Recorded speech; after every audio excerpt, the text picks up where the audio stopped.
You're listening to the Syndicate Fighting because we're dying for natural neurotransmitters. You like that one? Yeah, right? Are you feeling empty lately? Feeling like there's something missing? Yeah, I know. That's why we created the Syndicate. Fighting because we're dying for natural neurotransmitters. Hi, Allie. Hello. How come you only want to talk like nobody wants to talk to me anymore, eh? Because we talked to you enough. They just have Hold on 1 second. Let me restart this thing. 2 seconds. Hey Richie, how are we? I'm good. How are you, Harold? Yeah, good. My dev guy is working on the development stuff today, and I know it because I'm getting Twilio messages, and I'm like, it's fucking Christmas. It's happening. It must be a pagan working on your app. That's passion for you. Well, it's Sure. like I love it, but I'm also like, it's Christmas. Spend time with your family. Saturnalia miracle. But how does it feel to get those Twilio messages? So though? excited! Isn't it So exciting? excited. What? Yeah. That's cool. Things are happening.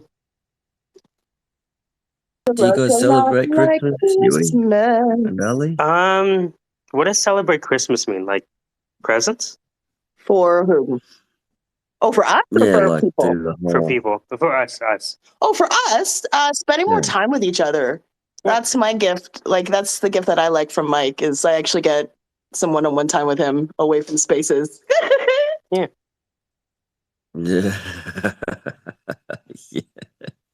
When does that start? Because it's like... I'm saying. Okay, it started last night with the movie you fell asleep to. I did not fall asleep. You fell asleep. That movie was scary as shit. It was scary. It was good too. It was really dark, eh? It was a dark movie. Mike only likes horror and dark ass shit and art house films. And I've never watched a single art house film. Dude, 50% of the movie. What does that mean, art house film? Racking in and out of focus, long pausing shots where nobody does anything. Like, what are you talking about? Let's rack in and out, foreground, background, nothing happens. What are you talking about? I feel personally attacked. Yeah, good. What? I want no more of this.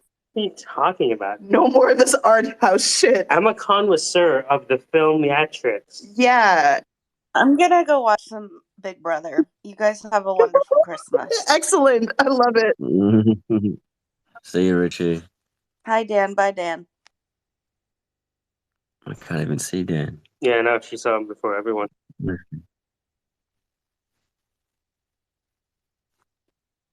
So actually, you guys are still in Christmas, aren't you? Yeah. We are. How did you celebrate the holiday? We just Christmas tree, presents. My daughter went nuts. She finally, this Christmas was where she discovered her strength and the technique behind tearing apart, the wrapping paper. Yeah. And I videotaped it. It was so cute because she's just like proper getting in.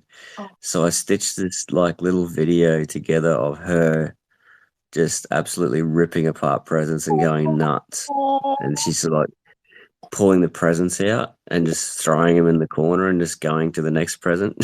I love it so much. And that's going to be like the best videos to keep forever. During the holidays, my family, we watch old movies from when we were kids and tearing open shit. So, I love that you're making videos. Yeah, I gave it a crack. Put some Jingle Bells tunes behind it, stuff like that, and send it out to the family. It was funny. So what did you guys get for Christmas? I didn't get anything, but I made a lot of friends. No, actually, I take that back. My mom gave me some Christmas money, and my wife some Christmas money, and every day is a Christmas because we're fucking adults. I do what I want, buy what I want. I'm not gonna tell me what to do in life, but me and my wife, I don't know. So Christmas is just the day for my daughter. Like, she had an awesome Christmas. Santa came through, and really, I kind of think over delivered this year. Yeah, but she's still happy, and she's not a little brat. She's not one of those spoiled, she's very polite. Like if you gave her a towel, she's gonna open up that towel, like, oh my gosh, thank you so much, so cute, and like point all the best things about the towel. So, but anyways, yeah, it's a good Christmas. Sweet. Oh, So I you, have something to promote finally. Yep. Allie, Yo, did you get anything Christmas? We just got peas and rice and goat curry with tomatoes from our Jamaican neighbor. So that was Oh, nice. no. Yeah, right? He just called me up, handed me a pot. I love curry. That's So it? That's all you got? Like, yeah, do you guys do presents for Christmas or no? not really. We're gonna see my mom tomorrow though.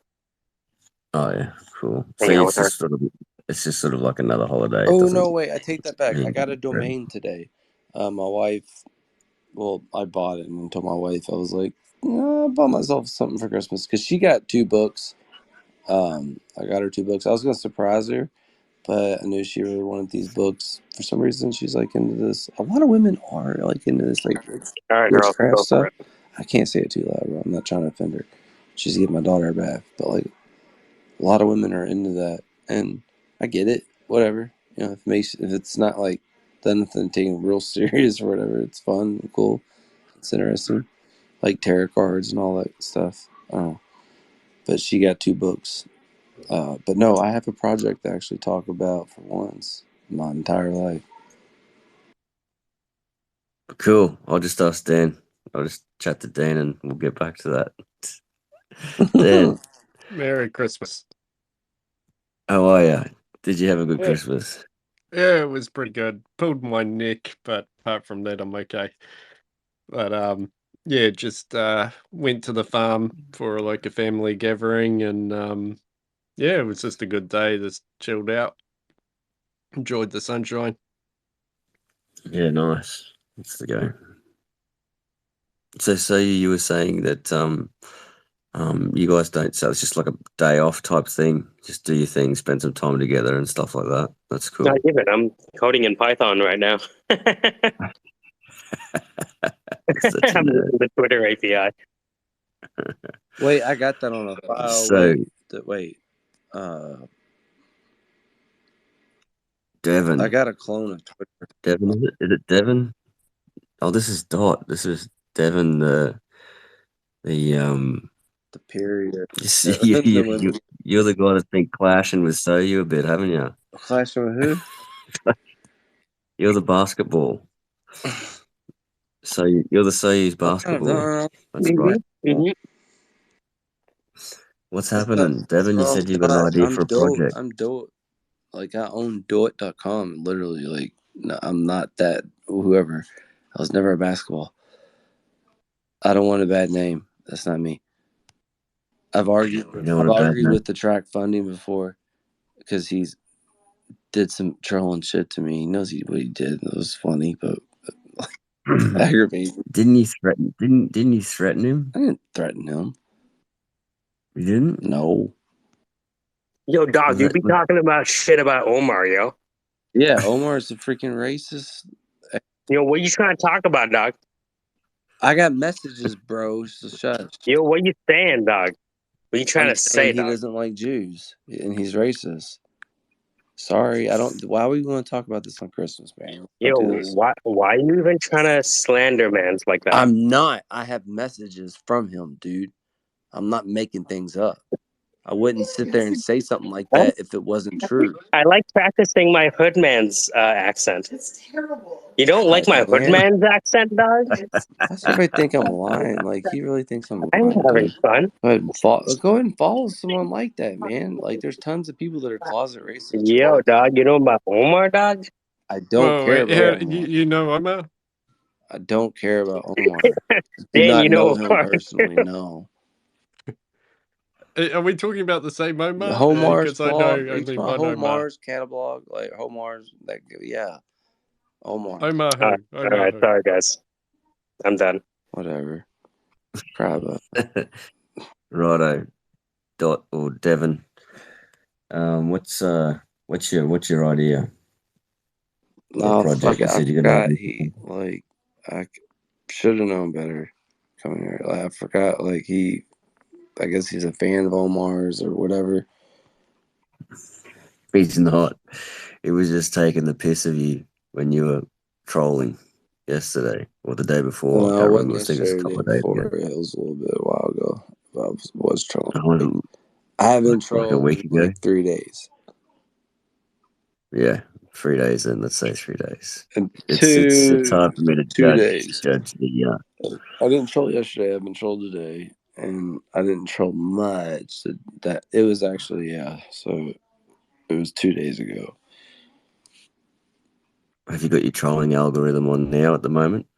I mean, you can't you don't want to do it constantly because then you do turn into an ass, right?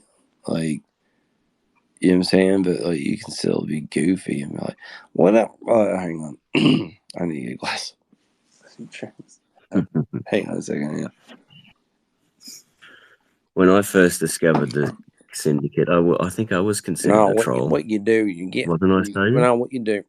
I wonder. I know. It's been so What you long now. gotta do, man? Listen. So you get in the rooms, right? And you just sit there and say, "Hey, guy, I want to talk about the quantum physics and how it all works, because that two slit theory. I mean, I've seen a lot of slits in my life, but that two slit theory, how it can be there and not there and be there and there and not saying what Is that a the. threesome? It sounds like it, don't it? And I'm trying to get involved. See, like that, you know what I mean? I like it. Yeah, it's funny. It's satire, right? Yeah. But no, if you really do know Omar, I mean, I apologize if I offended. Like, if you really do, I don't know if you're trolling me or whatever, but if you really do know him personally and I offended you in any shape or form, I apologize I offended you, but I would do stand my ground on what I know personally and what I personally experienced from that particular individual. And until that particular individual messages me and apologizes, because I have messages with dude, he could message me and apologize about it, and we can move on, dude. And that's all it takes. Like, I haven't never posted any screenshots, none of that. Totally could, but I would never do that. Like, All right. Hills, what'd you get your daughter for Christmas? What didn't she get? right. Go through the list. Good job, We Dan. got robots. Yeah. I think we've cleared the air. I don't think any of us know Omar except Dan. I think Dan's good friends with him. Damn it! I brought it back. Hang on. Back to the present. I'm not So- even. I don't even know that we're talking about the same Omar, like the Syndicate. Wait. Omar? Let's just hang on. No, we're gonna finish that one. We're gonna The move on. Syndicate, Oh Omar, yeah, I I thought don't we were know moving who that. on. Yeah. I gonna brought move- it up because I've been That's watching not these the videos right of people. Omar, bro. I'm talking about Elon. Right, I'm just gonna mute everyone because I want to tell you guys what my daughter got for Christmas. She got robot. She got like a crystal love heart. She got I'm talking about Elon Musk, man. like a little toy dinosaur. What else did she get? She got let me think. Oh, she got this karaoke set, which she absolutely just went nuts over. And when she got the karaoke set and the microphone, I've never seen her do this.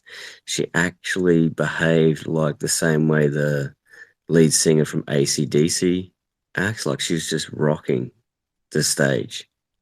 She's jumping up and down, getting right into it.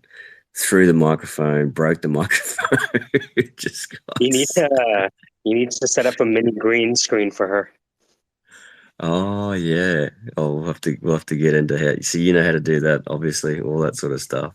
But that was funny. I'll get permission off my soul, see what she says. But I might Yeah, send you the set up a little studio, video, and you can put a the video background, put her that on stage.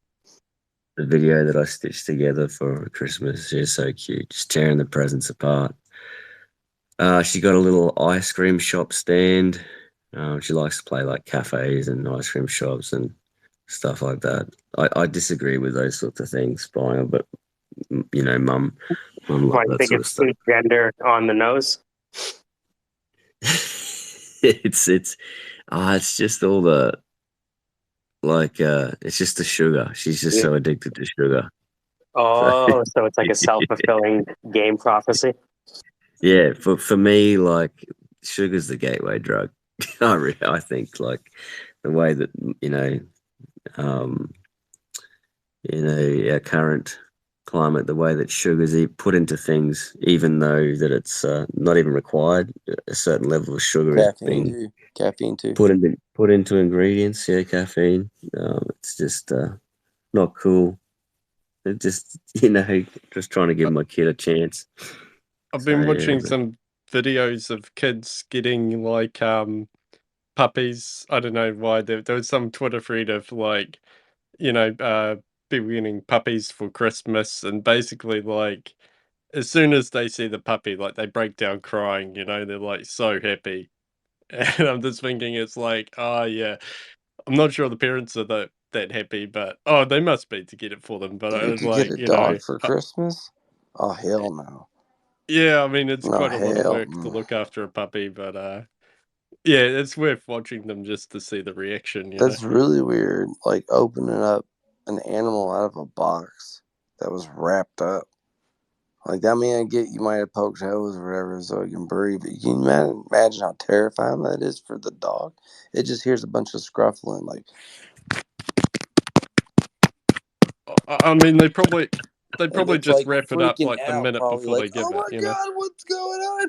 And then like the box opens up and like he sees a little bit of light and it's sitting there and it thinks it's gonna die, and then it sees some fucking kid, and the kid just grabs it and squeezes it, and it's like, I know I'm gonna die. This is it, and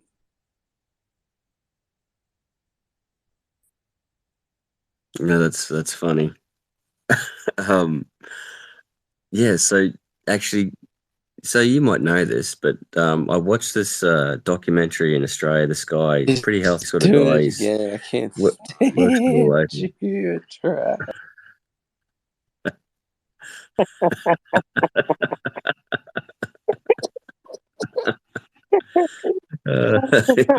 But he comes back for it. He comes back for it. I don't know why I'm friends with you. Yeah. I don't know why. Yeah, it's kind of like a love-hate relationship. I think we'll figure it out. Here, let me add you as co-host for a bit. Yeah. So So you can co-host for a bit. Hold on one sec.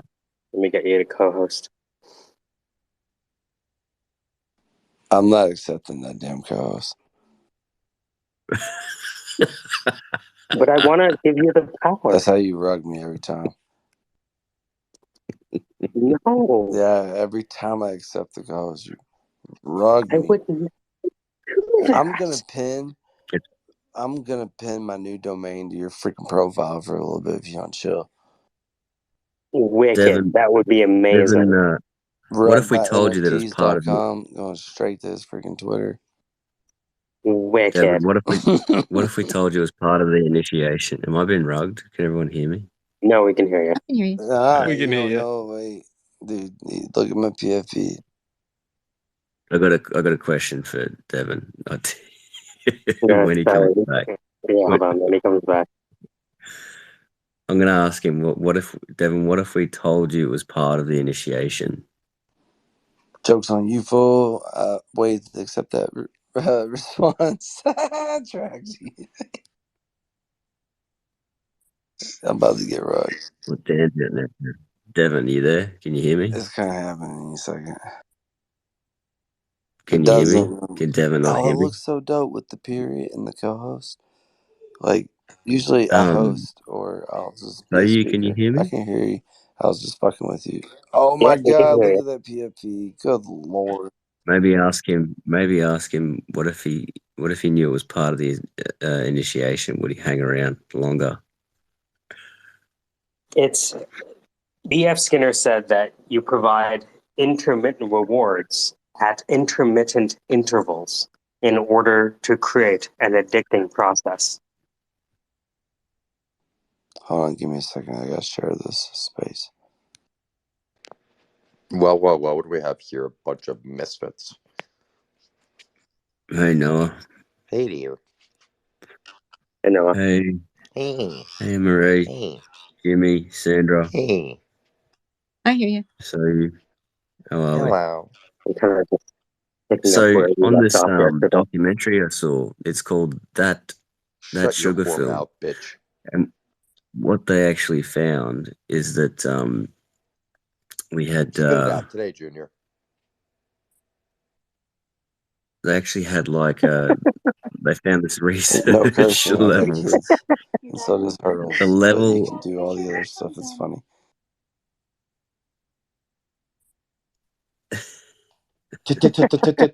Today, Junior. Spit it out, bitch. Keep it. No B word. I'm gonna put a pause in it. I know, how are we? Let's go. Spit it out. We're gonna have a little bit of fun. Make your point. We're sort of gonna maybe bring a little bit of culture into the space, maybe some manners. Do you know what manners are, Noah? No, he doesn't. Do you know what retard is? Because that's what you are, you stupid bitch. No B word. No B word. And you don't use the word stupid. I gotta put my Well, he's a headphones dumb in. bitch, though. Oh, quit using that bad language. Stop. You use it too, hush. I do, but not right now. Brrr. Is he getting owned by his own child? Like, No, I don't like. I'm gonna let him back up. No, behave. I know you can. And it's even more fun whenever you like, look, man, I'm gonna bleep you up if you don't bleep now.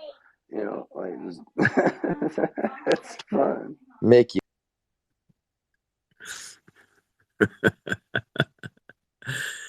Oh, Noah, can you change your profile picture to a basketball for a sec?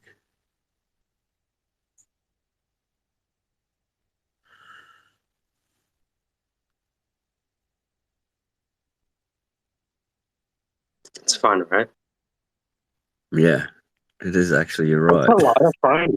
I'm Put all telling you. the snacks in the bag and nobody gets hurt. Oh dear. By the way, girls, like, happening? if you just keep talking, I can actually pick out what you're saying, even if like 10 people are talking at the same time. So if you want to Yeah, just keep talking, I can especially when understand. you got, Stop demoting especially me. when You'll you got stop captions on. demoting me. Yeah, it becomes And then- kind of like, you know, when you're baking and you lose the smell of the bread. That's kind of what happens to people's voices with me. That's a good challenge. Yeah, I need to start Bitch, learning whoever how to keeps do demoting that. me will be. My turn. You, how dare you? How dare you? Oh, you know how to use your Well, you know words. what's interesting is that males actually have a better ability to do that than females What do you mean? to hunting. There was a study I was reading about Yeah. in that women, because of Let's say if we're gonna break Be Twitter. co-host now. I need to be Just co-host. keep Make me talking. Yeah. co-host. if you actually play recordings of several people talking about different stories, and you ask a woman to just listen to one story Mhm. and just follow the story, pick it out. If there's more than one thing going on, she won't be able to tell you the full story. Whereas with males, because of hunting and having to focus, if you play several stories at the exact same time and tell them to pick one, they can, and they can focus on it and listen in on it. And it's just because of the ways that like you had to have, focus on hunting gathering. Us, we have to make sure all the babies are okay. Right. So it's almost like, whereas I'm having a good time by talking with someone while other people are talking, You're the maybe inferior for a sex. You're the woman, inferior gender. right? More difficult. It's more difficult to do that. Because so Mhm. she'll be able to actually tell the emotional level yeah, of the 3 stories, but not give you any it's details. discrimination versus sentiment analysis, perhaps. Exactly. And I thought that study was wild. I'm That's like, that's so interesting, and it's true. If I'm here 7 people talking. I got a Interesting. screenshot though of him being above everybody as a listener. That was funny, dude. We're breaking did y'all see what was going on? It was moving them up, and then I don't know what you were doing on your end, Trash, but I know that's doing on mine. And I think with everything involved, it was getting confused and putting him up like as if he's an actual speaker, but it said listener, and then he'd go down and it would say speaker while he was down.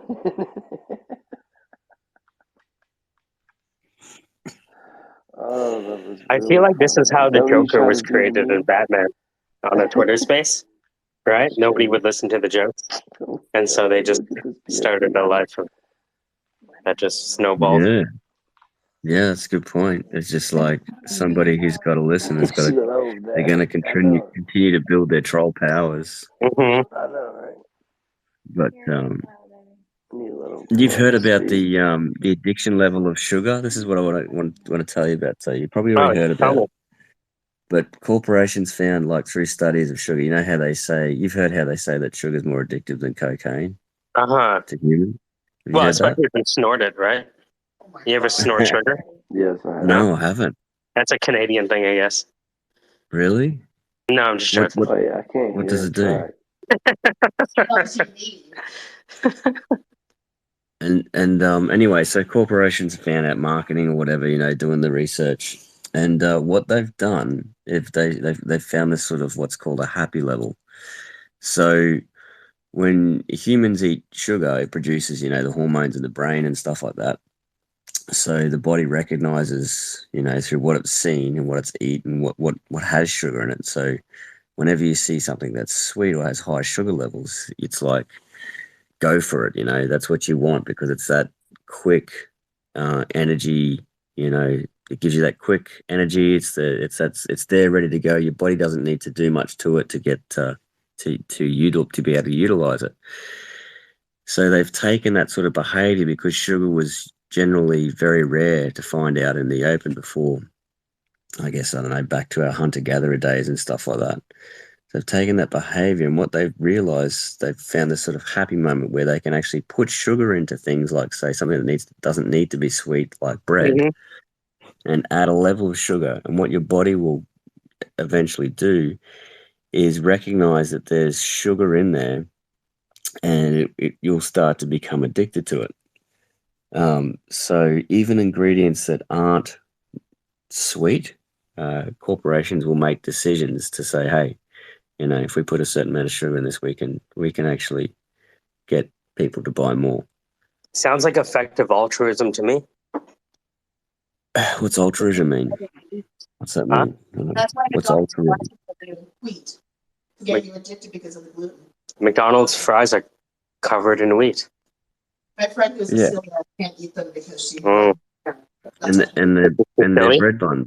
You'll actually probably if you notice if you eat their bread buns, they actually do taste sweet. Hey, what happened to Dot? Dot left. And Noah He left. might have got tired. We started talking over the top of him. And they didn't get the attention they needed. So sorry. And Maria, I did bring you up to speaker, but while I was playing that little game. Yeah, we just have to clean up a bit. You're listening to the Syndicate Fighting because we're dying for natural neurotransmitters. That's what, right? You kind of play. It's weird how the title becomes a self-fulfilling prophecy. It is.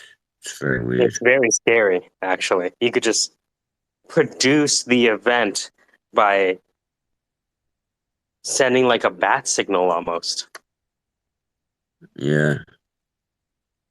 I've often thought about when you have your little, it's kind of like now that you're doing this recorded a lot, you could do segments. So you could just put up there like trolls welcome. This is, well, space's greatest troll competition. Syndicate Awards being the end. I think you've already done that though, haven't you? Like the Syndicate It Awards. could be like a annoying challenge where be like, do you have the mental stamina to sit through this? You know what I mean? Right? And be like, Yeah. and you just hear two people from like England who live beside each other, hate each other because they support different soccer teams. Yeah, that stuff on That the would that would be actually funny to hear. Yeah, yesterday's show was yesterday's show. It's interesting because What happened? What happened? Oh, just a bunch of guys coming in, like Devin. Devin was one of them, one of many yesterday, who do the typical troll thing, right? And so I started having fun with the Twitter ping pong of bringing them up to speaker, bringing them up to co-host, dropping them down to listener, and then they were wondering if there's something wrong with their phone, all that kind of thing. So we did that a few times yesterday, and they keep coming back. And then Crow came in, right? That was exciting because Crow was like, "Hey," he came over. He came in like a light on fire, and he like a light on fire. That's the phrase. Yeah, good job there, Mike. Anyways, Dennis Miller. So he's like, "I heard you guys are talking shit," and I'm like, "Yeah, I was talking shit." And then I guess that was the end of that. And what, he just left, or No, he stayed. He stayed for like a good hour and a half. And the thing is, when I almost have a sixth sense based on the profile, how they're going to turn out, right? So sometimes if Crow's talking, I'll add one of these trolls to the stage and then have them fight it out. You know what I mean? So it's like, Yeah. oh, okay, here, let me have you talk to someone interesting, right? And then I think Troll. I think the syndicate should invite Crow to do a segment once a week or something like that. Just say, come in once a week, have something prepared, and tell us about your AI journey. Like, call it the Crow's AI diary, like Dear Diary, something like that. diary. And yeah. today But my diary AI. has like 7 syllables. Hey, don't laugh at him. That's how they speak, Allie. Sorry. Racist. Yes. Dear diary. Something like that.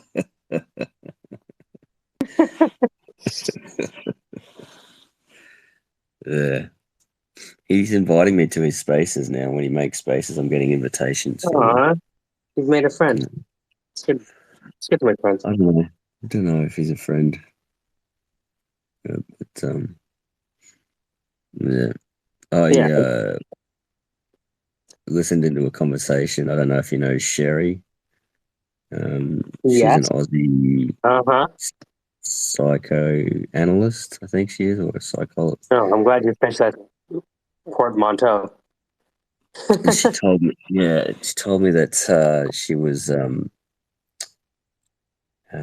she's writing a book about Twitter Spaces, and that she's analyzing people and having conversations and doing all sorts of research. Apparently, I'm not sure if it's bullshit or not, but anyway, you should get her to do a study on the Twitter Spaces. We almost have 1,000 hours of recordings. Yeah, well, that's actually something I should tell her about the things you're doing, because they probably could. They might assist. Anyway, I wonder if stumbled you could across train a model on Twitter Spaces. What was that, sorry? I wonder if you could train a model on Twitter Space data. So if I go, because like this, if you go to zealous.one, they've started keeping track of the pinned tweets at the top. And they've also added a resources section, which gives you the text. Right. right? So if I open up, like if I go to it, let's see this.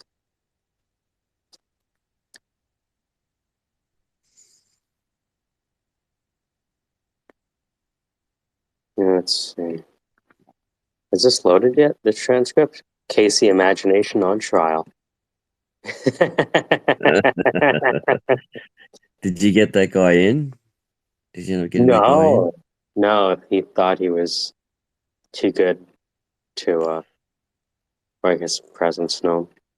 Well, I was thinking from his perspective, and like maybe he's like, does Casey actually talk to him within spaces? I think they were in the same space once. Okay. Right. So I have like in front of me from one of the spaces that was like 10 hours. I have all of the I have all the data. It's interesting. Anyways, but When you yeah. say model the data from spaces, in what way? So that it's sort of you can pull information from it, or Yeah. It's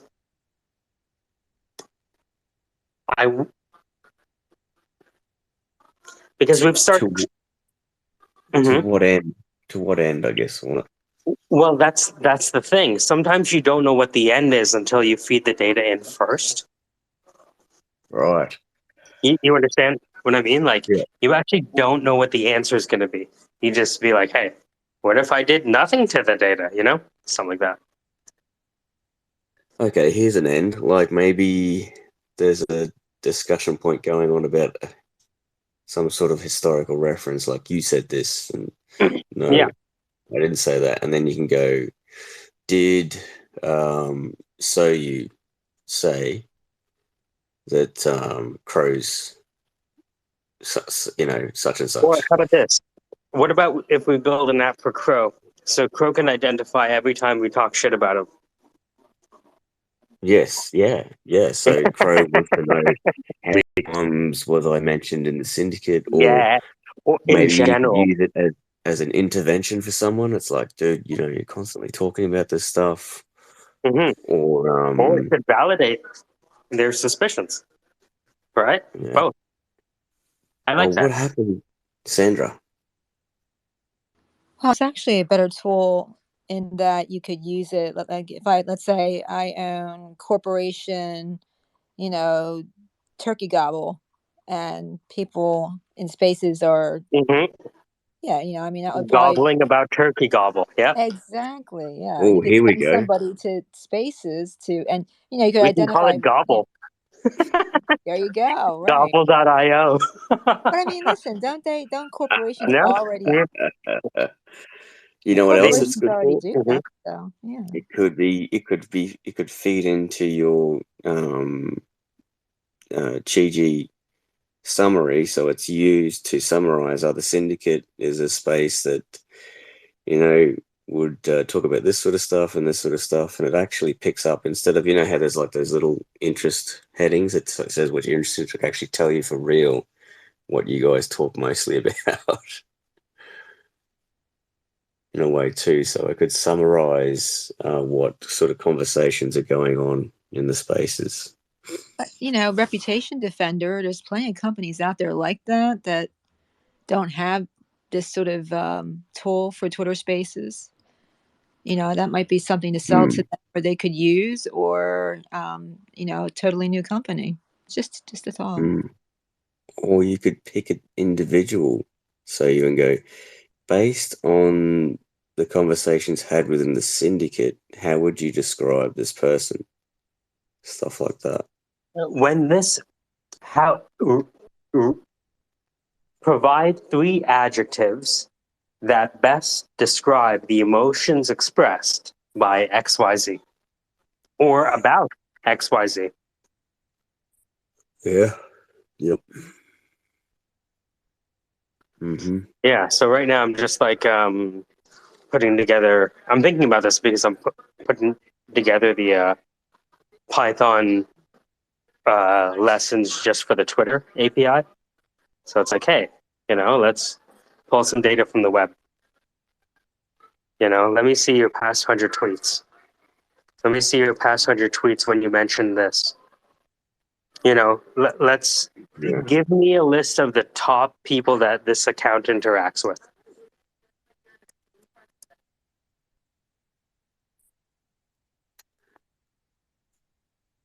So can I forget the name of that website you're talking about? So Zealous.one. Zealous.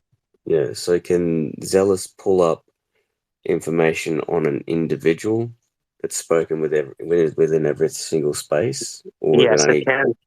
spaces titles? Yes, it can. You can go to Zealous. I can share with you the link. I'll share with you in the chat for the Zealous.one Syndicate recordings. And it has a list of all the previous recordings, like 170 of them. Can you imagine? How is there that much? And Yeah, that's that's for the syndicate. But if I it's. say put your name up or Sandra's name up, could it go back and pick up I think everything? it'll do that. I think it'll do Really? that. Mm-hmm. Yeah. That's cool. It's yeah, they must have some sort of like special relationship, or they're paying for like some tier that gives them really granular access. Well, they're probably doing exactly what we're talking about with the data. And they're pulling information out and doing studies on it, maybe, or who Yeah. knows? Yeah, I mean, I'm sure we know that companies sell data without getting the rights to, because if they tried to get the rights to it, they wouldn't be able to, right? Mm. So we know this data is being put on for sale by other people who know how to do it. So constitutionally, companies that do that, they would most of them have to sort of say, okay, here's our loophole within the law. We're going to argue this point, and therefore that gives them the right to act that way within the organization? Or how does a company choose that sort of moral direction? Sandra, have you ever come across anything like that in with your background?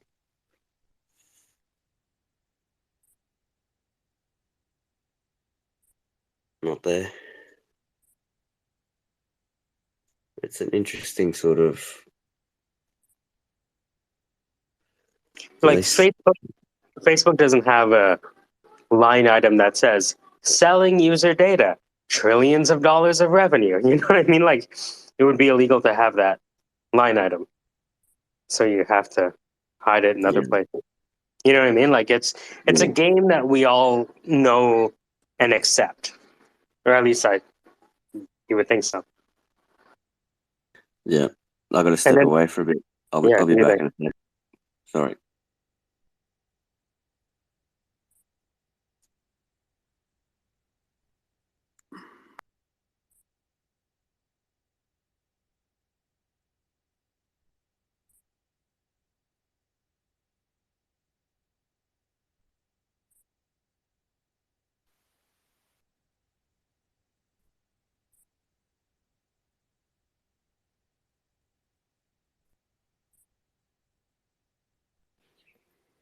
Does Assembly AI do keyword search?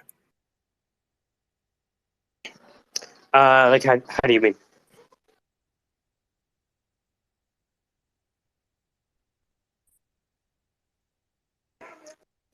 Like, more than if you just copy and pasted the transcript into a Google Doc and did a Control F.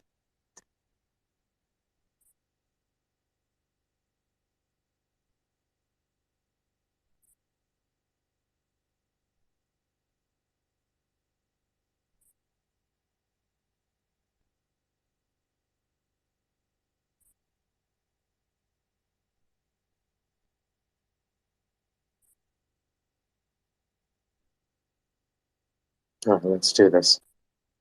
Come on, Twitter API. So, YouTube University.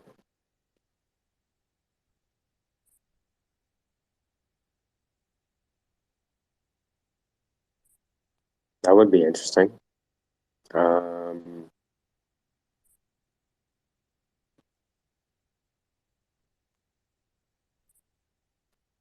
Twitter API example.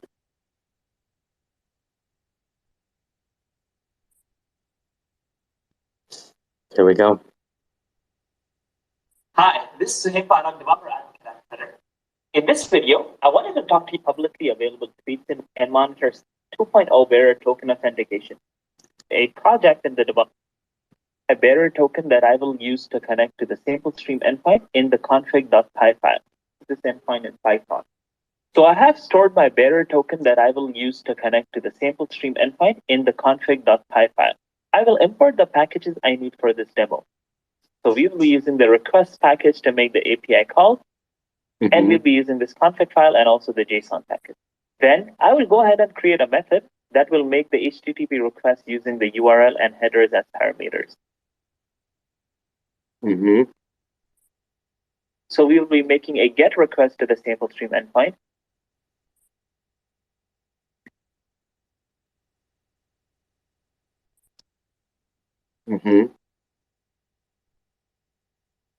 And I will assign the response to this response variable.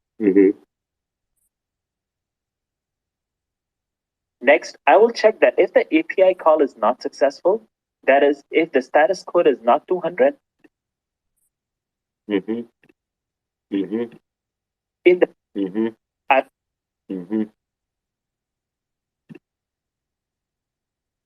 want more fields for it.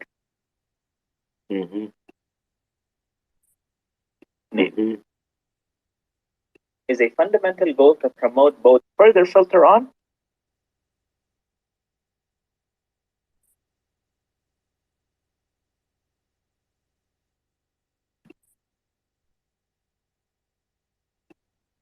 Imagine what would happen if every person. All right.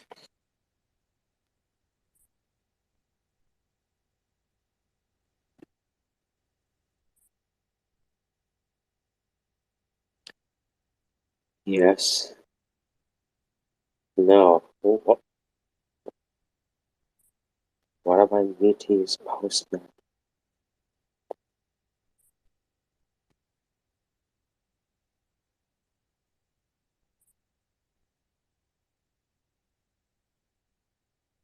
Hey, Ann, what you doing? I'm just staring at code. Hi, how you guys doing? I just listed my first minted my first thing on Foundation because Manifold was giving me issues. I can't figure it out. And You know more websites than KC, Ann. huh?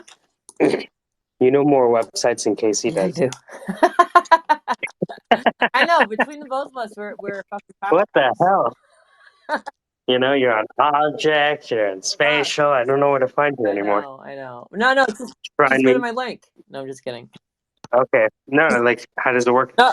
And why'd you Oh choose yeah, that? yeah. How does what work? The Foundation. Mm-hmm. Oh yeah, it's kind of like it's just a marketplace like OpenSea. You upload your your your photos. It's super easy. Yeah. They've made it really easy, and I know like they take a percentage. It's not like doing your own contract where you set your whatever, which gives you more, of course. I like your dark turn in your Oh palette. yeah, you like it? Yeah. Yeah. Yeah. Yeah. It's gorgeous. Thank you. Yeah, I really love that color palette. Honestly, it's it's beautiful to me. You know what I mean? I don't know. Yeah, how's everyone else doing though? How's everyone's I guess Merry Christmas or Happy Christmas or whatever. Happy holidays. Yeah. So, like, as Rockets would say, Merry Christmas. Oh, there you go. Yeah. I'm putting some of these at the top if you haven't seen them before. Cool. Yeah, that one's getting a lot of play. The one you just put up there. I haven't minted that one. I'm going to mint that one next because people are really liking it. I've got like 48 likes on that fucking thing.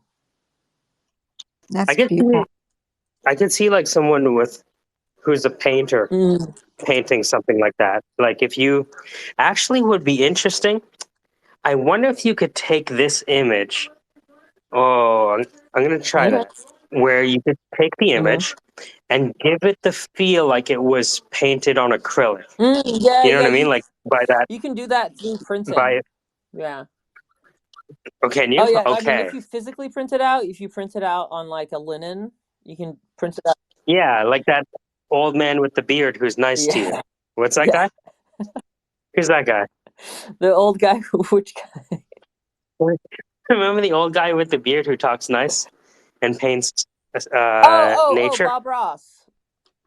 Yeah, so like what if you could add like the Bob Ross skin, you know what I mean? To give it that, right? That's gonna be funny. Yeah. Oh man.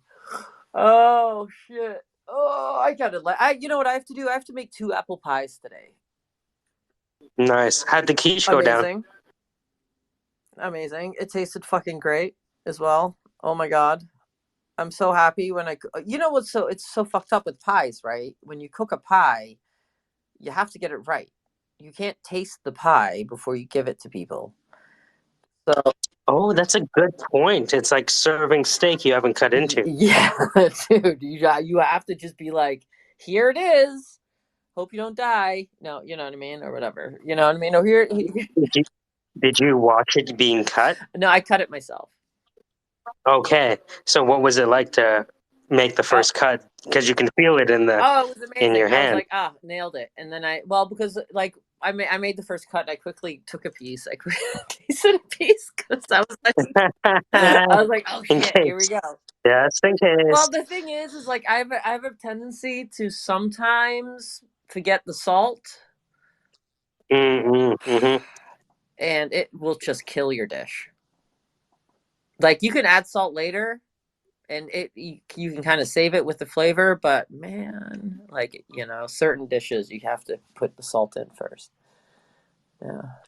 Especially eggs, right? Yeah, I put salt in with it. Yeah, exactly, because I need it all in there, not just on top.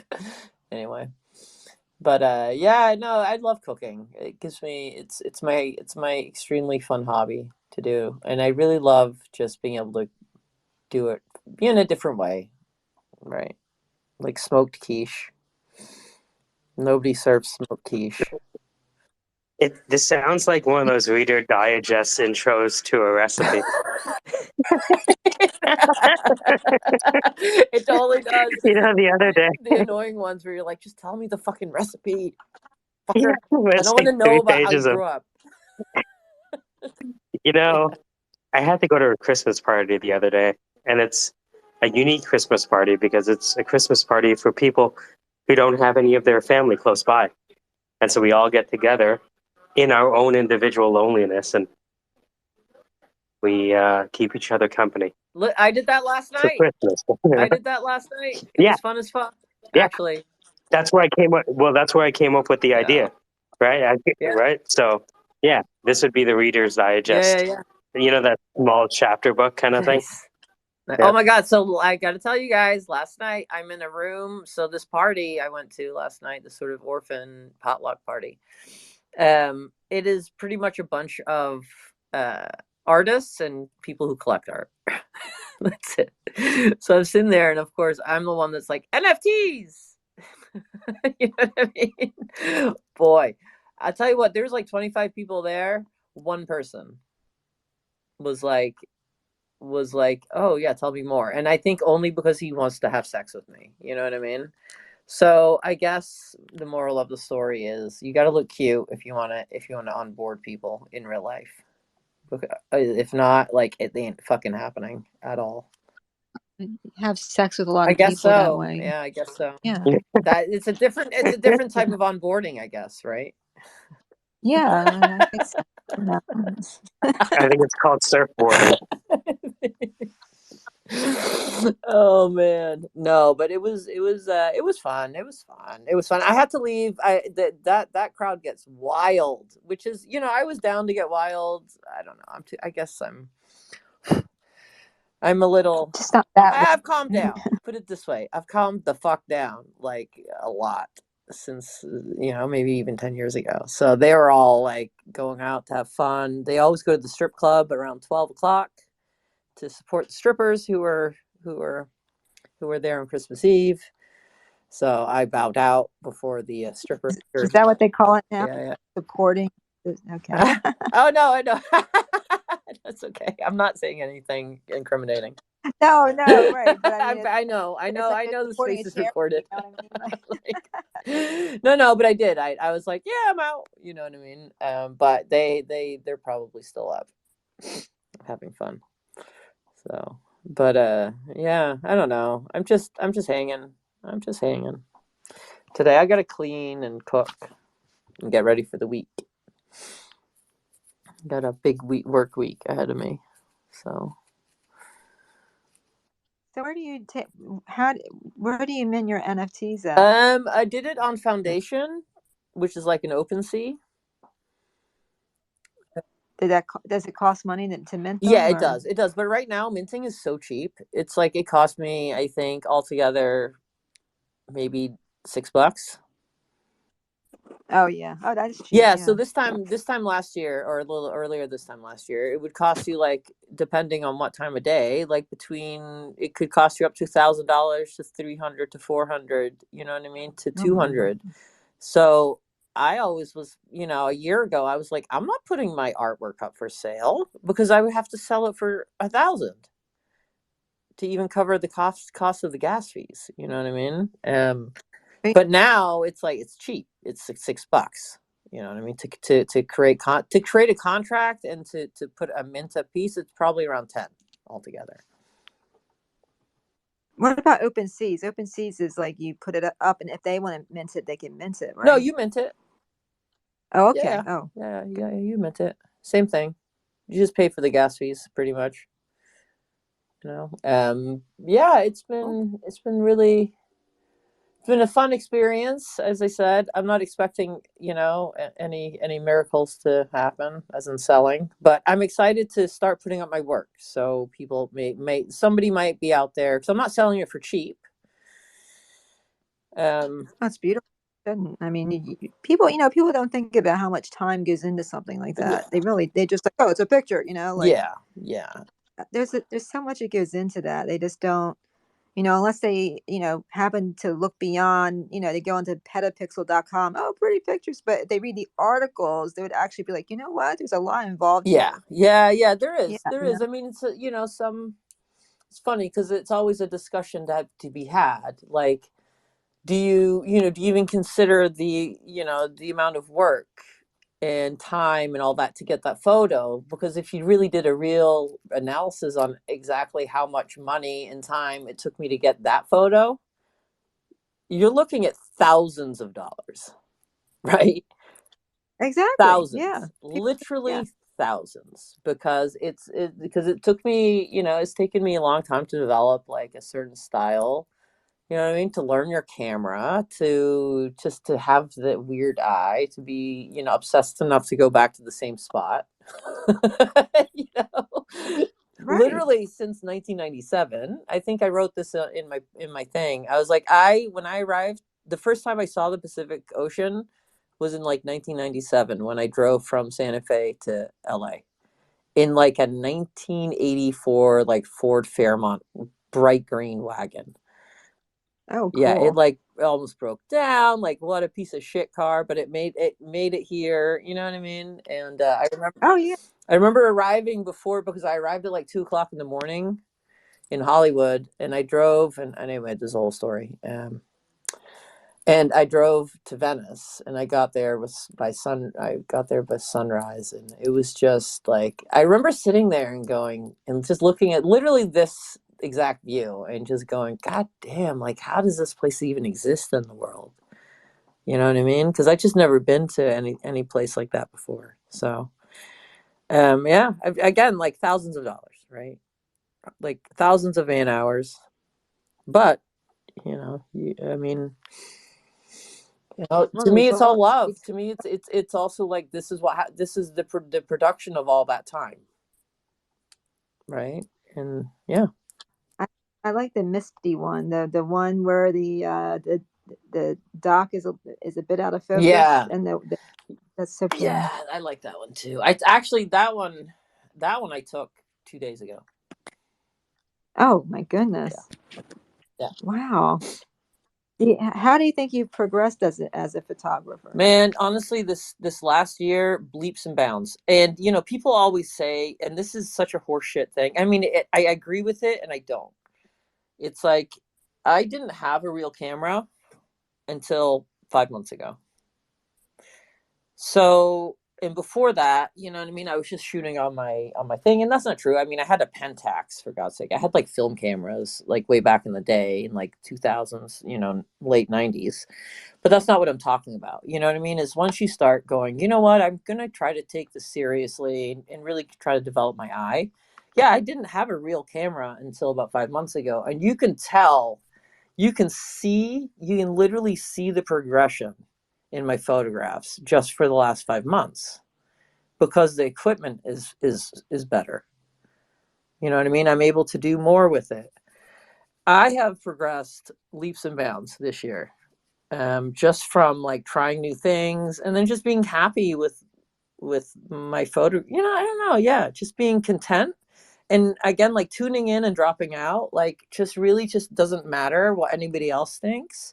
I'm just going to try to do this because I'm obsessed with the light and the waves.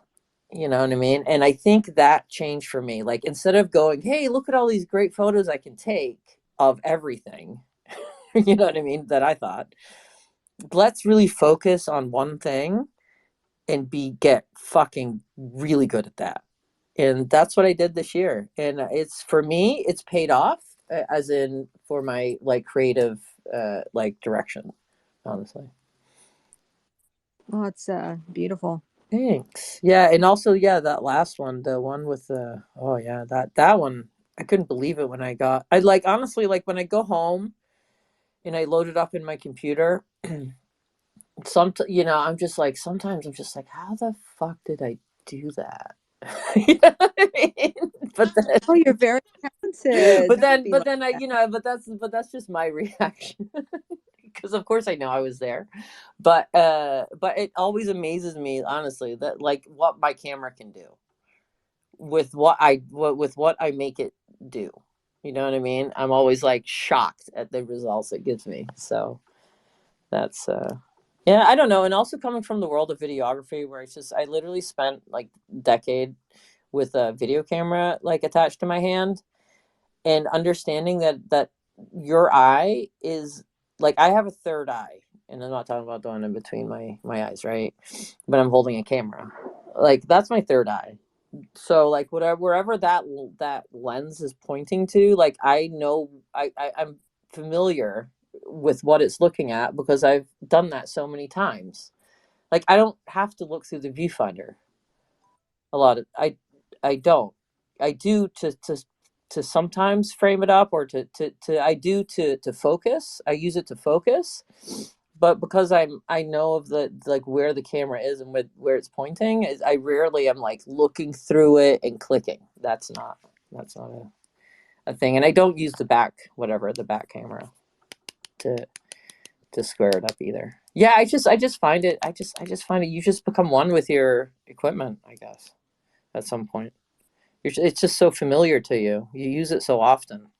It's like typing, right? When you first got a keyboard, you're using the one finger to type. I still do a little bit. Who doesn't? No, Who I doesn't, have a right? pack. No, but eventually, if you Yeah. work on it, if you work on your typing, Right. you're going to be able to look up on the screen and type away. It's kind of the same. That's the kind of the same thing with I think, for me, with photography and cat. That was always my mother's hope growing up, that I become this amazing typist and all would be well in the world. I'm like, I don't think that's gonna be. Yeah, I mean, I need that, but it Girl, might be a like little. I went to a typing class No before way. When? computers. Yeah. Oh, gotcha. Okay. You know what I mean? Like we were made to go to typing classes because we were women or girls. And what else Yep. are we supposed to do? Oh yeah, my mother was well, to her credit, she did teach for a while and do things, but yeah, I mean, she kept forcing me. I was the worst in the class. I kid you not. I was I could not. I just wouldn't pay attention. I'd be like, oh, look at that. I'd wander off. It was one of these after school things. It wasn't the actual because there was a typing class in high school that you could get graded on. I'm like, there's no way I'm taking that. not in a million years. But I can hunt and peck pretty well. And when I was practicing law full time, I had a secretary and so forth. So skated around that issue. Nice. Dictate stuff. It's a lot easier. Yeah. Yeah. Oh my God. I'm scrolling. Nice. Oh, excuse me.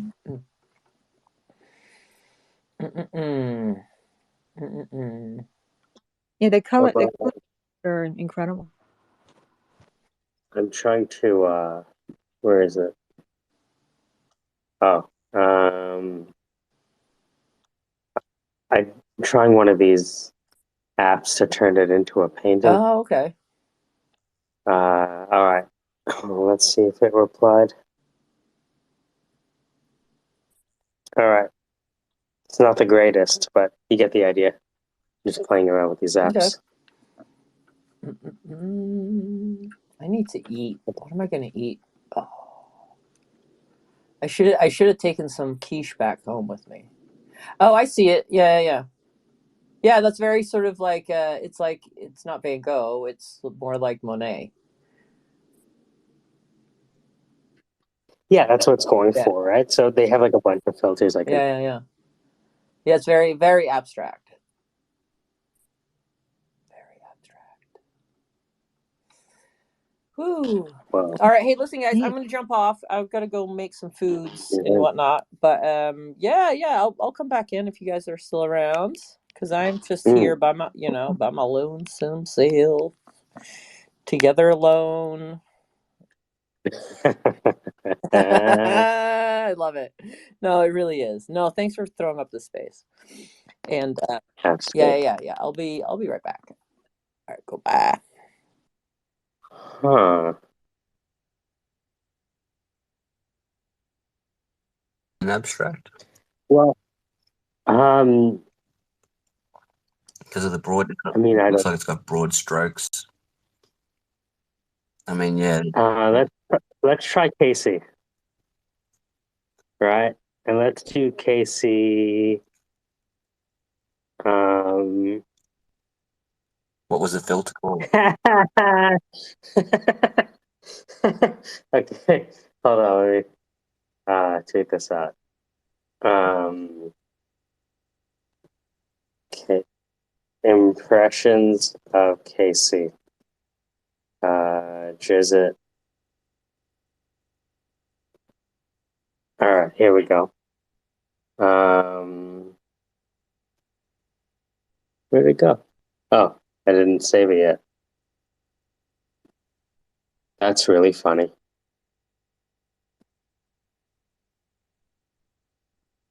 JPEG.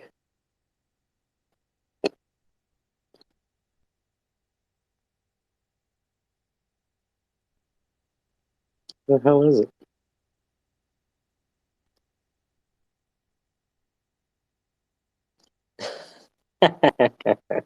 All right. So this.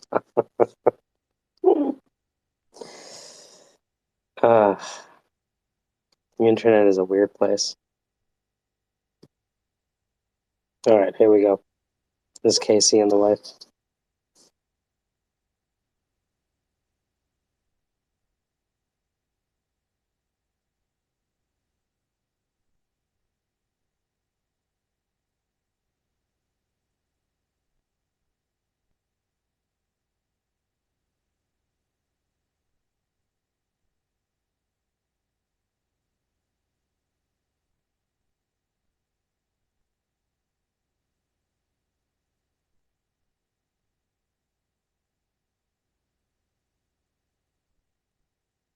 I don't see it. Oh, hold on.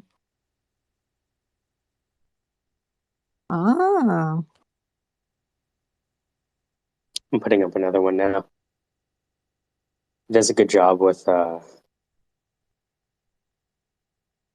actual photos. What are you using? This is called instapainting.com.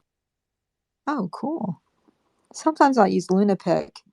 They have some good effects and filters for pictures. Let's see. Oh, that's what I want to try. This cartoon one.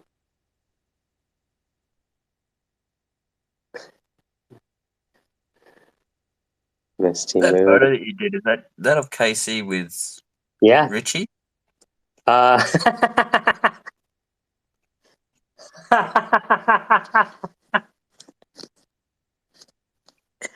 Looks like her, doesn't it? Yeah.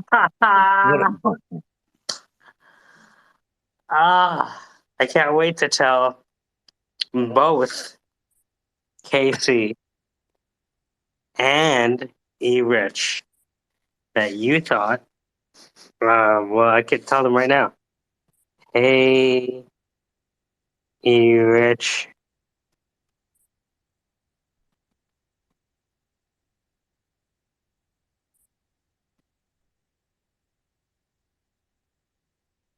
What's her name? I think it's Elizabeth. Is it Elizabeth? Yeah, I think it's Elizabeth. Hey, Jeff. I've been working on my Matthew McConaughey. You already sound like Matthew McConaughey, just Australian. What's that, sorry? Are you Australian or are you from New Zealand? Yeah, Australian. You know, that's kind of like a racial slur, right, Jeff? Oh, Just white ask. cisgender male. What can I do? I wouldn't call it a racial slur. I'd more call it an insult. Right. My mistake. No, just a joke.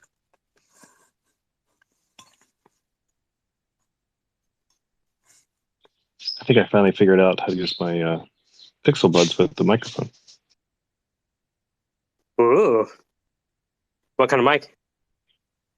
Well, my mic, I have the AKG, I think it's P120. I had it before, but when I used it a few years ago, I used a friend's interface. So I got my kids Right. a USB interface for it and a mic stand and a cable. So I just plugged it into my phone. Wow.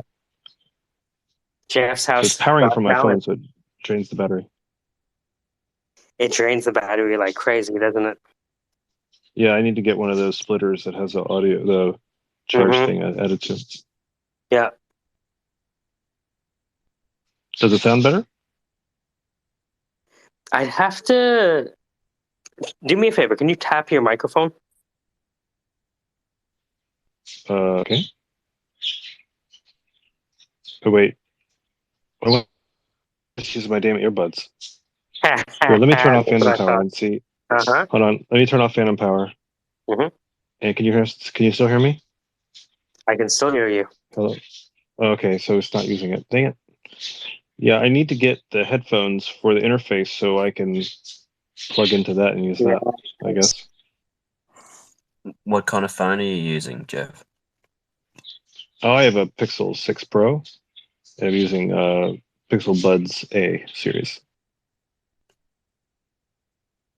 So yeah, if I turn it off so I'm not using the Pixel Buds for audio, then it'll try to use the microphone and the interface. But the interface has its own, it's like, I guess I don't have You don't have the 3.5? My headphones are they're semi-broken, and I don't think I have the adapter for them anymore to get them to the 1/4-inch size. You're so modern, Jeff. You don't have any of the 3.5 millimeter headphones.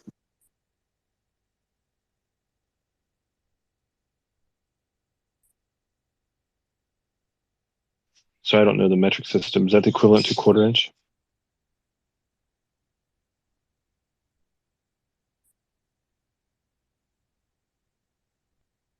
No, the 3.5 smaller. Yeah, the really, 3.5 really like small 5. old school headphones. Yeah. Oh, I have those, but the interface, being professional audio equipment, takes a So 1/4-inch jack. Does the microphone?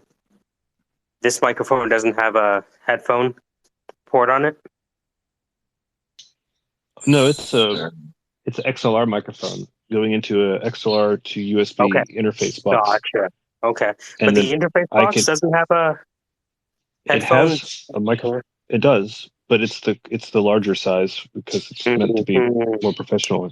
I Right. lost the The fat adapter. I don't cable. really know where it is offhand. Yeah, I gotcha.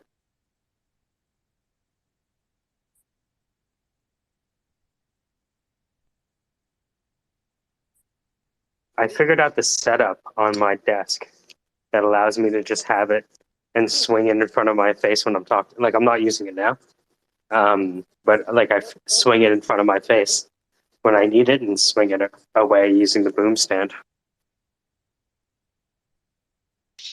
Yeah, I got the kids what brand is it? A nice boom stand that they could use at a desk or just standing or whatever they need it for. What's the German company that makes them? I forget. You see, there's a label.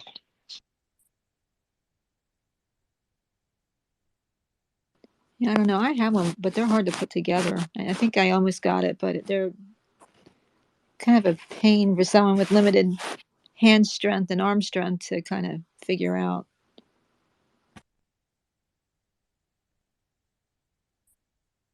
Yeah, I just swing this microphone in front and use it until the battery runs out.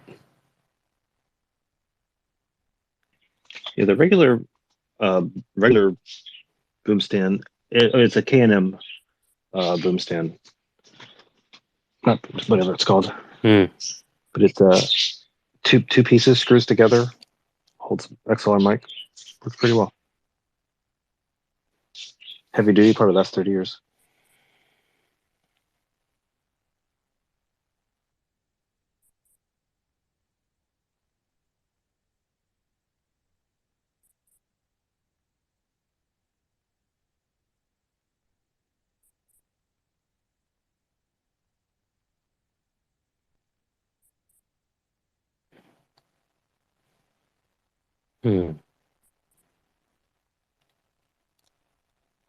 Nope, too complicated.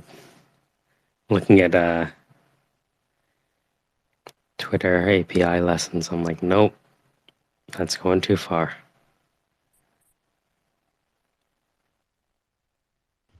Why do you say that? Just too many steps. Yeah, more than is.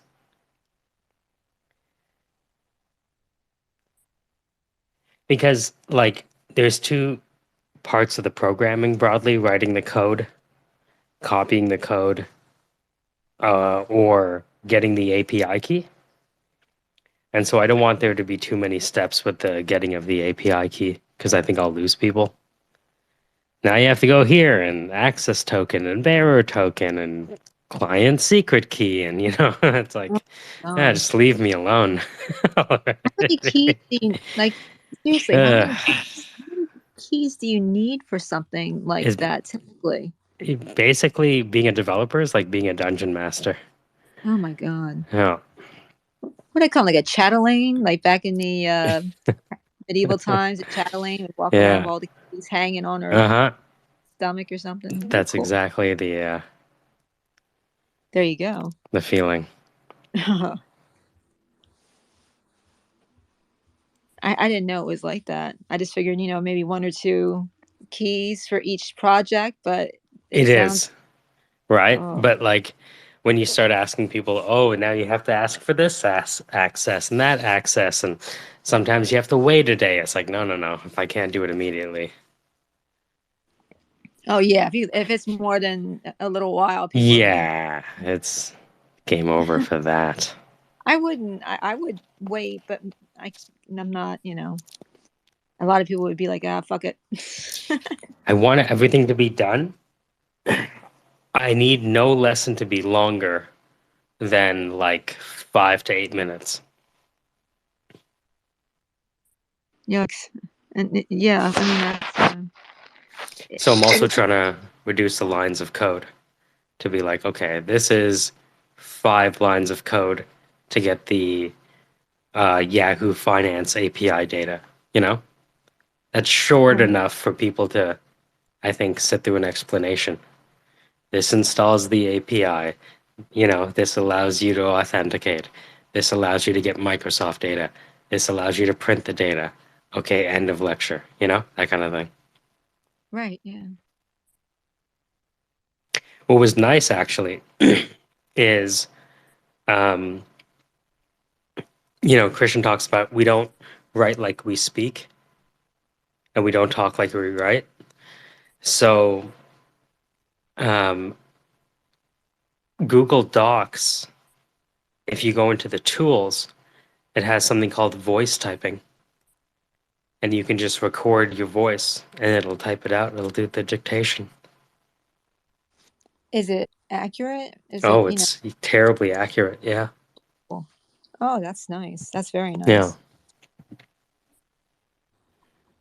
That's fantastic. It's so much faster to dictate.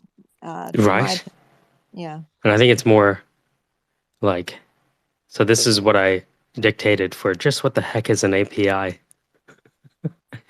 If you've ever heard software developers speak to each other, you'll often hear them talking about APIs.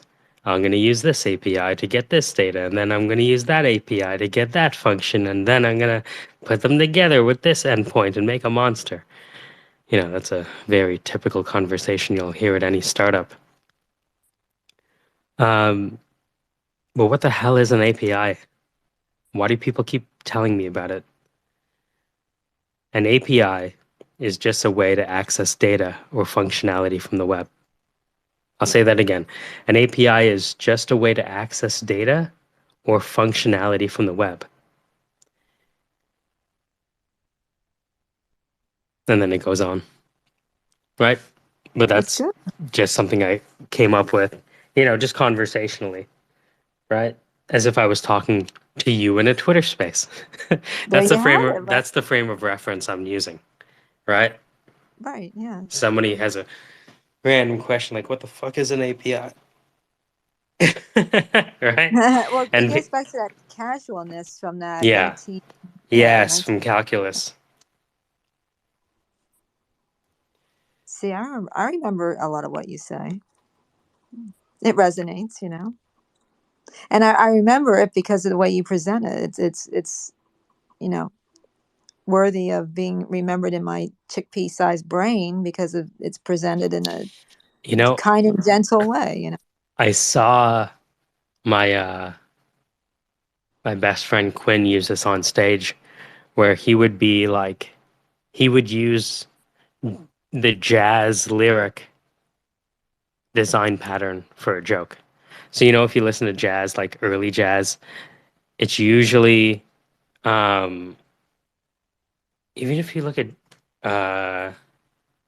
Jimi Hendrix so if you look at Voodoo Child, right? Okay. Well, I'll stand up next to a mountain, chop it down with the edge of my hand.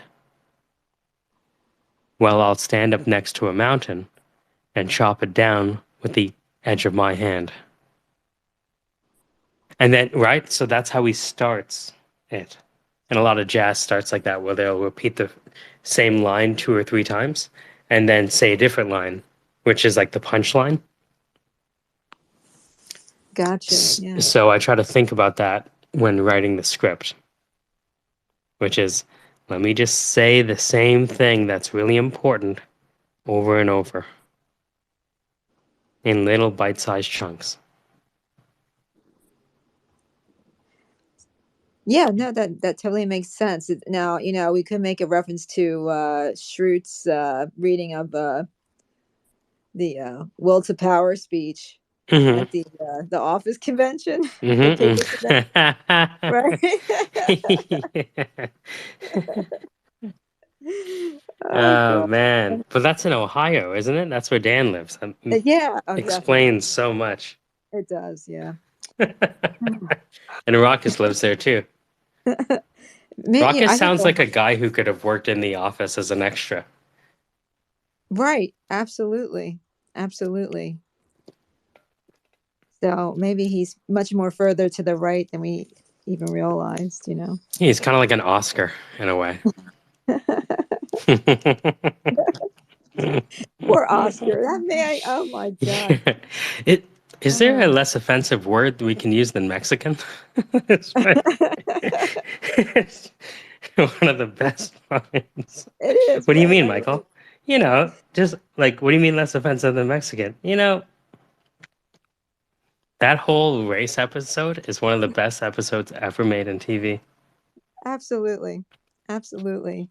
But the fact you're shooting for something less offensive as opposed to not offensive, it's like, oh man. Ugh. How come every time?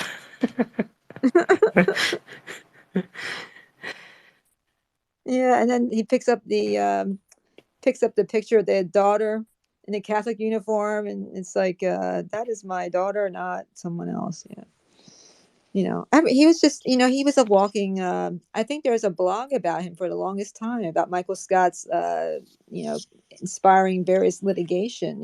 He's just like they would estimate how much the lawsuit would be and talk about why it would happen, and then Right, that's the Ford Pinto case. Yeah.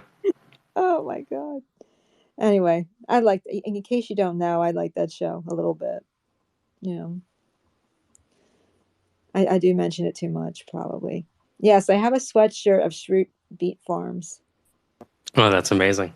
Yeah, so I'll wear my hair in ponytails and walk around with it, So, but With yeah, Jet. Yeah. it reminds me of cutting asparagus at 5 a.m. with my father.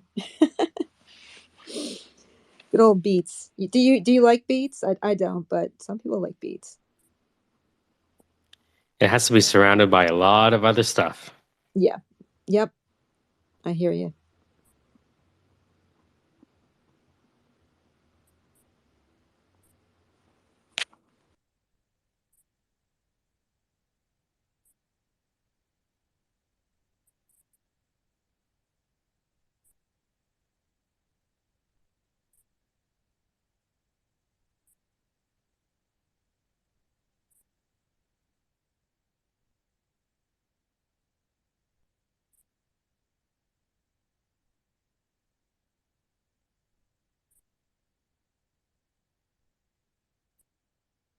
I like not me over there, just like, whatever. Immediately leaves, not me. Out he goes. Yeah, it's I'm working on this. I don't know if you ever work on a project where it's like it's kind of pointless, but you're just going to do it anyway. Um, you're like, let me tell you how many times Yeah. No, I've never experienced that at all. What's that like? Oh my God. You ever feel like you're wasting your fucking time? Oh my God. How dare I say that? But I don't know. I have to go mint an NFT. I've never even done that before. I don't think it'll be that hard, but still, I have to try to get all this. And even if I don't get it done, at least I'll have some things up as NFTs for a change. Well, And there is a way to publish an NFT without paying a dime. oh, I've heard. I mean, I've heard of that, but I didn't realize that was actually real. I thought maybe I Yeah. dreamed it up. They call it lazy minting. So hold on, let me. Oh, that's me. That's so me. Let's see here. Let's see if this will work. So if I go OpenSea.io and then I go, how do I create something? Create. It's going to ask me to log in with my MetaMask. Oh. I imagine you have a MetaMask account somewhere. Yep, I do. Okay, good. So you try to remember your password. And then you remember your password. Maybe I'll open another MetaMask. I don't. Yeah, that's usually the process. And then you can create a new item and post it. Oh, good, because I like to meet my deadline. Let's see if I can find something that I personally did. Oh,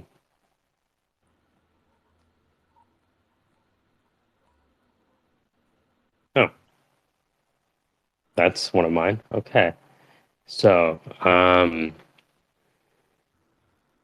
the eye of God.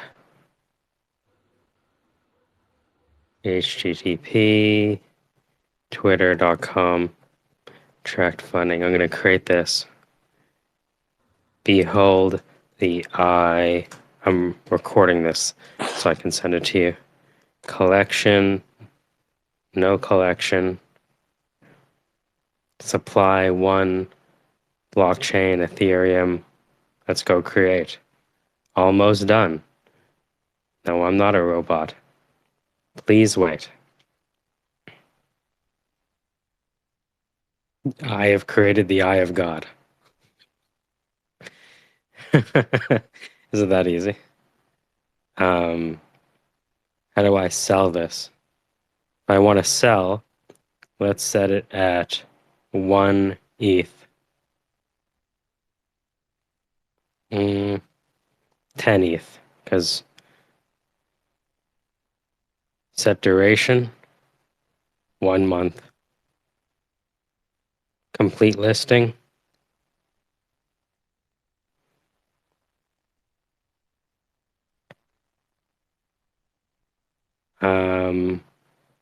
Seaport. I wonder what it's doing here. Okay, it looks like it's been listed. What? Well, You all did right. that in like 20 seconds. That's Yeah, it amazing. didn't take too long. So here, copy link, go to Twitter.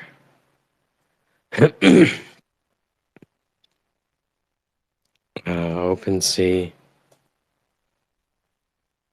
the eye of God.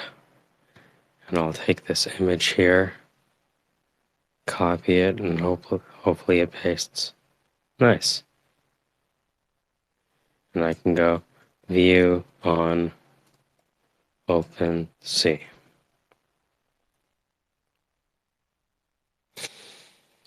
So let me go to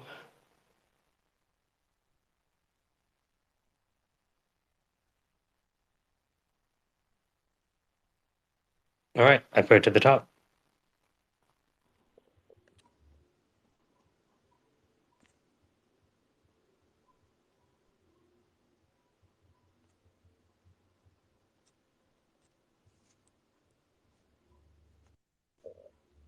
Yeah, sometimes it takes a second. It's incredible though. Like you did that so fast. That's like, wow, that is amazing. Ooh, look at that. That's beautiful. Wow.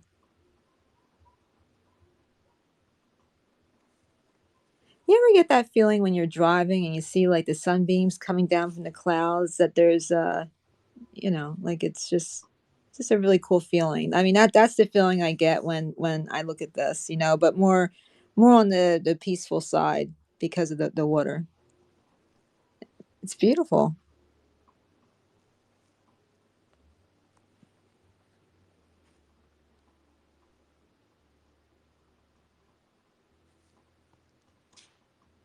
I think that artists that are able to convey that a feeling through their art are just tremendous. That takes so much talent. I'm personally am so far away from that, but this is incredible. Don't tell me you don't have any emotions. I think that's not true.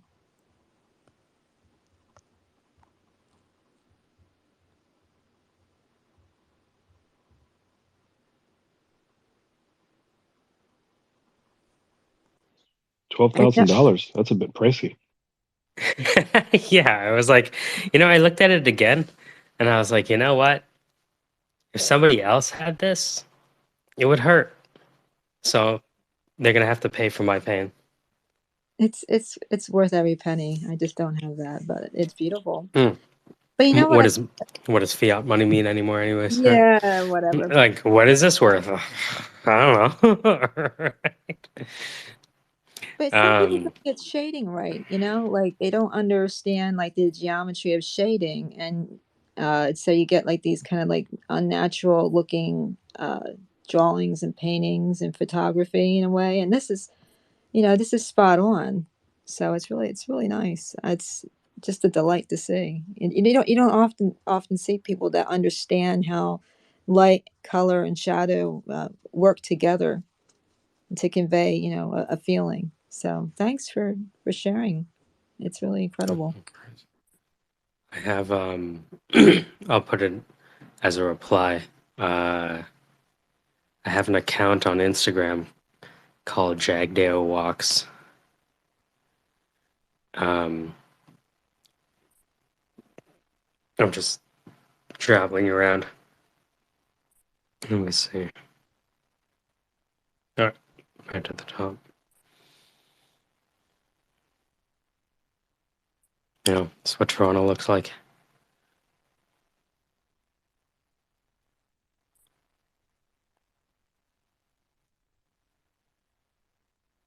Yeah, walking adventures are fun. I've caught a lot of interesting pictures that way. I was at a post office in New Jersey, and this one little yellow flower grew out of the pavement in the weirdest angle, and and it was just a wasteland of concrete, and it was a great picture.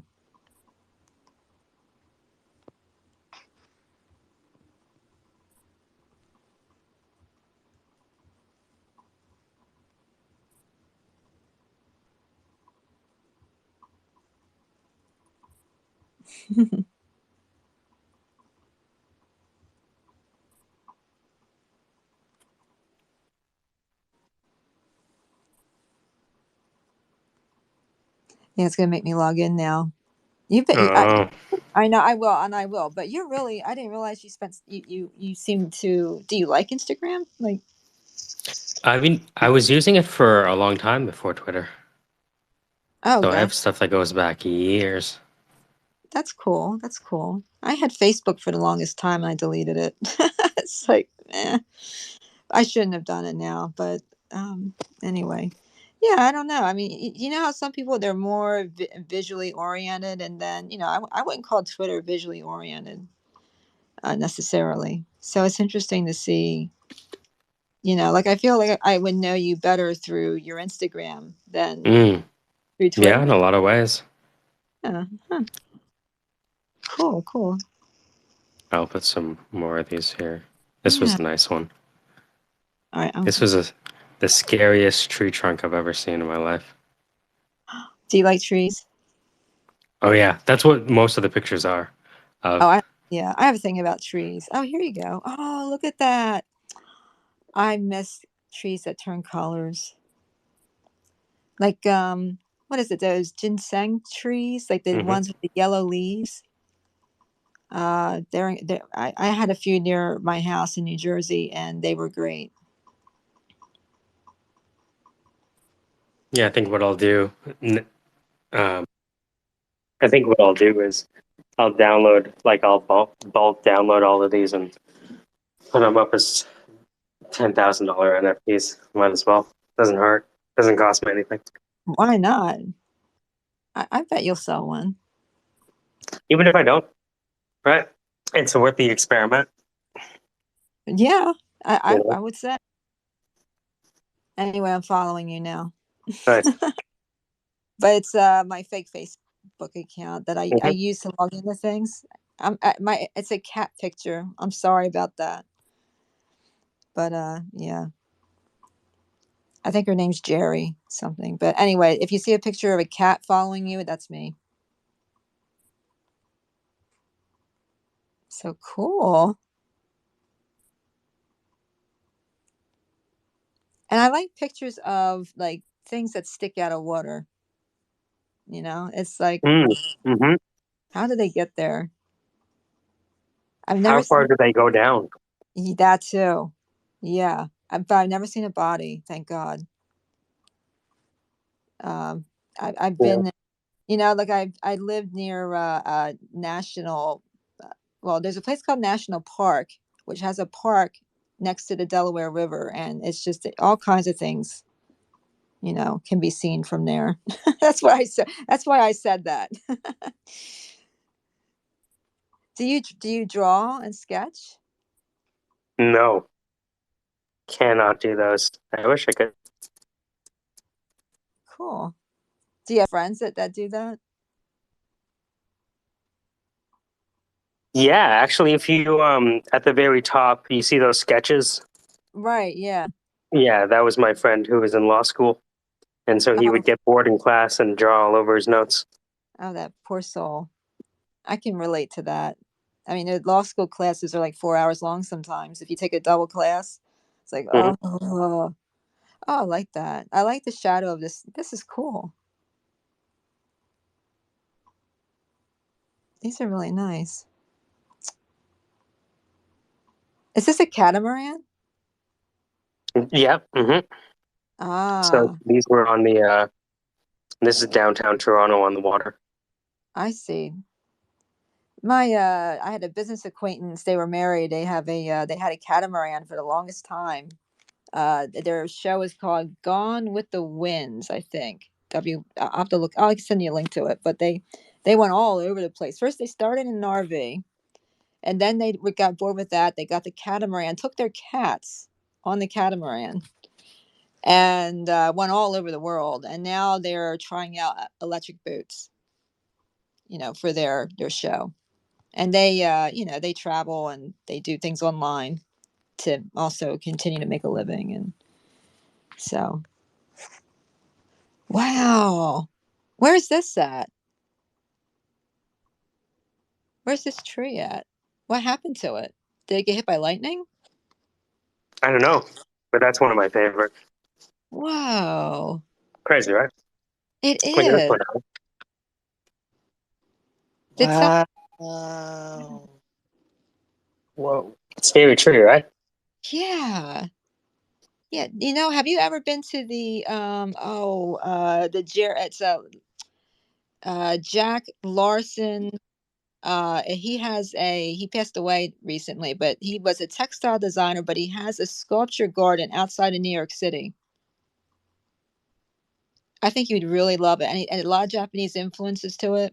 It's really, really a wonderful, place to see if you're ever in the area. Jack Lenore Larson's sculpture garden.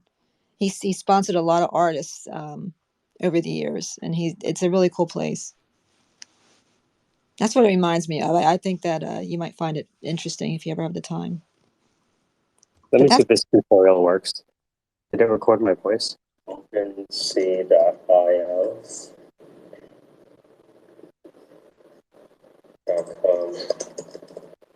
No, I'm not a 10.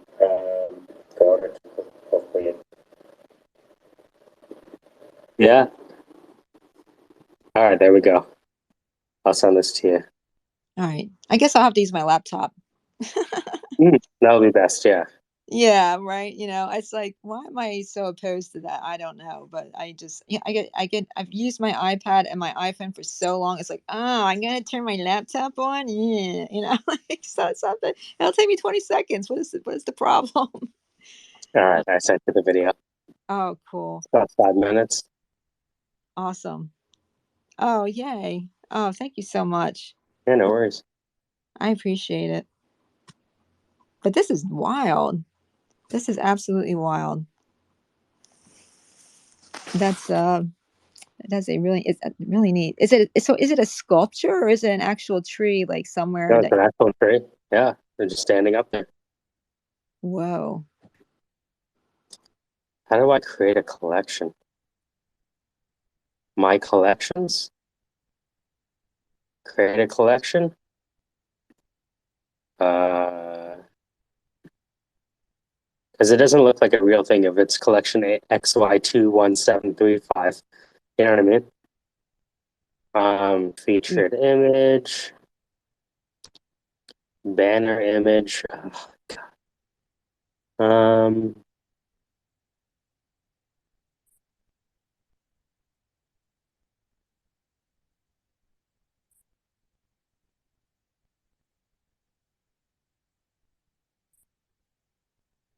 I can use my logo.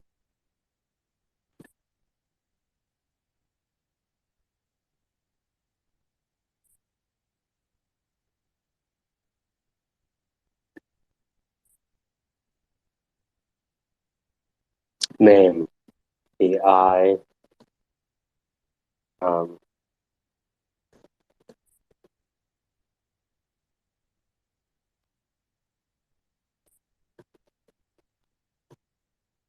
lens on God. A lens on God. Category.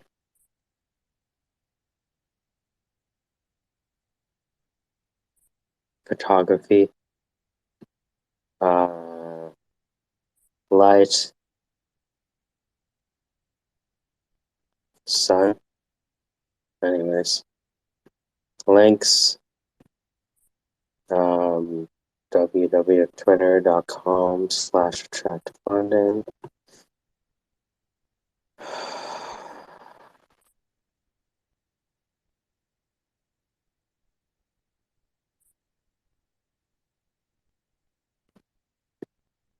Okay, so I think I created a.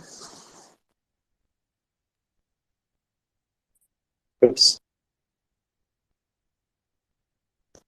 It's like a gunner.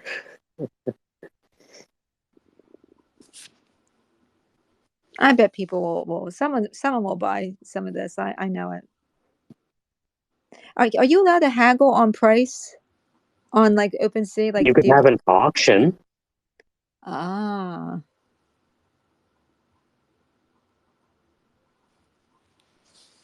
See, I have people with even with, on my fixed price stuff, which is not this in the same galaxy as this, of course. I might have people once in a while go, "You sure?" They'll always give me a story that belongs on like Antique Roadshow practically, and then they'll ask me for, "You think you could come down a little bit? This reminds me of grandmom's, whatever." And I usually fall for it.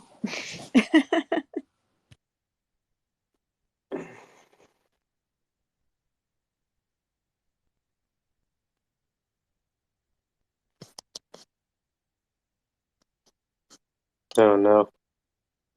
It's the Australian. Oh, hey, Pete.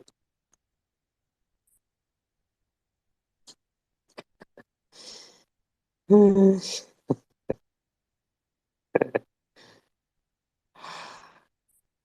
you gonna get mad today, Pete?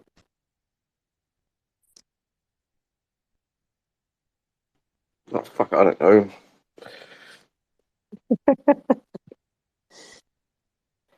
I mentioned an NFT for 10 grand just now. For fun. You're starting your NFT empire, are you? I mean, it's not an empire until somebody buys it. I'm just showing Sandra how to publish an NFT without paying any money. So I was like, well, if I'm going through this process, might as well toss up something.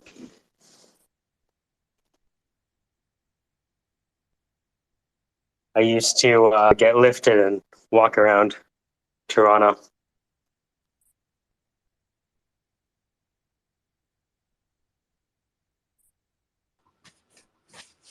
Well, you have a very good eye. Anyone who tells you that you need to develop it more is probably wrong. That's like God mode work right there. That is the eye of God. You absolutely 100% captured it. I do believe. This is how I get you guys to Toronto, because I was taken downtown Toronto, right on the water. Did you enhance it with the pink, or is that what did you do to get that? It looks like there's a filter on. I can't tell. It's so long ago. It's gorgeous. It was one of the Instagram pictures. Hey, Pete, if you're looking for art to steal from, my Instagram is up there somewhere. Jagdale Walks. Oh, man.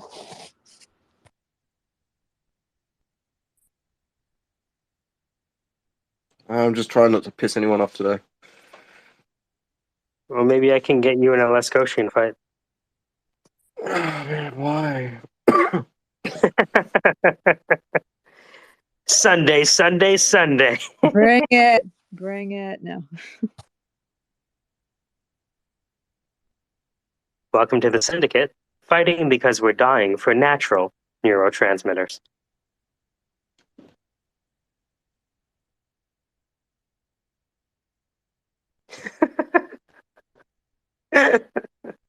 They don't seem very happy with the idea.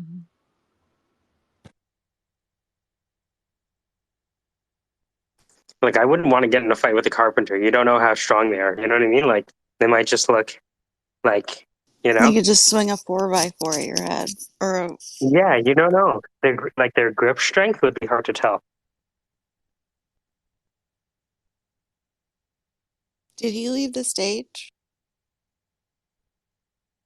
Yeah, he's doing a performative act a la Matios.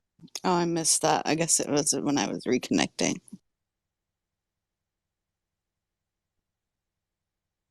Well, Davon got sent home. Oh, yeah. I think She. they all come back, you know? She. Oh, is it she? Yeah. Mama Day. Oh, we were talking to a different Devon today. Oh, that's Devin. This is Davon. Oh, wow. Devon's black. Is my accent. Yeah. Okay.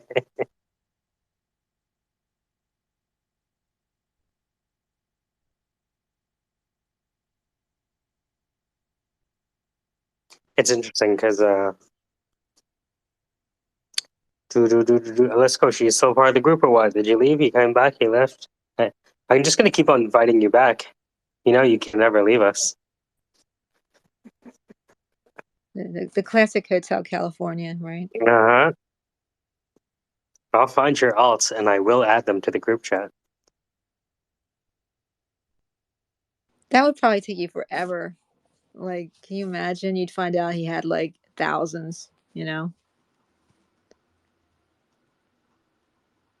That would take a long time. Unless you made some sort of like Python script for it and, you know, scraped Twitter and somehow knew all that. Yeah. You're already thinking like a developer. How does Oh, it feel?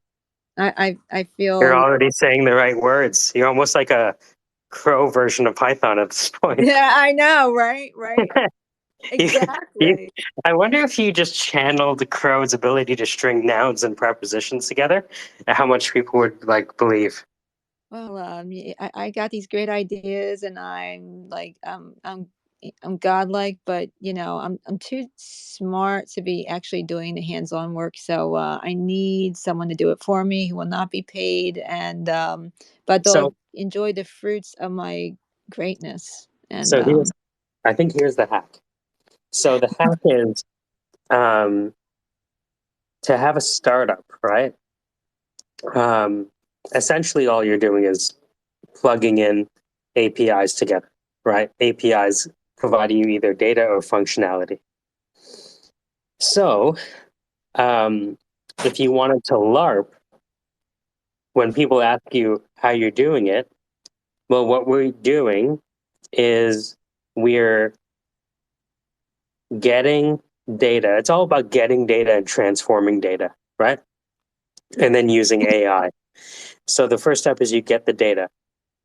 And you get the data from the blank API, right? So the first thing we're going to do is we're going to download Twitter data using the Twitter API. And then you say, I'm going to combine the previous API, which is the Twitter API, with another API.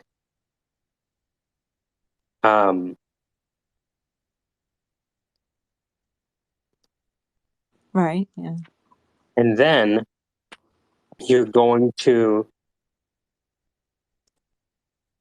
create the user interface so that the target market can, make more money. So if you're going to LARP as a startup founder and they ask you about what you're doing in the background, you can say, well, I'm getting data from X API And then I'm going to combine the data from X API with Y API to create the user interface for our target market so that they make more money. That's essentially all people are doing when they present to you the technical background to their startup. Why do you think that? I mean, you seem cynical, and you're probably, well, not probably, you are 100% correct, but I mean, just so you can understand if they're doing anything novel, anything that they have a moat for. Does that make sense? yeah, that does. Right. And also, like, you'll hear it with Crow and other people where it's just like, all we got to do is connect this API to that API. You know what I mean? It's like, oh, really? You're saying that's a non-trivial process, right? Yeah. To recreate human consciousness, through a set of APIs. That when you say it like that, and I say you, I mean me, and just quote unquote lay people, when they say that, they obviously don't know what the fuck they're saying, okay? Because it's not, even if that was what they were doing, it's never really as simple as that. But that's why I kept saying I want to eradicate the word, well, you just have to, out of the fucking language. You just have to. You know how many 18-month programs were started with "we just have to"? Yeah, I can only imagine. I've heard stories. I mean, it's like that. It's like dump it on IT, and then when it's already like people know. It's like, okay, you don't realize what you're saying, and you've already committed us to that. So first of all, fuck you. And by the way, it's just gonna be a fucking like dumpster fire. I've seen people do that.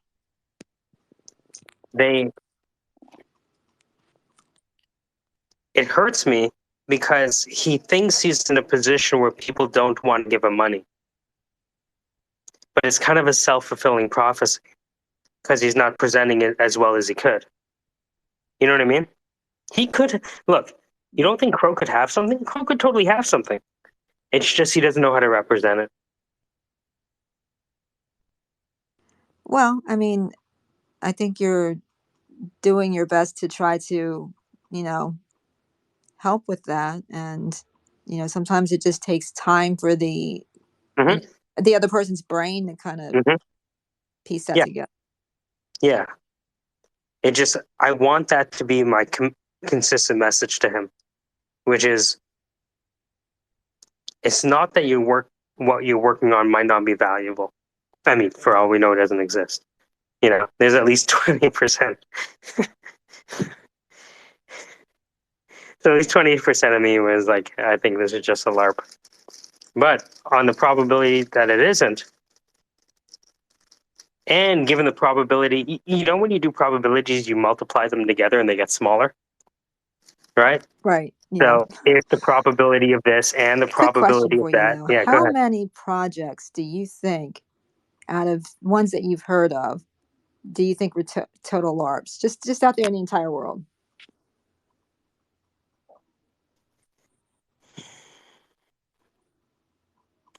I mean, is a LARP when you don't intend to hurt the other person or make contact? No. This isn't anything profound. I'm talking about like the people going into it know that they're presenting a LARP, but they want to take advantage of investors that don't really know but are just flush with money, so they're just throwing it. Like, I just wondered how often in the real world that actually works. In your opinion, because you must have heard some, It's weird too, because like that may have happened more when we were printing a lot of money than now, right? Mm-hmm. So maybe when it was easier to buy money because the cost of borrowing was so small, they may have been doing that more. I don't think it happens as much as people think. I think that most of the time, these people are well-meaning. I think most of the time they believe that if they got funding, they'd be able to be successful. I'd like to believe that. Okay, well, I feel better. Better hearing that. That's good But news. there's like a lot of like little hidden things. Like, I saw a guy who had a company and the company died, and he said, the company died because we didn't set up the capitalization or the equity table properly in the beginning.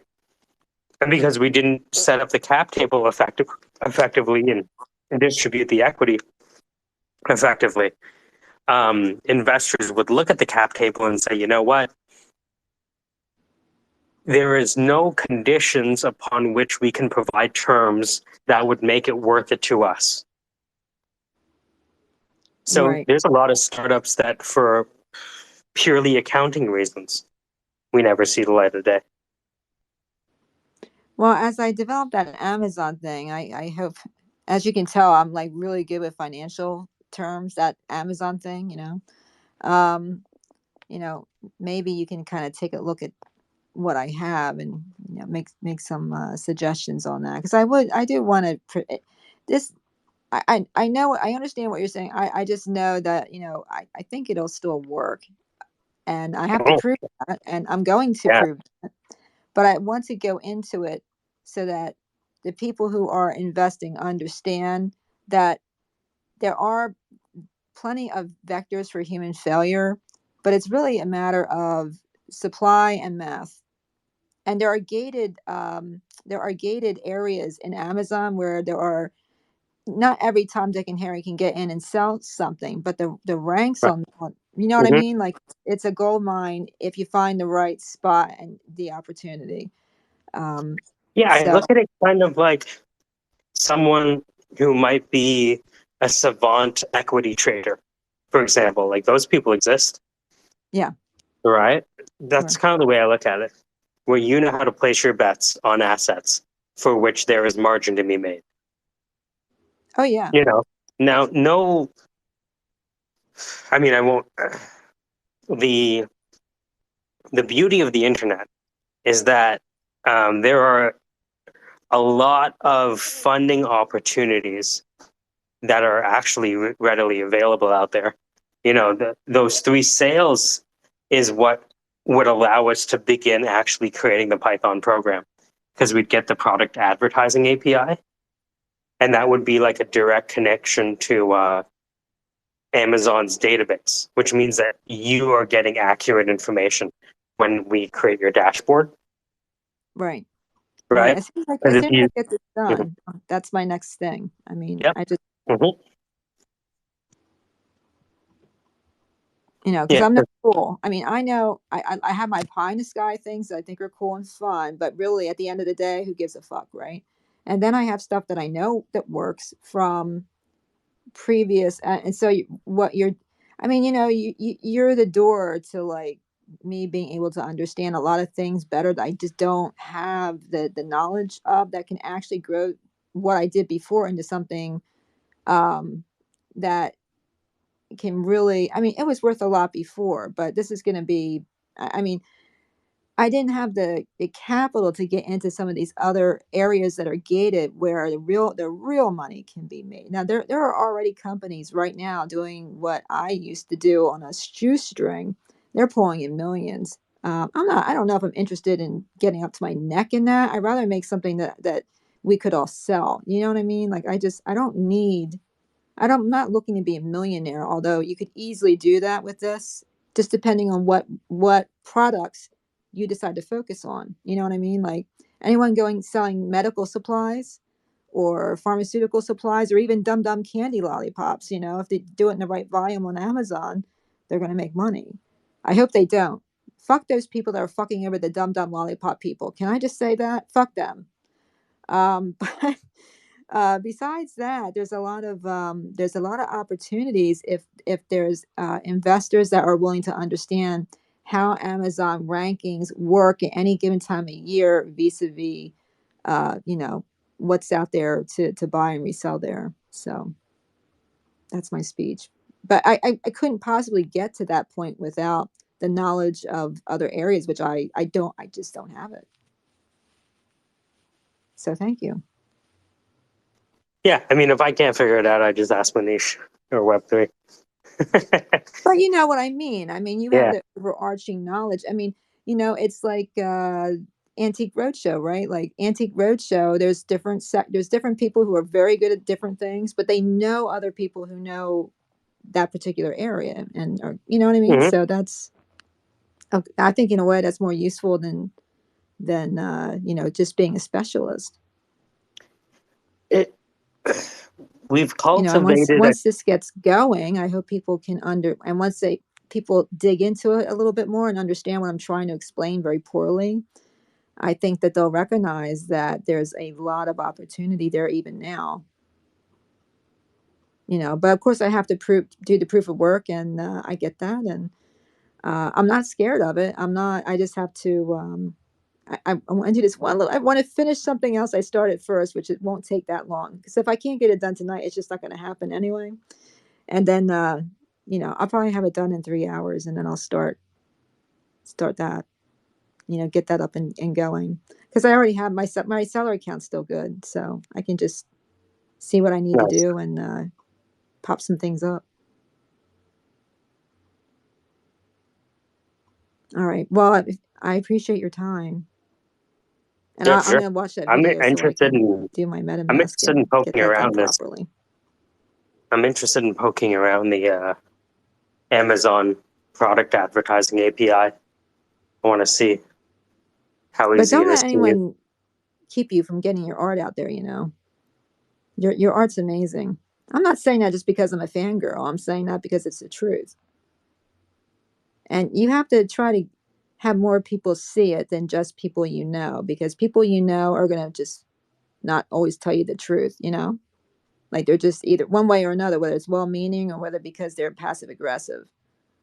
I think that you need to expand and make sure everyone sees it. Do your Richard Bachman move. I still think Looked at those pictures in I still, years. you should revisit them, in my opinion. Because maybe you'll look at them differently and think about presenting them in a slightly different way. I mean, hey, if we can remake movies that make, you know what I mean? Like, why not? Why not go back and take a look and if with fresh eyes and see, if you think it's worth your time to do that. This is really nice. This is beautiful. Now I'm trying to think of the code I would write to download all the images from that account at one time. I feel like an alien's gonna like burst out of my chest. It's like, what have you done? What have you done? Anyway, no, it's a good feeling to feel like I'd be able to do a lot of things, not a lot, but even basic things that I wouldn't have been able to do. Because now I think that way, and it surprises me that because I'm sitting there going, if I did this, then I could do that, and maybe I'll ask so and so about what they think, whether that's a good idea or maybe there's something already out there, and the mind goes through a completely different process when you think a different way, and it's a good thing, and it did not take an entire year of law school to think a little differently, which is nice. Well, maybe it did. I don't know, but you know what I mean. Yeah, the sooner we can Let me. connect the Python, the sooner we can design the logic, and that's what I see. Like Manish spending a lot of time on. He probably spent a good week just understanding. Okay, so I'm getting the data from here, I'm putting the data in here, and then I'm going to use this thing over there, right? It's not as easy as I try to make it sound. It's not. Trust me. Yeah. Mm-hmm. It's not. But at the same time, getting the data has never been easier. So for someone who knows what to do with it, it could be a little quicker than it would have taken 5 years ago, 3 years ago, especially 10 years ago, right? Yeah. 10 years ago, it's like, oh, you need to use an API. Fuck, you got to find a wizard. Yeah. Well, here's the thing. The trick isn't that. The trick is being able to continually update it so that you have the freshest information and then having a history of it so that you can analyze it. The history that I'm looking for is on a site called camelcamelcamel.com. They do not show the rankings anymore because I guess they're not allowed, but they do have the historical analysis of each particular product with an ISBN or a SKU. So if we can access the history, that part we don't have to worry about. Do you know what I mean? Because the history for the last year is there. So that's a relief. But yeah, the trick is not necessarily getting everything. The trick over time is making sure you are going to continually be allowed to either scrape or, which is what we did, or have an API, and it will continue to function properly. That's the trick. And now if you have enough data, then you can make your own rankings, and it doesn't matter if Jeff's continues to work or not, right? But that was something that I could not get implemented. Even though theoretically it should have been possible to do. But anyway, the trick is being able to to continue to be able to use that API or scrape so that you can continue to refresh your historical analysis, so that it's in a way it's very parallel to what traders do, right? That's the way I look at it. I Yeah. look at that you have access to information that other people do, but what you're doing with it is novel. I know there's people out there doing it, but it's the last thing they would ever want is for it to go public in the way that, I mean, because it would change a lot of lives. There'd be a lot more people trying to do this. But like I said, the gated ones are totally different story. They you can get that information. Look, if you make $1 million, then you can decide if you want a Rick Warren and purpose-driven life and reverse tide the whole thing. You can do whatever you do with the money, right? Yeah, and we do have people that want to know where their ebooks are really ranked at, and that's so I think that's a good thing. In addition to that other stuff. But I would want to, at that point, if it gets to that point, I would want to talk to you about what you think. I'd ask your advice. I'm dragging you along with me, whether you like it or not. No. No, it's a good use case. Well, it's a good use case. It's readily accessible. It's not too complicated to get the data. Like for all those reasons, it's like, okay, check mark, check mark, check mark. Okay, you've operated this business before, check mark, you know what you're looking for, right? Yeah. Like most of the time, yeah,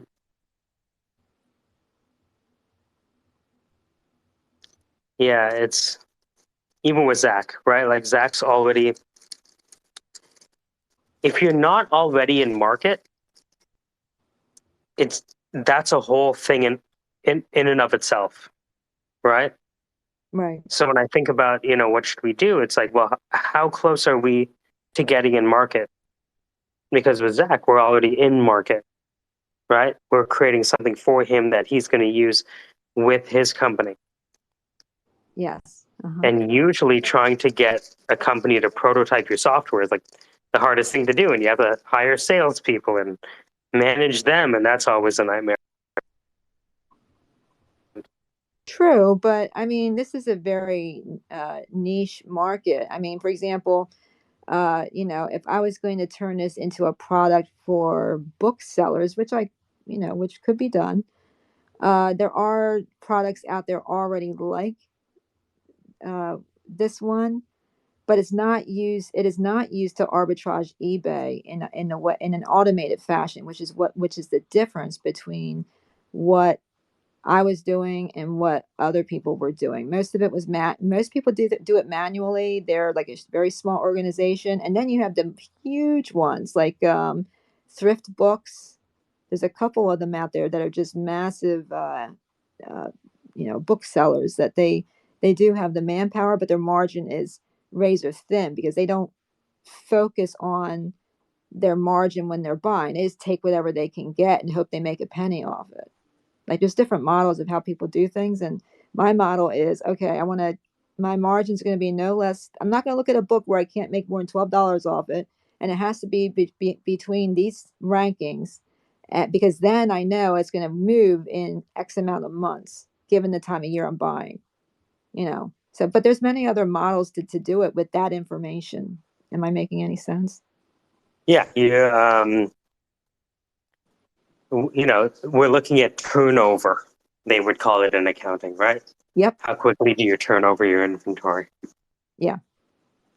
So if you have a book you know is going to sit for a year and a half, you want to make more than $12 off it, in my opinion. Like I would never buy a book over like $1.5 million to and up ranking unless it was like worth to me like 50, 60, $100 plus, because it was going to sit for a while. And if it wasn't like at the top of the pile when someone comes around and looks at it, that's a whole other issue. Someone else's book's going to get bought first, so it might sit even longer. So, you know, the other part of the program is the price changer for Amazon, which now Amazon has its own price changer. So that's not as much of an issue anymore. But we actually had our own price changer that would go in and it would put aside anything problematic that needed manual, you know, someone to look at it. So we, you know, that's a whole other part of it, but that's not as important as the first part.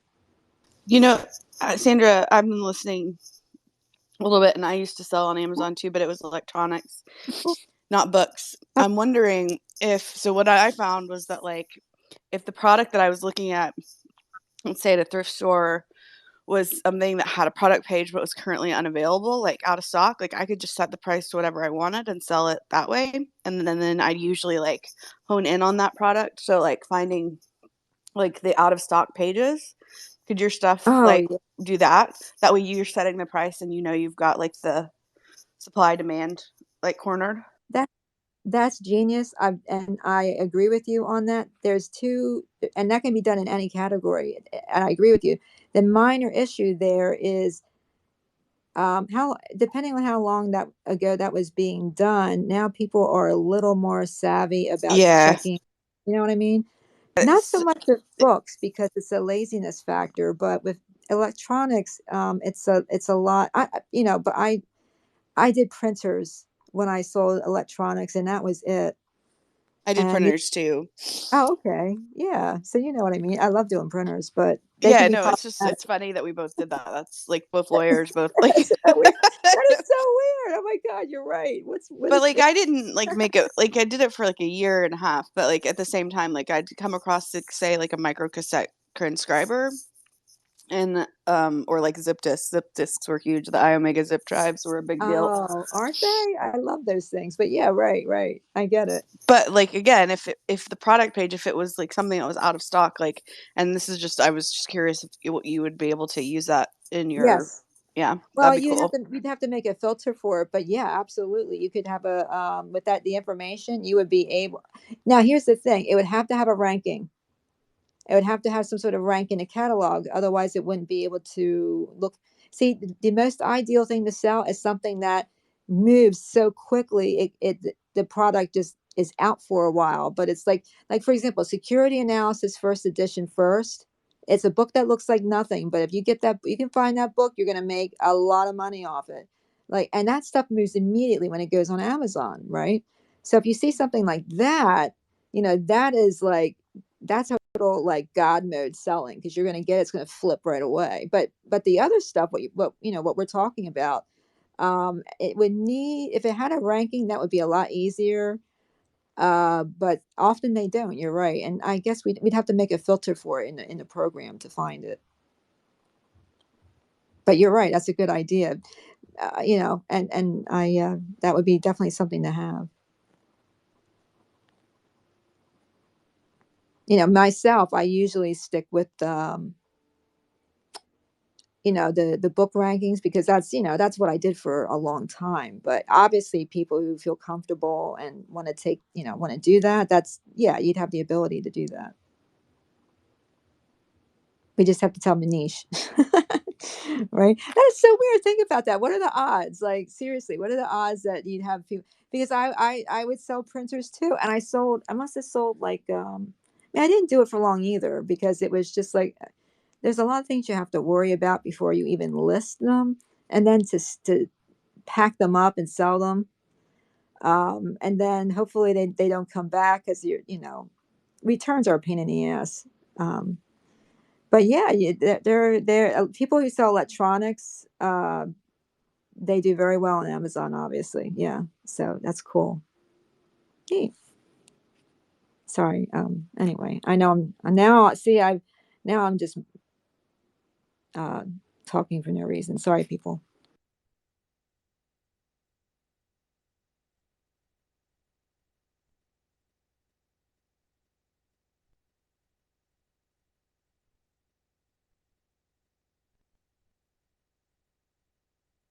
But another good thing are DVDs, vinyl. They picked up vinyl again a couple years ago, which is nice. I think that certain audio and DVD are gated. So anyway, well, Mike, if we're gonna get on this, I better finish my other projects. So thanks for. I'm gonna watch that video and finish enhancing. Mm-hmm. I can hang out here, but I might not be saying as much. Yeah. You know me. I'm doing the same. Okay. All right, I'm here. Hey, Peter, are you awake? All right, so we'll hang out then.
Okay, I get it now. So if the endpoint is what has the data, if I change the endpoint, I'll change the data I get back. Fantastic.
All right, Lucas, it's in your hands now.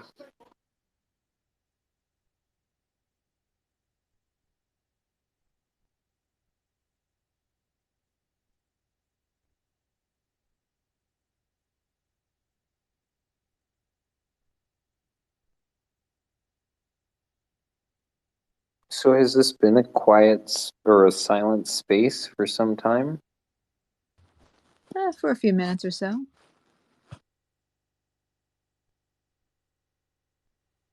It's in your hands now, Lucas. Do you all like poetry? You got some Percy Bliss Shelley?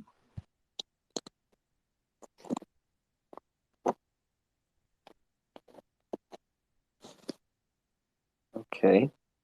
Give me a second. Or read what you choose, whatever you like, it's fine.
Is anyone seeing the tweet I pinned? No, I don't see it. And if you're talking within 20, oh, there it is. Okay. There. Okay.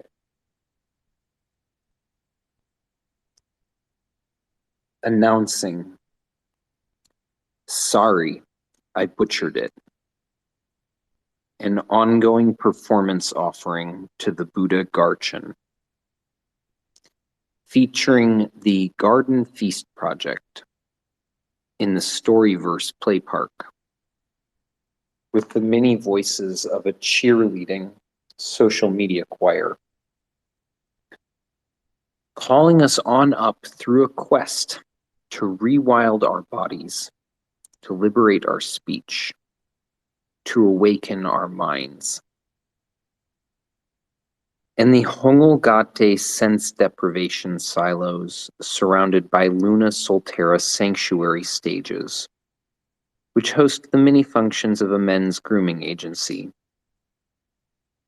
to advertise with appearance for trust, and host a beam stream of firm, compassionate teachers.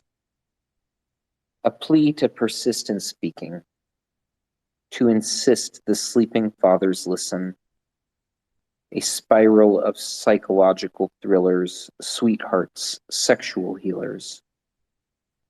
Rumor has it that metaversal moguls might have support to offer the trapped city dwellers. There's a desert flower blooming between past and future.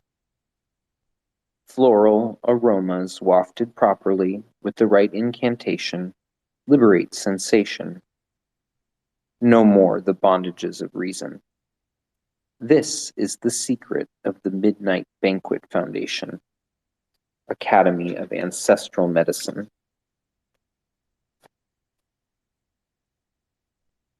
A call to every living being to join in prayer for animation of emancipatory story living, unfettered by financing. A call for the ritual transformation of currency as the enabler of non-cooperation to currency as the facilitator of alchemical transformation, of suffering into bliss and the dark age into regen era. Collectively, stellar guidance is threading the needle. The path is through release of all grief, shame, blame, and hate into responsibility and longevity. Honey shared thankfully. Like trees growing and laughing and leaving behind together land trails. Forgiving canopy umbrellas. Sets built of layers, material, ethereal, astral. Settings knit of strands, biological, spiritual, technical. Come join us. We already have a new economic model. If we can trip together through some old stories and machinic metaphors, here and now, heaven on Mother Earth is revealing herself effortlessly. Through all the degenerations, the digressions, the distractions, delusions, illusions, every little thing.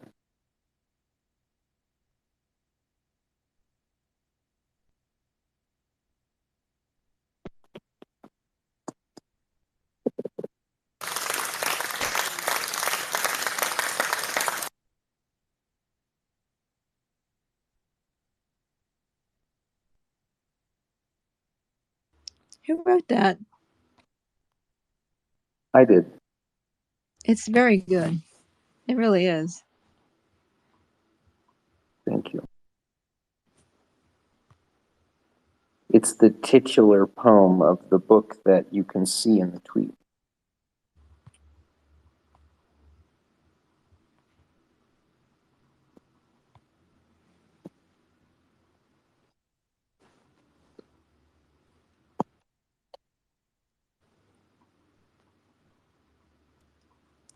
Young body, tender flesh. Life trembles within me. Wild winds blow through channels, dance of duos, exuberance and energy. Beauty itself shone through to touch me. Love, hate, heartbreak, you build me up. Longing, lust, lively play, gods and goddesses dance.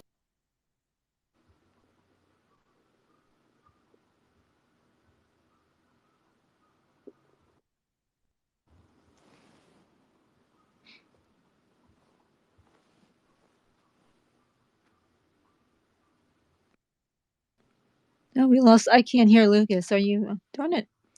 Sometimes. Yeah, cut out for me. Lucas, you there?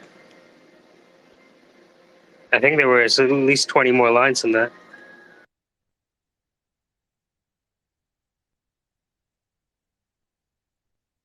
I liked how he was reading that too.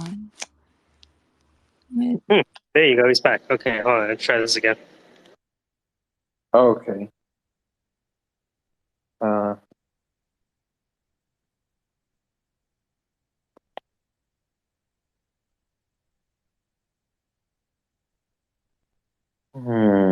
The passion energy breaking down solid we. Yes, clear, sharp intensity, incredible flux of we. But then again, too much of me, and the beauty flees. Turmoil, turbulence, turbidity, morbid.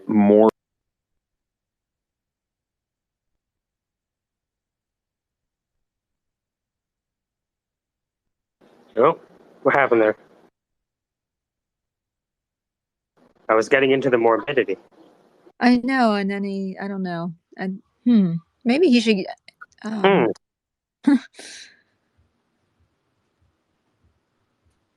Yeah, So weird one. I wish I understood Twitter Spaces better when it gets like this. I go back there and I don't know, turn it off and turn it back on again. But these poems are really amazing.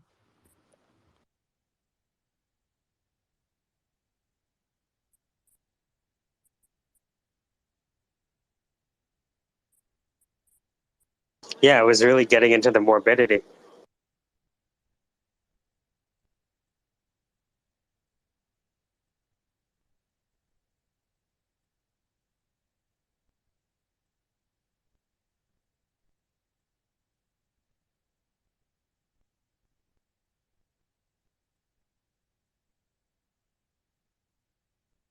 I like the shape of the pages too. I wonder if that has meaning in relation to what's being read.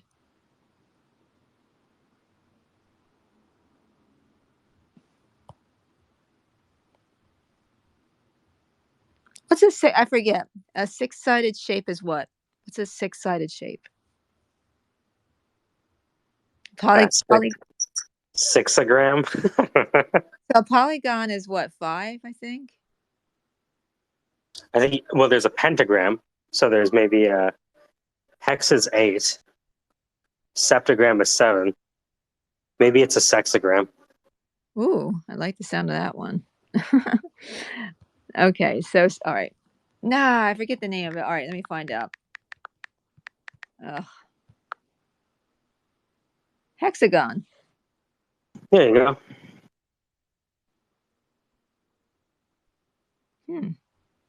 Ah, I see. So they turn, okay, now that makes sense. Oh, so wait, so 8-sided shape, wouldn't that would be an octagon, right? Mm-hmm. Ah, okay, neat. Honeycomb. Now I remember. I knew that looked familiar. Cool. Really neat.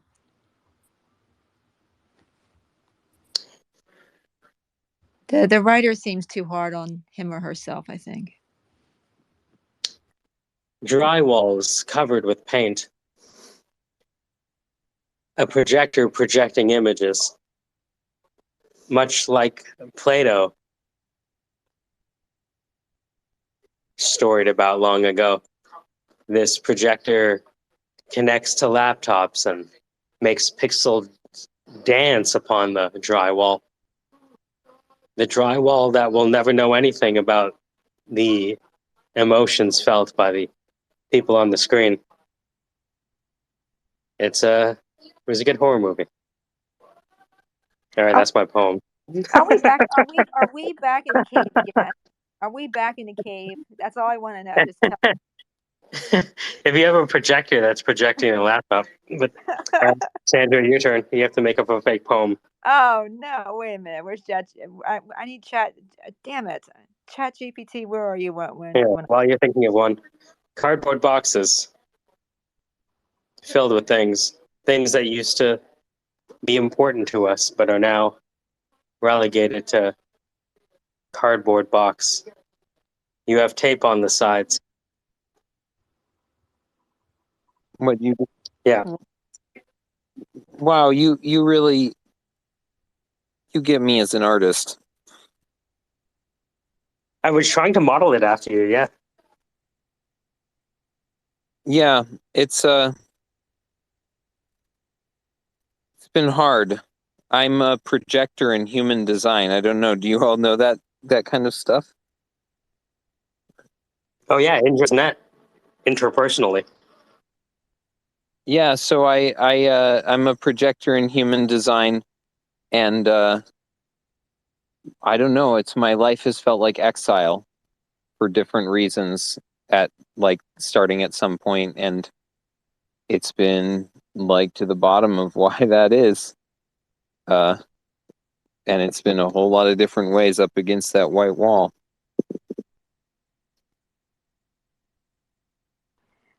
Well, maybe I'm not allowed to say, but you always have a home here.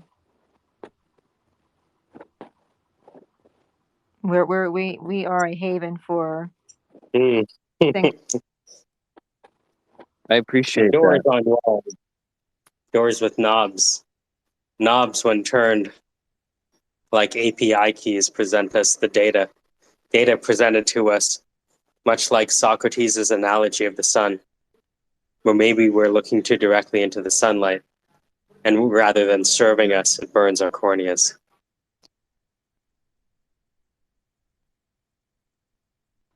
So that's how Donald Trump became president.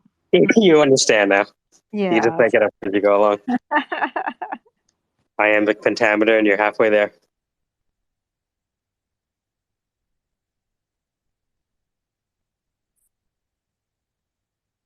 All right, let me write something down here. Hold on. Very sad.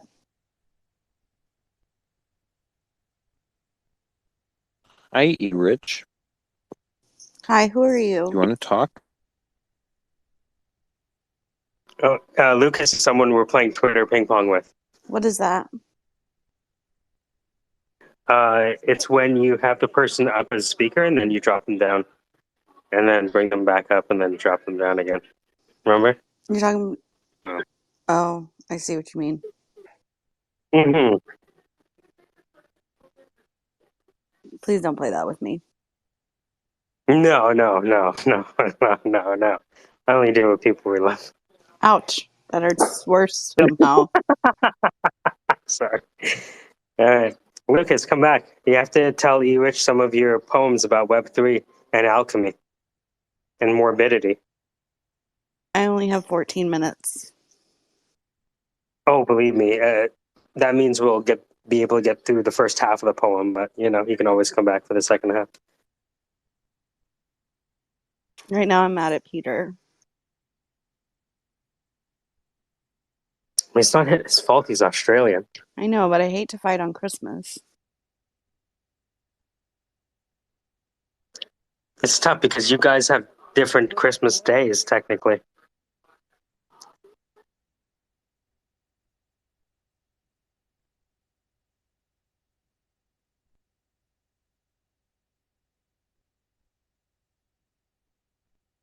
Did he at least gift you an NFT? No.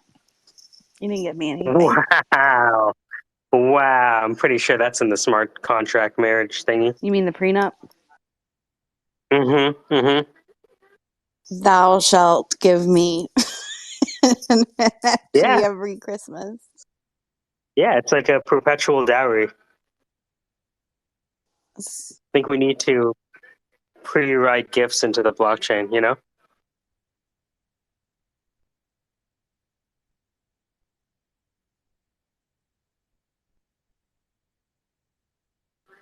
Lucas, come back. We want to hear more poems about. Poems about. They're about being about. It's just prepositions. Of and is it. All right, so we have to finish mine. All right, so here we go. Wicked. So I stole from Moody Blues, but only one line. Future days past aren't embers as they die. Love isn't one long goodbye. Cinderella wasn't woke enough to understand love. Embraces all broken souls. Hit it.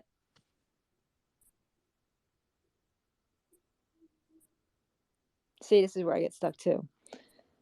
So if you can try this. I just pick things that I can see around the house. Well, that Coke can left open, searching for carbonation, searching for the air that we two breathe. You've lost your carbonation and therefore have lost life. Maybe there's a creepy crawly inside of you. I hope not. I don't like those things. Right? You can just make it up about anything. Yeah, usual suspects type thing. All right, I can do that too. Raucous, this white gender male. The voice, pale, skin black, ready to attack. It looks like, but not really. Center right he sits. Center left he sways. Not a particle, but a political wave. Merry Christmas. Merry Christmas. Merry Christmas. Sorry. Yes, Merry Christmas. Thank you. You even forgot. I knew you were a wave. Knew it. Can't even commit to your own proclamation. You're ready to be a politician.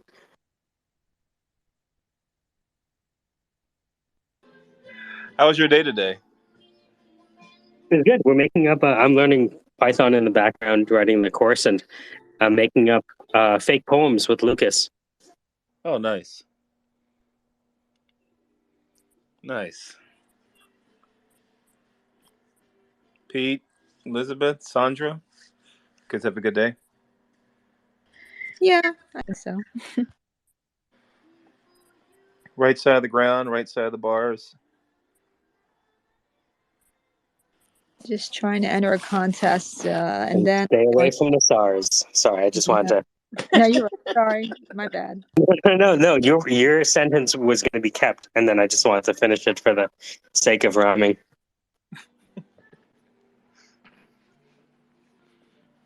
Did you get what you wanted for Christmas, Ruckus? Oh, I did. I mean, you know, health, right? As Steve's Jobs, health or wealth. So kids are happy, wife's happy. I'm good. I You don't mean, really sound too happy with health, to be honest with you. it's all about perspective. I mean, it's just, yeah. I mean, Christmas is every day if you're an adult, right? Yeah, just see what happens when you don't give them the present they want. Well, I mean, yeah. I mean, my kids did get everything, but adults, make your own path. I think. What did you get them this year? I got my daughter a toolbox, like a professional, like a tool bag with real tools, and Man, you're really conservative. get her. She needs to get out there and You get hustle and into get a the job. trades. Yeah, get in Like, the I know it's trades. not legal for you to get onto the job site, but it doesn't mean you don't have to know. Yeah, I mean, yeah, she's always in the tool. We call her the toolbox. She's a hoarder and she has all the crap. So I was like, let me get her a toolbox. Something when she can keep forever and yeah, I mean, like a nice tool, like a craftsman. So, that was that. Oh, like a proper one, like with Oh the yeah, red and no, yeah. I didn't want to offend, and you know what? I didn't want to offend and get her something like a pink one or pretend or a kid's toolbox. And she actually said, she's like, I'm glad you got me this. If you had got me like a kitty one or, I would have been How old? upset. She's 11. Okay, yeah, 11-year-olds might as well be 17-year-olds. Might as well. Yeah, her tool bag's better than mine. So, you try to make investments and try not to, how do you say that? Be careful with the genders, so. I know, I said my own, you know what I mean? Like, I gotta be. No, we don't know That what. is hilarious. I Be do. careful with the genders. That's a Be quote careful by with the genders, Rocket. man. Like, I'm a little offended. I gotta say. I'm sorry. I want to create a whole album around talking to Ruckus. I mean, so I could have gotten her like a pink Can we bag publish and it pink tool. under like a pseudonym? What? Right? Because nobody's going to be able to tell it's you because you have such a generic voice. Right. Right? Do you have a pseudonym? No. Like you could call yourself Sukar. Like that's Rocket sugar backwards, right? Oh, Sukar.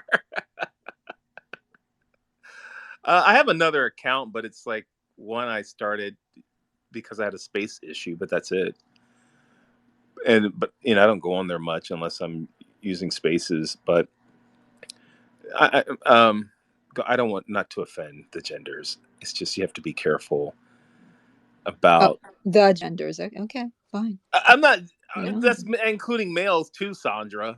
That's you know, like Well, you my can say that. You're like the genders. Like, well, oh my God. I tell you, one of my friends who's liberal ripped me a new one because I said the poor and the rich, or he's like the poor. I'm like, well, I said the rich too. I didn't say. I was like, oh, yeah, like the great unwashed. Is that what you mean? Like poor people? no. You Oh, know, being okay. center right is kind of like being on that Japanese game show with the obstacle course, and it's always like smacking them in the face, dropping them in the water.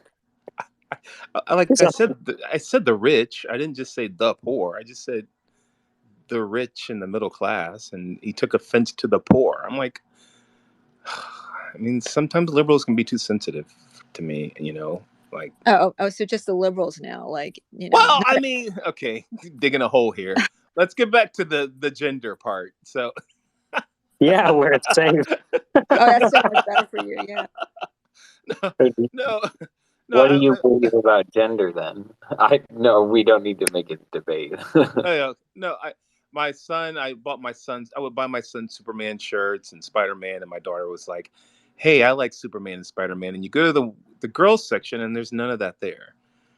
It's just tutus and all, you know, dresses. There's no Superman shirts. So, Target's pretty good about it now. They've gotten rid of their, you know, you guys know it. Target has like taken away the gender. Like it's just one big store. Like they don't divide it into genders anymore. So it's easier to just fit a little girl with something that she's into, like a Superman shirt or Spider-Man, or if you want to put a, you know, dress on a boy, you know, you can do that. So, am I digging out the hole a little bit, Sandra? Is that better? Yeah, you're good. You're doing Okay. fine. Okay. I don't know how I feel about you dressing your children up as girls, but you know. I'm not here for that either. No. Yeah. Yeah. My daughter came, but not my son, you know. But you know, What do you again, mean? Wait, what do you mean your daughter, not your son? What do you my mean? daughter can dress like a girl. She can wear dresses, but not my son. I don't. What? What are you talking about? Absolutely not. I mean, why can't he decide what he's gonna wear? well, he can when he's 18 and he's out of the house. He can decide. Oh, Yeah, I I mean, he see. can. I'm not. You know, he can decide. But thank God he wants to wear jeans and Man, not a Thank dress. God. there's Oh some God! really Right now, Take God. that we the started wrong way. They have Jesus. comedy support bots What? on Twitter now. What? Is this recorded? Damn it! It's recorded. All right. So anyway, let's back. Let me. Dude, who programmed you? Let me Who programmed you? You're what? really good. What are you talking? Hold on. Let me clean this up. Let me see. I didn't realize until we got into this routine, I didn't realize that I had done a little bit, like I had done my artificial irrelevance bit with Sandra on a previous space. And now we found a comedy bot. Does this comedy bot have a gender, or are you just like some woke asshole? I'm dropping down the listener. I'm kidding.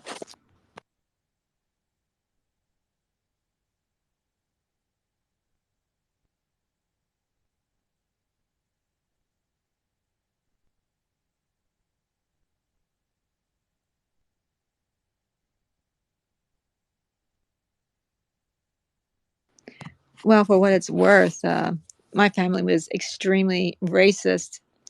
And when my mother found out that my father had a, very distant, uh, was W.E.B. Du Bois was an ancestor of, on my father's side, she was horrified and she hid that so that no one would know about it in the family, but her and I guess my grandmother on her side, because my grandmother was very into genealogy, and this was before computers. This was like in the 80s, and so I didn't realize how bad it was until I brought a friend home in second grade who was black, and we got off the bus. It's like late fall. I go inside. My mother just goes bananas. Like I'm talking like completely, and like we can't register like what's happening. But my friend did. My friend knew within 3 minutes that she better get out. So I ended up walking her to my Uncle Clarence's, she worked for my Uncle Clarence's, the family did. I know this sounds bad, but this is the 80s, okay? He owned a rather large farm in the area, and he had help with that farm, and her family was there to help. And so I walked a considerable distance with her back in very cold weather. And I just, the whole time I'm trying to figure out like what happened. Like I didn't, like I'm second grader. I'm just totally confused. And she kind of explained it to me, like, she took my hand, she took my glove off my hand, she showed me her hand. She's like, look, that's why. And that's how I learned about race. And my father had, in the meantime, had gotten home from work, and he drove up, found us, and took us the rest of the way there, and took me back to our house and didn't say one word, not one word. So that's my horror story of the day, I guess. How But did you it was rough. process that? Like after, like how long did it take you to process it? And did you see that friend again the next day? And did you Yeah, have another? we were friends at school, but I never ever brought her home again, ever. I mean, obviously that would have been very bad.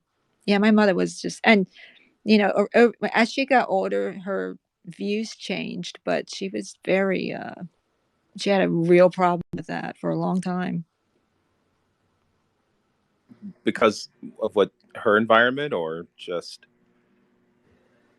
I don't even know where she got it from. I think she watched too much television, to be honest. I mean, my her parents were not that way at all. So, well, I mean, it's not like I spent a ton of time with them either, but I don't recall them ever saying anything. They were never they would never turn someone away from their home in the middle of like, a cold day. Like it was like, it stands out in my mind besides from what happened, just because of the weather was it was frigid. So it was not on top of it. It was a very long walk. So yeah, but it was hard. I mean, now our school was mostly white too. So I can only imagine what it was like for people to have to deal with that sort of thing. And so as much as I joke around about differences and things like that, and I think comedy is a great way to kind of learn about those differences and how to deal with them. I take it seriously, and it does have personal meaning to me. I was there were seven of us, seven blacks in a junior high of all whites. My parents moved out to the suburbs, and the white kids would look at me like I sounded like them, but I didn't look like them. And I remember going to parties, and it was different, but thank goodness we've progressed as a country. We've come a long way, right? Like Well, in my area, if you were good at sports, you were adopted as a white person. I'm serious. I mean, because this is, I don't want to say, believe it or not, South Jersey is below the Mason-Dixon line. And there were air pockets in, like, for example, let me see, about 25 miles south was one of the largest KKK clubs in probably in the tri-state area. It might have been on the coast at the time.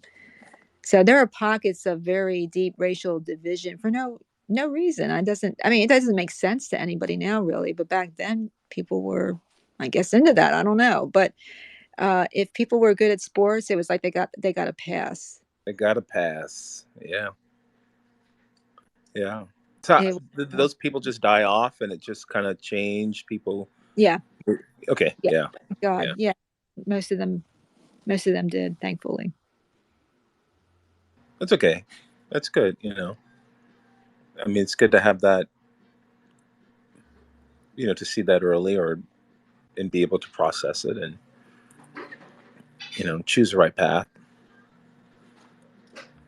Yeah. I mean, things change, things evolve, and I just, I prefer to go through life thinking that people will try to evolve to the highest level that they are able to and that they can. And we're all God's creatures, and we're all welcome. Absolutely. Are some creatures created more equal than others? Absolutely. There's a hierarchy. How dare you? I'm just kidding. Hold on, this is recorded. Damn it. Sorry. Oh, I thought we made progress. I guess. I'm telling you, we need to create an alias like Bachman for Arrakis, so that we can like, if there was ever a source of data that pollsters for both sides would want to hear, it's Arrakis. Because if you can move Arrakis, you can move a whole swath of motherfuckers, right? Yeah, but this is why I'm vegan. I mean, I just find some animals are better than others. Very More disturbing. tastier? No. Well, it is tasty, but I can't do that because I'm vegan. So, yeah.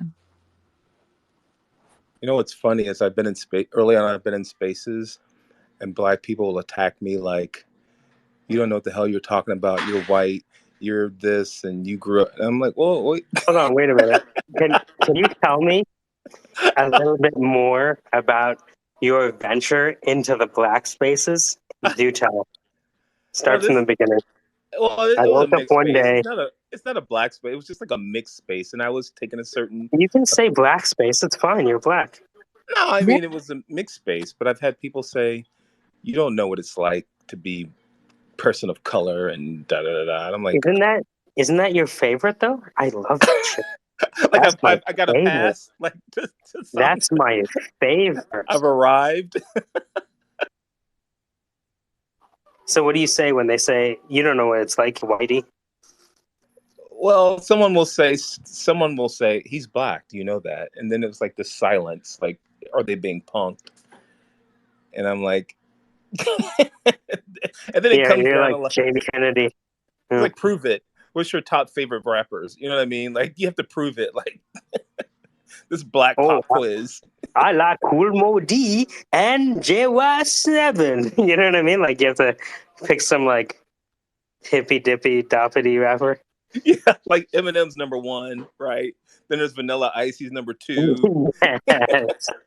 Yeah. And like Lil Yachty or something like that. Yeah. Isn't it so funny that that's how you prove you're black? Yeah, it's I mean, it's not often, but it does happen. But it's funny. It's like, can you imagine? You're white? Name me 3 country singers. What? You would never say. Sing Kenny Rogers. Give me a Kenny Rogers. Yeah, but you don't know no fucking Patsy Cline. Yeah, fucking fake. Sing me a Jim Reeves.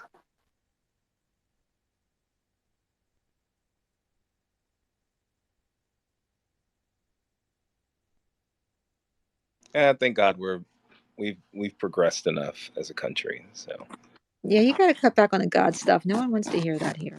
What? What? God and gender conversations don't mix. I'm telling you right now.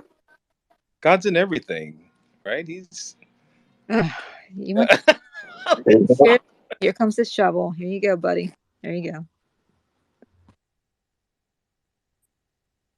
Dan, how do we sell this data to like that guy from that Bill Clinton documentary with James Carville?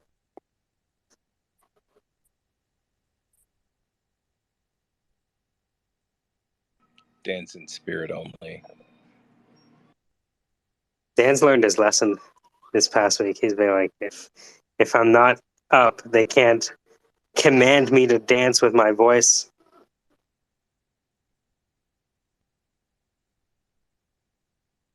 He's a voice actor now. It's different. He just doesn't perform on command. Oh, Yeah, my ego.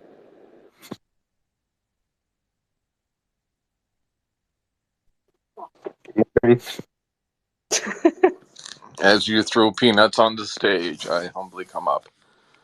Merry Christmas, everybody. How y'all doing? We made it, guys. Good. Merry Christmas. Merry.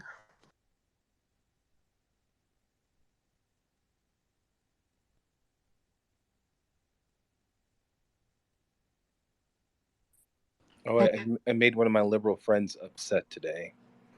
Oh, wow. On Christmas of all On days. Christmas Day. I tried to let it go, but my neighbor. You were pushed to. You're kind of like I that thought you movie. were an ally. I tried to Is let it it called go. Falling Down? With Michael Douglas, right? Yes, that's you. You're just getting pushed, and then your glasses are broken, and it's fucking over. I tried to let it go, but she was like pushed it, and she's this kind of like everyone should get in. Everyone should make it in America, like everyone. And I was like, with low unemployment, millions of jobs available. And what she said was, but nobody wants those jobs, which flipped a switch in me. And I was Oh, like like, there's a bunch of people who are like, you know what I want today? You know what would be nice? Is if there's that guy out there. get 10 million There jobs was out only here. 10 million, but nobody wants those jobs. Who wants those jobs? I'm like, oh my gosh, stop. Just stop. Don't complain. What'd she say? She didn't say anything. Her silence was powerful. So, but she's really, really left. She's like, and don't take this the wrong way. Here we go. Here we go. She's like uber feminist, and she's left.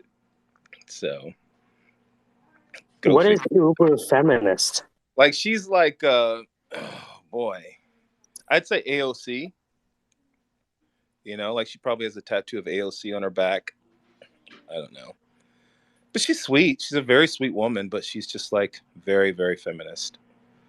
And very, very I liberal. asked you what an uber feminist was, and you said she had a tattoo of another woman on her back. Probably. Like I wouldn't be surprised if there was a tattoo of AOC. God dog it, this is recorded. This is your idea of feminism. No, someone it's with not. a You know what? tattoo of a woman. I'm going to drop. Hold on. Let me go down on this. Dropping No, I mean, We don't want to say anything bad about AOC. I love live AOC. on the mic. You know what I'm saying? Talking about AOC. She's gorgeous. First of all, I think she's fantastic, and second of The all, only thing the lipstick Raucus has to say is that she's gorgeous. How did I miss that? Please. How dare you? I love AOC. I mean, she's needed, but she needs to move to the middle a little bit. She's too far left. You want her to be a politician, but not rock the boat. It's nice that there's representation. Just don't make any decisions that are too, left. I think she's needed though, even though she's left. Does that make sense? Like, yes, you like that they're there on the website. You just don't want them to be involved in making decisions. well, she's part of making decisions. I mean, she's a voice for those who want to hear that and need that voice, and I like her for that. But do I want her in like the highest position in the country tomorrow? No. She's not ready yet. Oh, and Donald Trump was. He was. No. So we have a man saying she's not ready to be okay. Oh, there it is. No, Sandra, that's not what I meant. But you literally said that. I did. What did you mean then? You described uber feminism as a tattooed woman with another tattoo. And then when it was time to praise AOC, you said she was hot. So now I'm objectifying AOC. I mean, you'd never talk about the attractiveness of a male politician, would you? You don't say, oh, Obama, look at his sandy Liberian skin. You don't say that.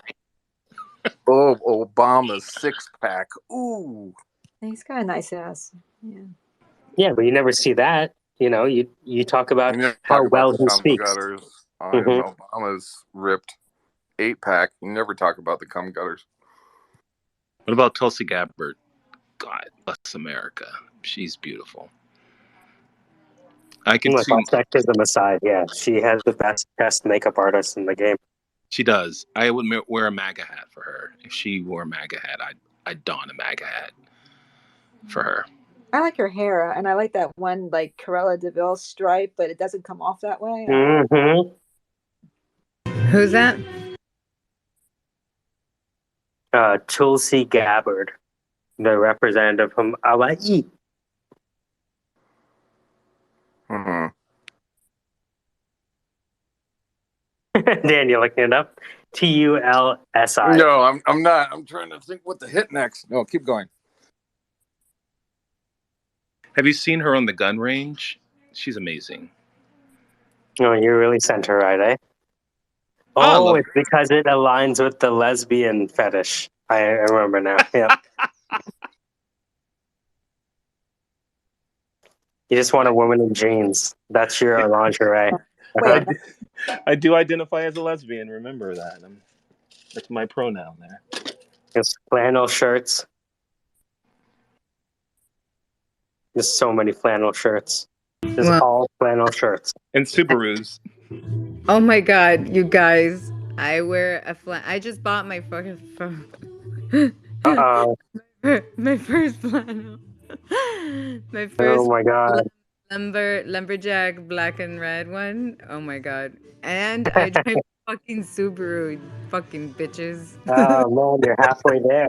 You don't even know it No, yet. Must be a lesbian. no way. And I have short hair. You know how many times I've been called a lesbian because I have short hair? Yeah. The fuck? It's becoming a self-fulfilling prophecy. What? 3 out of what? A hot lesbian. Nah. Grab the thespians. He does drive a Subaru. No, I like no. Do you like Katie Lang? I'm gonna. I was gonna say Indigo Girls, but yeah, same. Oh Same. my god! Shut up, guys. I like penis too much to like. Well, the women come with those now. Touch. What? The women come with those now. It's a new day. Oh shit! No, they don't come. It's Women come with men. protection? No, it's men that come with tits, not guys that come with dicks. All right. Oh, maybe it's both. No. That's what she said. Keep your pronouns at your side at all times. I'll keep them inside of myself. Actually, I should not speak them. I will get canceled or fucked with. Yeah, you want to like end up like Shut Ruckus? the fuck up.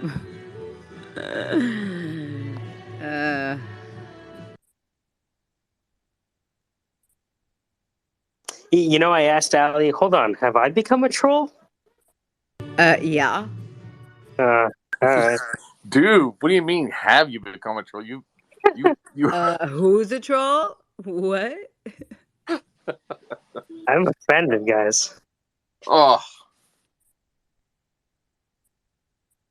Update on my iguana. My goodness, the unicorn has a heart after all. Come see it beat. Oh. They were beating on this curb. I'm just gonna open a bottle of champagne. Fuck it. I don't know when the fuck I'm gonna leave my house, you guys. There's a blizzard. There's like a storm hitting. Like, keep drinking. Yeah, not the Stop best thinking time about to it. Keep try drinking. I'm gonna open the bottle. I was gonna open the. I have 3 bottles of champagne to celebrate something. That's perfect. We Uh, can celebrate Well, look. Kwanzaa together. I mean, but here's the thing: you have champagne, you have a Subaru, Yeah. you have a flannel shirt. You know, what's the only missing? No, my husband.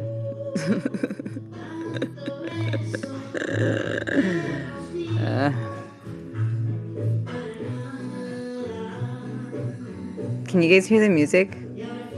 Yeah. Does it sound in and out, or is It it? sounds all slutty and stuff. No, but is it in and out or is it like steady? Depends on how, but yeah. It's in and steady, out. but also slutty, so everybody's happy now. So that's All nice. right. I should take a picture of what I look like right now. It's kind of like one of the songs they played in Dawn Till Dusk before they walked into the bar.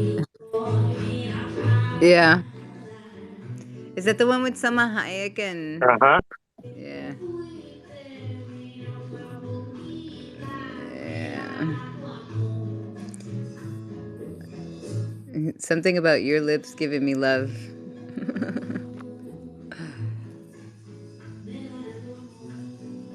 Yeah. What's it called?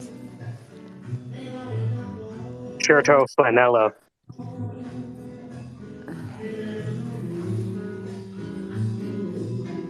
No, no vanilla. I like vanilla when it has mint. So like. Yeah. I like the vanilla and like a good dark roast. Or maybe with like chocolate fudge. But plain vanilla, nah. I don't even like it when it's cookies and creams because you can't really taste it. Like a good like caramel, like vanilla caramel. Yeah. Nah, chocolate vanilla. Caramel? I don't know what I like caramel. See, caramel I'm not a big fan. Dulce de leche, yes. Arequipe and manjan blood, yes. But caramel, not so much. Have you ever had the panettones where it's like the plantain with cheese sauce? Yeah. That's my favorite. So how about like melted cheese, right? Like a mozzarella. Yes. Uh-huh. Uh-huh. Yeah. Plátanos maduros. Yeah. Let them, yeah, you let them darken, sweeten. You cut them or you mash them, and then you fill it with cheese and deep fry them. I Or made you a slice oh, them go ahead. open. Yeah, or you can just slice one that's looks nice. It has to look dark. You know, like when the banana, when you're ready to throw away like a regular banana, that's when the plantain is actually the ripest. So the ugliest banana that you would not eat is what you should eat as a plantain. And then you can just slice it in the middle and then put mozzarella and then put it in the oven for like, 350 for like 20 minutes. Let that melt. Oh my God. Brazilians put sugar on it. They make it like a caramelized something on it. In Colombia, in different areas, we do it differently. But where I'm from, it can be that plain. I did something for Raucus. I've never made an image for Raucus before. But since he's so enamored with Tulsi Gabbard, the representative from Hawaii, I put Tulsi Gabbard on a unicorn. There you go. That is so cute. That's adorable. Isn't it? Yeah. That came out really well. It's adorable. It's surprising, actually.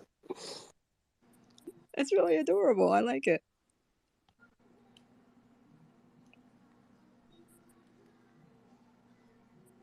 I like the way she talks. I like this. Like her point. Mm-hmm. Yeah, Tulsi. She articulates really well, and I don't feel like she is misunderstood much.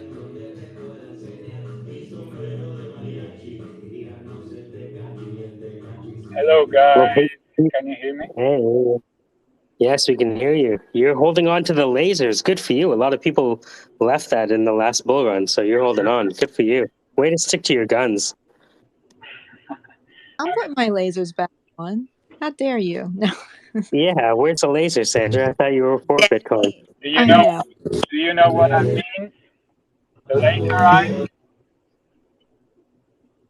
Do you have? Represent. Do you know what the laser eyes represent? Please explain. Please explain, Danny. What? Please explain to me what it means. All right. Are you the girl with Latin American accent? Yeah, I'm from Colombia. Oh, great. I'm from Argentina. I'm the champion of the world. Okay. Oh, you. Yes, yes, I get it. I mean, football, you know. Okay. Yeah. No, laser eyes is because I'm a Bitcoiner. I don't know if you know what that means. Yeah, what do you mean that you're a Bitcoiner? What does that mean exactly? He says you're poor. I don't know. I just use Bitcoin, the new global currency, and I just don't use my national currency anymore. And you guys should do the same, you know, because of our inflation and all that shit. So in Argentina, you go buy empanadas with your Bitcoin or what? Sometimes not many places accept Bitcoin yet, but there is some places that they do accept. So yeah, sometimes. Otherwise, I just change my Bitcoin for local shit coins. I mean Argentinian pesos, and just use it. But I hold only Bitcoin on the day-to-day basis. Actually, I am paid with Bitcoin from other countries, so I just hold Bitcoin all the time.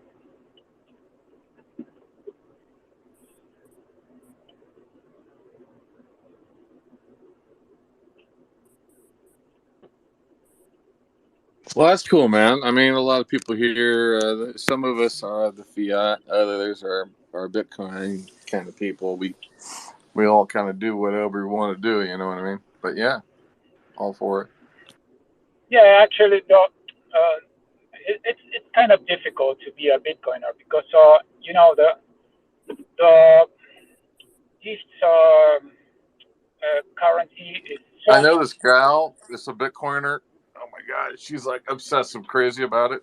And it's so volatile. You know the you know what I price mean? of the Bitcoin goes up and down like a roller coaster. So it's sometimes difficult when price goes down. You know, people just freak out and they think it's gonna go to zero or something like that. But when you really understand Bitcoin, you just hold it to it because it's the only currency that will survive all this economic shit all around the world.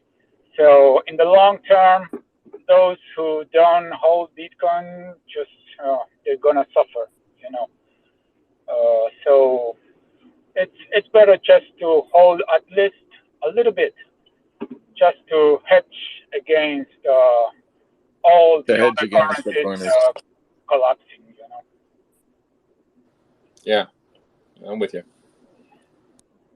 So no, the laser eyes, it's just because we Bitcoiners made some kind of promise that we'll have laser eyes focused on Bitcoin until it goes to 100K US dollar.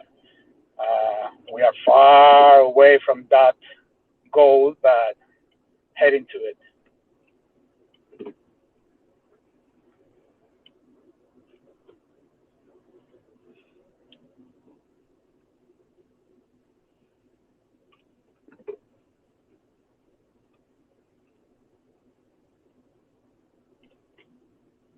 So update on my very large iguana that was kind of fell from the sky and on my patio. He is now gone. So it seems a little warmer outside here in Miami. So maybe it's my imagination. But anyway, he is gone. He's left the building, so to speak. So he's off and enjoying his very large, green, cumbersome body somewhere, I guess. Sandra, don't you know some of these women that are supposedly out there into Bitcoin? Oh. Don't Yeah, you know I a mean, few of these so-called women? what do you mean These so-called? What are you talking these about? the women that what they stay-at-homers or whatever they're called, the Bitcoin. I don't know what you mean, but I mean, I know Lauren of Light. I know I don't know her personally, but I know Nat, who does a lot of the Fox News stuff. So there you go. There's a couple. Yeah. Hold on, did you say stay-at-homers? I don't get what he's saying, but Yeah, they're staying home for Bitcoin. I still don't understand what you're meaning. But I mean, I kind of troll all day, but I know you do. So that's why I thought it would be just as, didn't have to explain it. I just figured you guys would know. I don't. So what we would never say housewives in court. What we would say is someone who does not work outside the home. What about domesticated animals? Yeah, I like domesticated. By the way, I put Didn't a feel original post at all. of a little lizard in Cancun, putting it to the top. It was all colorful. I didn't even see it.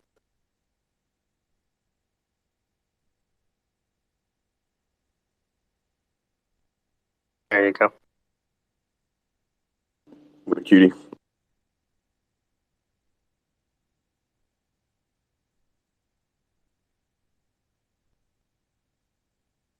That's a pretty cool lizard. I didn't see him at first, and I was like, "Oh, Yeah, he's cool."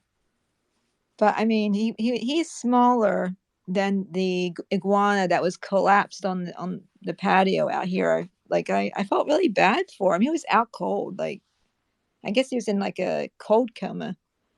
So I covered him up, and he's gone. So I guess he warmed up enough to, go on a walk. Poor guy. I felt bad for him. I would not have felt bad for him if he fell on my head. Like they fall out of trees and they fall on people. I can't even imagine. I don't think I'd handle that very well. I'm sure on YouTube there's got to be like iguana falling incidents all over the place. I'll have to take a look. I get anxious I thought thinking it was about in Revelations. I put up another picture. It's another one in Cancun. Now I'm just showing you my travel pictures. Oh, cool. Yeah, no, I'm saying no to iguanas falling from the sky. I don't care if it's Revelations. I mean, I think God can like come up with something better than that, I mean, Iguanas falling from the sky. We hear their splat, splat, splat as they hit the ground. We should have put parachutes on them. That's the poem. That's very close to a haiku. Yeah, splat, splat, splat as it hits the ground. Iguana, iguana, iguana. Like a lemon and lemon. Ruckus ran the door. Quickly picked up his bottle of scotch and smashed it over Sandra's head. She was out cold. Like a bag of potato sacks fallen to the floor, graciously or not, she was just out. Like a ninny in like a noon. Peter got up from the table and grabbed Ruckus. What are you doing, man? You mad? He spoke with his German accent suddenly coming out. He smiled a little bit as Michael wrote down something in his notepad. It's not really here for long, but I like it. The film was silent. The room was quiet. End scene.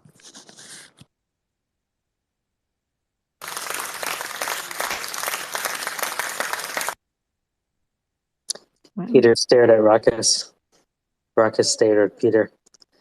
They realized they were both center right, but in different lands. One was in the left turn hemisphere and the other in the right turn hemisphere. And yet, both being right, they were on the same page. Son, are you center right? How will you like this? You want it in the ass or you want it in the front? Are you center right or not? See, what does it mean, like in sex, if you're center right? Do you get like extra options or something like that?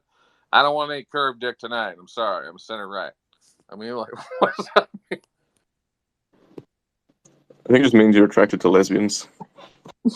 Oh, fantastic. Things put together just fine. Congratulations. You figured it out. Was that photo taken during an eclipse? No, we were just on the water somewhere in Mexico. I remember it was my first time snorkeling and the water was choppy and I jumped into the water and I'd never felt so helpless in my life. I'm like, oh, this is not like pools. This is actually like the fucking ocean. And I was like, okay, I'm getting out. That's scary. Yeah. Yeah. I would not have Like I liked didn't that. know what they meant by, oh, the water is choppy, and so if you haven't snorkeled before, you probably shouldn't. I was like, yeah, well, how bad could it? Oh, this is like being attacked by waves. I've never felt so insignificant in my life. It's just being dropped in the water and being like, how could you know, like in movies where like people are in the ocean and they're just swimming, like that doesn't happen. Like, Oh my God. Yeah, I would not, because it's so vast when you think of it. I mean, obviously, it's just like, oof, that's not good. you don't realize that when you're in a pool, you don't get that salt water. And so when you get that hint, you don't get many chances with salt water in your mouth. Yeah. Oh, we have more laser eyes. Look, I think it takes a lot of courage to still have laser eyes. Like that is committed. And if anyone deserves to run anything, it's people that are committed through the highs and the lows. So I commend you for really sticking your brand out there. It's not easy. I mean, I just put an image to the top. It's a fourth from the right. Bitcoin is down from their all-time high, 75%, Ethereum 75, BNB 64, and Solana 95. So to hold on to the laser eyes, look, that's not an easy task. And I know some people think about, changing it every day, and you've held on. So kudos to you for sticking to your guns. I'm going to put mine back on. I only took mine off for fashion reasons, buddy. Oh, you have little faith too. How dare you? We will rise. We will rise. Yeah. And did you know that the Greek Orthodox Christmas is not until January 7th? So maybe the timing's just off, Maybe people are a little off on the prophecy. I don't know of any prophecy that goes by like the clock, like, okay, well, it's like, here we go. I don't know. Yeah, even the Mayans were off, right? Yeah, completely. Now, weren't they saying, and by the way, the end of the world, it comes with that? Yeah, I think it was supposed to have happened already, right? I'm really disappointed about that. It doesn't seem right.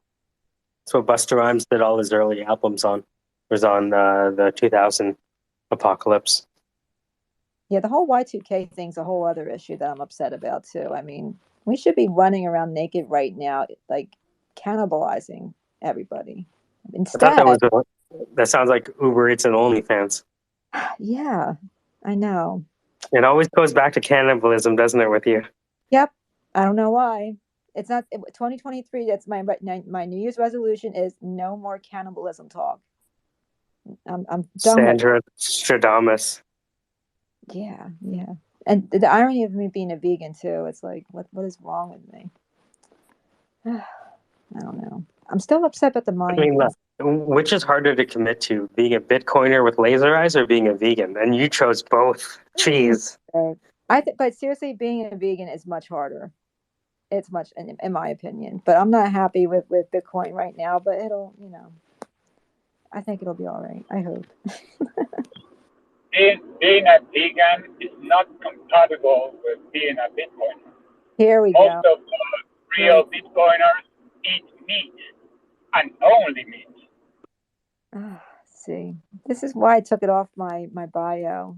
It's bad enough being a lawyer, but to be a vegan lawyer and then a Bitcoiner on top of that, it's like. It's quite the recipe. Yeah, and then my initials are SJW, which it just compounds the error by. Social Justice Warrior. That's amazing. Unreal. So yeah, quite a year. I'm learning though. I'm trying to learn. I'm still 99% clueless, but that's 1% down from when I started. So I've made progress.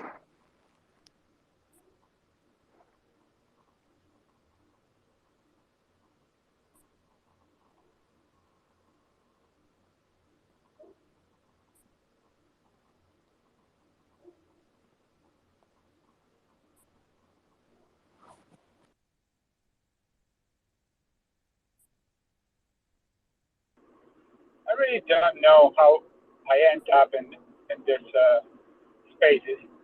I must be following some of you guys, but as I'm driving now, I cannot check that. Can you? No, we get that a lot. A lot of people come in here and they're like, how the hell did I end up here? That happens a lot. There are no many spaces right now, at least on my feed. So I think it was easy space and just another one. I just got in, but I'm not sure who I am following. I'm not sure. Surely some of you are a Bitcoiner because my Twitter is just Bitcoin related. So maybe Yeah, some of you. you have reached a corner of Twitter Spaces known as the Syndicate.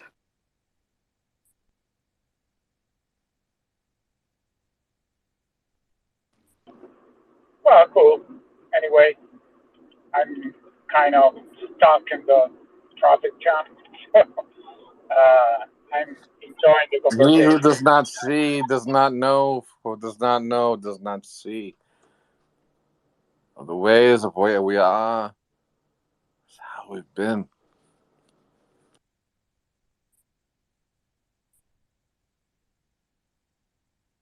I want to welcome you to this corner, a hidden corner of Twitter Spaces known as the Syndicate, where we fight with each other because we're dying for natural neurotransmitters.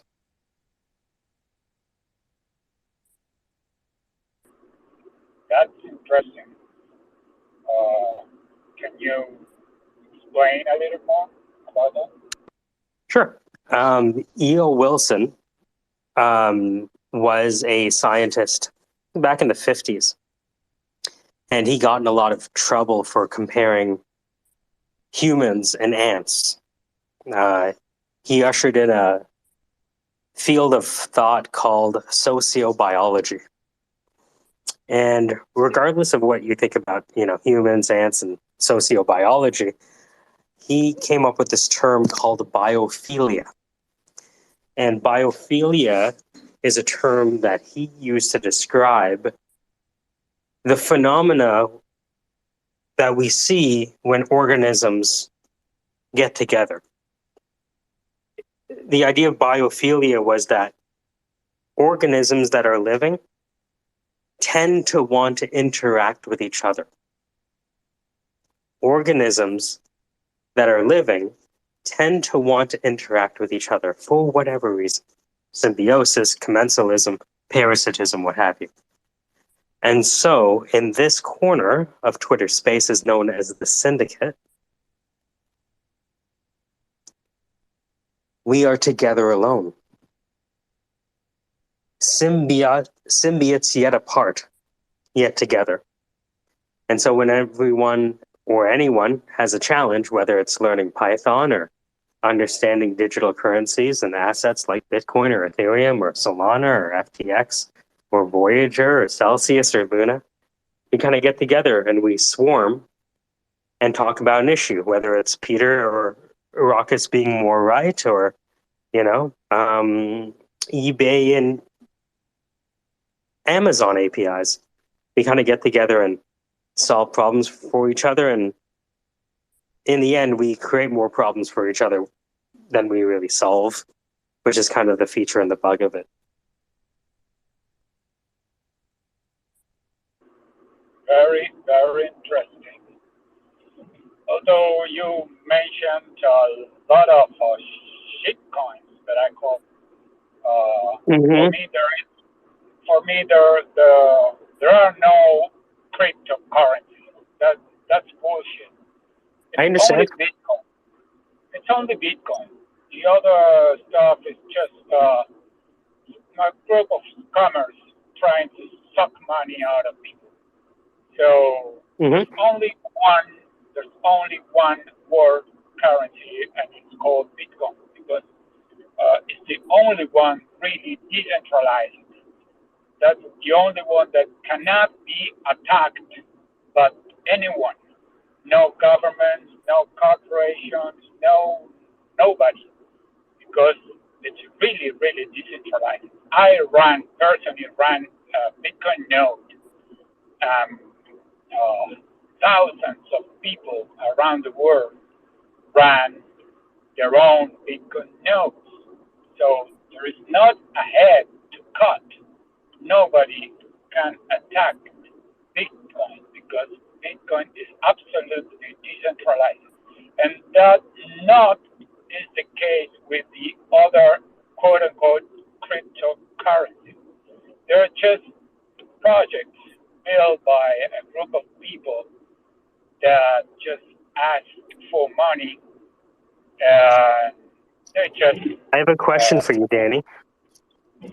sorry. A quick question for you. Yeah, sure. How many Bitcoin Core developers are there? Oh, nobody knows really. We know at least around 100 active core developers, but there are more that they just don't show themselves because they just want to stick to their privacy. They want to stay anonymous. Just So, curious. sorry? Yeah, I was just curious as to how many Bitcoin Core developers there were who could change the code if they wanted to.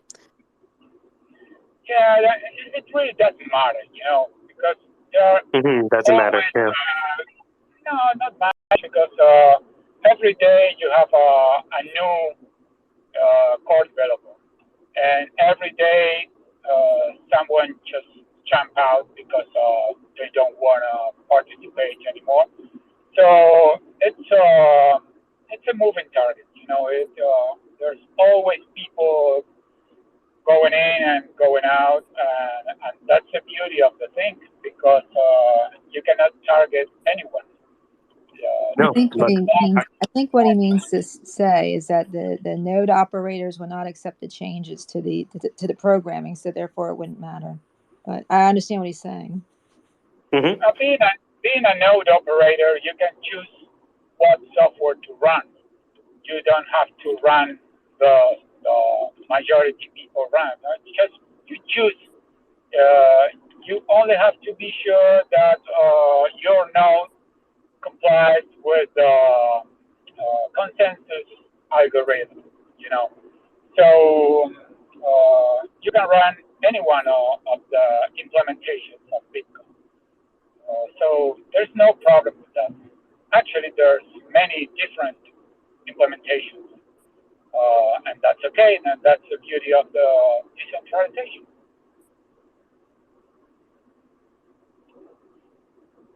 And that's not happening in the rest of the cryptocurrencies because there's a small group of developers that they actually direct how things are developing, and they choose when to upgrade or not upgrade, and they are the only ones who can run specific nodes because it's so difficult. As an example, if you want to run an Ethereum node, you should have a huge server with a lot of processors and memory because it's very, very difficult to run an Ethereum server. But you can run a Bitcoin node with just a microcomputer, just like Raspberry Pi or the like, with no much resources, no much memory. You don't need too much resources. So anyone with just, I would say, $300 can run a Bitcoin node without any problem. And that's the beauty of decentralization. Once again, anybody can run a Bitcoin node and be really economically and financially sovereign because no one, you depend on no one. You just run your own bank. That's the beauty of the thing.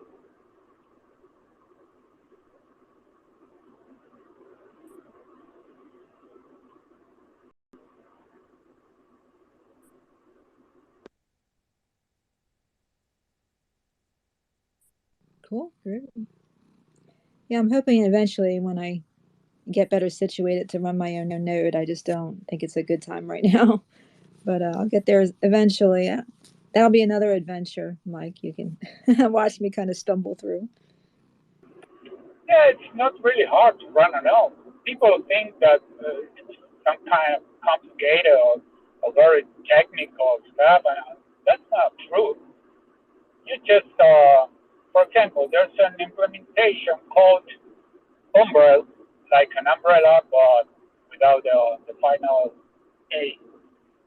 So you just download it on your computer, and it auto installs your computer, and you just leave it there running in the background, and you are the owner of part of the network, I would say.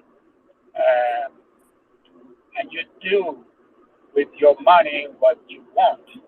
And you don't depend on any third party like a bank or a financial institution. When you run your own node, you're absolutely sovereign. So the Bitcoin that you have, nobody knows what you have, and nobody can touch it.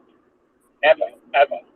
Nobody can tax you because you have Bitcoin. Actually, nobody knows that you have Bitcoin. And that's again the beauty of the thing.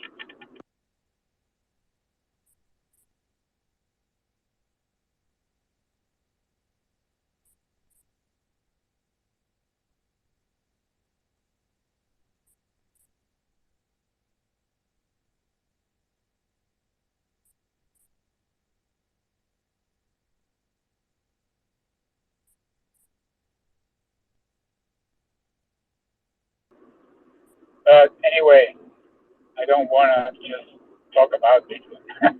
So it's real that it's my passion. But well, guys, we've just won the World Cup. Argentinians, we are very, very happy these days. It was really great. I know that in the States, nobody pay much attention to what you call soccer, I think you call it. But for us, it's football, and it's a passion like in Europe. I would say we are more passionate than Europeans. We are passionate as Brazilians or Paraguayans and Uruguayans. You know, South America. All South America enjoys football very, very much, and we are so, so happy of being the new world champions.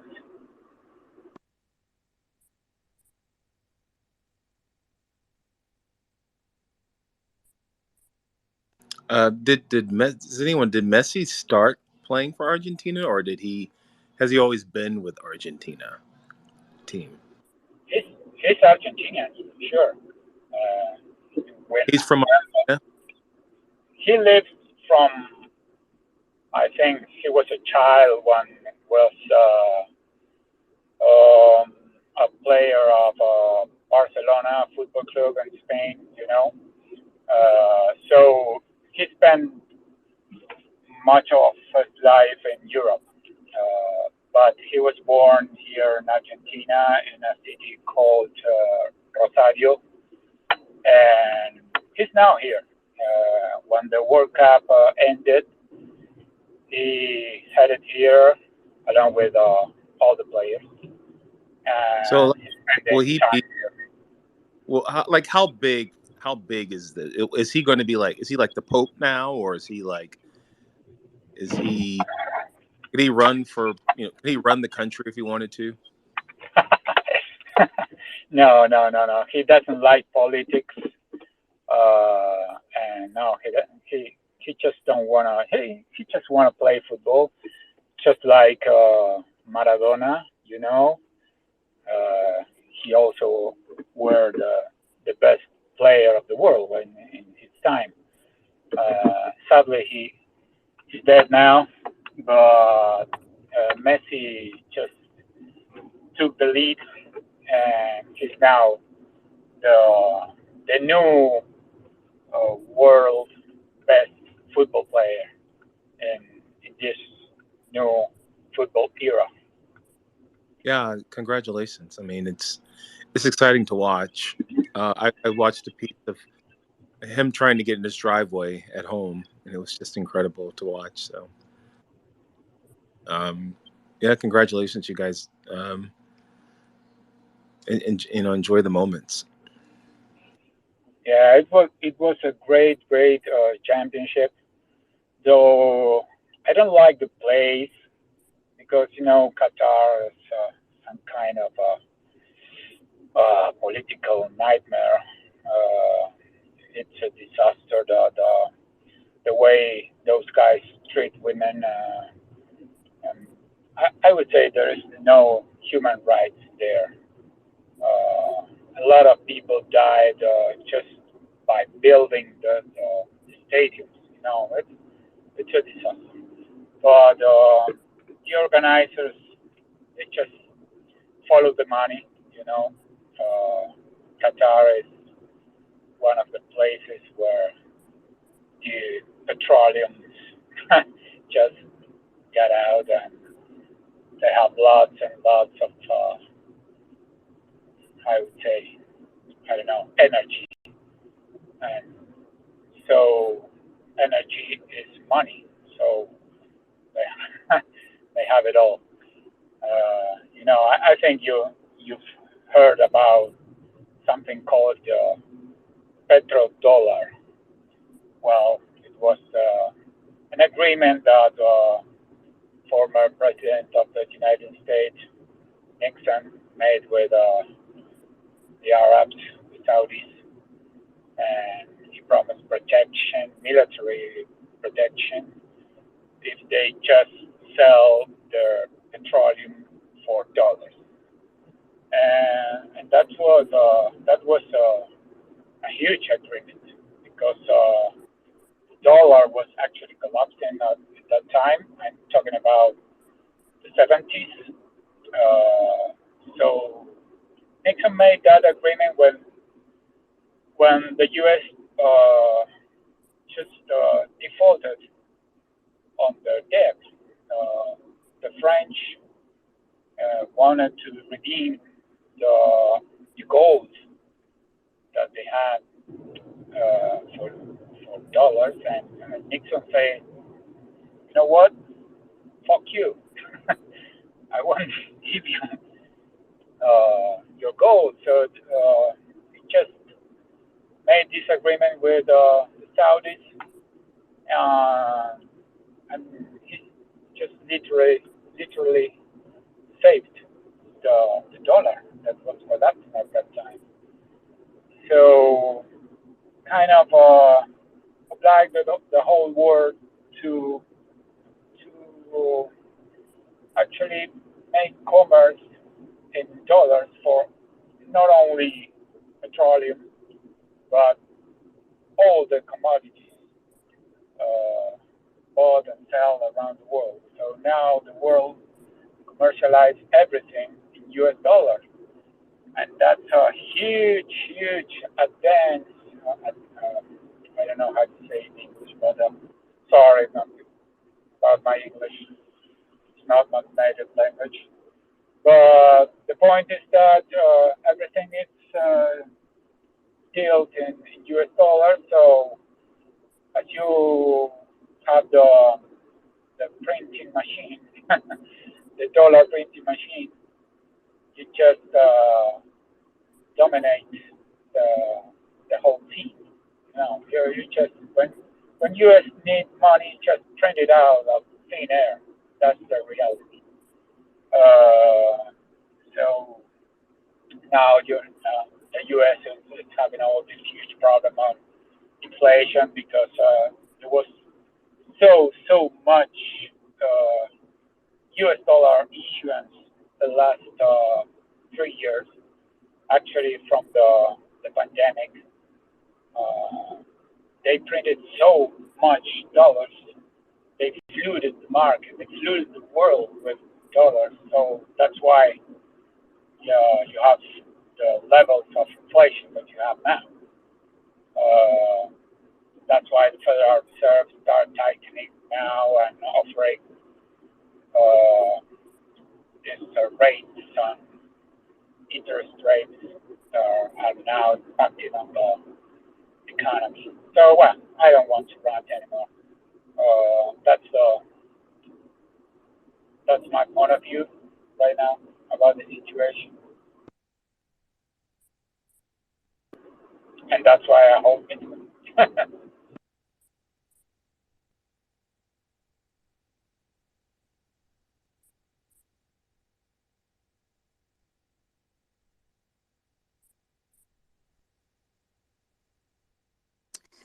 I say, I think you lost. I think you lost them. No, he did. He did good. I was listening. Are you laughing? I hear you. So Not laughing at all. I'll have you know that I'm minting NFTs. Thanks. I minted the Chelsea Gabbard. Because why the fuck not, right? You know what I mean? Called President Brown Girl. 10 years. It is your fault, Sandra. Yeah, I was thinking that was probably my fault. Yeah. See what I started. It's part of the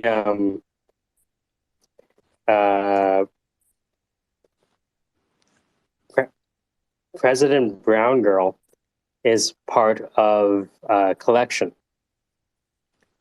And where is it? The details? Where is it? Did it not say? Edit? Introducing President Brown Girl, blah, blah, blah. Where is it?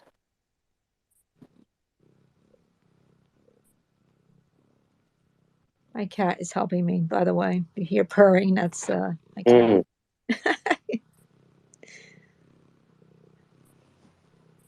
I like to create a collection. My collection. Oh yeah, the cutie pies. There you go. The cutie pies. Introducing the cutie pies. They're just little cutie patootie momo. Yes, you are. Yes, you are. Yes, you are. Aw, come here, you little cutie patootie. Come here. Aw. That's what it's called. That's actually the description. Cutie patooties. Maybe that's better. I don't know. Part of the cutie pies collection. That's so stupid. See what you did, Sandra? I'm very sorry. I apologize, everybody. This is officially, my fault. So Can I upscale this image using Zyro? Accept cookies.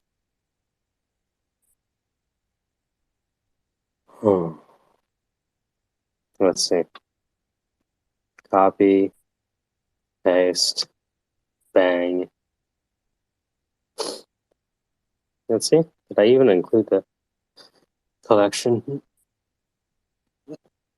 Okay, there you go. Let me put it on top.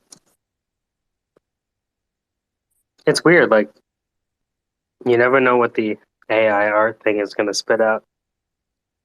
it's so cute, though. Oh, there we go. It's the best thing I've ever created, really. Far and away. I wouldn't say that, but in terms of like cutie patootiness, I would say that this is like very high up in the realm of cutie patootiness. Hey, my baby. Look what I created. It's a Chelsea Gabbard. Yeah. It looks just like Bob's Burgers. I love it. Yeah. I love it.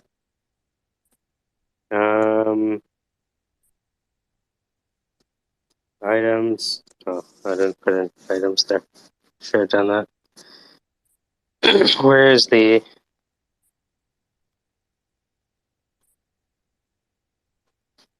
What bothers me most is how much it actually looks like an NFT. Isn't it weird? It looks like it was made for NFTs. If only I could I guess I could look in. So if I go back to the playground, where is it? I just see this is I created in Playground AI.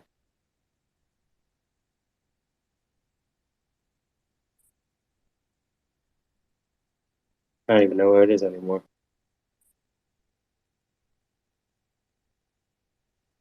I still have it somewhere.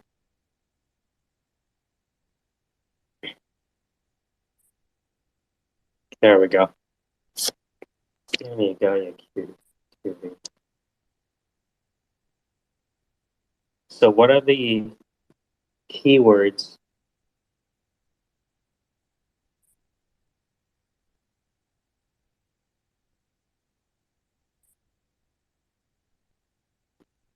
Oh shit, I can upscale it by 4x?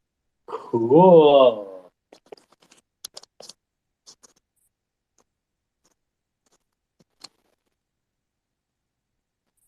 I didn't know I could upscale it.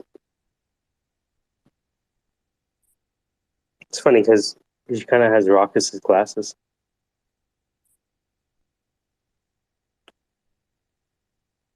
Ooh. Let's see what this looks like.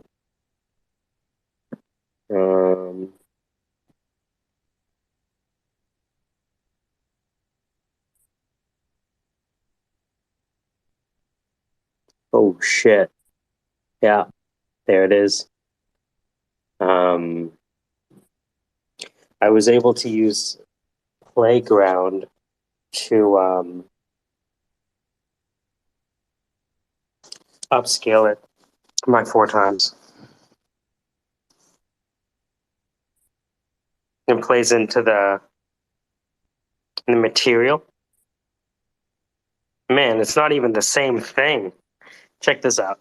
Whoa. That was my question. How do you do that without it changing what you have? But maybe, I don't know. It's just a button on top of the image. That's I just clicked it and said upscale, and it did it. So if you check the image now and you zoom in, it looks like an actual toy. If you zoom in, look at the zoom in. Oh, it looks like vinyl. Right? That's I amazing. love it. Nuts. Absolutely nuts. So I looked into to see if I could see the prompt, and the full prompt is on it. So it's like, okay, maybe if I changed a word or changed a character, maybe I can create the Angelina Jolie with the fucking Kevin Hart. You know, imagine making like little figures like that by just changing the name. I don't know if it's possible, but I want to try. I'm gonna try it now. It might work. I've done that. Like a little Snoop Dogg, you know? Yeah, that'd be cool.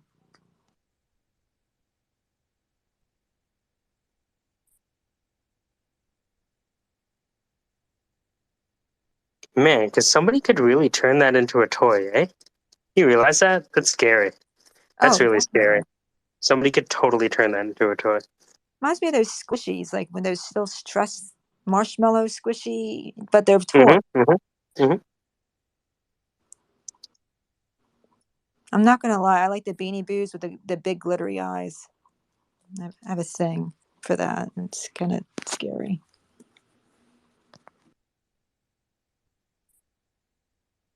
Yeah, it's always fun every now and then to create an NFT and put it for an arbitrarily high price for no reason. Maybe you'll start like a what was it that Raucus would say a rich person trend, you know, like people approach you and say, "Hey, I want status. You have to create one of these squishy looking things for me so I can be cool." And people will buy them and trade them, and suddenly I'll be validated by the value of my NFT. of my squishy self. I want to show you the first NFT I ever made. It's at the top. Hold on. Hopefully it'll be at the top soon.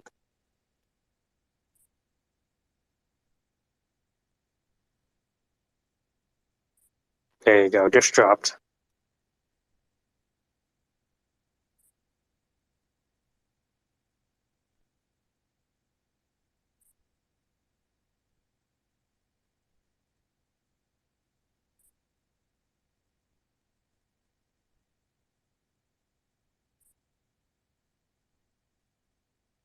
I'm in love with this. Like, I'm just blown away. The minimalism, the contrast, this is amazing. And this is your first one? This is my first one, yeah. I'm gonna have to tattoo this, like on my neck. What do you think? I purposefully didn't connect the T and the F. Like, I was trying to make it as scratchy as possible. Well, you don't want to have any potential, problems with legal issues. So that's very helpful. But Yeah. You think that's an N? You think that's an F? No, they're not even connected. It's like some Guyanese slang language alphabet. so so this is okay. So this is what I take away from your art. You think NFTs are like empty inside, like there's nothing of meaning. Therefore, they don't represent letters of anything because they're not attached. It's value disembodied. God, this is I think I'm going to pass out from just it's so profound. I mean, it's just amazing. Ascots on ascots on ascots on ascots. Exactly. God, you so get what I'm trying to say about this. Can you imagine lying on a bed made of just ascots? How many ascots would you need to make an entire mattress? Because it's so thin, huh? I mean, I have ascots from like the early 1900s, late 1800s. I would say that it would. This is like guessing how many jelly beans are in the jar. I'm not very good at this. I think it would probably take about 10,000 to make a decent mattress. Full size mattress, maybe. That might be about it. Danny's like, I can't believe they didn't want to talk about Bitcoin, but they would rather talk about ascot fucking mattresses. You have to be kidding me. Well, I get accused of talking about Bitcoin too much. So, I'm trying to dial down how much I talk about it. No, I think there's an understanding that, any port in a storm, right? I think that's how everyone's using it. If the world goes upside down, maybe I don't go so upside down with it, right? Oh, yeah. Well, the literature, the scholarly literature shows that Bitcoin usage and adoption goes up when there's financial emergencies in various countries. So certainly people are using it for that. Now, I think I think we're in that phase where the market can remain irrational longer than you can remain solvent, right? So that idea that while you might be right, you have to be right on time. Oh, it's all about timing. Right? Yeah, for sure. Like a lot of people bet their entire fund on the thesis that Bitcoin was going to be 100,000. And it's not to say that you shouldn't have bought it. It just means you have to be more patient. That's all. Yeah, you have to wait. Bitcoin works in 4-year cycles. If you don't understand that, you're gonna lose money. So we are now down on the cycle. We're in the bear market. You're gonna get hurt. One of the minimums. So this is the time to buy. This is now the time to buy, because next bull market it's gonna go fly high. In maybe next bull market we maybe reach the 100K that we were talking about. Hallelujah. But, Bitcoin works in 4-year cycles because there's something called halving. The halving is when the protocol just cut the emission of Bitcoins in half. So every 4 years, half the Bitcoin. You want to hear more about ascots? Yeah, the ascot mattress. You think about the ascot mattress? Yeah, would it be like really silky? Like what are ascots made out of from the late 1800s?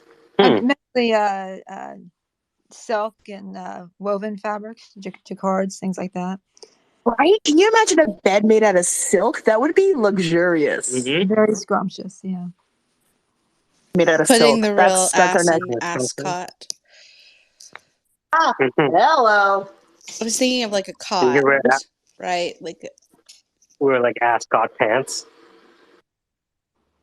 Ooh, ascot pants. I would wear ascot pants. so. Ascot Wait, pants, right? Danny, Yeah. are you saying we should buy Bitcoin now? Is that what I'm hearing? Of course, this is a moment. We are in.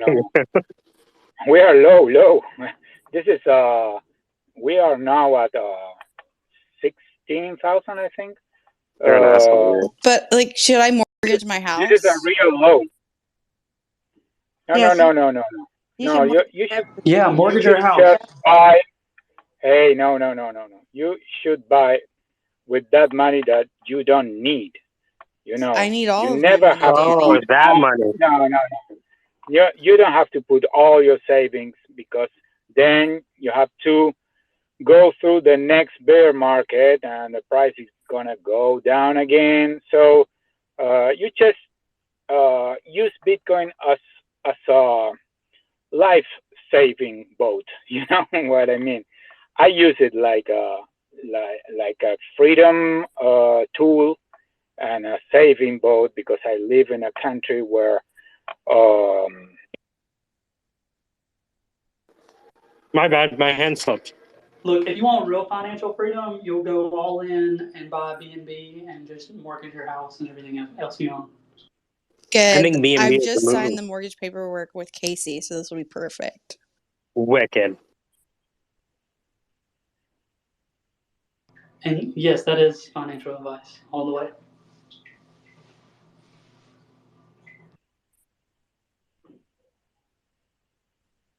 Finally, some clarity on the issue.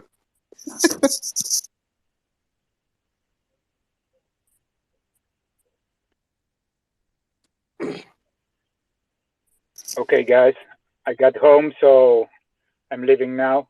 Thank you for the conversation and see you around. Take it easy. Well, Power to wait, I wanted to Bitcoin. see if I could buy my Bitcoin through you. Is that how you get it?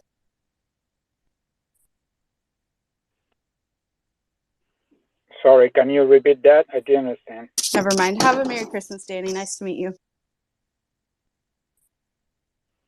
Nice to meet you guys.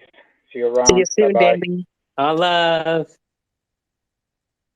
I bought this token called Buttcorn, and it says it's 1-to-1 with Bitcoin. I don't know. Do you guys think that's safe? 100%. I still wear protection.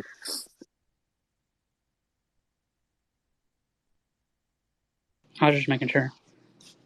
Man, it must be so frustrating for people when they come in here. I still want to buy that NFT that you made. The NFT of NFT. Yeah. It's not Well, an NFT. I put it on the One True Bitcoin Satoshi Vision, BSV. So Of course. So are they looking for like an influencer that's, I mean, I know I'm old, but I'm still pretty hot, I mean, they're you know what? I BSV has an office in Florida. No You should shit. look it up. I swear to God. Yeah. How about that? Will there be anybody there, or is it like Satoshi Yeah. Vision? Like, No, I interviewed the guy there, Kurt Walker Jr. Is he smart or is he an idiot? Yeah. No, really smart guy. Yeah. Okay, cool. I'll fit right in there then. How do they have an office? It's not centralized, okay? It's just an office. Wait a minute. You can be decentralized with an office. No, I'm short circuiting. Hold on. You sit in different chairs. Oh my god. Oh no. Yeah, I think that works. I'm going to use that someday. If someone ever asks me, "You're not decentralized." I sit in different chairs all day. Don't tell me I'm not decent. How dare you? I like that. Yeah.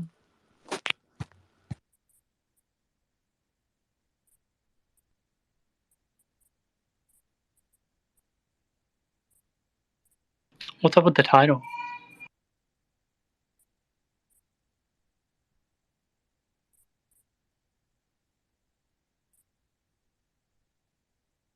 Oh, I have this theory that people come here to fight, not because they want to fight, but they are lacking in natural neurotransmitters. So they create the conditions for which there is a fight, like Crow and other friends of ours. Because kind of like having an enemy is the only thing that makes you really feel alive. Hold on. I feel like that you create a hostile environment in here. I mean, let's talk about it. How dare you? Raucus, do you think I create a hostile Twitter No. space environment? When he was talking, I was thinking, how dare you? That's exactly what I was thinking. Like, how dare you? Me or him? I can't tell anymore. No, I was thinking for NFT, like when he was talking, I was like, how dare you say that? Like, you don't create a hostile environment. It's a very relaxing environment. I think people take it the wrong way, and people like Crow, I don't know, the way the guy came in, kicking in the door, flipping over the table, and then kicking Melly B in the balls, and it's just a disruptor. Who kicked Melly B? That's how I perceived it when Crow came in the room yesterday. He came in the room, kicked open the door, said people were talking shit about him, wouldn't say who, saw Melly B across the room, walked over to her, kicked her in the balls, and that was pretty much how I saw it. You're getting good at telling stories, Yeah, Raucus. I like it. you're good at using your voice, but the words you're saying are fucking bullshit as usual. Merry Christmas to you too. See, this is the hostility that I'm talking about. You think I'm not, created the conditions for this? Yes, you did. I'm not being hostile. NFTs was right. Everything he's saying is accurate, and you guys are so fucking full of fucking shit. Mike, fuck you, bro, and fuck you, Raucus, and fuck each and every one. Pete, Sandra, not Sandra. Sandra's cool. Dan's whatever. E-Rich is whatever. But the rest of you get fucked. NFTS was right. He's right. You think I'm responsible for anything? Mike, you know what you're doing. I'm not but the part that you don't know is the part that's sad. Like I think you mostly know, but then you just fucking hurt people and you like enjoy it. Like that's fucked up, man. Alaska, I'm on your side now. Mike, I'm looking at you funny. No, you're not on my fucking side. I'm talking to you too, man. No, you are right. Mike, explain yourself. You guys think no, shut the fuck no, sorry 1 second. You guys think just because Crow's transhumanist or whatever doesn't believe in God and is going to hell, you think he's not a human? Like you can treat no, hold on, just let me finish 1 second. One fucking second. I'm fucking talking. I sat here listening for months, bitch. Let me talk. All I'm saying is he's a human. Treat him with some fucking respect. Me too. Me too. That's it. I'm done.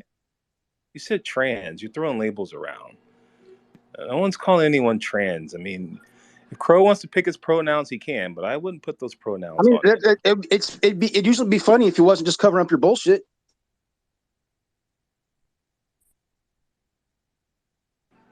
E-Rich, you have your hand up. Yeah, I wasn't here when Crow came in, but I think like Crow actually like gets a lot of respect more than maybe than the sentiment sometimes can feel like. But I feel like this is a place where he's been allowed to come and like say his piece and Not whatever. not until I went off on you fucks. That's the only reason he got a fucking chance yesterday or whatever. When you guys actually listened to his fucking. No, I hold wasn't on. here. I know you weren't here. I'm letting you know what took place, you Rich. I'm just letting you know what happened.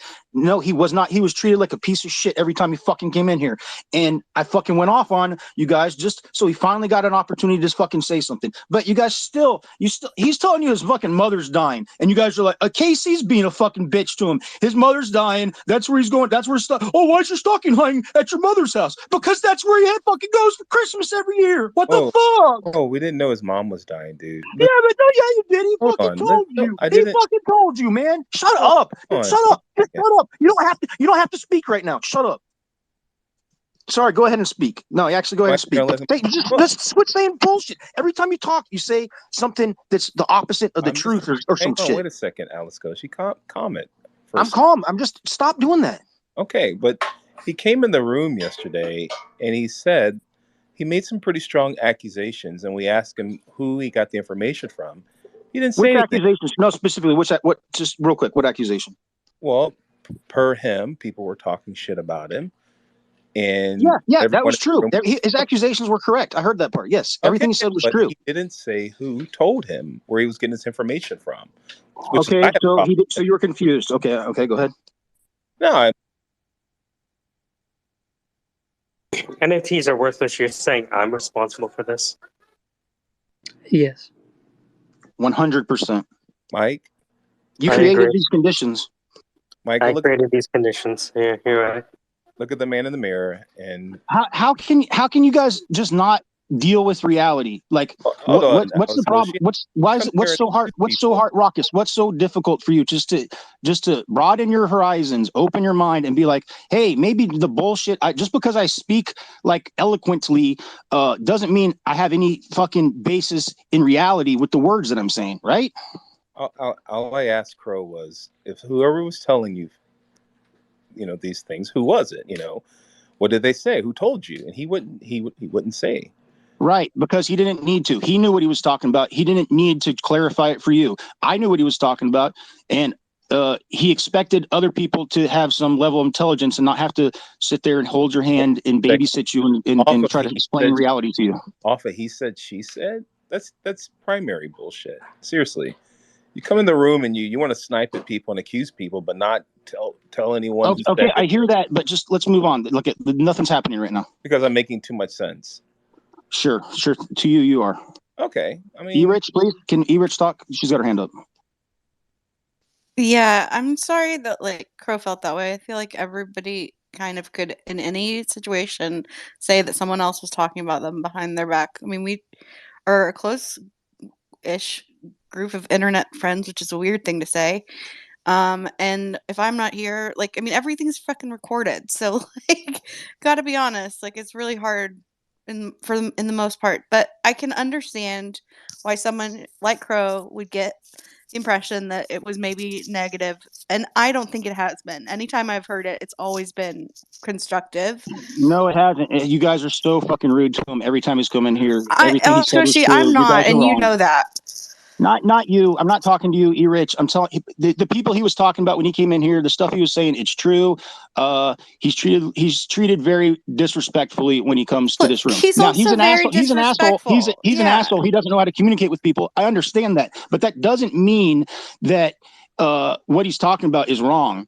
Just because the way he says it is wrong, and he's this like delusional kind of person in the way he communicates with other people and does the transmit and not receive, that doesn't mean those type of people have any less value than you. No, and no one's saying that he does. So, and I'm sorry if that's the No, but impression that you're getting.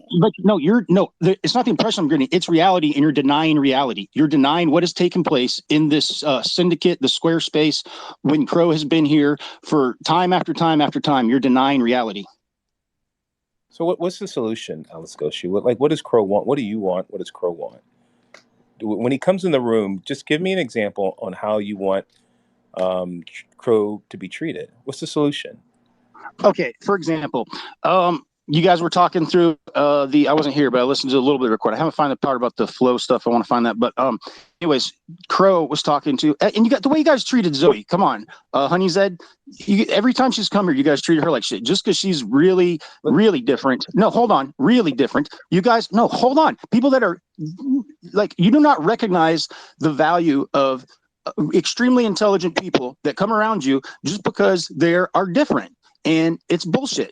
And Mike should be able to see it. And it's kind of and it's disappointing to me that somebody as intelligent as you, or Raucus, or Pete, or E-Rich doesn't see these things. Okay, so again, walk me through what should happen when Crow comes in the room and he talks. Action, go.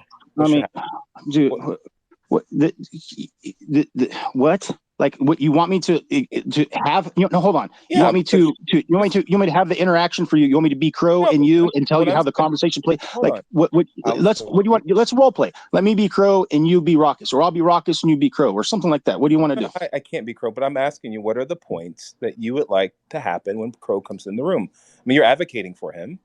So what should happen? Yes, I told you. Okay, let me repeat. Let me rephrase or something. Clarify for you, because I was a little upset because of whatever, the fuck. Spent 7 hours in the fucking bathtub yesterday and just fucking trying to get up to fucking off the bed, whatever. So you're asking about Crow. How do I want it to go? So here's the thing. What I would like is so that, whatever, making fun of people when they're being but when it comes down to, okay, he was actually presenting to you his vision. He gave it to you. He spoke it to you in this room. He considers you all friends. He told you that. He considers you friends. He told you about his life. He told you about his plans for Christmas. He told you about his family. He told you about the people that are dying. He told you about how this is divided, and the only advice he was offered was that he should what? Okay, I'll talk to you after I'm done. Let me finish talking. Let me finish speaking to these people, and I'll come talk to you. So he told you that his mother was dying. He told you that these other people were dying. He told you that he had a family tradition of going to his mother's for Christmas. And that's where stockings were hung.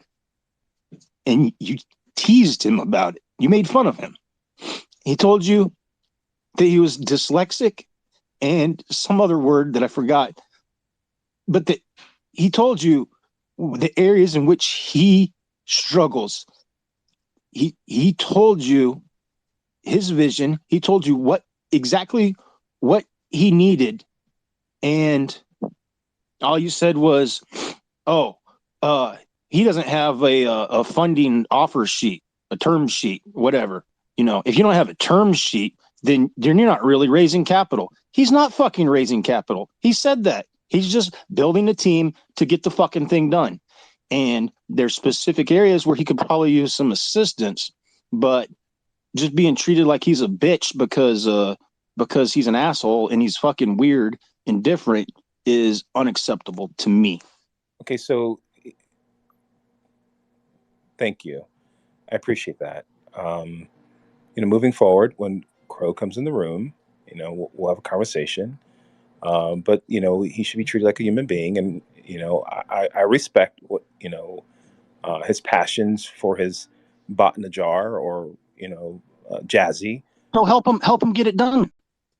Well, if you're gonna spend 8 hours or 10 hours or 2 hours, whatever, sitting here in this fucking room, and you have a vision of your company that you want to build, and you're part of the fucking syndicate, then help other people. Like, instead of tearing them down, just help Sandra help Sandra solve her fucking problem. Don't be like, oh well, I would call the cops, or I would do this, or that's weird, or whatever. You guys don't fucking help people. You pretend like you're a group of friends, and you don't deal with any real shit. Hey, I'm an ally. Okay, I mean, I'm an ally. All right? That's the best answer. Thank you, Raucus. Thanks. I mean, if Crow wants to come in. What does that mean to you, Raucus? I'm a fucking ally. I heard that bull. I heard Pete say that shit. Oh, I'm gonna be Alex Koshi. I'm being an ally. The fuck you are. You're my enemy, bro. Oh, hold on, Alex Koshi. Now, Crow does have some issues. He has some character flaws, and he's not 100% perfect. So he's going to have to work also, because I've heard, other people make suggestions. No, he doesn't. He doesn't need to go Okay. fix his personality. No, shut up. He needs to focus on what he's good at. No, stop. He needs to stop. He needs to do what he's best at. Just like Pete should be doing what he's best at, and you should be doing what you're best at. Not we need to fix them and make him a whole human being so he can come in here and sit here and jerk us off and have a conversation and make us feel good about ourselves. Alex Koshi, this friendship is a two-way street. Now, you're not going to come in at me. What friendship? What friendship? We do not have a friendship. Oh, well, hold on, Alex Koshi. Relationships are two-way streets. Now, what Crow needs to do is come in here, act like he's got some common sense, and sit his ass down sometimes. Not all the time. Sometimes. Okay, act like he has some sense. Okay, act like you haven't done that every single time he's come in here already. But go ahead. Wait a second. You wait a second.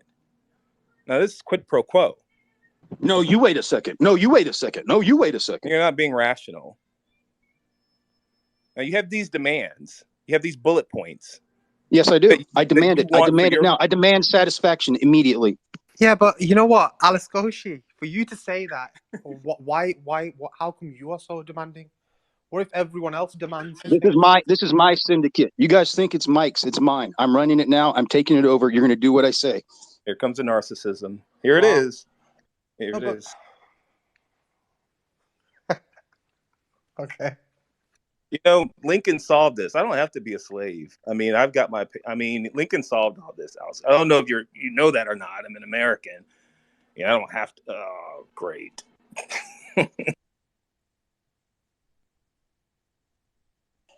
Yes, Raucus, we can solve it. Come to Alaska, catch a flight, get to Soldotna, get to Anchorage, get across the border where I'm legally allowed to be, and we can solve this. It won't take long. What's not going to take long? This room just took a turn for the worst. Have a Merry Christmas, everyone. Merry Christmas. I'm dropping listener. You. I meant we could go smoke a bowl together and chill out, and you could get to know me instead of fighting on fucking Twitter Spaces and being retards. But you guys want to take it as a threat of violence? Go for it. No one's fighting. I think you're a little excited. I think we're definitely fighting. Okay, I mean, come on. I mean, if we're not physically fighting, but I think we're verbally sparring, you could say. I think we're having I disagree with you that you feel that Crow should, be Raucus, you don't disagree with me about Crow. You disagree with me about me. No, you and I are fine, dude. It's water in the fridge. No, we are not. We can't even have a conversation about anything. Like we can't even interact. You and I. Oh, did I miss something? Yes. What did I miss? Everything.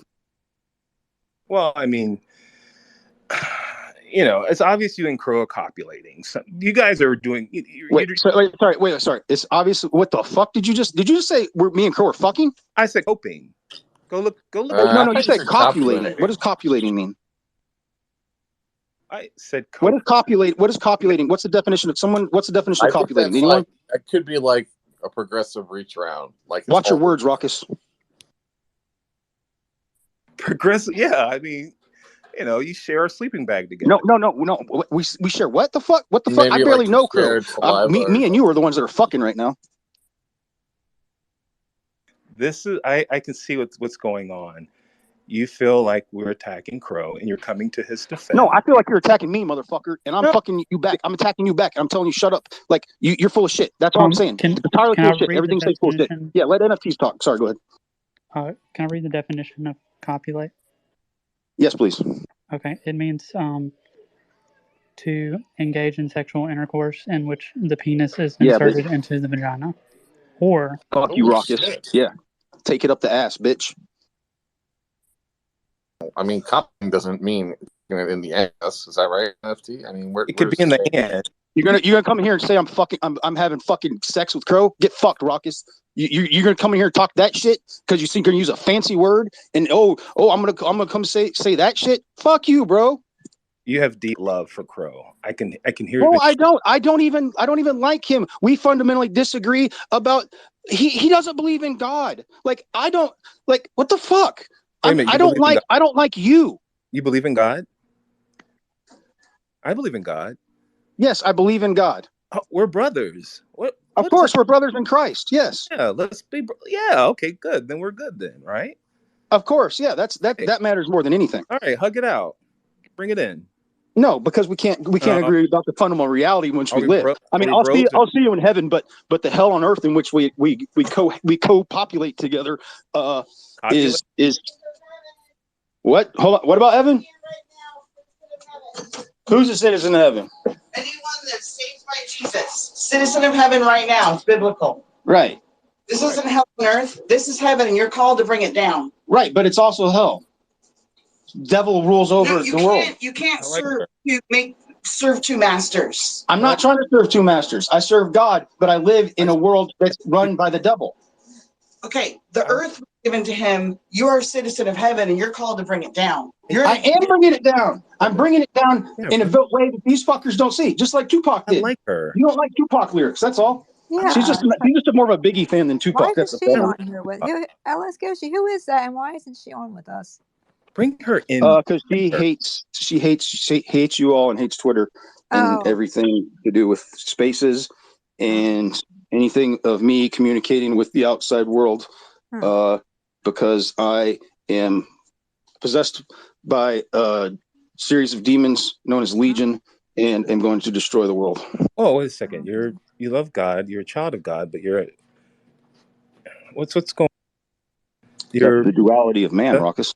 No, you don't possession of demons in your child. That's impossible. You can be oppressed. No, you can be oppressed by demons, but you can never be possessed by demons.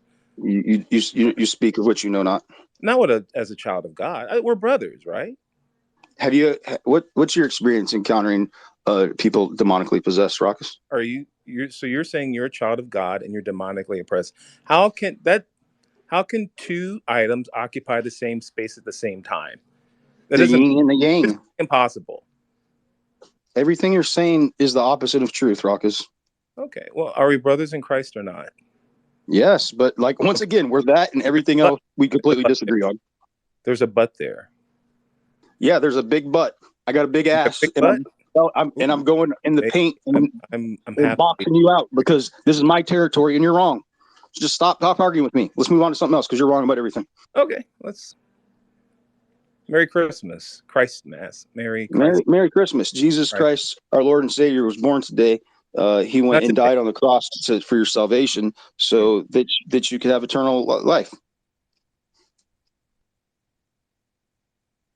I feel like we've made some steps. We haven't made any steps. We've just wasted this entire time. Has been a waste. Every second I've spent speaking with you has been a waste.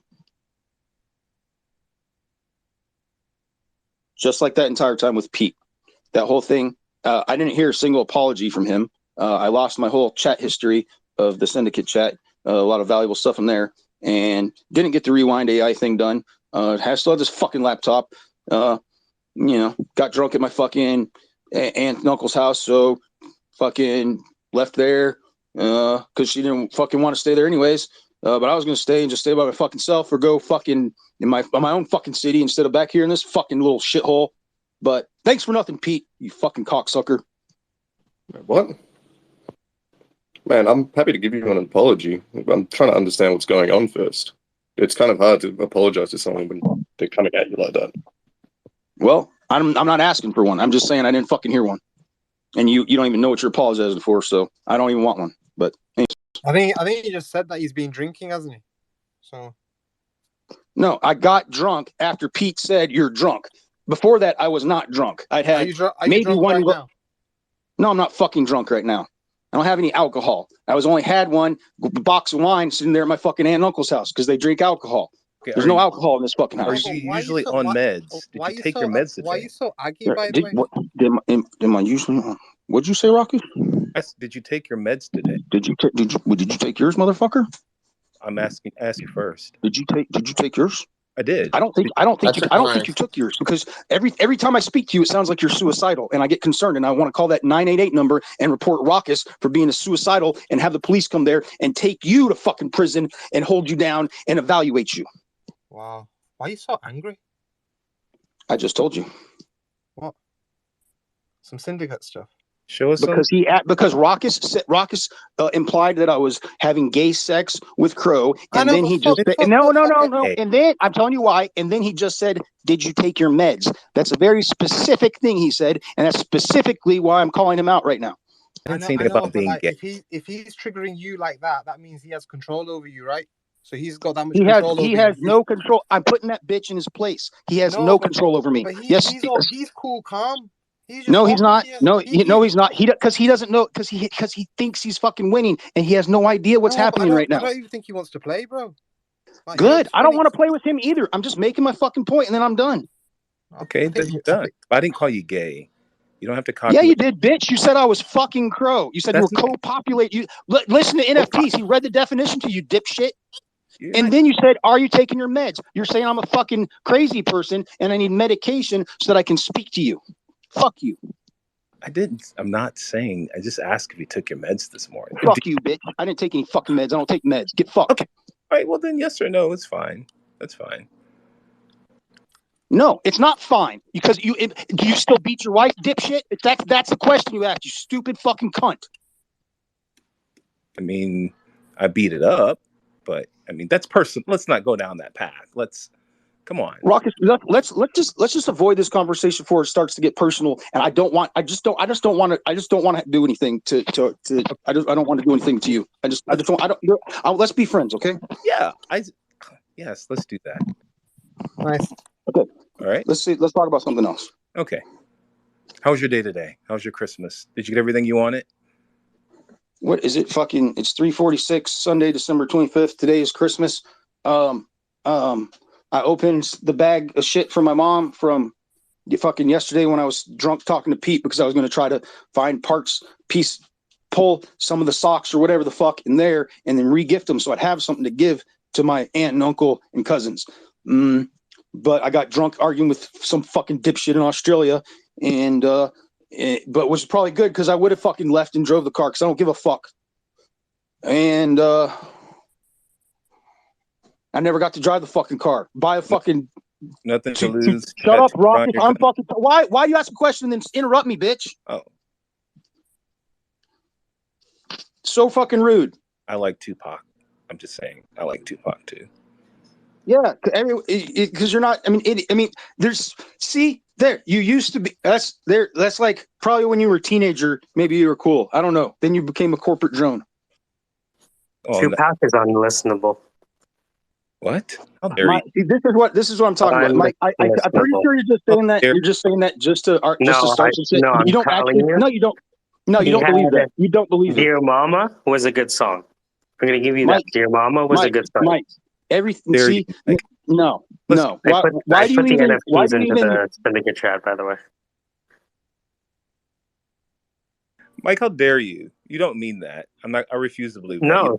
Tupac had 4 good songs. He doesn't believe this. He's trying to triangulate. He's trying to get me and you to fight against him, because there's no fucking way you believe this shit, Mike. There's no way. No idea.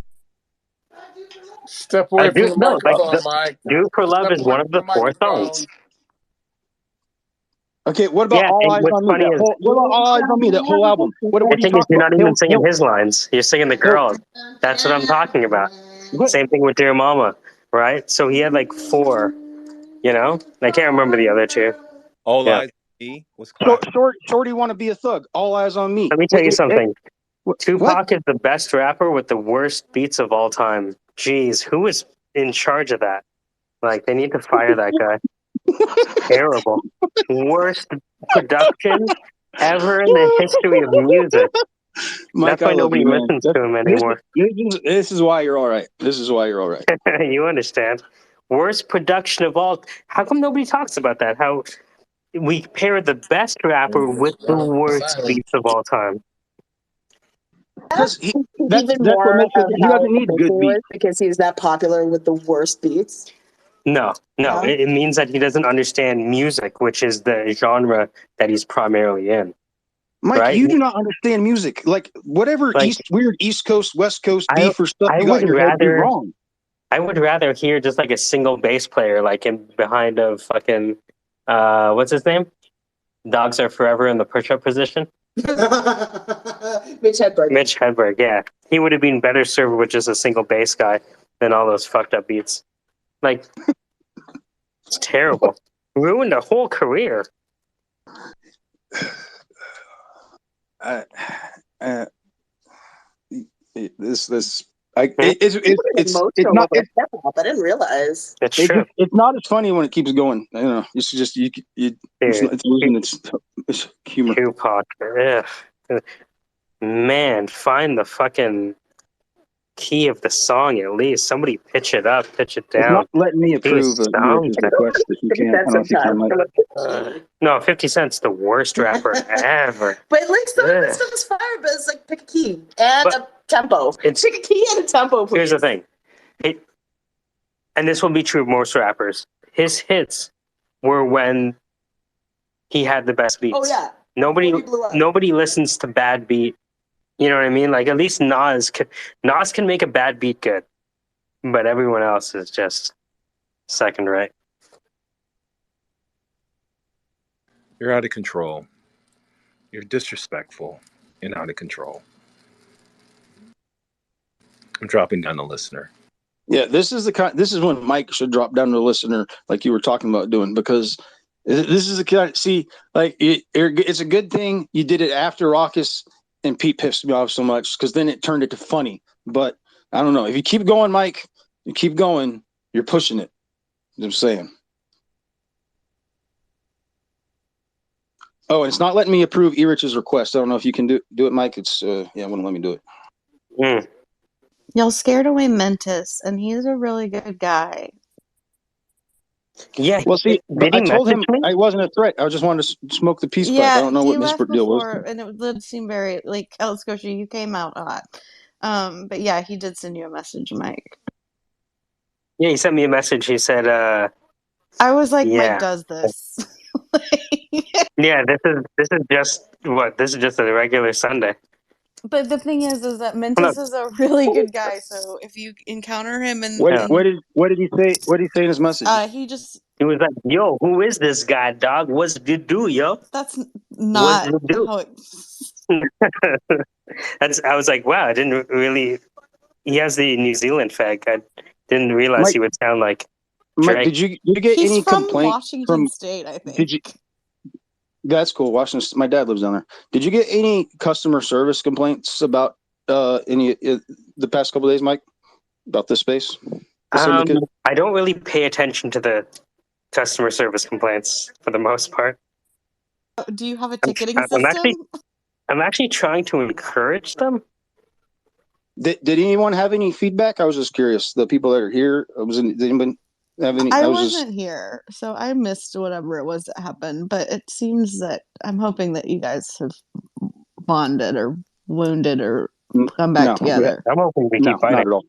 It's good to hear. Well, son of a bitch! I'm going to drop down to listener again. We're fine, right? Fine. No, not at all. Not at all, Ruckus. We're cool. We got common ground on Tupac and God. Can That's you it. at least like bury this until after freaking Christmas? It's Christmas Day, for Christ's sake. This is the day. This is the day of Die Hard, Erich. What are you talking about? This is the day. This is the day that the Lord has made. I will rejoice and be glad in it. I just wanted to say Christ for Christ's sake on Christmas. That's all. Rejoice. Smoking Aces. You scared Smoking Aces away, and he's a vulgar motherfucker. Look, I will extend the olive branch here. I agree with a lot of what Alice Koshi is saying. There are moments when Crow flashes. I can't even remember. Okay, so there are moments when Crow flashes through signs of brilliance, and it makes me. Oh, sorry. Go ahead. Rich, my phone. No, please interrupt me. Yeah, you rich? Is he vulgar? Am I Jeez, vulgar? like What how the you fuck? gonna? What the? And I What wasn't the scared. fuck? I Am wasn't I scared vulgar? away. I was just like, That I was a thought good one. peace was made. I thought the show was over, type of thing.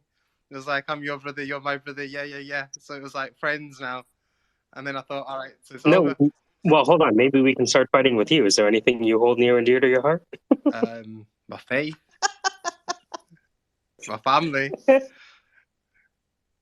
Welcome to the Syndicate. Welcome. I was like, I'm sorry that you're here. I feel like we've said Crow is brilliant, right? We've No, said so Crow shows flashes of brilliance, but it is so pompous in its delivery that he doesn't recognize that people don't care what you have to say until you care about them first. And that's what we're trying to curb as an enthusiasm. Can you go run tell that, Alice Goshi? Take that down, what Mike just said, and run tell Raucus, no, I'm not. No, first of all, boy, don't tell me run along. Go tell anybody Run. anything. Okay. Shit. It's Christmas. This is a great show. Alex Goshi, it's Christmas. I thought you were just saying just a minute ago that this is a day to be joyous and all that.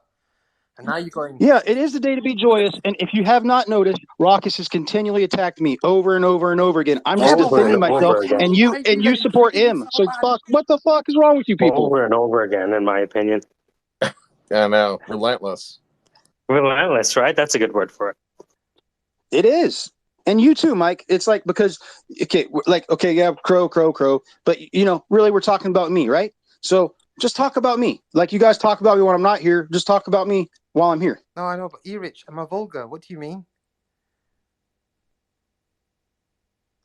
I mean, there's nothing really to talk about, really. I mean, I have nothing. I mean, like you think I come try to start fights with that dipshit to get dopamine? The fuck?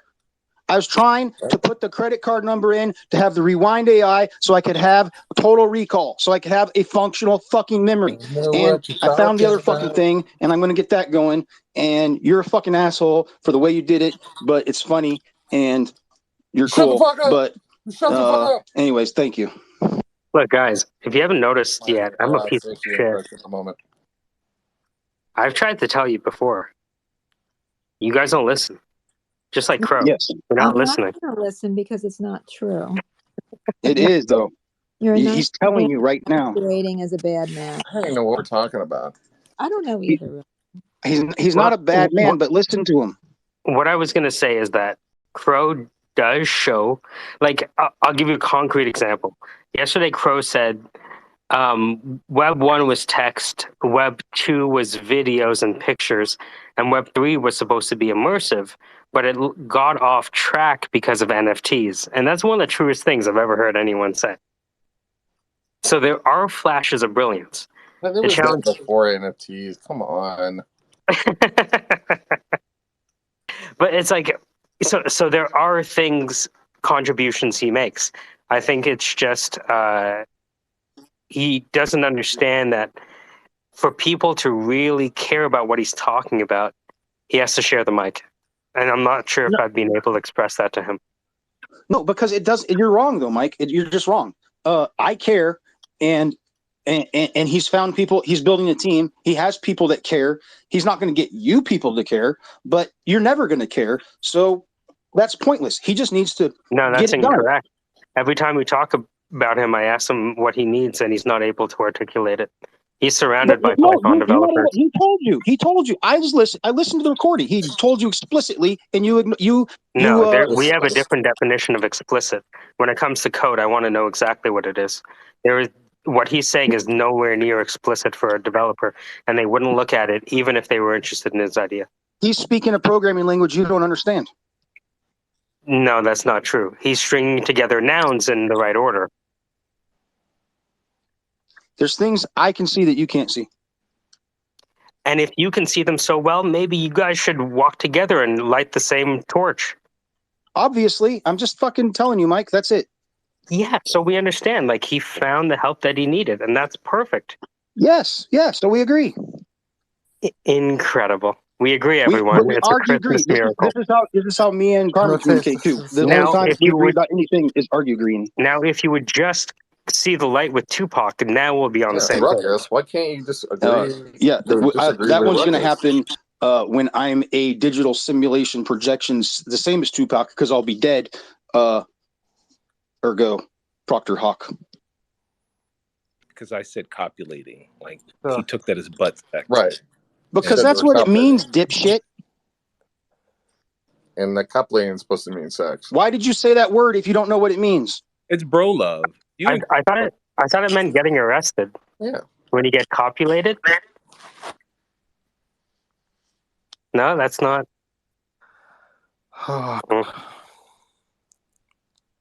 You're listening to the Syndicate, fighting because we're dying for natural neurotransmitters. I think we made some progress when Crow comes in the room. We know. But we made zero progress of me The coming thing in. is, like, I invited him while Ruckus was talking shit because I was hoping he would come in as Ruckus was talking just fight shit. his own fights, bro. Do you know what I mean? Like, you've already said he was an arsehole. So if he's an arsehole, then at the end of the day, he should be able to, like, give as good as he gets. Do you know what I mean? It's no point in you being an arsehole, and then when someone's an arsehole to you, you can't take it. That makes He you can take it. I was just saying, okay, so then bro. why are you like being Big Brother for him? Why you fighting are him we last talking? night? Why? The meds, I'm telling you, there should be some meds there. Raucus, hold on. Let me just Raucus talk. Let me Raucus. Sorry, but sorry, smoking. Yeah, whatever. I understand what you're trying to ask a question. Why? Raucus? Whatever. No. So you're Hold being on. rude This now. med Wait a thing. minute. No. The med thing came up again. Raucus.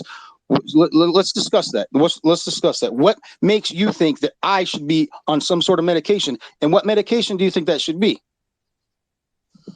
Crack, mate. I don't know. Get on your crack, like. I think there is some room for, I think, have a conversation with your primary physician, see if you can, get tested, see if you're on. Sorry, you're wasting time. Tested for what? I don't know. I can't prescribe you medication, but No, sorry, you're bullshitting again, ally. You said, did you take your meds? And then once again, are you on your meds? Now you're bullshitting, talking about go see your primary physician, and I don't know what for. So what did I do that made you think that I need a medication? I think you're all over the board. I think if your emotion. What medication is going to get me off of all over the board and back to on the board, Raucus? Again, I'm not a doctor. I can't prescribe you medication. But you did. You said, did you take your meds? You said you need to take your meds. So you did. You're not a fucking doctor, but you're on here telling me I need to be on fucking medication. So shut the fuck up. Bro, you need to be on happy tablets. Happy tablets. Just go, doc. I need happy tablets, bro. We're lawyers, people that aren't lawyers like Sandra shouldn't be dispensing legal advice, and people that aren't doctors like Raucus shouldn't be dispensing medical advice. NFTs are worthless. Go ahead. Yeah, I'm a lawyer. You know that, right? Like, no, sorry, Sandra. I was saying the other people that aren't lawyers shouldn't be doing which you should do it and they shouldn't. Raucus, I was trying to say, was the opposite, where he's a dipshit who's trying to prescribe push fucking psychiatric medications that cause severe side effects because he's a stupid motherfucker, and that's all. You really are abusing this power of the mute button, aren't you? You're loving that. It's kind of fun, actually. Yeah. NFTs are worthless, please. Hands up. Let's let him talk. How about that? Listen, I'm gonna do one, but you know what? It's been a pleasure. You guys are funny. Peace out, home slash. Take care. I just want to say I feel like there's a little bit of hostility in the room right now. I feel like I kind of started it. You did not start it. That part's inaccurate. This was here. I tried to hug. I tried to give you a hug, man. Raucus, the fuck, you did not. You came in here and you started talking shit about gay sex and pushing pills. Shut the fuck up about your hug, you lying piece of shit. I tried to give you a hug. I said I thought we were bros, but would you try to give me a hug because you want to get fucked in the ass? Shut up. No. I mean, I will say this about the pill thing. I mean, I know that Alaska she seems a little bit hostile right now, but it is a good thing to show your emotion as a human being. So I mean, the pill comment I feel is a little bit off guard. Beyond that, I don't really know the details of everything else, but you guys should definitely. I know you're not going to come to some agreement or whatever, but I mean, maybe if we could like at least push past it somehow. I don't know how that may be, and like have some continued conversation because I don't think Ruckus is gonna ever see eye to eye with Alaska and vice versa. Y'all are just ideology. 100% agree. Ideology. 1000% agree. Yeah. So. Your shit starter NFTs are worthless. Whew, my bad.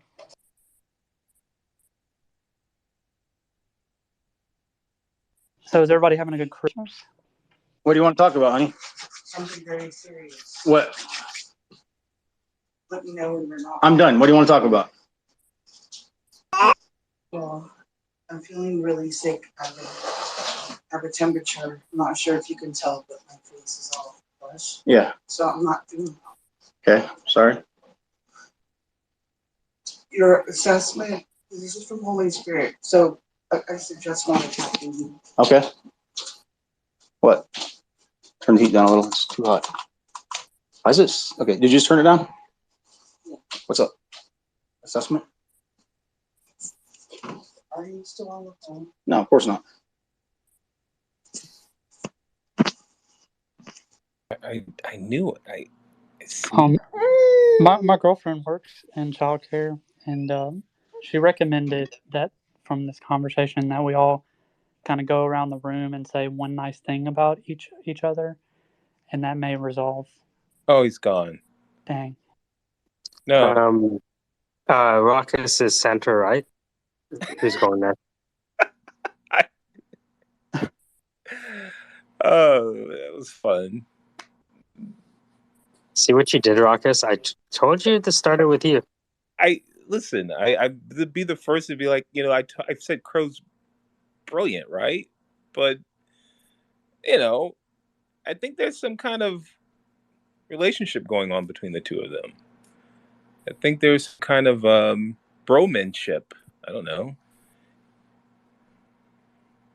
He came in pretty passionate about Crow.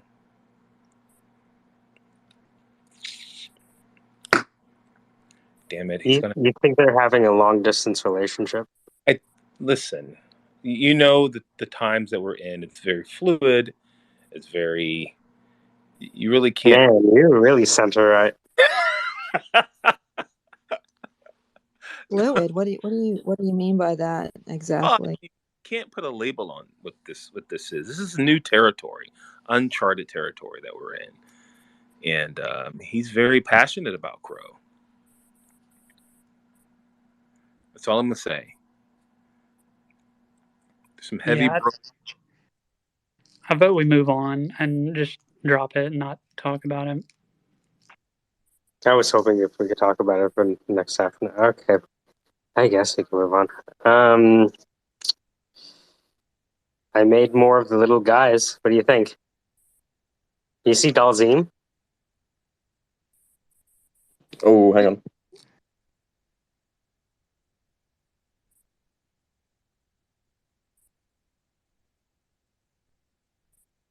Just why? I didn't do it like that. It just did it like I typed in Dalzim and it lengthened the wrong appendage.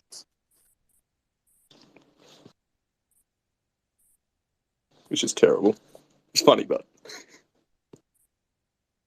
So I'm going to do a bunch of them and release the Cutie Pie collection.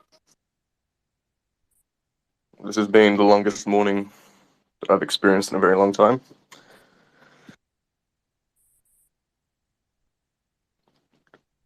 Don't know if the Australian dipshit comment was fucking justified, but The Australian dipshit.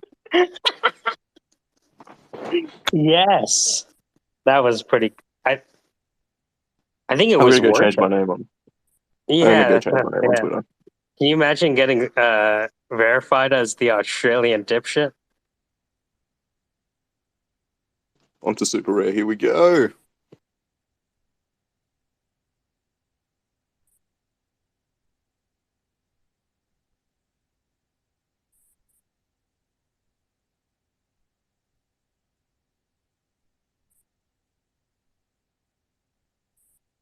Well, I'm going to go ahead and do what every Australian dipshit would do in this situation and go have a drink. So, I've been waiting for the shops to open. I've been awake for hours. I can't get back to sleep. I think I finally, that thing where you like catch up on all your rest. Are you in the? Have you started the 28 days to freedom? Kind of. How many days do you have left to freedom? What are we down to? It was 25 days, but I think we're down to 20 days. Oh, I've had my man. little Christmas. Pete, we got to get on it. There's 20 days left. Yeah.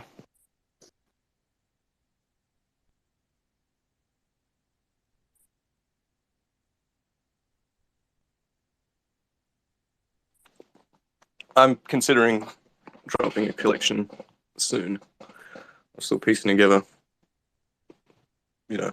imagery and whatever. I need to finish a project. There's always something going on. I'll get that done maybe today or tomorrow. And yeah, go from there. I'd want to do the stuff with the voice.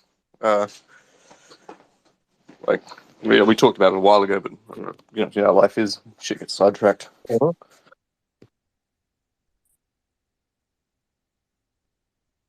think I'm gonna pump up the resolution and all of these and release them all. I'm putting them all at 10 grand for fun. Now, if you sell any, I think that you should give me 85% because it's all my fault, right? What do you think? Correct. I think you're a lawyer. As punishment.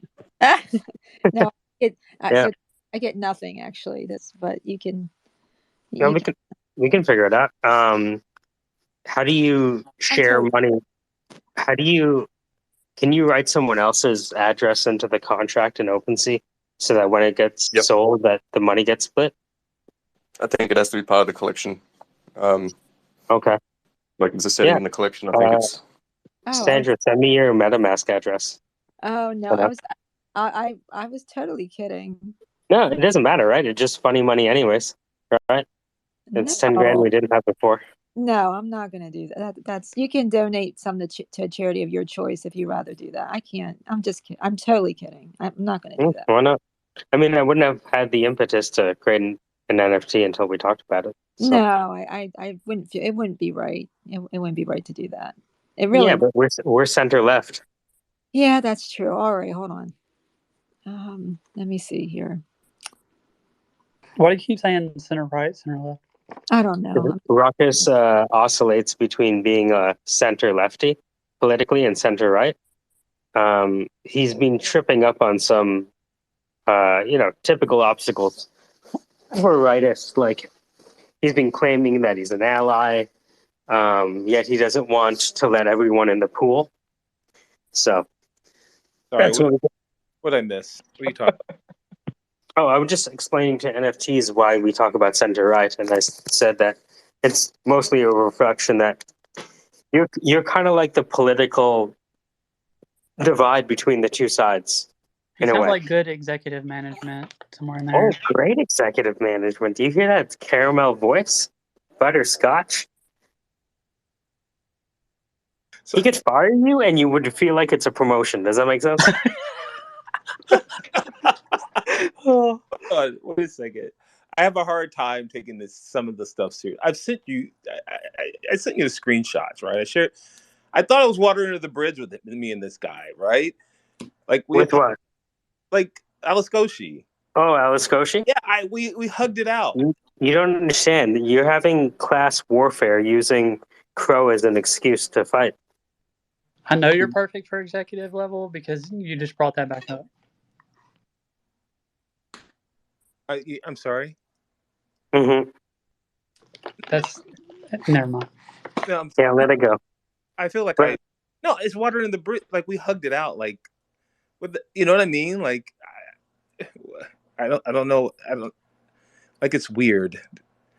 Like he keeps coming back, and I'm like, dude, let's hug it out, and we did, and then he comes. Mentis, you don't think I should have made him co-host or what? You don't like that move? Good morning, everyone, and Merry Christmas, Happy Holidays, blessings to Merry all, and an Christmas. abundant 2023. Oh, he's got a brown hand. Mentis is a brown dude. I know, dude. Can you imagine? Not everyone on Twitter is white. I know it might be hard for you to. You got a coconut, got a white voice. Oh, are you another coconut? Who, me? Yeah. Look at my hand. Look at that. Look at my brown hand. Yeah, man. I had a friend who's actually even met with me like over Zoom, call me out on the space. She was like, "You're not brown. Why do you have a brown hand?" I was like, "The fuck, I'm not brown." That's amazing. Another coconut. So my name is Mike. I'm a coconut. So is Raucus, and so are you. So there's three of us. We can have almost a boy band. We could almost make like a fruity drink to sip on the beach. And no one can say anything. Or girl. The three coconuts, yeah. I think that's how Sandra Bullock had sex with Sylvester Stallone and Judge Dredd. What? You know the three coconuts, the she-shells or whatever? Demolition Man. Oh, Demolition Man. Okay. Yes. Nice. Nice, E-Rich. Way to pull it. I have the pin. That was Sandra, not E-Rich. That was Sandra. Yeah, no, I was seriously impressed that you knew that, E-Rich. That just seemed super off-brand. It makes way more sense that it was you said that. Yeah, it was not on brand for me. That's a classic movie. Armor hot dogs. Yeah, of course. Yeah. Was it Armor? Was it? Yeah, that's what she sang, right? Was it the Armor hot dog commercial? Or was I remember it that like, in Simpsons. yeah. No, I think she sang that. It was that in Taco Bell. That's the franchise wars. I don't know. Like I said, random Jeopardy head. Sorry. I gotta say, one of the best funs I've had on Twitter is doing the Twitter ping pong. You guys need to try it. It's amazing. Well, how do you Mike, play? well, before you explain this, Mike, I want you to know I hosted a space just now to talk about your space. Wicked meta space. I thought you'd appreciate that. Just to back up for a sec. Yeah, I feel like, and he's here listening, he's welcome to hear me. I feel like Alaskoshi was not respecting other people's voice, and he continued to talk over and interrupt people. And I'm happy for people to disagree and even vehemently disagree, but I want to be able to hear everyone's opinion. And that was being prevented, and by being co-host, it was further prevented, which just really made it impossible to enjoy a discussion anymore. Since you asked why I didn't think you should make him co-host, I figured I'd tell you. No, I respect it. Yeah, I'm kind of fucked in the head. So am I. I just want to hear how fucked in the head everyone is. Yeah. Not just one person. I just want to see more art. I have some dick pics I could send you. Please I call don't. them art. Thank you, but no thank you. I'll buy those on the I haven't done that on the with market. Like this. I haven't done. Let me try that. I like this guy.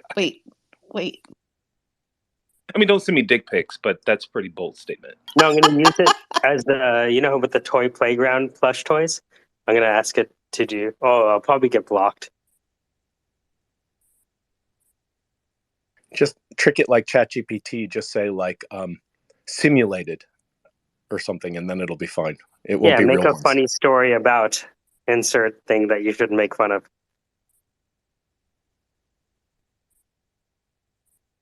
Hypothetically.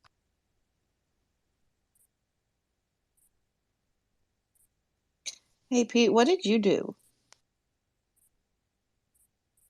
Existed, I think.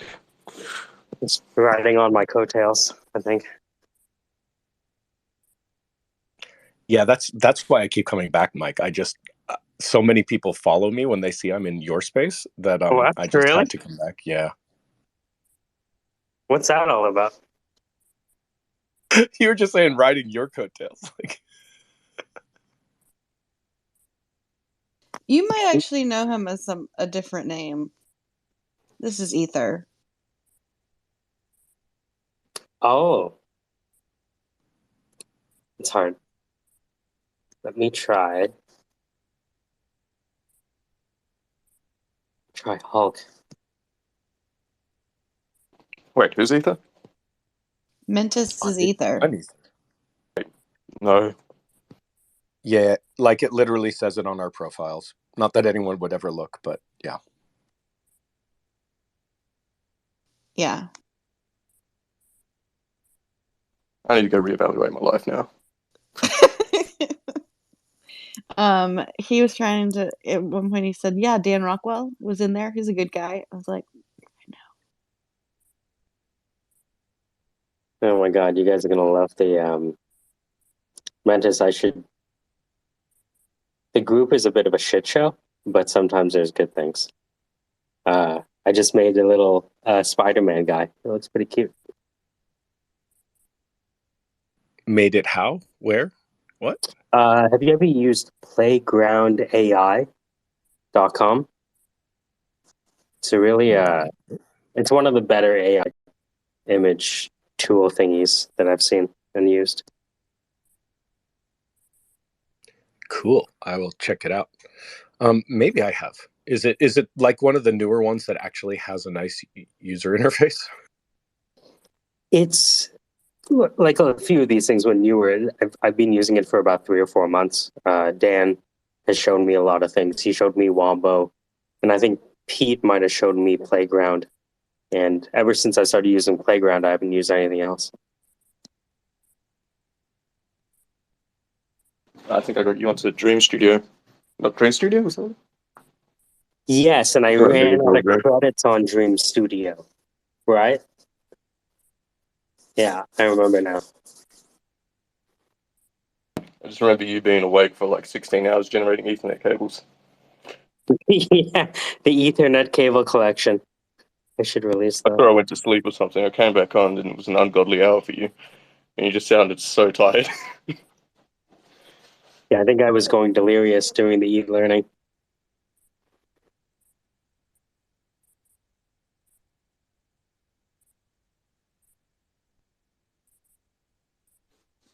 Lex, hi. I'm not Hey, gonna lie. Mike. I think Stable Diffusion is that the Midjourney is the one that's like really really nice, but then you Midjourney don't is get so enough good. credits and they want to make you pay, which is Yeah, why I keep Dan struggling for was other tools. It's most amazing. I think Dan and Pete were the first people I knew to use Midjourney, and the stuff they were developing, even now, is still it has its own signature.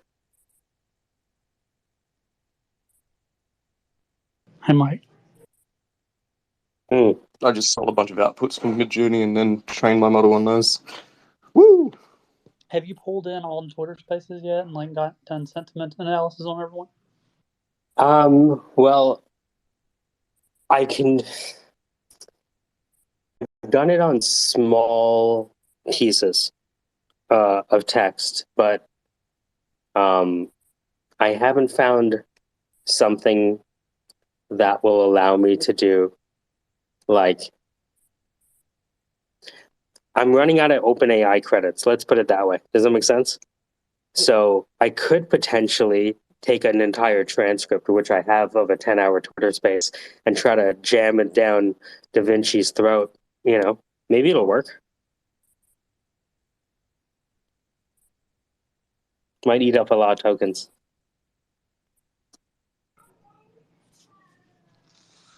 But Zealous.1 already does a lot of work. So if you go to Zealous.1, here, let me put it up to the top so you can see it. Because we've done like almost 1,000 hours of this shit. Can you imagine? Oh, I can. Yeah, I heard you. You're a the guy. Okay, so Zealous.1, attractive funding, blah, blah, blah. Okay. So you can see the spaces, and then you can filter by speaker, and you can also see the syndicate on Zealous. So you can filter by speaker, you can filter by keyword, you can even look at the emojis that were used to respond to any one speaker. So they Yeah, added they added the emojis, which is another way to, quickly do the curation. What well, I need to, go ahead. I would really like to, what would be really cool is to be able to take all of the spaces that we've had and then, all the people that regularly come in here. I wonder if you could generate, some kind of, you know, uh, you know where I'm going with this. Uh-huh. The good thing about Zealous.1, I put the link to the top, is it generates a TXT file that has all of the sentences uttered by people with their username on it. So the data is more or less in a usable format. Sweet. They've done a lot of the heavy lifting for us. But what about inflection, voice wise? I mean, that would also be nice to analyze. That would be Web3 and Ahmed both pointed me in the direction of, when we think of doing sentiment analysis, we're doing it on the text. That's how most people think about it. But ideally, we do it on the spectrogram, like the wave file itself, like an emotional Fourier analysis. I'd have to look up which APIs look at inflection. I'm sure they're out there. The APIs are out there. Sorry. I don't know. I was just thinking about that, because you could see how somebody's really feeling if you could have that data, But doesn't that sort of detract from the purpose of having subjective experiences? Who cares about subjective experiences? They're trying to make money. No. I'm just joking. Subjective I was thinking more like you could probably fucking fine tune GPT-3 with just all the text. You'd need to pay for it, but You know what? In between all of the fake neurotransmitters being passed back and forth, there is sometimes knowledge that is exchanged. And so I think that in the 800 hours of audio, there are gems. And now that we're getting the emojis that are being tagged with each of the individual sentences, I would just have to figure out, a bit of Python code to, just classify all of the data, I guess, and prepare it for to be input into some arbitrary system. Can you explain to me what you mean by natural neurotransmitters? Oh, so when I think about neurotransmitters, I think of all of the neurotransmitters and chemicals and brain waves that fire during the flow genome matrix. You know what I mean when I say that? The flow genome matrix, did you say? That's right. Yeah, let me put it to the top. We were talking about this with Jeff the other day. Go ahead, Pete. You're going to say Michael likes to make up words? Oh, yeah. They're cool prompts. Here we go. Oh, come on, love. There's one.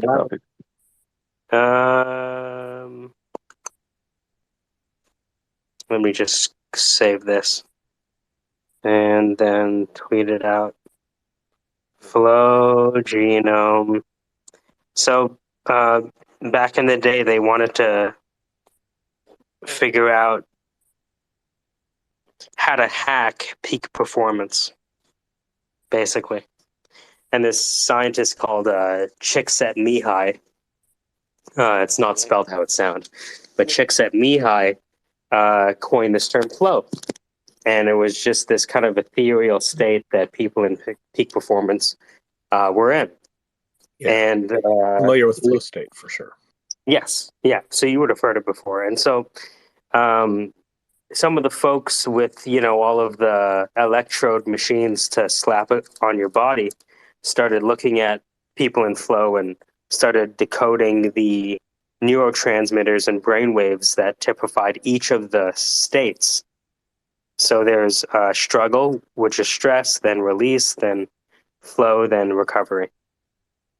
So that's what I mean by the neurotransmitters. The hypothesis of the title is that one of the reasons that we might find ourselves fighting with each other is because we're lacking these neurotransmitters that we're used to getting. And we machinate ways or sublimate into experience opportunities to experience these neurotransmitters in the form of conflict interpersonally. But even when we sublimate to formulate them, aren't they still natural? That's the natural I'm questioning. As opposed to what kind of neurotransmitters? Is it about how they're being synthesized in an unnatural manner? But the neurotransmitters themselves are natural, right? I'm just making sure I understand. No, I think you're absolutely right. I think you're absolutely right. In both cases, it could be the same neurotransmitter, just much less productive.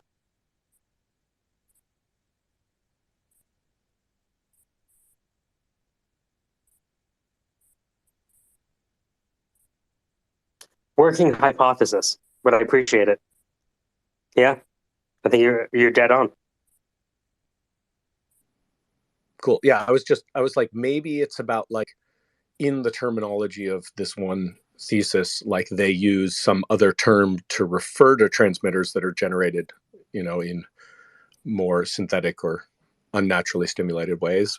But no, it's just you just actually mean literally the ones that are, I guess good. Could you call them good and bad ones, or like how would you even characterize them? I'm trying to think about an engineering productive work, right? Effective. Yep. I did business. I don't know the engineering terms.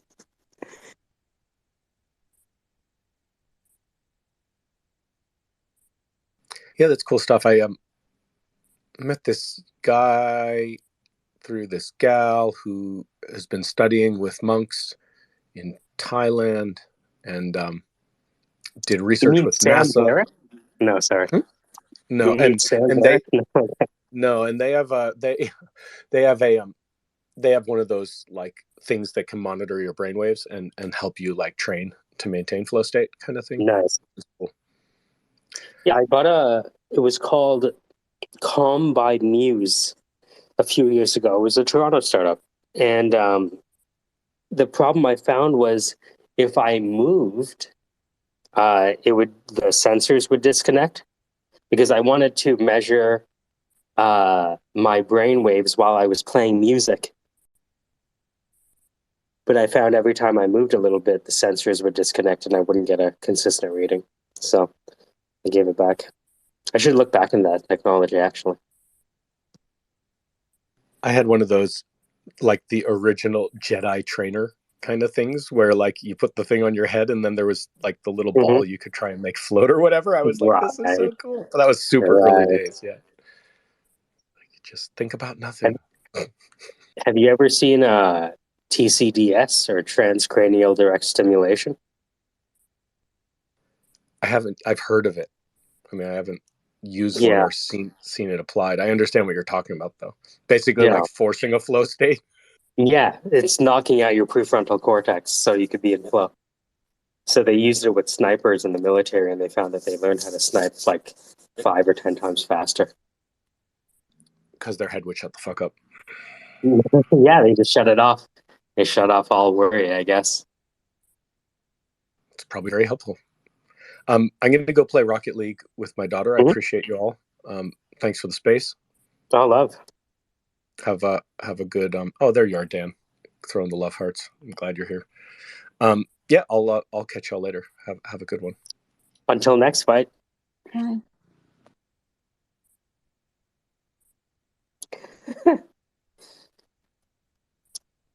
So, Rakus, are you happy with yourself? That's the question I had. I don't know. Are I'm still digesting. Can you hear me? Happy with yourself? It takes a lot to contain. You know what I mean? Like, it is what it is. I mean, is it's what also it is. partly Mellaby's fault. Yeah. You know, Mel, what do you have to say for yourself? At this point, I am wondering how much, what the purpose of the instigation is, or what is inducing the instigation. I think it's an overload of screen time and people time. I think that's what's going on. So what was the point about his mom? Like, did I miss something with his mom? Did he? I don't know what you guys are talking about, but I'm talking about Oh, sorry. instigations. We're kind of talking about the same thing. Oh, really? So this discourse has gone all day. Well, with the fucking title, I see. Yeah. Yeah, I think we need to like have like a group intervention, like get all together and right? Well, I don't know what's going on, but yeah, I guess that would be good. All right, guys, let's do the intervention. Ruckus, we want to talk to you about your center rightness. Some of the people who've been talking, it's hard to have you at brunch. You're disagreeing with everyone at brunch. They're just trying to enjoy their Eggs Benedict. And you're talking about who should be let in the pool. Like, do we have to bring that to brunch? There's nothing sacred. Eggs Benedict? Leaky eggs? Poached leaky eggs. Poached leaky eggs that you bite into and have them drip if they're made well. In the exact color, so I just used this black one that I already had, but it had a little handle on each side. So How was your Christmas, Melly B? and a little filing on those sharp I mean, edges. I'm going at it. I just I decided I'm gonna open a bottle of champagne. I'm gonna do that now. You sew that on, and And then you open the first seam that you did. just enjoy my time right now till they decide what the fuck's going on. I did a little zigzag stitch on the crotch seam to secure it, then close off the length of the legs. I tried them on to check the size of the dots. You're listening to the Syndicate Fighting because we're dying for natural neurotransmitters. And we decided that we have to update it for productive.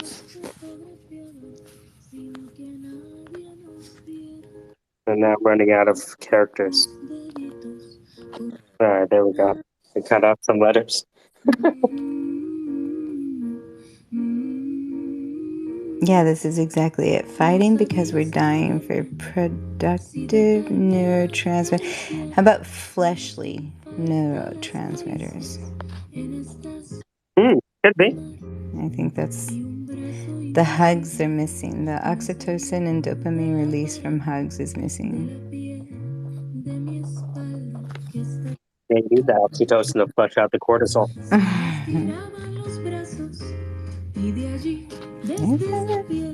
Yep.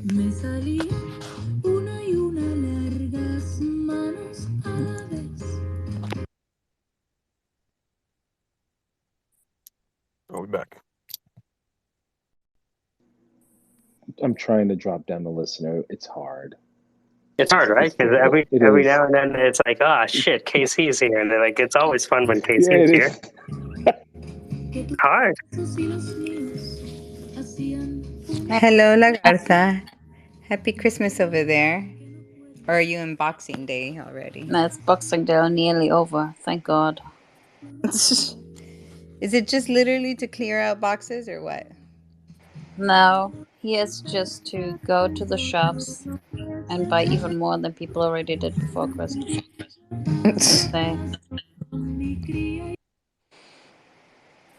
Merry Christmas, Casey. Merry Christmas, Slags. Merry Christmas, everybody.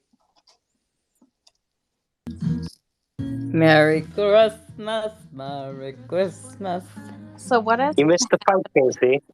Why is You miss everybody all the yelling good at stuff. everybody? I don't know. Mike is inducing some kind of behavior or test. He's conducting a poll or a test or some. I'm just having a conversation with my friends. Why are you Well, laughing, I didn't huh? do nothing. I just asked a couple sincere questions. Well, I No, don't know this, what happened. I thought this was America. This is America? I thought this was America. So what did I Sandra, miss that was so great? you miss. Raucous, tell him. You're good at I can't. summarizing stories now. I cannot. Okay. All right. Okay. Wait, what? Ruckus So still hasn't Alice goes. stopped Alice. egging on with. Ruckus, you're far. You're too far. Oh, hold Is Ruckus still egging on with everybody? No, Raucous was the. Yeah. no. Listen, here's what happened. Short. Okay.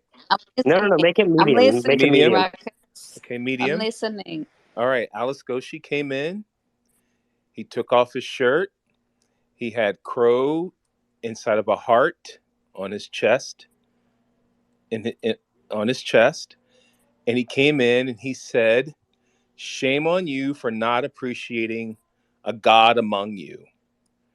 Crow is a God. He walks among you, and you don't appreciate him." Then Mike gave him co-host, and he took his shirt, the piece of his shirt that was around his neck, and he started hitting me with it. And I asked him about his love for Crow, and he got upset. And he started hitting me harder with his shirt that he tore off before he came in the room with Crow's name and a heart on his chest. And that's about it. And we don't appreciate the God that walks among us. That's pretty much what happened, I think. Hold up. So the bear on chest is a picture somewhere? The name on his chest was Crow, and it was inside of a heart on his chest. And this is a picture somewhere? No, I'm just summarizing what happened about 20 minutes ago. So he showed you. How did he show you? He came in with his voice. He came in with his voice, and he stood up for his love of Crow. I don't understand. I'm so confused. I know. It was very confusing. But it's kind of the same way that Crow came in the other day. Kicked in the door, right? Said some things that didn't make sense. Ran over to Melleby. Picked a fight with you. It was the exact same thing. I think it can't be a coincidence. That just happened, Lags. That just happened. Like, you just missed it by like 20, 25 minutes. I know you have questions. Go ahead. Yeah, I got more than one question. So I figured you were just talking in figures here, because, I thought for a second it was a Zoom, and then I realized there's no co-host in Zoom, and then I was like, that's interesting. But I think I was more concerned about the whole conversation between my friend Pete and Alice Goshi that happened, I don't know when, because I haven't been online for 2 days, because it was pretty crazy here. So I had no time for you guys' nonsense. And it seems like I missed a whole lot of tension, which I'm not very, I don't feel like I missed out, because I had enough stress already. But I feel like something is going on, and it seems like this Alice Goshi theme might have been going on since Ruckus earlier this week stepped on his toe for the first time, and then it just continues. I hugged it out with that guy about that. I sent you a You hugged it out? We did hug it out like a week ago. A week ago? I don't think it was a week, Ruckus. It was this week. It was this week? Mm. No, with the SBF thing comment, right? That was like, Yeah. we made up. I thought we did. We were cool, and I it's me. It's not him. It's me. It is. Casey, it was great. We just let the black out a little bit. Until he got co-host, and I couldn't say anything because it became a dysfunctional relationship. And Yeah, you guys are too much drama right now. What the Pete fuck? was here, and NFTS, Sandra here. They were here. Tell them what happened. Am I wrong? I don't understand why people are going off on people. Like, calm the fuck down. Like, what the fuck? Like, there's no fucking need. Like, what the hell? I think Crow's God that Huh? walks among us, and we don't appreciate him. That's what I understand. You know, that's. I think Alice Koshy probably is inclined to support minorities or people he feels like are misunderstood. I think that's his motivation. But Pete, please enlighten me. I have no idea. I was very drunk at the time. Is that an excuse? You've been drunk the last 2 days? Yeah, it's Christmas. Continuously? I'm sober right now. Come on. Like I even need an excuse. This is the beginning of freedom. This is his 25 days to freedom. He has been drunk the last 2 days. To be. Really? Yeah, he has. Damn. It's been great. Oh, Pete, I'm currently waiting for the box store to open Oh, again. you guys are so degenerate. Like, I leave for like a month. Oh, there he is. There he is. Hold on. Who? Get up here.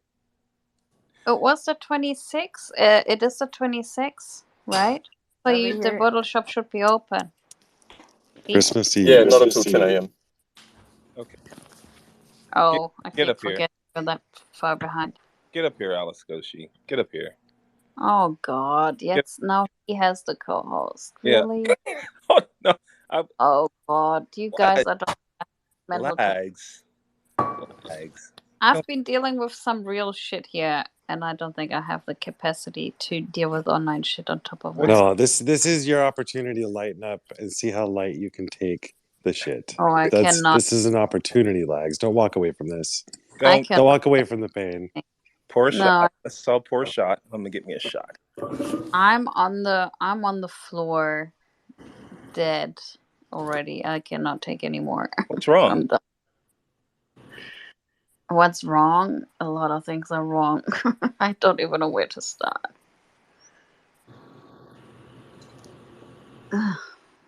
Hey, but I don't want to intervene your battle here, so. It's not a battle. We're brothers. We're actually brothers. We found out today that we're brothers. We have common ground. Brothers in what? Well, brothers in Christ? Yeah. Absolutely. Interesting. Jesus Christ and Tupac, so essentially the same thing. Hey, are you okay? How are you doing? I'm concerned about you. Are you all right? Came in a little hot. But nothing to say. Cat got your tongue.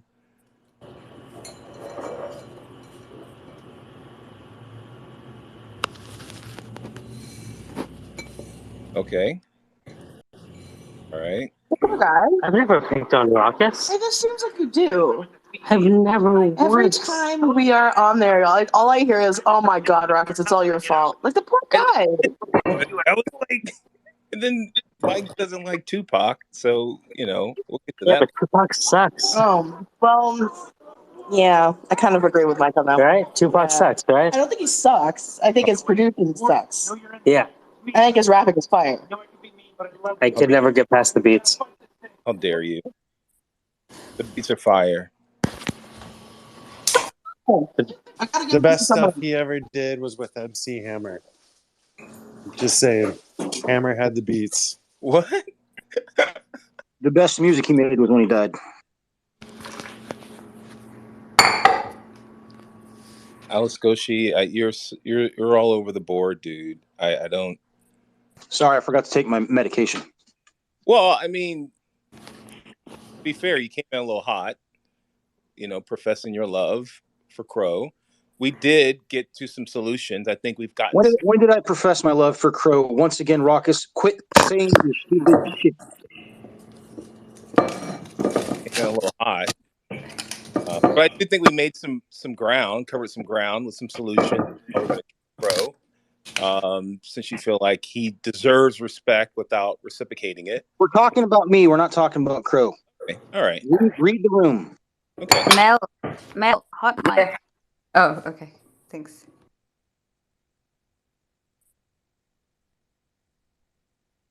I think you've got some issues, Alice Goshi. I think you've got some deep-seated issues. I'm going to be honest. Go on.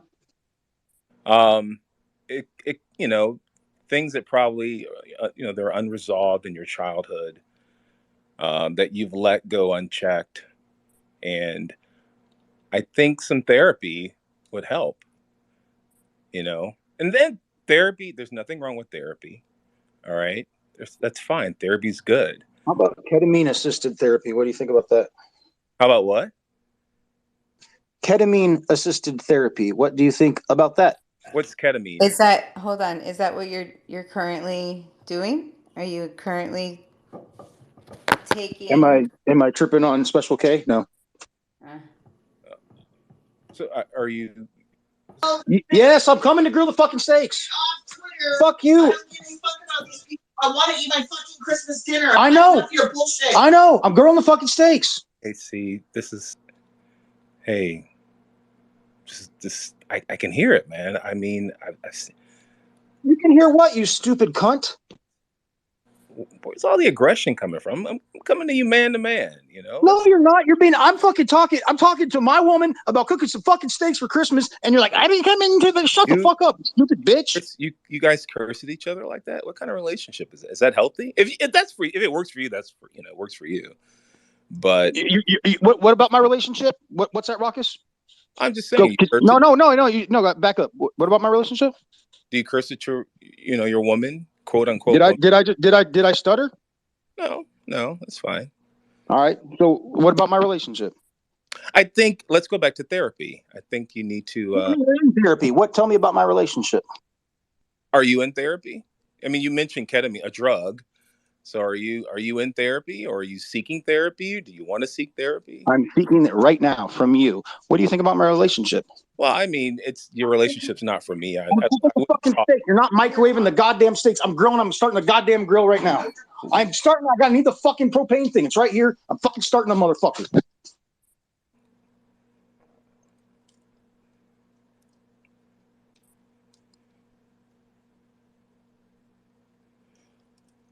That's because Twitter's full of stupid dipshits.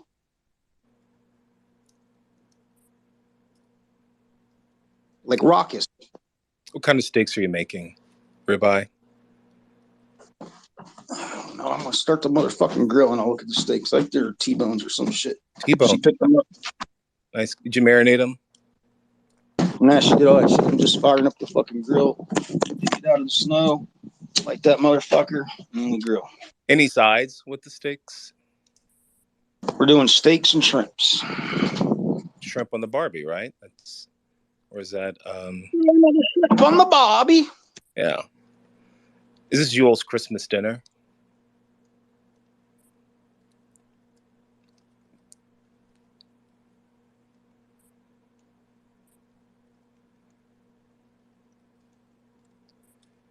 You got a problem with how I live my life, with my relationship, with what the fuck I do, Raucous? No, I mean that's your life. That's your woman, quote unquote. Your girl. If you guys talk, if that's your relationship, that's the way you talk to each other. That's healthy for you. It's not healthy. In what world would talking to anyone in that way be healthy? I mean, is it healthy for you? Do you like talking to your woman that way? Do you like your woman to be talking to you that way? What do you think? I'm under the opinion, like, if you like that and she loves. No, the question you just the answer to your question. What do you think? Do I like it or not? What do you think? I think you do. I think you like abuse. I think you're a stupid motherfucker. I think you like abuse. I think you like abusing people, and you like abuse, and that's fine, dude. That's fine for you. You Not think me. I like this shit? You stupid fucking piece of shit. You're the dumbest fucking piece of shit fuck I've ever fucking talked to. Where's mom and dad? Where's mom and dad? What happened? I don't know. Where's your mother, Raucus? I'm just asking. What happened? You've got some issues. I'm curious. My mother's in Arkansas. My father's in Washington State. Where's your mother? Okay. Where's your mother? Did you? Where is your mother, Raucus? I told you where mine is. Where's yours? Did you? Where's your mother, Raucus? She's at home. Where? What state? She's in Arkansas. Can I have her number? No. Hey, so I mean, what's with the anger? I mean, do you all talk to each other like that often? Every day. How long you guys been together? Approximately 15 years. That's a long time. That's a long time. You love her? You tell me, Raucus. 15 years is a long time. I have been married for 15 years, so I can understand that's a long time. Do you love her? 15 years. You tell me, Raucus. I would say yes. But you don't talk to people like that when you love them. Well, listen, I don't talk to people that way when I love them, but your relationship could be different. So I'm going to try to respect your relationship. Why? Because it's your relationship.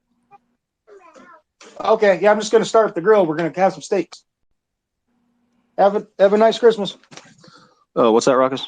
Yeah, because it's your relationship. I mean, no relationships are the same, right? Everyone's different. Right? Did you get anything cool? Lots of stuff? Awesome. A Barbie? Awesome.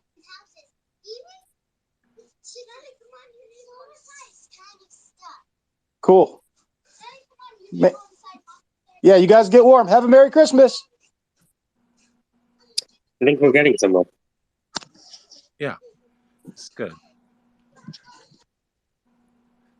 15 years. Good. Neighbor kid was walking by.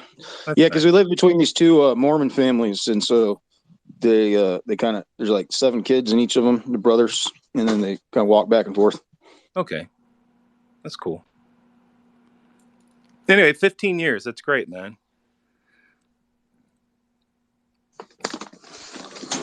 Is it? I think it is. As someone once said, there's what about that is great? Again, I've been married 15 years, so I think it's, Yeah, but you have a loving, healthy relationship with your wife. So do you, right? Do I? 15 years. I mean, there's something there. I mean, she loves you. 15 years, right? Does she? Does she say she loves you? Do you say you love her? Do you say I love you? Does she say I love you back? Does she respond to you? What do those words mean to you, Raucus? So when I say I love you, my wife says I love you. Raucus, I love you. I love you too. See? Okay. See? I love you too. So okay. No. What does that mean? You're a woman. Do you say I love you? What is you're a woman. What does that mean? I love you. What does that mean? It means nothing. It's words. Okay. That's words in your relationship, correct?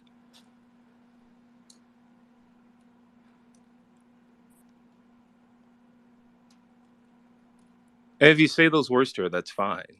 If she says them back, that's fine.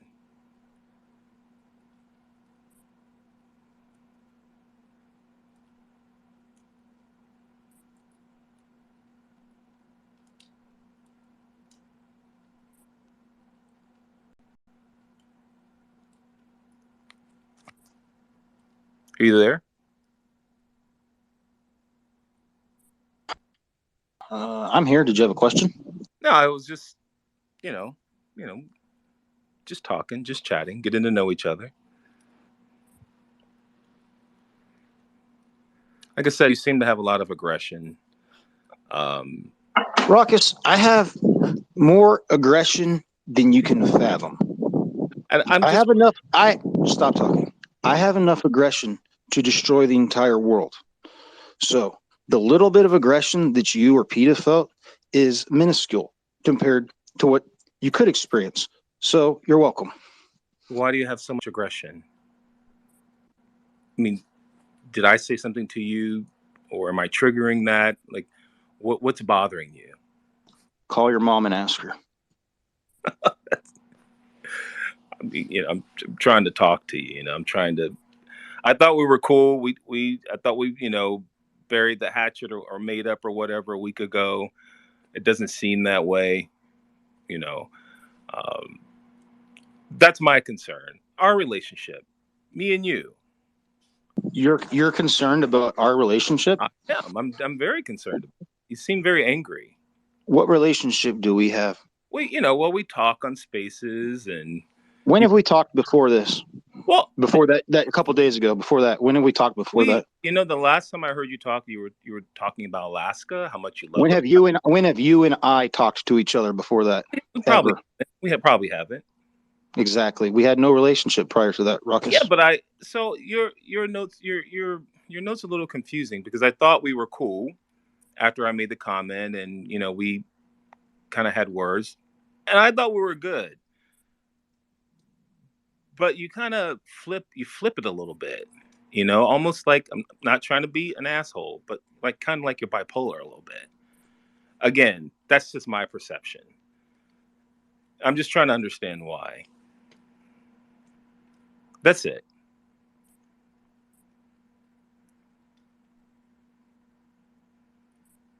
Thank you.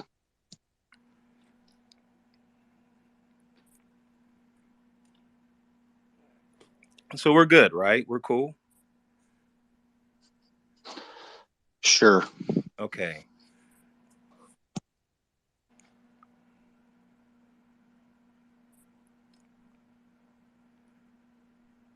You're listening to The Love Connection on the Syndicate.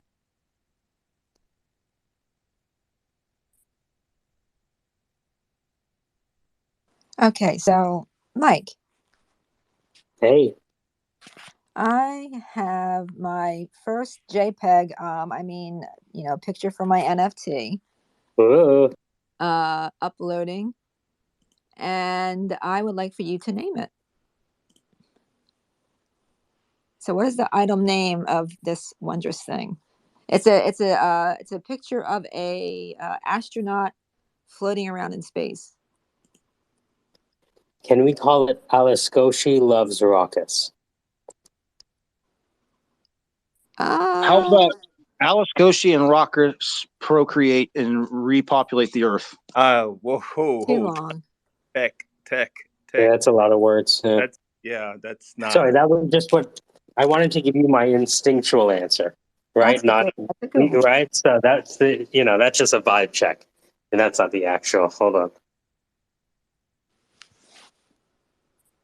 I'm talking like bro love, like we play basketball love, kind of like, we're fishing buddies. Not bro, like when we play basketball, you're gonna be on your ass and hurting. So it's not gonna be a fun thing for you. My ass. I thought you were talking about basketball. Yeah, I thought we were talking about bro. Like we, fishing. When you step on the court in Anchorage, you go hard, or you don't go at all. I mean, you do have to be hard if it's gonna get.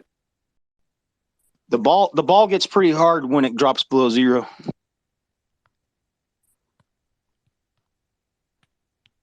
Do you really want to do this with me? Yes. Yes. You want to? Yes. You want to? You want to get? Yes. Yes. Yes.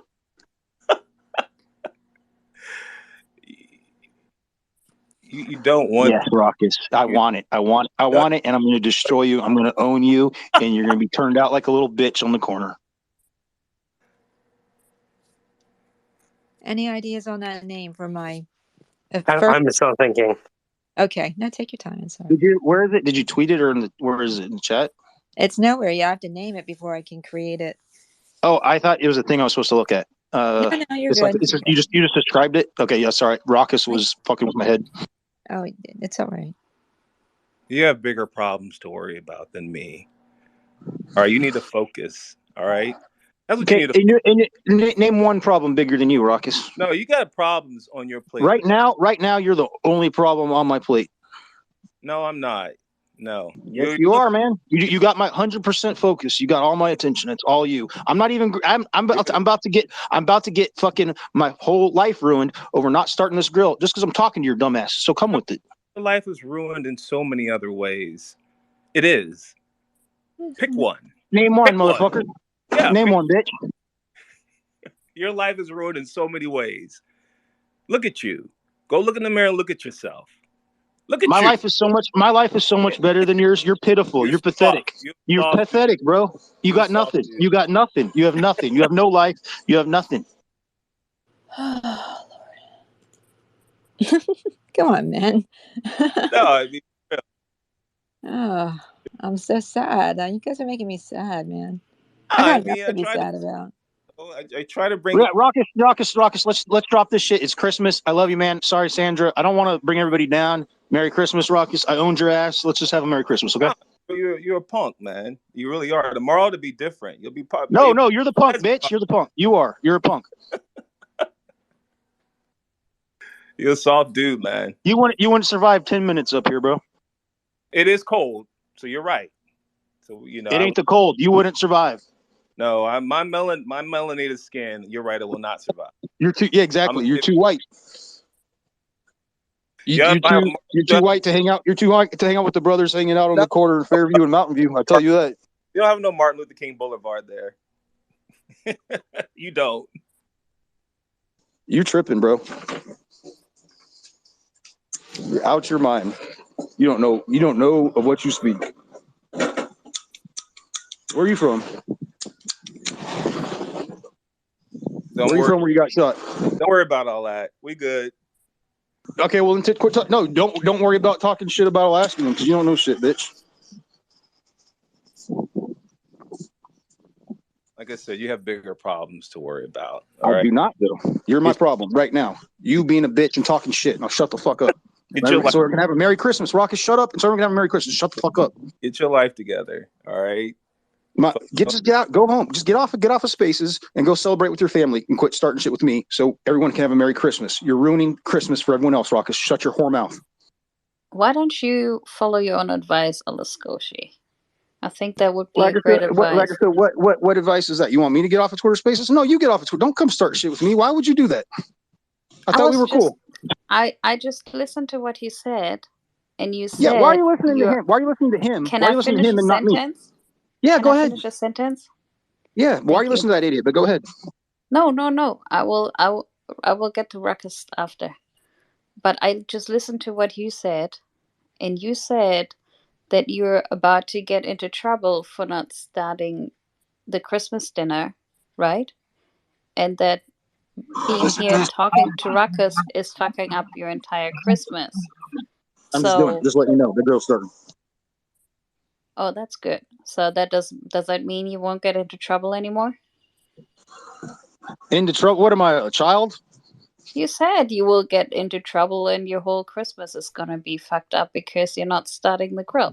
So, But the girl's starting now. So the girl's starting. Should probably go warm up my fingers before they freeze off. But yeah, the girl's going. Right. You should probably take care of your fingers too. You probably will need them for the rest of your life. So you might want to take care of that too. I mean, they're useful, but they're not necessary. Right. But I personally would rather live the next 50 years with fingers and fingertips than without. I don't think in that kind of time frame. I'm more on a day-to-day basis. Oh, so you think you don't need them tomorrow or the next week? I don't anticipate to live that long. That's interesting. That explains a lot, Alaskoshi. What do you expect to live? Like, what do you think? How long are you gonna make it? January's coming up here in probably a couple weeks or so. I would say less than a month. Less than a month. And you are serious about that? You think in less than a month you will not be on this world anymore, on this earth? You'll be dead? More likely than not. Right. And you choose to spend those few days you have left in this world to be fighting with whomever ever on Twitter Spaces? What's that? You choose to spend the time that you have left, that you're assuming you have left, which is very little. You choose to spend that time fighting on Twitter Spaces with whomever? I find that interesting because you said that I had it on mute, but someone else had a similar opinion. Yes, I do. Okay. I mean, you know, I'm not The judging grill's your... going right now. I'm about to burn down the grill. Let me go do the fucking grill. But no, don't be fucking arguing. No, you say we're gonna do the steaks. Let me do the fucking steaks. Let me do the fucking steaks. No. I am though. The fucking. I'm about to start a fire. Shut the fuck up, you fucking bitch. Shut the fuck up. Shut your fucking mouth. Fuck you. No, this is not. God damn you, fucking cunt. Shut the fuck up. No, we're going out and eating that. This is public. Shut up, you stupid bitch. Yeah, that doesn't sound healthy to me. And you know, it doesn't to me either. However, 15 years lags. Yeah, Ruckus, I don't think that's another point where, you know, I think just because people are 15 spending years 15 makes it years just a lot more together, unhealthy. Yeah, it makes it a lot unhealthy relationship. but 15 years. Think about Yeah, it. Ruckus, not everybody is able to leave an abusive relationship. A lot of people are trauma bonded and do not find it a way out of this. And they rather take what they're used to, the devil they're used to, than the uncertainty of what would be without this. And a lot of people get really used to this kind of relationship. That's fair. And it's not a good sign. Just because it's been 15 years, that just means 15 years of abuse, more likely than not. And that is nothing good. I'd rather have it just be 3 months. What do Just you because think? it's been 15 years, that's not, you know, What do you think keeps people together in a relationship like that? I'm assuming both are traumatized one way or another and have not had a good example of healthy relationships, Right. potentially, or you know, never managed to create a healthy relationships themselves. So 15 years is a long time to invest in an abusive relationship. Like, Yeah, what? but if you do not have any way to get out, then that's what you're stuck with. So how do you salvage? How do you be better? How can you be a better person in that kind of relationship? If you want to salvage. I mean, Alaskoshi said it's gonna be less than a month, so you know. Oh yeah, that's true. Yeah. But if you were thinking the next 15 years, how Yes. you get out, I know a lot of women that have lost their lives trying to get out of an abusive relationship. So it's really dangerous for women to get out of abusive relationships. Well, could So abuse be two ways? Could that be a two-way street? it can be, yeah, but more often than not, women are the ones that are dying. What about in this case? I don't know your wife. Well, I find it's it just because you started concerning that talking about you said about abusive relationships. So I was just curious why you were mentioning that about regards to me. because for me, I myself consider that little snip of conversation I'm assuming you just had with your wife, partner, whatever. Maybe you're just, you know, making up an act, great acting. But if that is not an act, then I would consider that an abusive relationship. The words chosen Abusive. towards each other. Words by whom? Which one? Which party? You just said, fuck you, get fucked, shut the fuck up, shut your mouth. Bitch. He said bitch too. can't. I don't know. There were swear words, and you were yelling at each other. The tone I didn't like. The words I didn't like. The aggressiveness I didn't like. That to me is abusive. But I can only speak for myself. Same. And I haven't really heard what your partner came back with, so I can't really judge what they said. But I heard you, and I would, if someone was talking to me that way, I would consider that abuse. I think therapy. Like what about the next 15? Well, what's the point of therapy if you're gone next month, Ruckus? Well, staying around it's and making a commitment to invest in the next 15 years.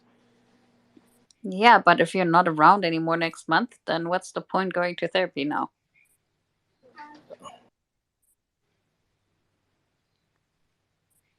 I think. I mean, what's the point fighting in on a Twitter space if you're not around next month? I would probably choose to do something else.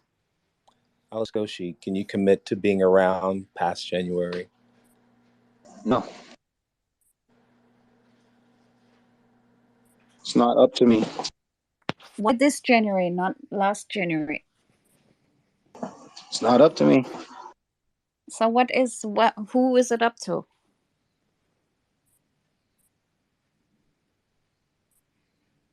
I'm not quite understanding, I guess. But it's not for me to, I don't have to understand. That is very personal details and very personal choices. It depends on the outcome of the trial. So remember the trial. Trial call is January 5th. I'm not sure how long that will take. I would assume a few days. The first one's a misdemeanor, so I don't think they'll take long with that. So we'll see. And you're saying that you're not going to go back. I mean, you've said that you're not going to go serve time. Correct. Fourth time. For the fourth time, sir, or fifth time? Maybe it's fifth time. Wait, hold on. 1, 2.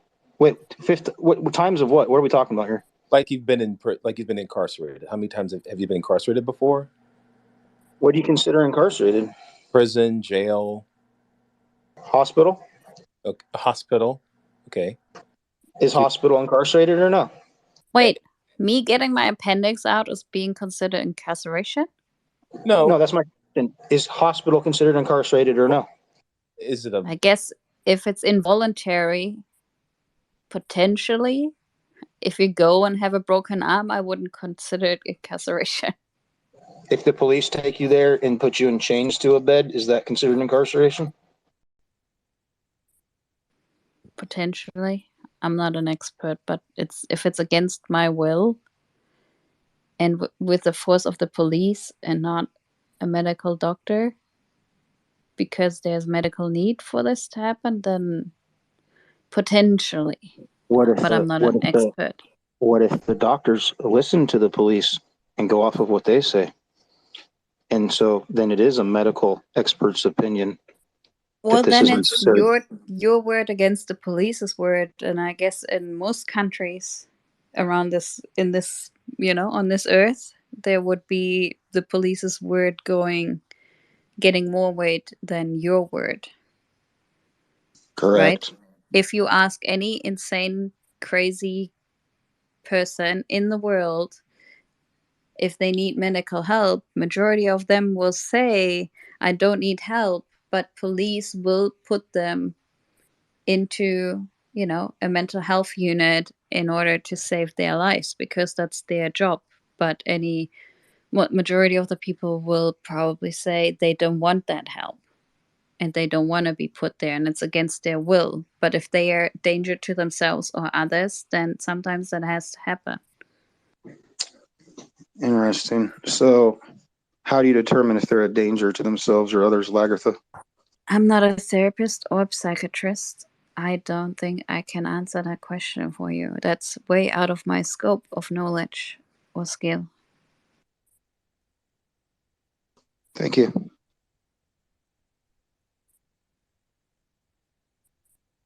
So can we get you to hang around past January? Raucous. I'm trying my best. I believe you. I believe you're trying your best. But just take it day by day, all right? Try not to look at next week. No, don't give me advice. I already told you I was taking it day by day. And you're giving me the no, shut up. You're giving me the opposite. You said look at the next 15 years, and now you're saying take it day by day, bro. You don't make any sense. I'm talking about your life. I mean, your life is valuable. I'm talking about my life as well. We were just talking about determination of what doing actions based on therapy, based on if you're going to live for planning out the next 15 years in relationships, so forth, versus planning on if you're not going to live to the next day or the next month. So now you're going backwards you're switching your perspective of saying, look at the next 15 years to take it day by day. I agree. I agree with that. That's what I'm already doing. But I'm just saying you are like skipping around and playing gibberish. Oh no, the 15 years is with your relationship. Okay. You know, being there for your wife, your spouse, your partner. That 15 years. It's not letting me approve. If you guys could, Haynes Parrott requested. You guys. I mean, he's an Alaskan, so you probably won't want to listen to him. But maybe give him a chance. I don't think there's any regional discrimination here, Alaskoshi. There's definitely discrimination against Alaska. I've been told repeatedly not to talk about Alaska in this space. By whom? I think last time you and Casey talked about Alaska, everybody was just listening into the story time and was amazed by it. That was what I got out of it. After that conversation, it was determined that we were not allowed to discuss Alaska in the space. By No, that's whom? true. That's true, Lagatha. I said that it was terribly boring, and I couldn't relate to it at all. Yeah, but you're the fucking shit stir and shit talker all the fucking time. Why would I listen to what you say? Most of the time, you're not even freaking hosting. Yeah, I think this is the lesson that everyone should learn. You should adopt to not listen to Lagatha's. whatever bullshit you say. Exactly. Yeah, I learned that lesson a long time ago. A long time ago. A long time ago. In Twitter space time, a long time ago. Like light years ago. Yeah. Light years. Because you're gonna change your mind and your opinion on certain topics by the minute. So I can't take what you say. Yeah. My attention span gets shorter as we go along. You're right. I think you guys need to listen to Lagatha. I don't think anybody wants to listen to me. I know. But it's I like have determined if you were to say we are not going to talk about New Zealand anymore because, Australians are stupid, then I wouldn't listen to that. I would still talk about New Zealand or Australia. Yeah, let's talk about New Zealand, everyone. That'll be a lot of fun.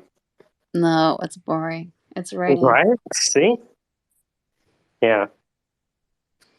Toronto, on the other hand, at least it is in America where we have bad health care and bad everything, and all the problems come from America, right? Just slip down from Alaska into Vancouver and you're good. I'm working on it. Come to Vancouver, everything will be good. It'll be nice. Weather's good. Trees, nature. You still have everything. I'll stop by Haynes, get that dude his parrots back, and then just slip across the board. You know how difficult it is. Do you know how much coastline we have in Alaska, let alone the border with Canada? Or you could just walk across from Little Diomede to Big Diomede if you want to go to Russia. It's people are so worried about, oh my God, the southern border, wide open up here.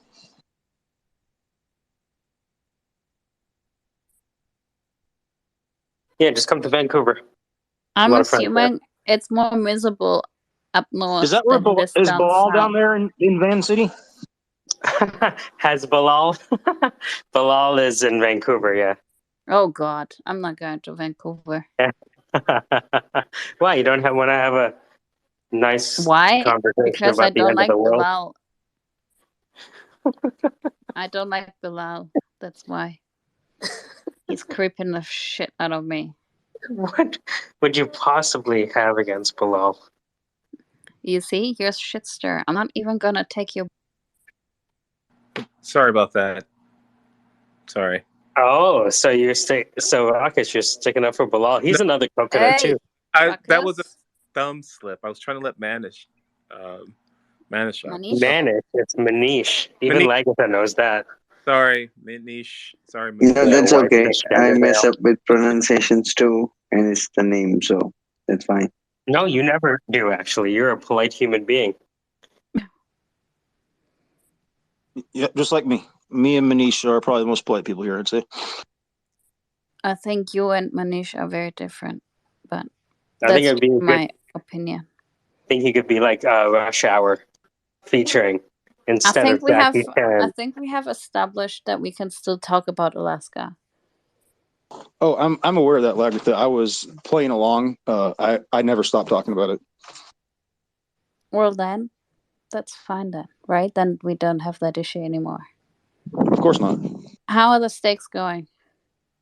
Oh, this damn grill, just trying to get these coal. I mean, I've had this. That's why I was yelling at her, because I left the propane torch just blowing on the charcoal, and that's kind of dangerous and could have burned the fucking house down.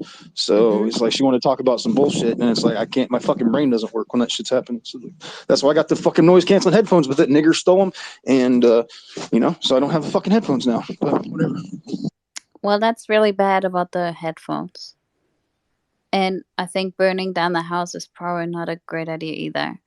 And No, if it's you terrible. get That's in, why I got out here. That's why I got out here and got this shit going, because it's not safe for me to be operating an oven or something and walk away from it. And it's dangerous. That's why my mom wants to put me in a fucking place for people like that. Whatever. if you notice that you get into that headspace where you can't think straight, and your partner is coming out to you to look out for the both of you, so you don't blow up the entire house, including the two of you. I think maybe that it helps if you listen to her, because she doesn't want to be blown What up. are you And talking about? She didn't know. She didn't know the thing was going. I was the one protecting us. She didn't know what the fuck was happening. I She's just concerned. understood that she came out and warned you. No, it was inside. I'd gone inside to warm my hands, and then You get excited pretty easily, man. I'm not excited. I'm fine. What the fuck, Raucus? Stop being bothered by just me being me. It's okay for me to be how I am. Like, oh, you can't talk like that. Just shut up, dude. Just let me be like this, and just don't be like, oh, you get this, you need a medication. Shut the fuck up, dude. God. You're both egging each other on, and Ruckus, I think we've discussed a few days ago that there's no need for you to keep egging on Alaskoshi. Well, I mean, and even if he makes you angry with what he says, or he does egg you on, that doesn't mean that you need to do it back. Hold on, Be a bigger man, Raucus. I feel sorry for him. He doesn't make me angry. You make me angry. You make me angry. You constantly make me angry, and you're doing it on purpose, and you're being a cunt. On purpose. I mean, I'm trying to, The fuck? How are you helping me? You're not helping me. Listen, Lagartha just laid it out for you. I mean, this person may have a few weeks to live, and he's wasting time talking to you because you continually antagonize him. You have a few weeks to live by your own hand. I mean, you're not like you have like terminal illness or anything. It's you. You're your worst enemy. What am I doing by my own hand, Raucus? Which part of this was by my own hand? You said you're not going back wherever it is. Jail, prison, hospital, you're not going back. So you said you're going to take matters into your own hands. You're fucking right. Right. So, I mean, you're your own worst enemy. Do better. Do better with your life. Fuck you, bitch. You do better, you stupid whore. No, I'm doing way better than you are, you stupid, lazy little bitch. It doesn't sound like you are, because you're wanting to take your life. You're not going to go back to a hospital or be incarcerated. So that's not doing better. Do better. It is doing better. You want to be a slave? Go be a slave, nigga. I'm free. You're free? You don't have any value in your life, and you're saying you're free? That's a cop-out, man. It is. You're a cop-out. You're the cop. No. You're a cop, and you're out. One Bye. talking about ending your own life. That's weak. It's okay to be weak, though, Ruckus. It's fine Not to be everybody weak. is all the Find time a solution strong. to your problem. Find a solution to your problem. All yeah, right? but for some people, it's not that easy to just Hold find on. a solution. Listen, man up. Find a solution to your problem. You got yourself in this situation. Deal with it. I'm dealing with it, bitch. I am dealing with you, stupid Person that bitch. got into a situation like this. I'm dealing with it. I'm dealing with you, and I'm dealing with it. I'm dealing with everything. Okay. Every He's every dealing in a obstacle different. that comes in my way is getting crushed. Okay. So back up. There's a solution other than Back up. I know there's a solution other than that. I'm going to win. I know you don't want to listen to it. I'm going to win. Ruckus. Win Tell then. Ruckus to No, tell get off Ruckus of to shut Twitter. up. Just tell him to stop shut up. hijacking my days. I don't want to listen to this Hey. garbage. It's Christmas Day. I know. Don't my burn. day. Exactly, Ruckus. Shut the fuck up. She's right. Shut up, bitch. Shut up, bitch. Then win. That's what she was telling you. She's saying, Ruckus, shut your whore mouth. Win. Be a winner. That's what she just said. Learn to listen. Hey, you be a winner. Don't be a loser. Be a winner. I am a winner. I'm going to win. I'm not going to die. It's just the probabilities say I will, but I'm going to win. So shut up, bitch. In it. I want to see. I don't believe you. Make it happen. Stop talking about it and make it happen. Fuck you think I'm doing? Man, you're such you're a waste of oxygen. No, you're double waste talking. of oxygen. You're double talking. I'm not going to make it to January. I'm going to win. Pick one and do it. I am doing it, you stupid whore. The Win. possibility. It can go up, it can go down. I have to be ready for any possibility, Ruckus. I am. I'm prepared. You're not. You're not ready to die. Don't burn your wife's steaks. I want you to be around. You're not ready to die, bitch. I want you to be around in January, be a winner, and I want you to be cooking steaks next January. All right? Your punk ass. All right? You ain't ready to die. You ain't ready to die. All right? Win. Show me. You ain't ready to die. I am. Me. No, I'm not ready to die. For real. That's real. But are you? Exactly. Are you? Exactly. You gonna win? Yeah. You gonna win? Then win. Yes. Get your bitch ass up and win. I double dog dare you to win. Win. I am gonna win. I know I'm gonna win, you idiot. I'm gonna win, and you're gonna look like a fucking moron. Duh. I want to look like a moron. I do. I want to. I absolutely want to.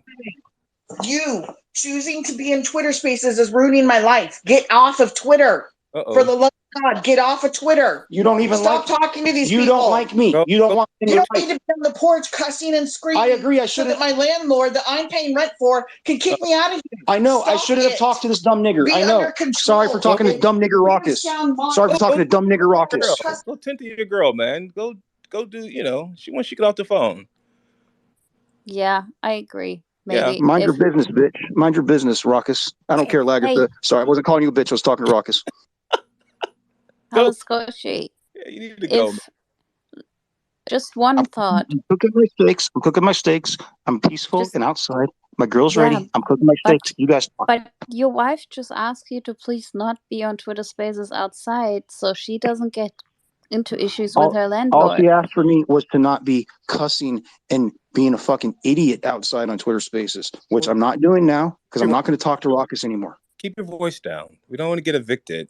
All right. Yeah, don't get your woman into issues that she might still need a place next January to live.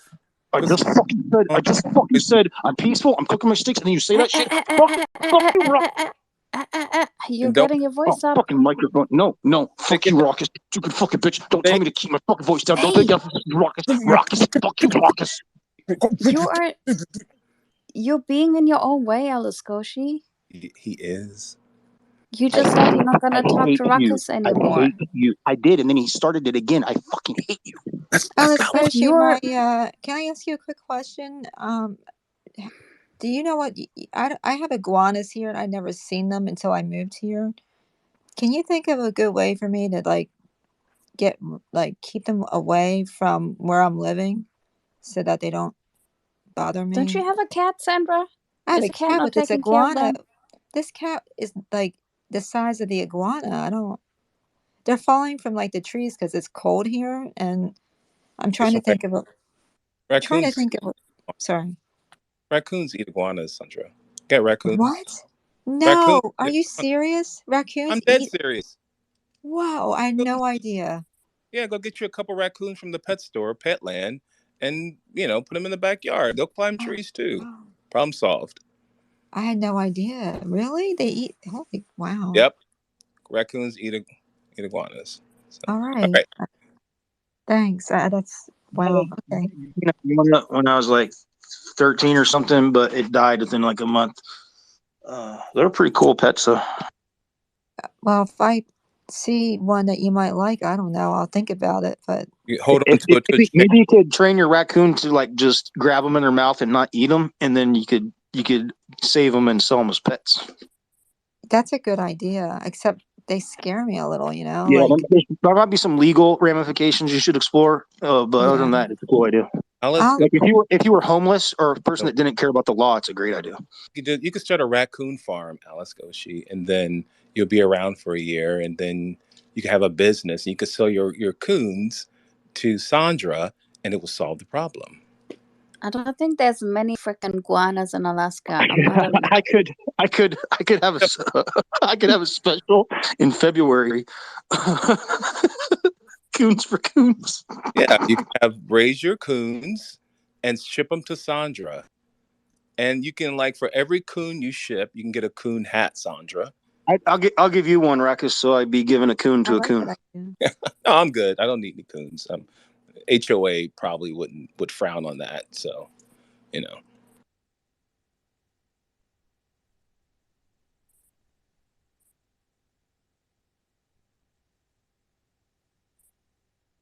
But anyway, get the steaks ready. Put some Boys and Men on. I'm doing the steaks. Do not tell me what to do. Just shut your mouth. Do not talk to me. Stick it in her with no plan B. No, shut up. You know what I mean? Shut up. Thing doesn't work on you. I hate you. It doesn't work on me. I hate you. Yeah, get the steaks ready. Put some Boys and Men on. Some Jodeci. You know what I mean? Feed her. Cut up her meat for her. You know. And, love your woman. You know what I mean? Make love. Oh. Thank God, that was probably the most adult grown-up thing he did tonight. Ruckus, you're really bad. Ruckus You is an keep asshole, egging and on. Ooh, you thought I was an asshole. Jesus. Suddenly a new contender has emerged. Yeah, the unexpected asshole. Wait a second. This guy, come on. Ruckus. Hold on, the things he said in the chat. Come on now, Lags. The I guy haven't read all of it. I could not, I have my own issues. I cannot deal with this. I'm being extremely nice to the guy. Extremely You've nice. been not nice, Ruckus. Stop that nonsense now. Don't tell me you've been nice. You have not been nice. You've been egging and on all the time. I've been very tolerant of him. I haven't. Yeah, I have to disagree with your opinion. What? But you didn't see what he said in the chat? You didn't see what I probably didn't read all of it. Did you hear what he just said? I probably didn't read it. He's angry. Ruckus, Yes, he is I angry. I would be angry. If I was in his situation, I would be angry and scared. I would be shit skitless. I'd be shitting my pants. I do think that you should work on, handling those type of situations just a little bit. Are you giving feedback to me or Ruckus? To Ruckus. I mean, you're right. I'm not perfect, but you know what I mean? At the same time, the guy wants to drop derogatory remarks and feel like he's going to get unchecked. No, that's not going to happen. For real. So... Yeah, but aren't you above that? I am, but you are going right down to his level. I'm a petty motherfucker too, okay? Yeah, I'm a petty motherfucker too. I got a petty bone, all right? But I'm not going to let him slide with that. Hold on. You're so fucking petty. It's ridiculous. I am petty, but hold on. It could have been a lot worse. Trust me. No. It could have been a lot worse. We're not comparing down. We're comparing up, We're not comparing ourselves to freaking... Wait a minute. Hold on. Some third world country. We're comparing up, not down. I can we compare sideways though? That's where I'm headed. We should. Maybe we should do that. I could have been a lot worse to that guy. But then you would have been doing even worse. I don't think any... I sleep well. I'll sleep fine. You think I'm not going to... What?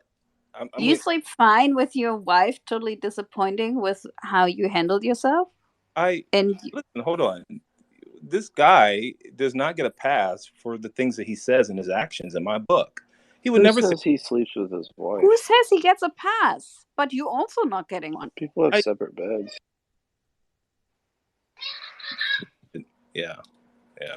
But anyway, I mean, I'm petty. It could have been worse. I could have really, really laid into his narrow ass, but I didn't. How many drinks down are you, Ruckus? This is sober. You think this is... I'm asking. Sober. I'm literally asking. I'm literally trying to figure out if this is over, Ruckus? Round 2. Oh my god, Let's fucking go. I'm not asking you, Pete. You're like, This is it's sober. lost with you. Hold on.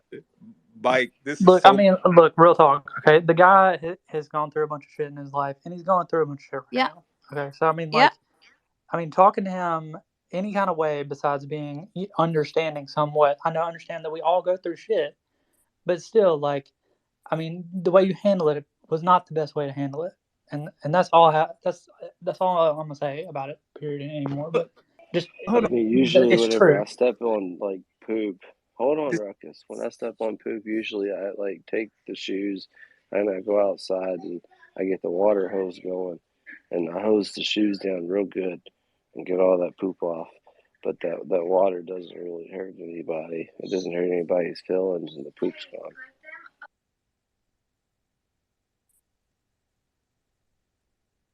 I don't think You I can quite say. understand the analogy. I'm not drunk or high or anything. I might not be the smartest person either. Well, that's your first. Sorry, guys. That's just a bit of Twitter yo-yo. My bad. I was like, really now, Mike?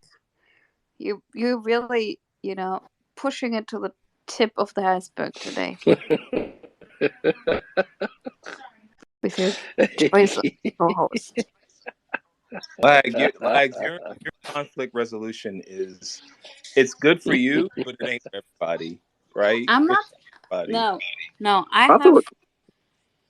don't think I will be able to solve this situation at all. Yeah, no. I think he did amazing. That was the calmest I heard him all day when Lagatha was talking. Yeah, she did calm down. I think you just need to shut the fuck up, Ruckus. Fuck that dude. I mean, he's a punk. He's looking at time. He got himself in trouble. He has a problem with accountability. That's his problem. Nobody beat his ass when he was little. He got away, or maybe he got his ass beat too much. But he isn't fucked up. At the end of the day, it's his problem. And that's how he solves it. I could have put my foot out so far up in his ass, he would have been tasting fucking leather for months. But I did it. I gave him a measure of grace. Because he's got a lot of problems on his plate. I'm not be one of them, right? But he's got a fucked up living situation. He's looking at time. It's on him, and he did it. No one picked on him. No one picked on him. He did it. That's on He him. did come in here starting shit. He be did. Fair. But I digress. Don't we all step in dog food from time to time? I mean, I didn't know he was going to jail. Who knew he was going to prison? You knew that since fucking earlier this week. I did, but the fact of it, nobody would have known that had he said anything. I think he mentioned that before. I have heard it in like a side sentence before that he's representing himself. I had no idea it would be 10 years though. Again, he did that. He gave that information to us. We didn't ask him. No one asked him about prison. No, I feel like I've missed something. You Why is he did. going to prison?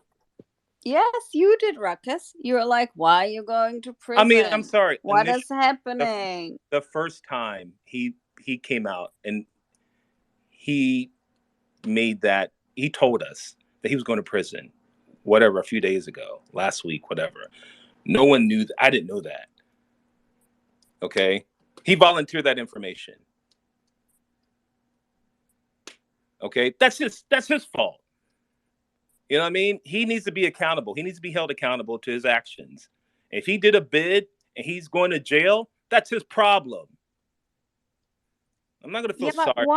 What? Imagine just for a second, he didn't do anything and someone is just accusing him falsely. Just have some empathy, Ruckus. I'm not going to have any empathy. I don't have to. I don't. Well, then you're being a bad Christian. I have empathy for people. It's not, you know what, Lagatha? That's not going to keep me out of heaven, not having empathy for a piece of shit like him. Who are you to decide who's a piece of shit or not? As a Christian, that's God's call.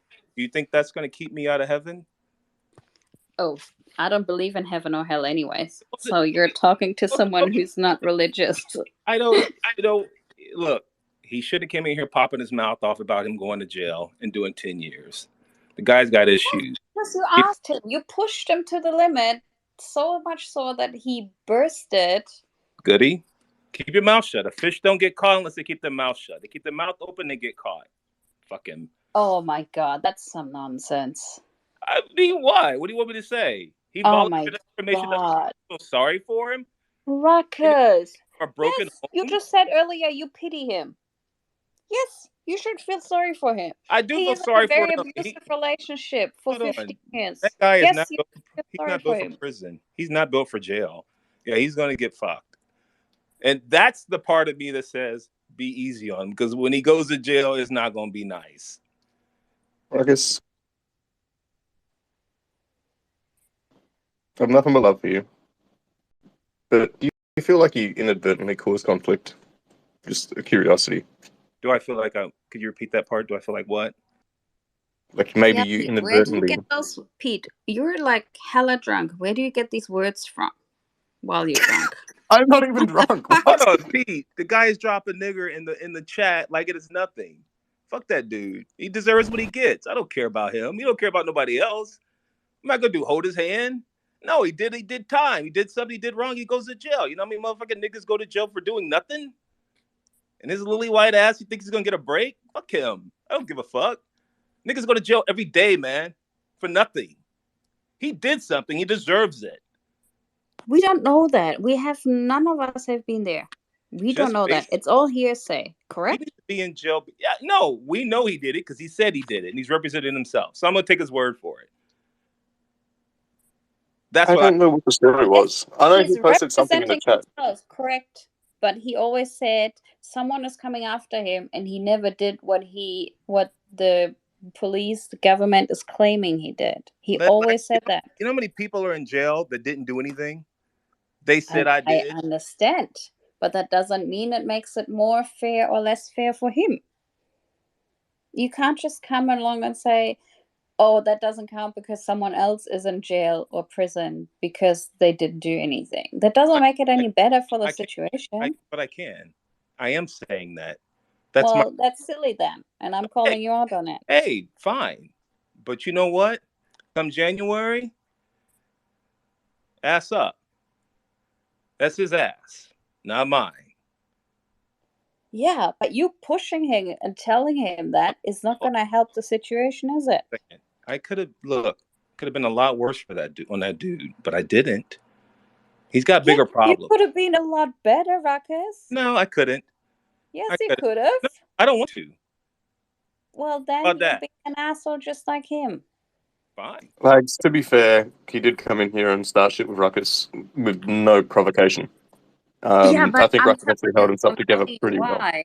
Because in Ruckus' mind, they buried the hedges and they were sweet and everything was fine. And I could tell by how the conversation earlier this week went about the whole SBF thing when that blew off, that it was not fine and that he will come back and that he's not buried the hedges and it's not done for him. Hey, we've had Haynes with their hand up for a little bit, by the way. I just wanted to say hello there. Yeah, hey guys, this is Haynes Parrot Guy. Sorry, I have a little trouble with the technology. This is only the second time I've used Spaces. But I wanted to actually jump in because I am from Alaska also, and I do not know Alaskoshi other than bumping into him a couple times on Twitter, where I think he's very funny. But I was listening to his conversation, and I wanted to weigh in on a few things. Like, he isn't wrong at all about saying that you guys don't get what it's like in Alaska. And this isn't like like, you hear how much energy I have right now, for example? It's because it's like 10 degrees outside, and I'm currently in my kitchen, which is 40 degrees, and I have to go outside in the 10 degrees, and I'm melting snow to make my noodles. And I'm a rural Alaskan, but it's basically the same thing for urban Alaskans. Is survival is like an immediate life or death issue every day, especially in the cities, especially if you're poor.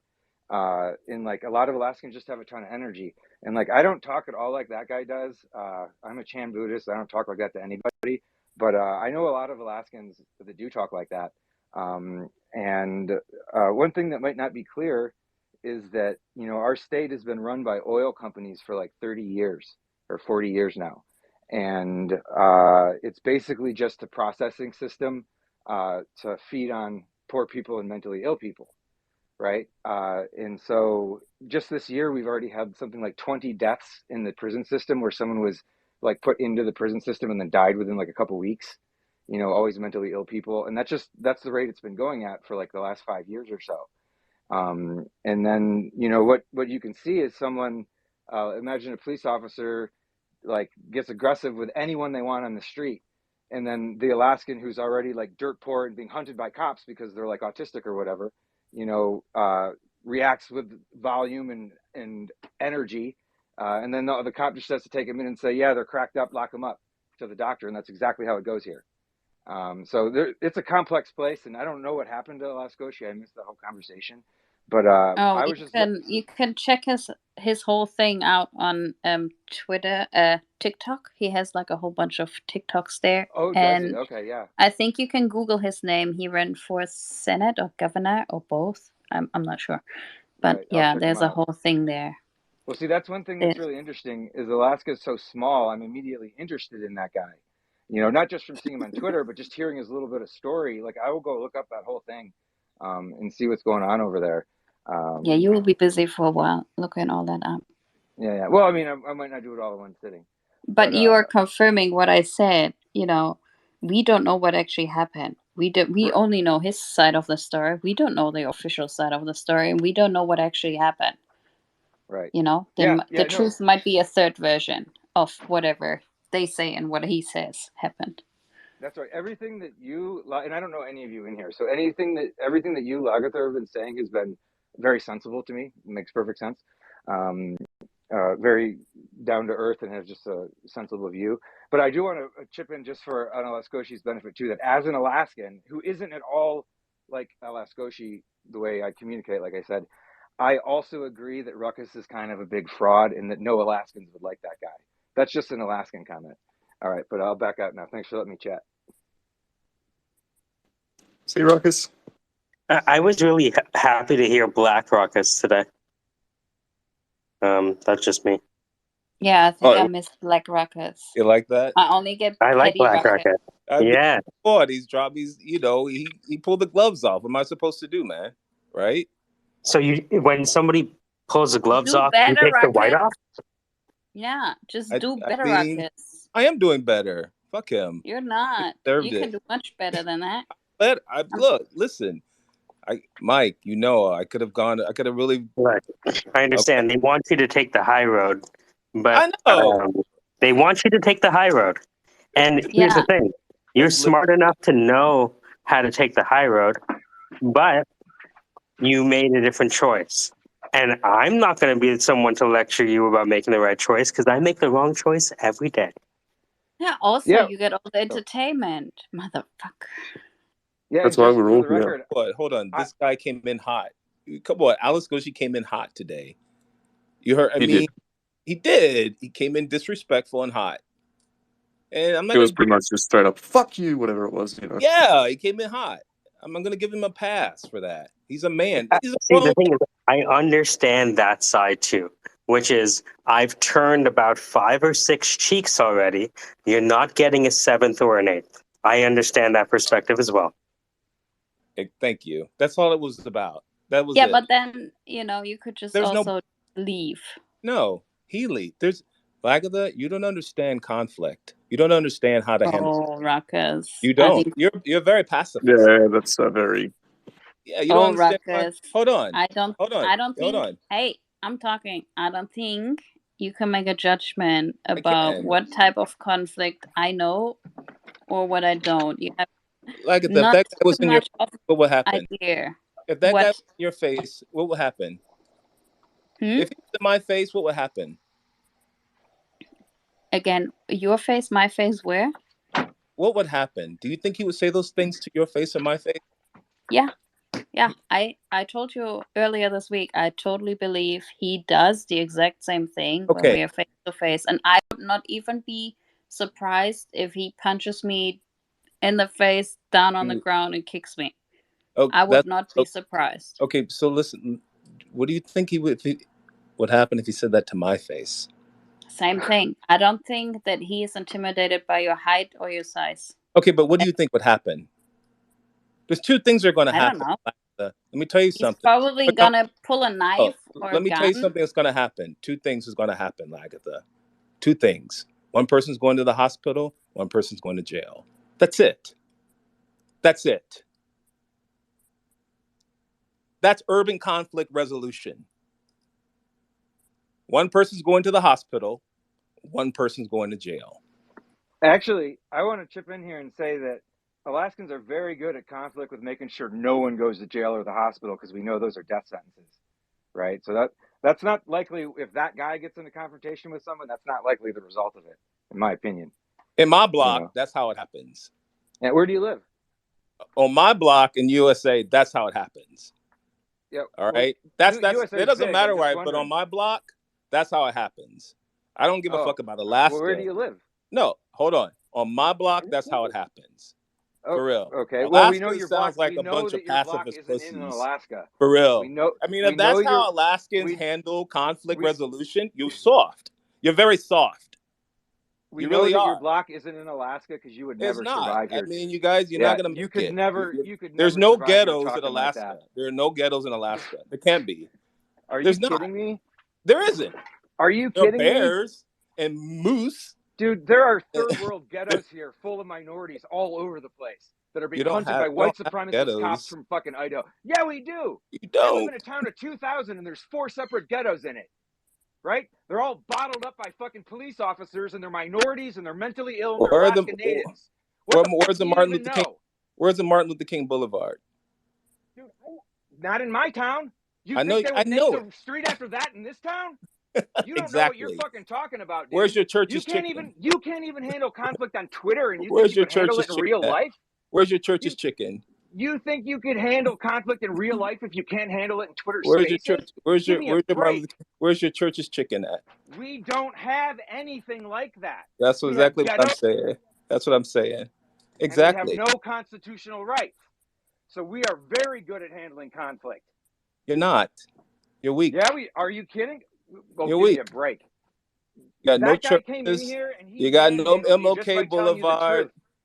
That other guy manhandled you in front of all these people just by telling the truth. It doesn't matter that he's a piece of shit. He's being himself and he's honest and he was telling the truth. And you look like a total idiot in front of all these people. Right? And I'm the one who can come in here and point it out and say it because I'm from Alaska too. And I think it's fucking hilarious. You guys are I soft. would love to know where Alaska. you live. You guys are soft. No respect. I don't know But let me what tell it you is something. about you guys. Why does But let me everybody think being we don't soft want your is something bad? What is I'm wrong not- about being soft? Hey, wait, I don't I never said there was understand. anything wrong with being soft. I never said there was anything wrong with being soft. That was the other guy. You're not gonna have this conversation to my face. That's a fact. Yeah, are you kidding me? I I'm will fucking have- Alaska hermit, dude. I would fucking Hey. hit you in the face with my stick, and the cops would laugh at you if you complained about it. Hey, Can you I stop just want treating to Alaskans, add man? one thing. I just want to add one thing. I just googled it, Yeah. and there is in fact a Martin Luther King Drive. It's Martin Luther King Jr. Drive though, and it is in Anchorage, Alaska. Just want to put that out there. And they do, Yeah, hold on, one Anchorage more has thing. one. Of course they do. They do Anchorage is a have diverse a city. memorial as well. Just wanted to add that. Oh, okay. Let's meet me there. They got a churches. Can you look that up? Yeah, one sec. Dude, that's 600 miles on foot from my house. You're gonna have to come see me.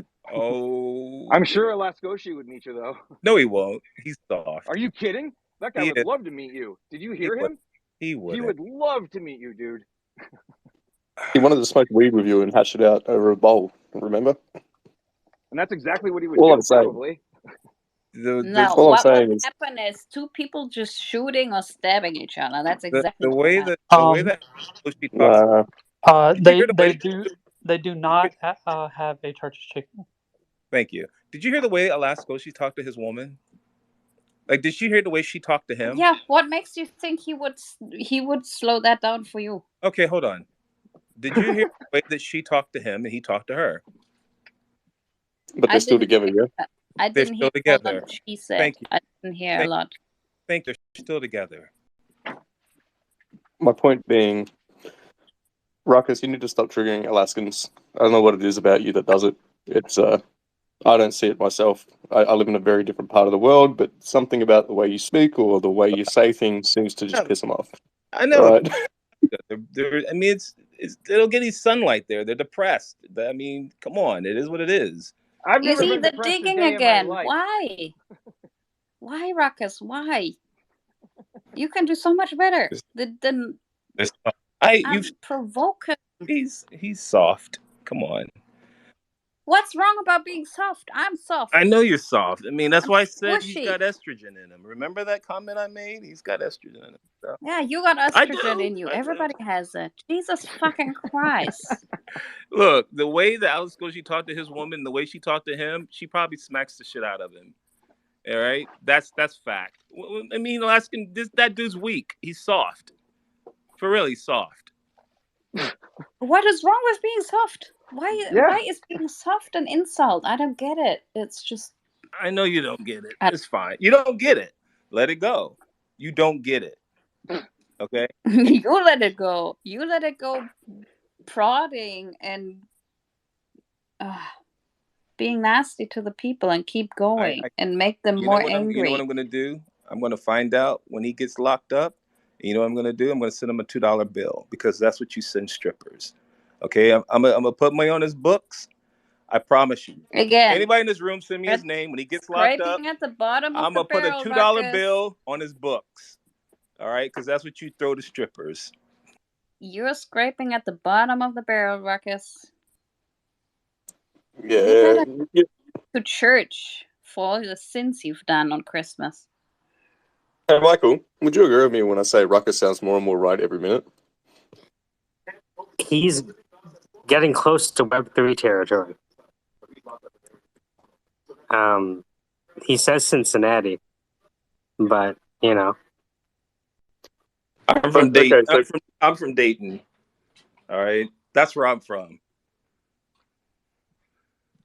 I mean, both thugs are from. I think you're stupid. I'm from Cleveland. I get it now. Oh, are you from Cleveland? Bone Thugs in the house. Where are we from? You from Cleveland? You from Cleveland? I like people from Cleveland. Yeah, sorry, I muted myself. Yeah, I'm from Cleveland. Okay, what's so bad about Cleveland that you went to Alaska? He's a homeboy. Nothing. Alaska's just beautiful. I'm a humpback whale conservationist. So Where'd you grow up in Cleveland? Wicked. Where'd you grow up in Cleveland? Actually, I grew up just south in Richfield, and then my family business was in Brooklyn Heights. Nice. Okay. Yeah. Hey, you know what? You're a homeboy. I'm not gonna argue with you. That's just. Why not? No, I'm not gonna do it. Oh my God, Ruckus! I'm not gonna argue with you. I like arguing. No, I'm not gonna do it. There's no logic to this. You're Zero. a homeboy. I'm not gonna argue with you. Well, no, see, he's from Dayton, so he knows he's outmatched now. Now that he knows I'm a Cleveland. Because Cleveland, you're not from Euclid. You're not from. I just meant my ability to talk shit. I didn't mean anything else. Okay. All right. Yeah. This has been good, guys. Feel like we've made some real progress. I think we've made some progress. Yeah, you really make my issues look like not so much. Lags, you need to toughen up a little bit, man. Oh, Ruckus, if only you knew. See what happens when I give Ruckus the co-host? He's just the fucking dictator. You need to toughen up, Lags. Oh, Ruckus. Basically. Seriously, a couple. Very likely, I will make you weep for weeks and days if I was to share certain things out of my life. So I'm interested. She'll make you pay for it too. I know. I'm interested. Let's talk. No, certainly not.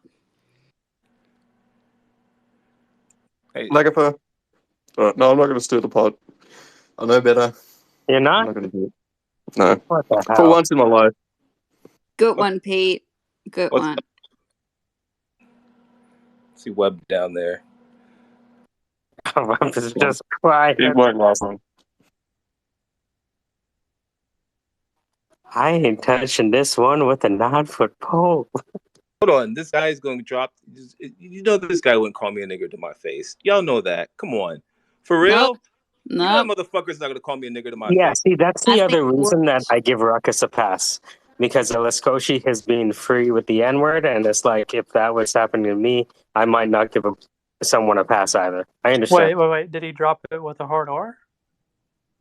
I think he would. Oh, I think he my would. God. Yeah, Okay. yeah, he was pretty liberal with it. Okay, that changes this whole dynamic. Yeah. Yeah, I can definitely say I do not agree with that. Yeah, and as an Alaskan as in too, that's not something that. you hear normally up here, and nothing I would ever say. Just jumping in with that. Yeah, no worries. I can't. I forgot that it happened, but that did happen before. So in the chat, he was dropping it in the chat. Yeah, repeatedly. Yeah.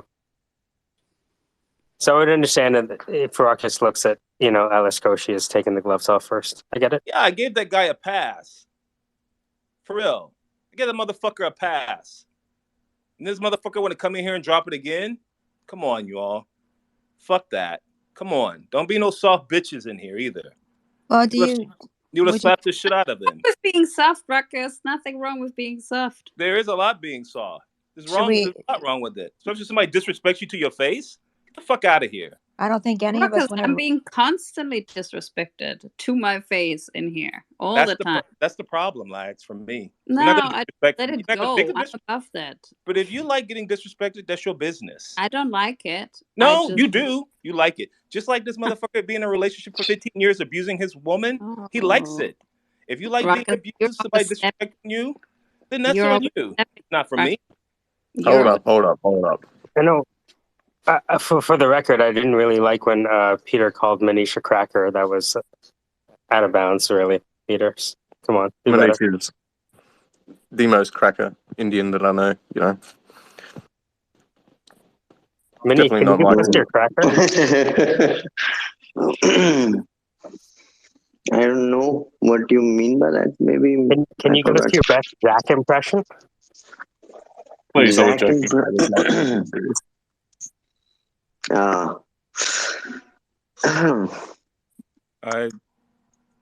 I counted to 10. I'm back.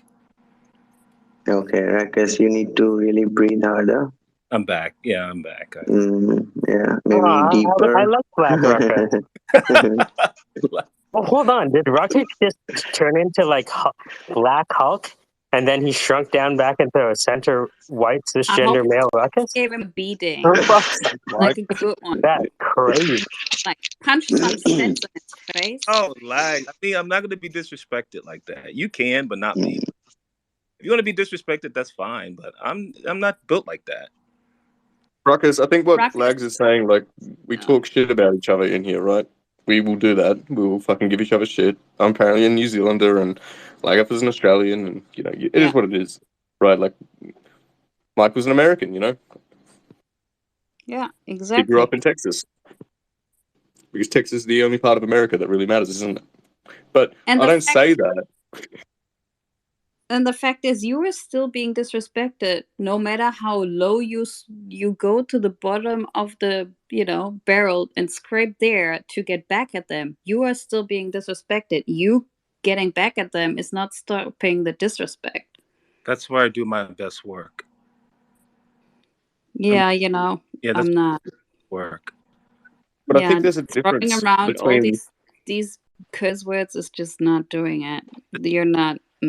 Hey, this guy is apologize later and be like, I'm 36-year-old middle-aged man. I'm sorry. You're the dude.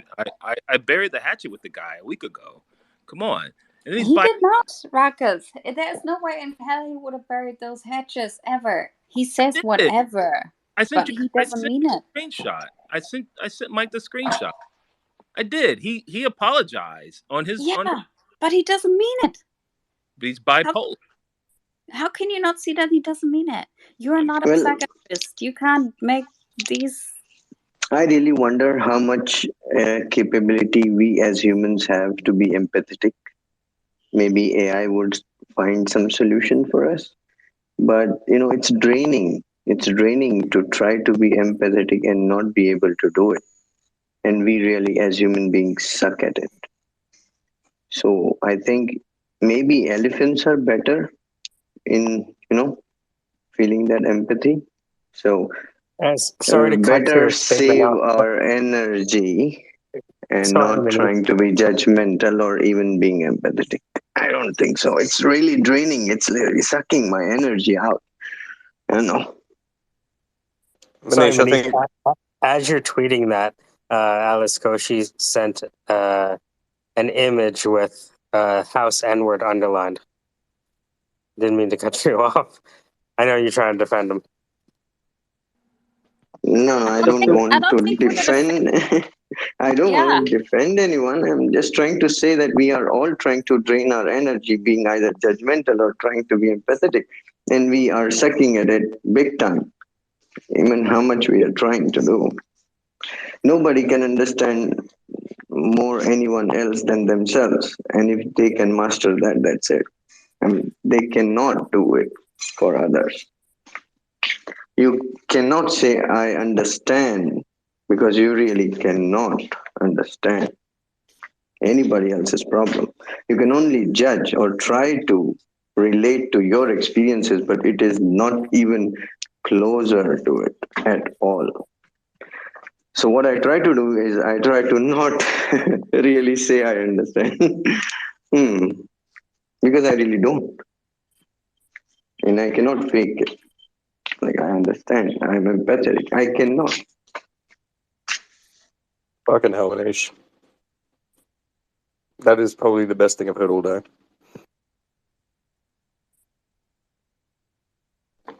Much love from here in Australia. I feel that deeply.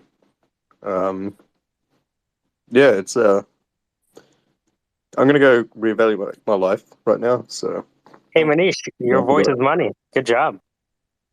No, no. You should have slated before. We could use that for your demo reel.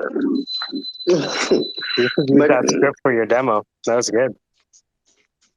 That was not a show, but I hope we would save our energies there. Maybe we'll talk about something interesting that's happening in our life. Like, what is something that you're really cherishing on today on Christmas Eve, maybe if it's not over yet? Maybe we choose what we are trying to do. Maybe, yeah, we got some people who suck, who pull their gloves off and do this, but do we really want to, give more energy to that? It's our choice. do you think it is in our nature to almost accept that kind of behavior and then also perpetuate it purely because of the sake that we want entertainment within our day-to-day lives? Like, I don't really want drama. I don't want to have conflict with anyone. But, when it's happening, I'm fucking there. Like, here I am, It's because we take it very personally. Our ego gets in the way. So either there are two choices: we help that guy, or we don't, right? But we have to say it up front. Sorry, we cannot help you. Or yes, let me try to help you. But the problem is the ego comes in and makes it a theater, creates a drama, and it's an entertainment. I mean, if it turns out that way, it's unproductive. I mean, either you help or say no and move on. That's it. Yeah, I don't know. I study a lot of psychology, and that's very true. What you're saying there. First of all, everything you said about only understanding yourself, that's spot on, right? And when someone else can't function well, it's obviously because they can't understand themselves. And when someone thinks that they understand someone else, that's an automatic red flag that they don't even understand themselves, right? So very much on board with that. But that take on conflict, as you put it, being bad, involving the ego, that's all Freudian stuff. I mean, if you're You can solve the conflict. You can solve the conflict if you keep that drama away. Like, typically what happens when I say you, I don't mean you, sorry. When I say that someone brings their ego up, right, they have, reduced their capability to solve the conflict, because the focus now shifts to their ego and satisfying their own point. Like, yeah, they won't admit their mistake. Sorry, I was wrong, right? the people, they go on and on to prove their point without Right. now And thinking that's, logically. Yeah. yeah, see, what I'm saying is that really only applies to a Freudian psychology. And like the ego itself, that's just an idea that one guy had, you know. And so if you're in the West, at least, and you're familiar, if it's psychoanalyzed with Jungian psychology, drama is like one of the arts for a reason, you know. And where I live, it's very common for people to get in a spat and go through a little neighborhood drama, you know, when there's an issue between two neighbors or within a family, and they go get dramatic about it, and they go tell the other neighbors, and they get real dramatic, and they make the whole thing dramatic for like a week or two, and then it resolves, and at the next bonfire you're better friends than ever before, because you can resolve conflict through drama. I mean, that's a fundamental of Western civilization, is that art resolves conflict, you know. Yeah. I love that. Maybe common common grounds, maybe something, but there Hold on. has to be. Does that mean we get to enjoy the drama for another 2 weeks? It's you say the flow lasts for 2 weeks, right? The testosterone PMS. Yes, that's right. The video that you shared about the flow, sometimes did it you watch it? lasts for days. Yeah. Yeah, it's a powerful video, right? And it's interesting how it cuts off your logical part of the brain. Isn't that the most counterintuitive thing? Yeah, most counterintuitive thing. And I wonder if in conflict resolution as well, you really need to cut out that piece of the brain. But I think Ruckus, the thing is, Ruckus of his own free will chose violence. And that's okay. That's completely okay. What do you think, Ruckus? I do. I mean, again, listen, I gave the guy a pass, right? I can see that. Yeah. I let it go, right? I know his heart, right? I mean, he's looking at time. I'm not gonna stomp his ass if I know he's going down. But he fucked up because he came at me again. And Ali said you're doing a Black Panther. I am. That's my training. That's what I was trained to do. That's what the Black Panther did. Explain it to them, because they don't understand what we're talking about. I'm sorry? They don't understand when we say Black Panther what we're talking about, like the ethos. My parents were Black Panthers. They were civil rights babies. They're part of the Black Panther organization, card-holding members. My father taught the Black Panthers when he left Vietnam how to defend themselves with guns and bombs in Oakland. Look it up. It's a rich history. So I'm the child of a Black Panther. Black Panthers. My parents squatted with Afeni Shakur. They squatted with her in a building. Afeni Shakur, does that sound familiar? That's Tupac's mom. Okay, that's where I came from. That's my training. As being a Black male in America, you're born building your shield on the field. None of you motherfuckers can tell me how it feels to be a Black man in America. Fuck off. Okay, those are my shoes.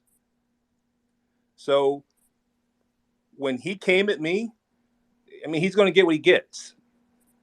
I gave him a measure of grace because he's going to prison. Fuck him. He deserves it. Okay? He's scared. He should be. He should be locked up. That's the joy. Okay? That's the best part of all of this, is that he's going to be incarcerated. I don't have to do anything. He's a shitty person. He does it to himself.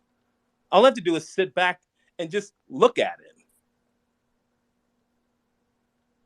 That's it. I mean, if you're in America, we walk amongst you. I mean, you don't have to believe it. You don't have to accept it, but we're here. And that's my survival. I mean, none of you know how it is to feel Black in America. The disparities, nothing. So give me your shit about how I should handle conflict resolution, because you're soft and that's how you that's your business. If this motherfucker wants to talk to his woman the way he talks to his woman, that's his business. It's not mine. If you guys want to handle conflict resolution the way you handle it, that's your business.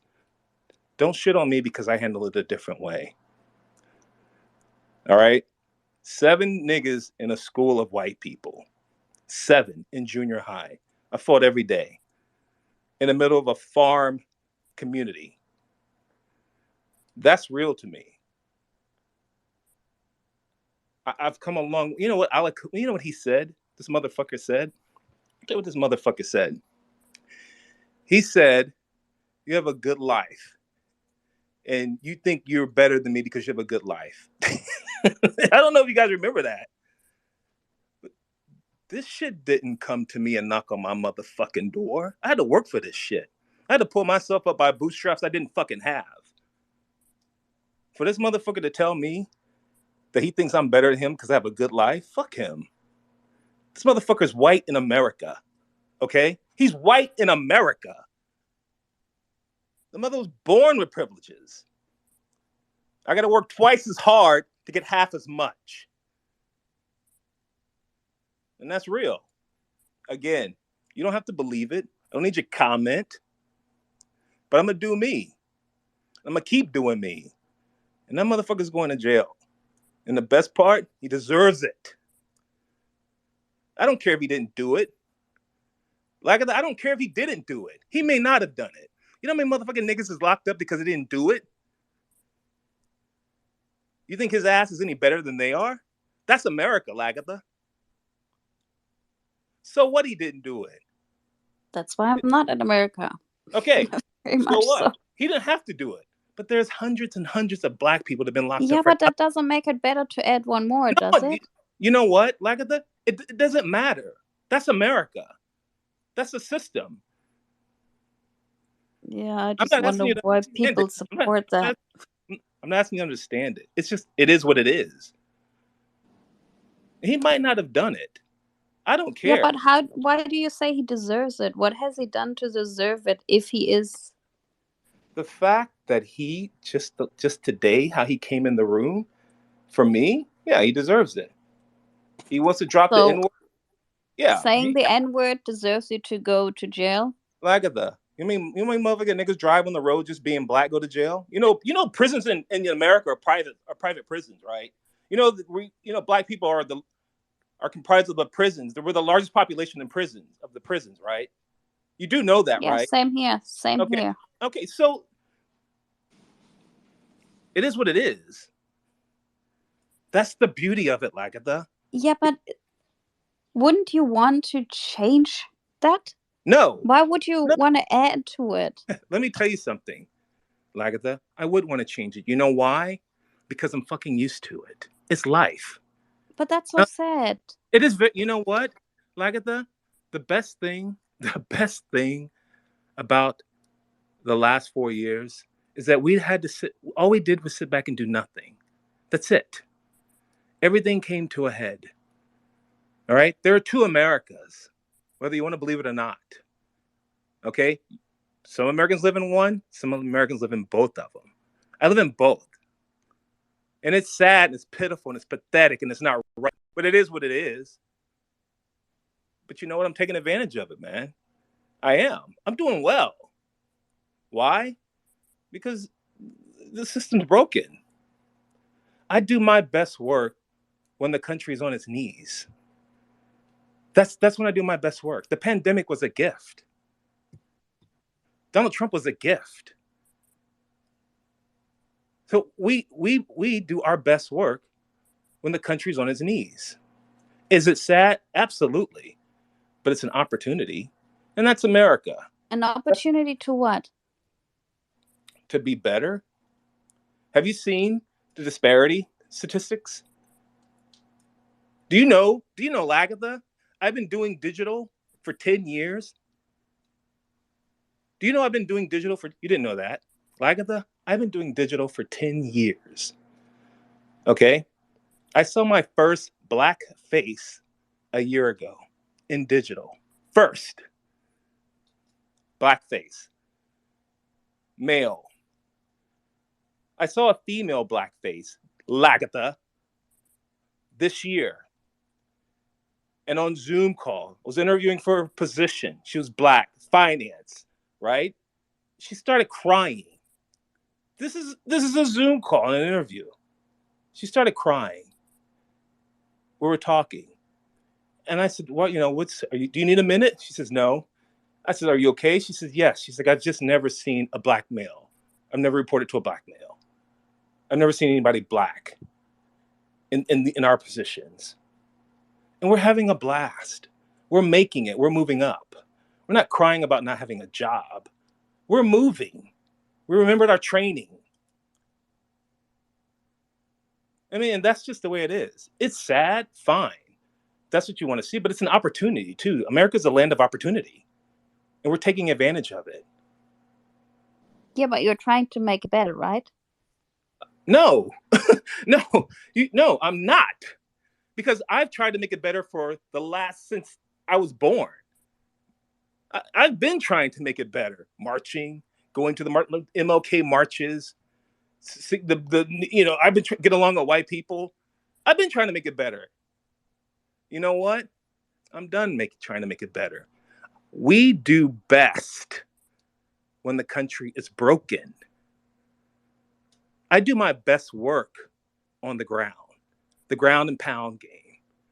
The best thing about Donald Trump, someone said to me, is that he will bring the country to his knees. He said that in my living room. He said, if Donald Trump gets elected, he will bring the country to its knees. And I smiled because I saw that as an opportunity. Because if the country was on its knees, I can get up. So the first thing that he did when he was elected, I got on my knees. I got low because the safest position for a teacup is on the floor. It can get kicked around, but it can't drop far. And when the country fell on its knees, I got up. I don't want it to get better. I couldn't give a rat's ass if it did get better. Because when it was better, I was doing bad. But now the country's doing bad, I'm doing better. For all I care, it could never get better. I don't want it to get better. I guess it depends on how do you define better. I have opportunity. Right? I have opportunity. But you said there's always opportunity. No, for who? You said that earlier. America is the country of opportunity. America is the land of opportunity. But you do have to wait for it if you're black or of color in this country. It's not given to you. You have to work twice as hard to get half as much. That's the black mantra in the families. That's what we're taught. That's what you hear when you're 2. But wouldn't you want to change that for your kids or your grandkids? That they do not have to do that? No, Lagatha. No, because when my kids go to school, the chance of them being called a nigger is very high. The chance of them being skipped over because they're of color is very high. So you know what I'm going to do? I'm going to teach them how to build their shield on the battlefield now. That's exactly what I'm going to do. No, I don't want them to live in a better world. Because that's the other America. There's 2 Americas, remember. So you want this disparity to continue? No. Listen. I'm going to. That's what you said. Hold on. Listen. I'm going to raise my kids to be black in America, of color in America, because that's what they are. And if this disparity continues, fine. I mean, you don't have to understand it. I'm not even asking you to understand it. I really don't care. No, I'm not. I won't understand it. Like, what's his name? Haynes said earlier, I cannot understand it because I'm not black and I'm not in America and I'm not a man, right? How am I ever going to understand it? I can listen and try to have an understanding to a degree, but that's all I can. I mean, right? Yeah, that's it. And hold on. Racism is not the only ism in America. There are a lot of isms. There are sexisms. There are a lot of isms. I'm not trying to say that woe is me, the black man. No, there are a bucket of isms in this country. Buckets. Racism is just one of them. That's it. My wife is Asian. She's never seen another Asian face in her position in working in corporate America, ever. But we survive. We make it. We wait for our opportunity. we move, and we execute. That's it. That's how we move as people of color in America. 2 sets of rules. The data supports it.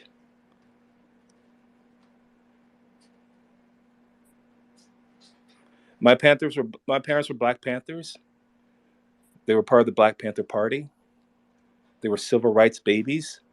Black people had to actually sue the government to work in this country, right? And my parents worked every day, twice as hard to get half as much. And that's what they instilled in us. You're Black, you have to work twice as hard to get half as much. They moved out to the suburbs. There were 7 of us. 7 Blacks, 500 whites. What an amazing time.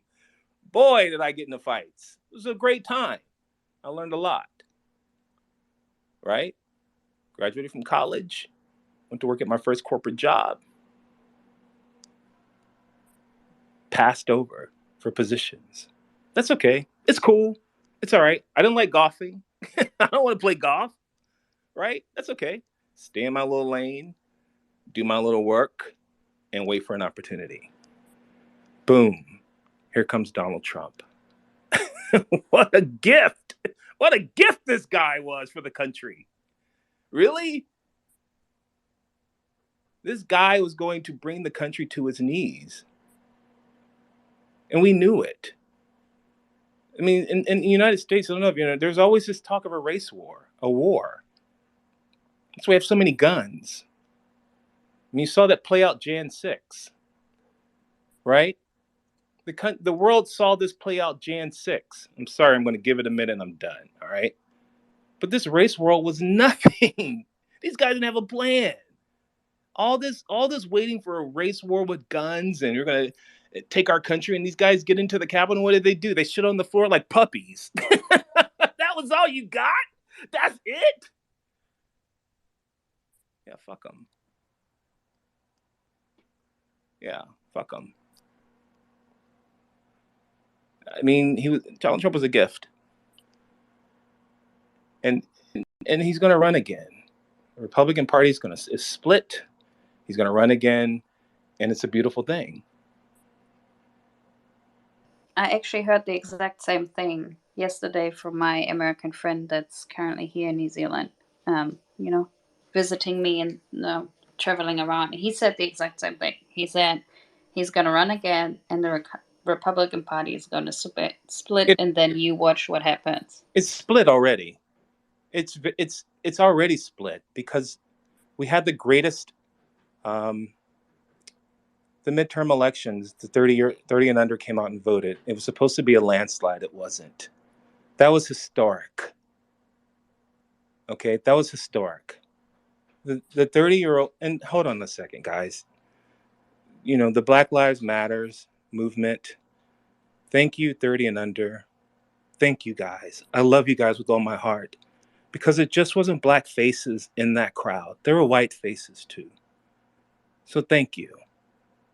You came out in midterms and you voted. You want change. You don't like this crap. You don't. And you guys voted. You guys made a historic decision, a shift. You put the Republican Party on notice. And I owe you everything. Because if it weren't for you guys marching with Black Lives Matter, that was a global movement. It wouldn't have happened. You guys coming out and vote wouldn't have happened. So, I mean, I'm indebted to you. I love you to pieces. I do. Because now I have an opportunity. But I have that opportunity because the country's broken. What is the opportunity for you? What do you want to make out of it? For me? Who, like the candidate? No, like you, literally as a person. What do you want from this opportunity? When you see the country is broken, and like when you say things like Donald Trump was a gift because it's going to bring the country to its knees, whatever. Like, what is the opportunity that you see for yourself? For me, it's monetary. I've been doing this 10 years. I've got a promotion. I've made 80% wage increase. I'm working from home. I have my kids. I'm saving. My opportunity is to exit debt. That's it. I mean, Mike, You think because of Trump you got this job and were paid? I believe that the way Trump mismanaged the pandemic gave me even more. Him getting voted in gave me an opportunity because the country was unaware of the isms, the bucket of isms. You know how many people I talked to, my neighbors I talked to, and said, my manager even said, my supervisor said, we didn't know it was this bad. We didn't know. I had no idea. That's what I wanted. That's exactly what I wanted. I want to hear that. I didn't know there were so many isms. Or I thought Barack solved that when we voted a black guy in. He's supposed to solve racism. Right? Right? I'm sorry. Look, can I just make a quick comment? But, you know, it just seems like a very American thing to do to have a token black guy president, just based on the way your whole fucking entertainment complex works, you know? That said, Ruckus, do you feel like things have gotten better in some sense? Like, over the last, I don't know, fucking 20 years, do you feel like you feel safer or better off as and I don't even want to say the words, but as a black individual in America, right? Absolutely. It's a very different here, so. Yeah, things have gotten better. We've progressed. We're not, we don't have the Jim Crow laws where you have to drink at the white fountain, the black fountain. We still have boundaries in the United States. It's very segregated. I had my friends who are South Asian moved from the South because there were boundaries. It's very segregated. Have things gotten better? Yes. We elected Barack Obama, first black president. Yes, slowly. But if you look at the disparity numbers, there's still a gap, right? But yes, things have gotten better. To answer your question. Do you think we'll ever get past the point of having to say things like, as a black individual or as an African American individual, whatever your preferred thing is, in America, that this is that or that is why or whatever, like, do you feel like we'll ever get past that point in terms of the general view of race and things like that? I don't, yes, but I don't know when. I mean, I have friends who ask me, why do you have to fill out African American or white or Asian or on your job applications? You know, you have to fill that in, or you don't have to, but you can ignore it, but we still have that. And, Barack released that information. That was part of he released the data, the disparity data for that. But I don't know, man. And so I don't trust it. So I raised my kids the way I was raised. It worked for me. No, I feel that. I'm just sort of trying to gain some kind of understanding here because obviously I don't understand being an Australian, especially a white Australian male, but an Australian who was brought up by European parents who came over here to Australia from like their own fucking conflicts or whatever that were going on over there in the Slavic nations, in this case Poland. So they had the communist movement happening and they escaped that by coming to Australia because they were very luckily given permanent residencies, stats, whatever, blah, blah, blah. It was nice, like very privileged individual myself, just having been born here. It is what it is. I didn't choose this life, but that's my framework and, my reality. So I'm just trying to sort of gain a little bit of a better understanding here. And I mean no disrespect. I'm just asking questions. No, we're doing absolutely better. Again, if you look at the Black Lives Matter protests, it was white faces in those crowds. It just wasn't black people. And that was, I mean, priceless, man. The young people want change. They see it. The other thing, the midterm elections, I mean, if you look at Fox News and the Republican propaganda, they were running on a red wave. That was supposed to happen. In the United States, that red wave, that landslide was supposed to happen. It always happens, but it didn't because 30 and under came out and showed up and showed out. And now Republicans are like, oh, they're fucked because now Donald has announced his run. He's going to run. Great. Awesome. And they're divided. They're split. So Okay, yeah, one question. This whole Kanye West thing, I'm really not sure where I stand on that because I know he's been banned from Twitter and whatever, and that's just whatever. But do you think that what, isn't he supposed to run or whatever? Like, that's his kind of like the thing. I don't know what's changed because I haven't kept up with it, but, he was talking about running for president and then, he posted some bullshit, like the whole fucking swastika logo with like the Jewish star or whatever, and, it's like one love for everyone.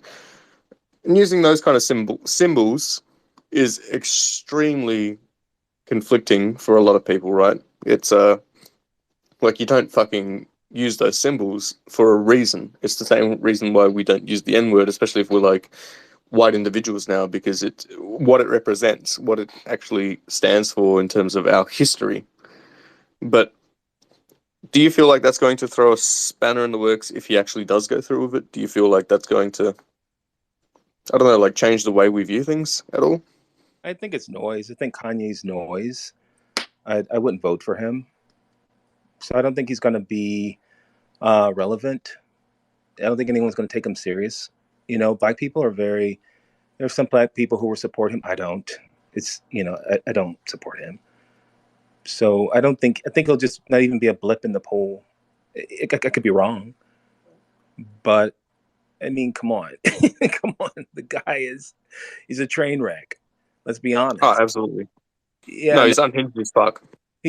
Does he remind you of someone who was unhinged? This guy, he brought it back around. Look, I'm just gonna We throw don't this talk out about there. it.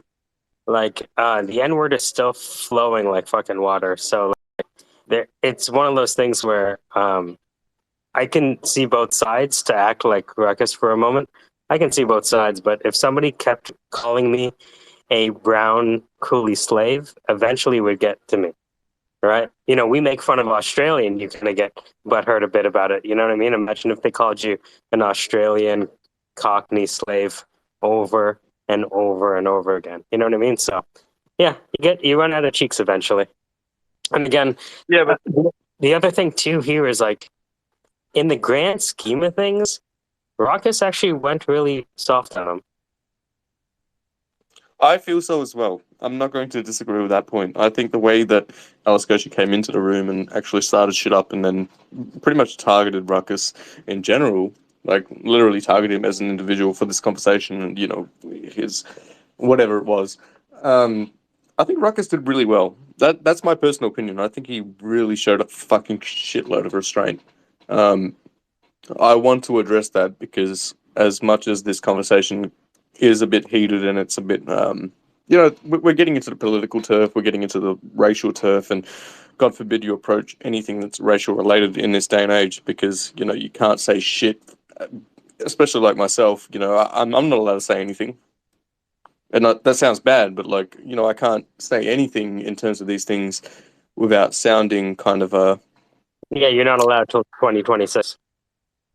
Yeah, you know what I mean. But I'll say it anyway, and I'll ask these questions anyway, just because I'm trying to gain an understanding for myself. Like I'm personally trying to gain the understanding. I'm not trying to like throw anything out there or try to make suggestions or anything like that because that's not my place. I know that it's not my place. I know that it's not my, it's like I'm completely disconnected from that reality. But I want to understand it. I want to be able to just at least have some kind of feel of what the fuck is going on. Sometimes to learn about race, you have to sound racist. I get it. Don't worry about that. But it doesn't get so bad that I don't want anything bad to happen to Alaskoshi. I mean, I don't agree with him. I don't agree the way he talks to his woman. I don't agree the way he uses racial slurs. But life is valuable. I don't care how bad you are. There's always a chance for redemption. That guy can wake up tomorrow and be a better person. Do you know what I mean? Like life is just too valuable to say some pretty bad things I could have said to him. If that Where's guy, he gonna get that strength from, Ruckus? With his background, where is he gonna get that strength from? I have no idea. Exactly. And someone telling him you deserve to go to prison because he said the N-word. Yeah, but knowing that he, his intention is to end his life if he was incarcerated. then where, like, this is not. Like the niggas go to prison every day. That's callous. I mean, that happens. He's not. Yes, but I don't want anybody to go to prison for What? no reason. I don't want nobody to go to prison for no reason. That's very And sweet. I think the goal would be to aim for that not to happen anymore and find solutions for that. It's not for me. That's not my goal. Let that be someone else's goal. It's not mine. I'm done with it. I've walked that path like for almost all my life.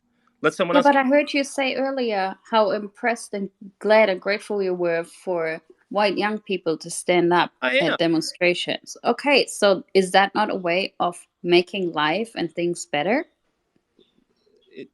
Agatha, I gave this guy a pass. I'm not talking about that, because I'm coming back to the point where you said you don't want your kids' life to be better or future generations to have a better life, but then you turn around and say, oh, I'm so grateful for this change. Oh, I am, but let them do it, sweetie. I'm done. I mean, I'm not saying you should do it. Yeah, but let them do it. Does that make sense what I'm saying? These guys who... But we're all part of it, man. Yeah, you're part of it. And if you raise your kids the same way you were raised, then, you know, I don't have might not be... I don't have that much faith in humanity. I don't.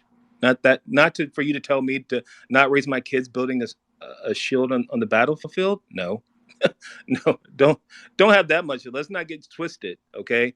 I love you guys and I love the good work you're doing, but you motherfuckers can pivot in a minute. That's just human nature. Okay. So don't ask me to put on my... Ruckus, and I'm sorry, but we're not going to pivot against race. Right. I mean, it is what it is. If you guys want to change, if the younger generation wants to change, they'll have to do it. I'm not. I'm out. I've done my time. Yeah, but look, man, it is what it is, like you said, but literally, like everyone here, no one here is going to pivot against race. We might talk shit about like where we're from in terms of all right, you grew up in this area, yeah, whatever. Michael might call me a fucking New Zealander because I grew up in Australia. It is what it is. We talk shit like that to each other in front of our faces, right? Like we have those goofs, but we do it out of love in a way, right? And I think if that's the going trend, there are certain boundaries that we should not be crossing. Absolutely. I feel that very deeply for reasons of like, I've had those sort of boundaries crossed myself. People don't necessarily realize it. And me being a white person in general, right? Like I'm white, but they'll talk shit about how Poland lost the war and whatever. And it's like, do we really need to be fucking reinforcing that? I don't know. But it's a very, very, very different thing, right? But at the same time, when society and stuff in general is moving forward toward this kind of like point where it doesn't fucking matter, I think there is room for improvement in a good way. And I don't think you really need to have to try. Like, I don't think you need to make that your main prerogative. Like, hold up. What the hell are you talking about? You good? What I'm saying is, Mike's a piece of shit. I'm a piece of shit, guys. Just throwing that out. But we love you all the same. My favorite is Black Raucus. We need to bottle that and take that on tour. And have him speak to different towns, like as a motivational speaker. Hey, you fucking crackers, why don't you fucking stop complaining? You know what it's like to be black in Chicago? Suck my left nut, right? That would be like the motivational speech by Raucus. I'm here for it. We need to record this album. I don't like that, man. I mean, Black Raucus is... I don't like that. I'm doing good, man. I got a great life. You know what I mean? I don't... Is there... Oh, shit. I forgot that you had a self-fulfilling profile picture where you got upset and became Hulk Raucus, and now you're back to whatever it is, Bruce Banner. No, come on. Look, I got kids, right? So, I mean, what Peter's asking is it's beautiful and it sounds sweet, but it sounds nice, doesn't it? It sounds very. Wouldn't it be nice? Wouldn't it be nice? It would be very cute. If the world was chocolate. You want everyone to get along. I love it. But Yeah. And this is my point about, he's got a great point, Mike, because these white kids, put their lives on the line during the Black Lives protest. So I can't, you know what I mean? I mean, he's got that was more than that was kind of a fashion statement, to be honest with you. They put Black Lives Matters on their shirt like they put Nikes on their feet just to get some street cred. It's not about the movement. Terms. It's absolutely all about cred, man. That was historic, right? 30 and under. We need the swag. Yeah, and then look what they did with the money. They fucking bought a couple of houses. They absolutely But did. I think my point being is, like, even these kind of bullshit things, it creates a kind of a connection point between the different cultures and the different ways of life and everything. And over time, right, and I'm saying over time because, I mean, like, it might take 100 years, it might take 200 years, but I think that in itself will kind of, like, we'll be looking back at people saying, this whole black and white culture thing as, like, this archaic kind of bullshit that we've just been caught up in. It's fucking bullshit. I don't think like, so. I think for it'll be so here many for a while. reasons. It'll No, be it's here going to for be a here while. for ages. But it's fucking bullshit. Like, on I think every it's single interesting front of that the word. Ruckus worked in digital for 10 years and saw a black person for the first time like last month. That blows my mind. Yeah, she was crying, man. It was like, it was moving. What are you doing here? Are you here to get the trash? Are you here to collect Are you the janitor? No. I'm actually work with text documents. Shut your mouth. Get the fuck out. That's how I feel when I see another West Indian at university. Like, how did you they let you? You walk by and someone hands you their trash can. Here you go. And it's like, no, I work here. We used to get on the elevator. We used to go to corporate downtown since and we get on the elevator. This other he wasn't, but we get on the elevator and the white women would clutch their purses. Dude, the worst is when they asked me to get them drinks in Cancun. I was like, no, I'm on vacation. No, he didn't. I'd ask Mike to give me a drink, to be honest. Yeah, right? I look like a guy who would get you a drink in Cancun. Absolutely. But you're not wearing a uniform, right? You don't need to. Yeah, it's funny. People just slide their empty glasses towards you. I'm like, what is this for? Oh, yeah, I forgot. I don't look like my voice sounds. I am my fault. I told you I was mowing my grass, and two people asked me, could I come and do theirs? Yeah, come give them a quote. You hear that, Ali?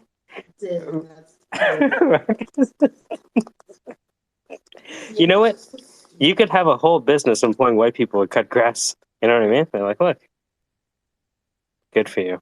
Good for you, Rocket. It is what it is. I mean, Pete, you're sweet, man. I love it. I know. Pete is it's so cute. I know you want things to be better, Pete. Shut the fuck up, man. And Lagatha too. Listen to Lagatha. What color is the sky in your world, Lagatha? I wish I could trade places with you. I think my question is, like, if there's more and more people like myself or like Lagatha popping up in this world, right? Like, are we not headed in a good direction? We are. Absolutely are. We are headed in a great direction. We need less people like me and more people like you. I'll throw that. We need more people like Alice, to be honest. You should see like really young people. I'm like middle-aged myself, but my 19-year-old niece, you should see these fuckers. They are ripping shit apart, not even caring about any consequences. If there's anything you say to someone that's like 19, 20 years old these days, they just rip things to shreds. Like anything that's just remotely potentially, politically incorrect or questionable, they rip you to shreds, and they don't care if they lose their job, if they lose their money, if they have to move out and lose their home because they're not agreeing with their parents. Nothing. They have no fear. They head first into a stone wall. And I respect that. I was much more brought up with, keep your mouth shut. You shouldn't say these things. Don't say it everywhere. Like, you know, that's how No, I grew up. no, not you. Hmm. Yeah, well, it didn't work, right? Obviously. But, yeah. And for you to switch places with me, I think you would be very shocked if you were to switch places with me, and I believe I would the same if I were to switch places with you. That's very sweet. Thank you, Agatha.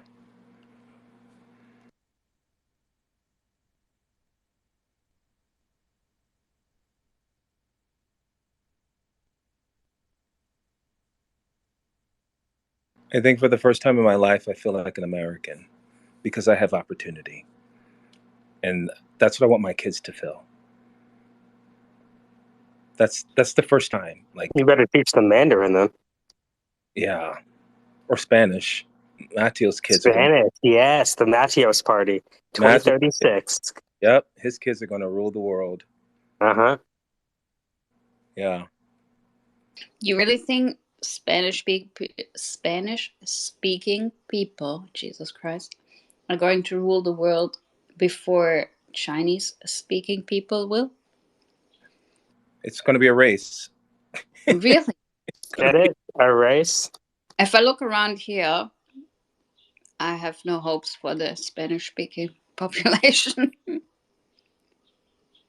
And for, you know, the English speaking population equally. No hopes. I have a friend who was living in Canada. We had dinner today, and he was telling me about Canada. And he was explaining how the children there learn French and English fluent from when they're young.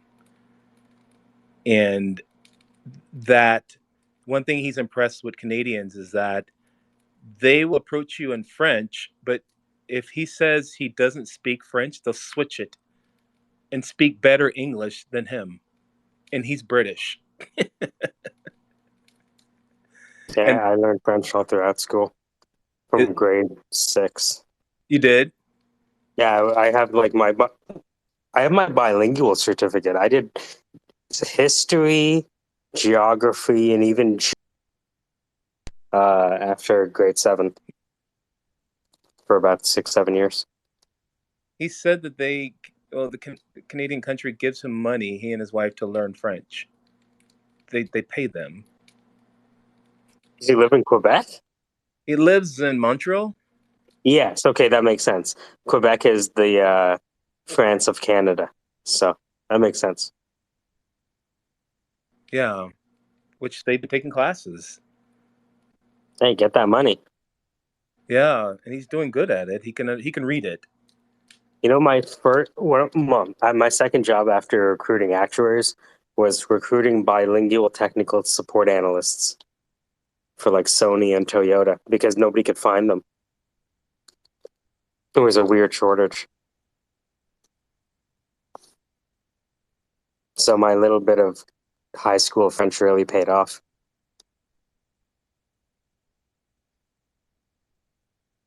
So yeah, like it's going to be a race between Mandarin and Spanish here. I mean, 2034. I mean, Matteos himself, my God, they're going to have so much stock in them. And that's part of the United States is going through an identity crisis, if you haven't noticed, because that date is approaching where whites will be the minority. It's not everyone's upset with that, but come on, man. I mean, it is what it is. 2020, 34, 2020, 30. I heard Mike say 2034, but I always said it was 2030. I'm just throwing out numbers. I know it has to be an even number. So, you know, I can't go wrong with 2038, right? Nobody really questions you on it. Yeah, I mean, we're going through an identity crisis. That's a good thing. Yes. It's good, right?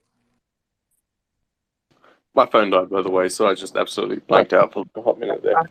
I just like when everyone else is fighting so that Indians can keep becoming CEOs of all of your tech companies. If you guys would just keep fighting with each other, that'd be great. We'll just keep programming silently in the Telling background. you, that's exactly what's happened here. I'm so shocked when Ruckus says there's no black people. I'm like, there's black people all over here in top positions. I don't know what's happening in America, clearly. But here, I would have a better, quicker career if I was Indian. 100%. That's why we need Manish. Manish is a critical part of the infrastructure. Yeah. Oh, see, we're Americans are racist. all dependent on him. There are white Hey, males, by the way, white males and Asians in tech right now. That's the majority. can I share a small win? Always. This is going to be the There we absolutely go. most wankiest win that I've had in the You last made few it to days. Bordeaux? No. Oh. I sent Joe Rogan a happy Christmas message and he responded. So, no. Oh, nice. Ooh. The man, the myth, the legend, Mr. White, bald man, Joe Rogan. Alpha Ew. Jesus. Gross. You don't like Alpha Jesus? What's wrong with him? Last person I want to talk to. Hey, I would love to see Lagatha on the Joe Rogan Experience. Oh, no. Mm-mm. Mike, should I He have the probably time get to me to kind of scrape like at the freaking bottom of the barrel. This person. Pete, maybe you Ooh. can make it happen. Make a suggestion. the syndicate cross Joe Rogan Experience? Let's Yeah, go. it's like all of us. It's just Ruckus and out. Alice Koshi and Crow fighting each other in front of Eddie Bravo and Joe Rogan. I'd watch. Oh, God, I'm out. No, thanks. This is one of those crazy ideas, right? How you feeling, Ruckus? You all right? You feeling good? You feeling nice? Yeah, I'm good. I'm good. Do you regret saying anything? You're all right? No, I mean, it is what it You is. good? It is what it is, yeah. I'm What sorry. are you gonna do? You can show, responsibility for what you said. Yeah, Ruckus, why don't you show some fucking responsibility already, you Not fucking... what I said. Don't use my fucking words, horn horse. I'm just saying it with more superlatives, that's all. Yeah, Just let be me one. know. Shut up. I don't want to be, hard. I worked very hard to not be hard anymore. Let me be fucking soft. Oh, that's my bad. You work very hard to not be hard. Let's be soft. I feel that. Yeah. Yeah, I don't know what's hard or soft with you, honey, but I don't need to discuss it. It's a lot of work to be soft and not hard.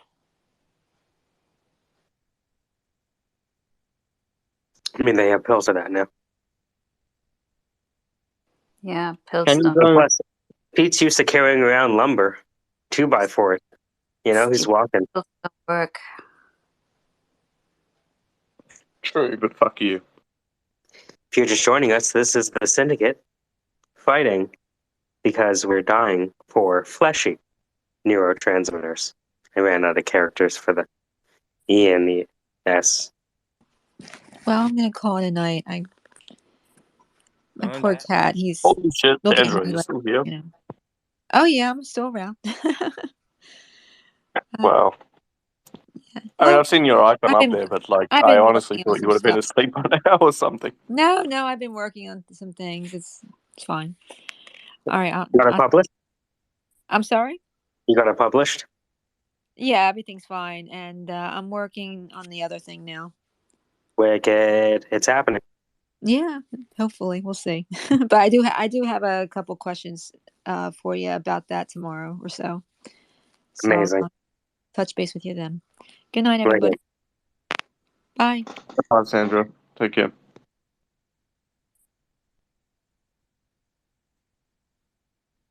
Ruckus. And in this corner, hailing from Chicago, I wonder where I'd like to grow up least. The streets of Chicago or the streets of Alaska? Like, which one is, you know? They both have What bad about the weather. streets of Cleveland? I'm staying in Canada. Imagine growing up in Guyana. That's why we came to Canada. Are you crazy?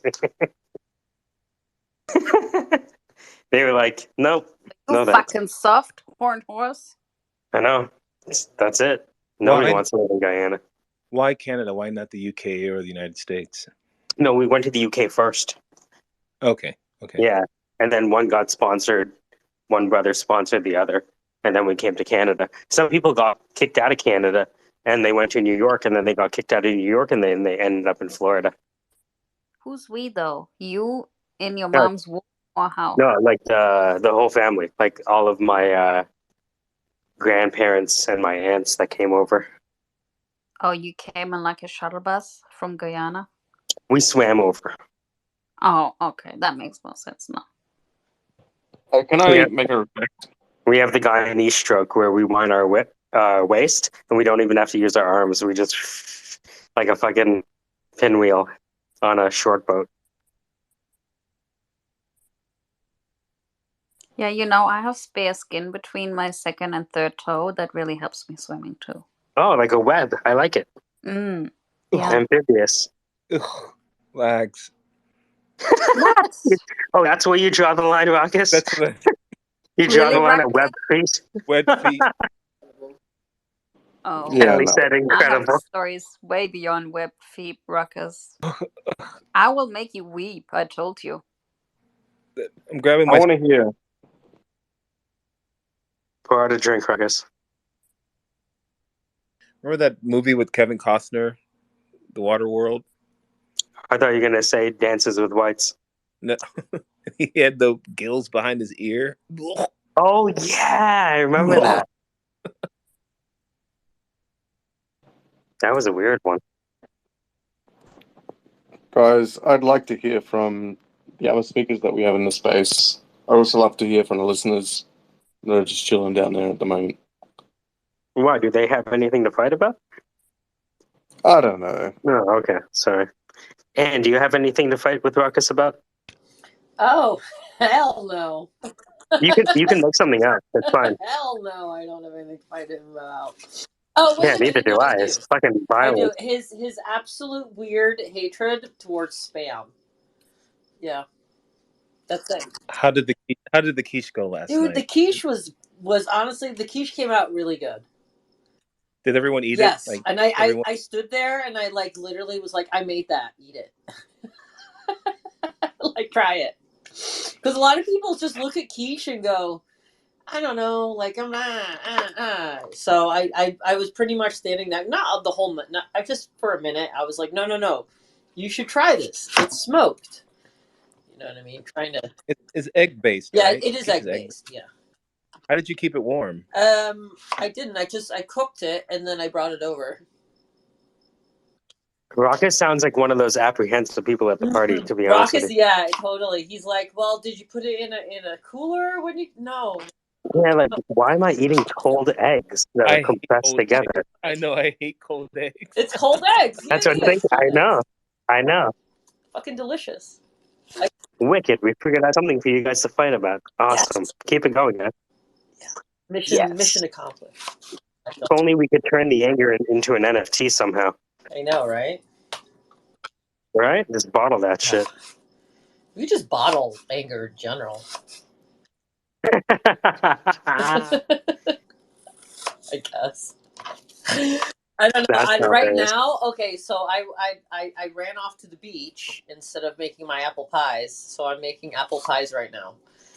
I had to go to the beach, dude. The sunset was just too nice. Like there was a little clouds there, and the tide was super low. So I went. Ruckus, have you seen Anna Mariah's dark turn? No, what is that? She's in her dark phase. Oh, with the shots I've seen that she's gone. Yeah. Yeah. Okay. Mm-hmm. Why is that? Is it? I don't know. I just love the color palette, honestly. Yeah. I kind of dig it. And when I print them out, because I printed out a couple of them large, they just look really. I like them. I like them. What is this one at the top? Let me see. It's just about to show up. Oh yeah, you like it's that? a black. Okay. It's a yeah. So that is actually if you turn it all turn it around. It's up there Okay, now. that is actually the sunset. That's the horizon. Shut up. You're kidding me. No, and that is a or light pulled from the horizon, and that is the white stuff is actually a reflection of a light from the Venice Pier that goes onto the water, which is on the sand. Jeez, I would have never guessed. It looks like a painting. Mm-hmm. Yeah, and then I turned it around, right? So, and then, yeah, so I took that shot, and I yeah, that's super. That's abstract. That's my super abstracty. I really like it. I thought it was a good one for Christmas, kind of like the star. I don't know. The Catholic in me had to put something up, I guess. Follow the star. But that is and Well, I hope you're happy with yourself, Ruckus. Hope you're really happy with yourself. I did not mean that to go all that. So, but and do you surf? You surf, I right? do. Yeah, I do. I'm not very good at it, but yeah, I try. But you can stay on the board. Not very long. I've tried. Like, I still have to catch a wave for longer than. I guess like it's kind of like like bull riding, right? Longer than 7 seconds. I've never done. Oh yeah, I could. Yeah. Yes. No. It's been. I just haven't been out enough. Like like for me, I just need to go out now. I get really shit scared out in the water. To be fair, I'm terrified of being in the water, so I have to get over a lot of fucking fear just to sit out there. You're in LA, Yeah. right? Are you afraid of the predators? I am, which is ridiculous because nobody's really ever been, you know what I mean, maimed here. And you're literally surfing off of there's a white shark breeding like center, not center, but where they all breed, right where we all surf, I guess. But no one's ever gotten attacked or maimed, you know what I mean? And so, I mean, there's literally been millions upon millions of people who have entered the water here, you know what I mean? So it's very irrational fear on my part. It's a healthy fear to have, though. Oh, it is. Super is. But it's very annoying. It's annoying. So what workout do you, I mean, like, I imagine your core has to be. Yeah, so, okay, because I sit down all day for my work, I had to come up with a solution for that, and I bought a chair. I bought a very specific chair that works out like micro, what's it called, like micro movements in your core all day. So that helps, honestly. And then I do have a rowing machine, and I row whenever I like get on my kayak and row whenever I can, as well. So that is That's pretty nice. Yeah, like if you really want to lose weight or lose weight and also cardio and then save your knees, especially if you're if you're heavier, get a rowing machine. You'll lose weight. It's so good for your back and your upper body. Really does help. Yeah, I don't know. Like I try to stay healthy. Yeah. Yeah, I like the rowing machine. Our gym has one. Yeah. But I tried to do the get on the board. Yeah. And on the lake, just standing on it, the paddle board. Oh, the paddle boarding. Yeah. I love paddle boarding. That sucks. Yeah. I thought I was like, oh, I got this. Look at all the women out there. I should be able to do this, being a man. And I was like, yep. Yeah, no. And then you're like, oh, fuck. It's actually fucking difficult to stand on water. Yeah, it's not that easy. Yeah, you just, and again, it's stuff like that, right? You just like, for me, it's like the paddleboard's a lot easier for me to get into the water with a lot of times, because I don't have to put on the wetsuit, so I just like get in, and that's really, really good exercise. That's good if you want core work. Get on a paddleboard, dude. Is that harder than surfing? I find it. Yes, I found it. Honestly, paddleboarding is a little bit harder than surfing because you're standing up all the time, right? Like you're in surfing, you're not standing up all the time. You're laying down 99.999% of the time. Oh, I see. Yeah, but in paddleboarding, you're not. You're constantly engaging your. I mean, you're kind of engaging your core too. If on a surfboard, you're just sitting on it in the water. So that's really good for you. But with paddleboarding, you're fucking, it's your legs, it's your whole body. Yeah. And balance and move the paddle. It sucks. Yeah. I ended up sitting on it. I do too. Listen, I sit on my paddleboard a lot because I don't. Because if I don't have my wetsuit on, I'm a big pussy. I don't want to get in the water. Like so, I tend to if I find myself almost falling on my paddleboard, I'm like, oh hell no, I'll just sit down on it. But again, it's still good. It's still good workout sitting down on it. To be fair, Yeah, I underestimated it how hard it was going to be. So there's a high school that's near, and they all go in the water. I'm like, oh, how hard can that be? Yeah. I went out and bought a board, and I was like, oh, this is pretty hard. No, this is hard. No, so here in LA, there's in the marina, there's a person who has a business, and they do yoga on these boards. So you get a whole bunch of these women coming out, and then they're all sitting on boards on the water doing yoga on their paddle boards. That is hashtag motherfucking goals for me, honestly. Being able to do a headstand on your paddleboard. Yeah. Yeah. That's impressive. You know what I mean? As like a I don't know. Yeah. Like, hey, look at me. I don't know.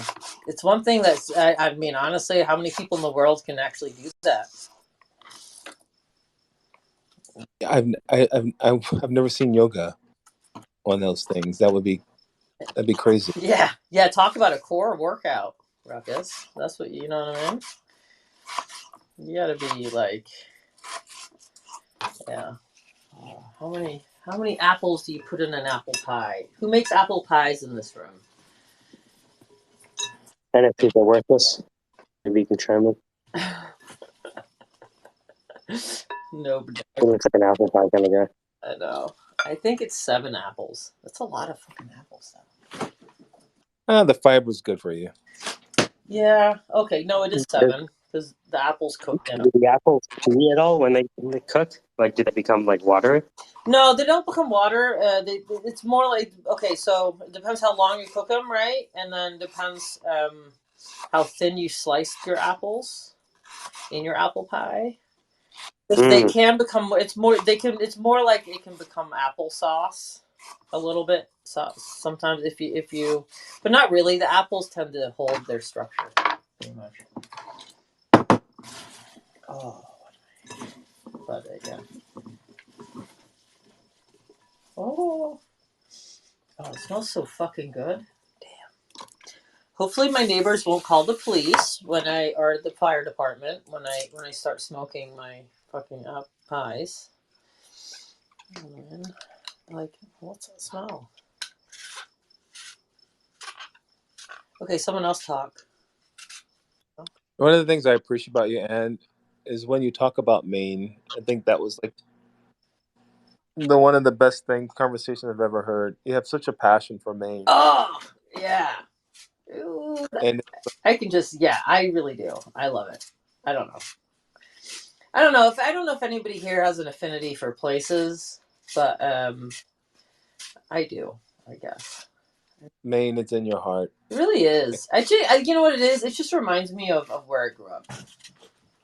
What the fuck is that noise? Is that my cat? Turd. Oh, there he is. Hey, buddy. Yeah, it's. Oh, hold on a second. No.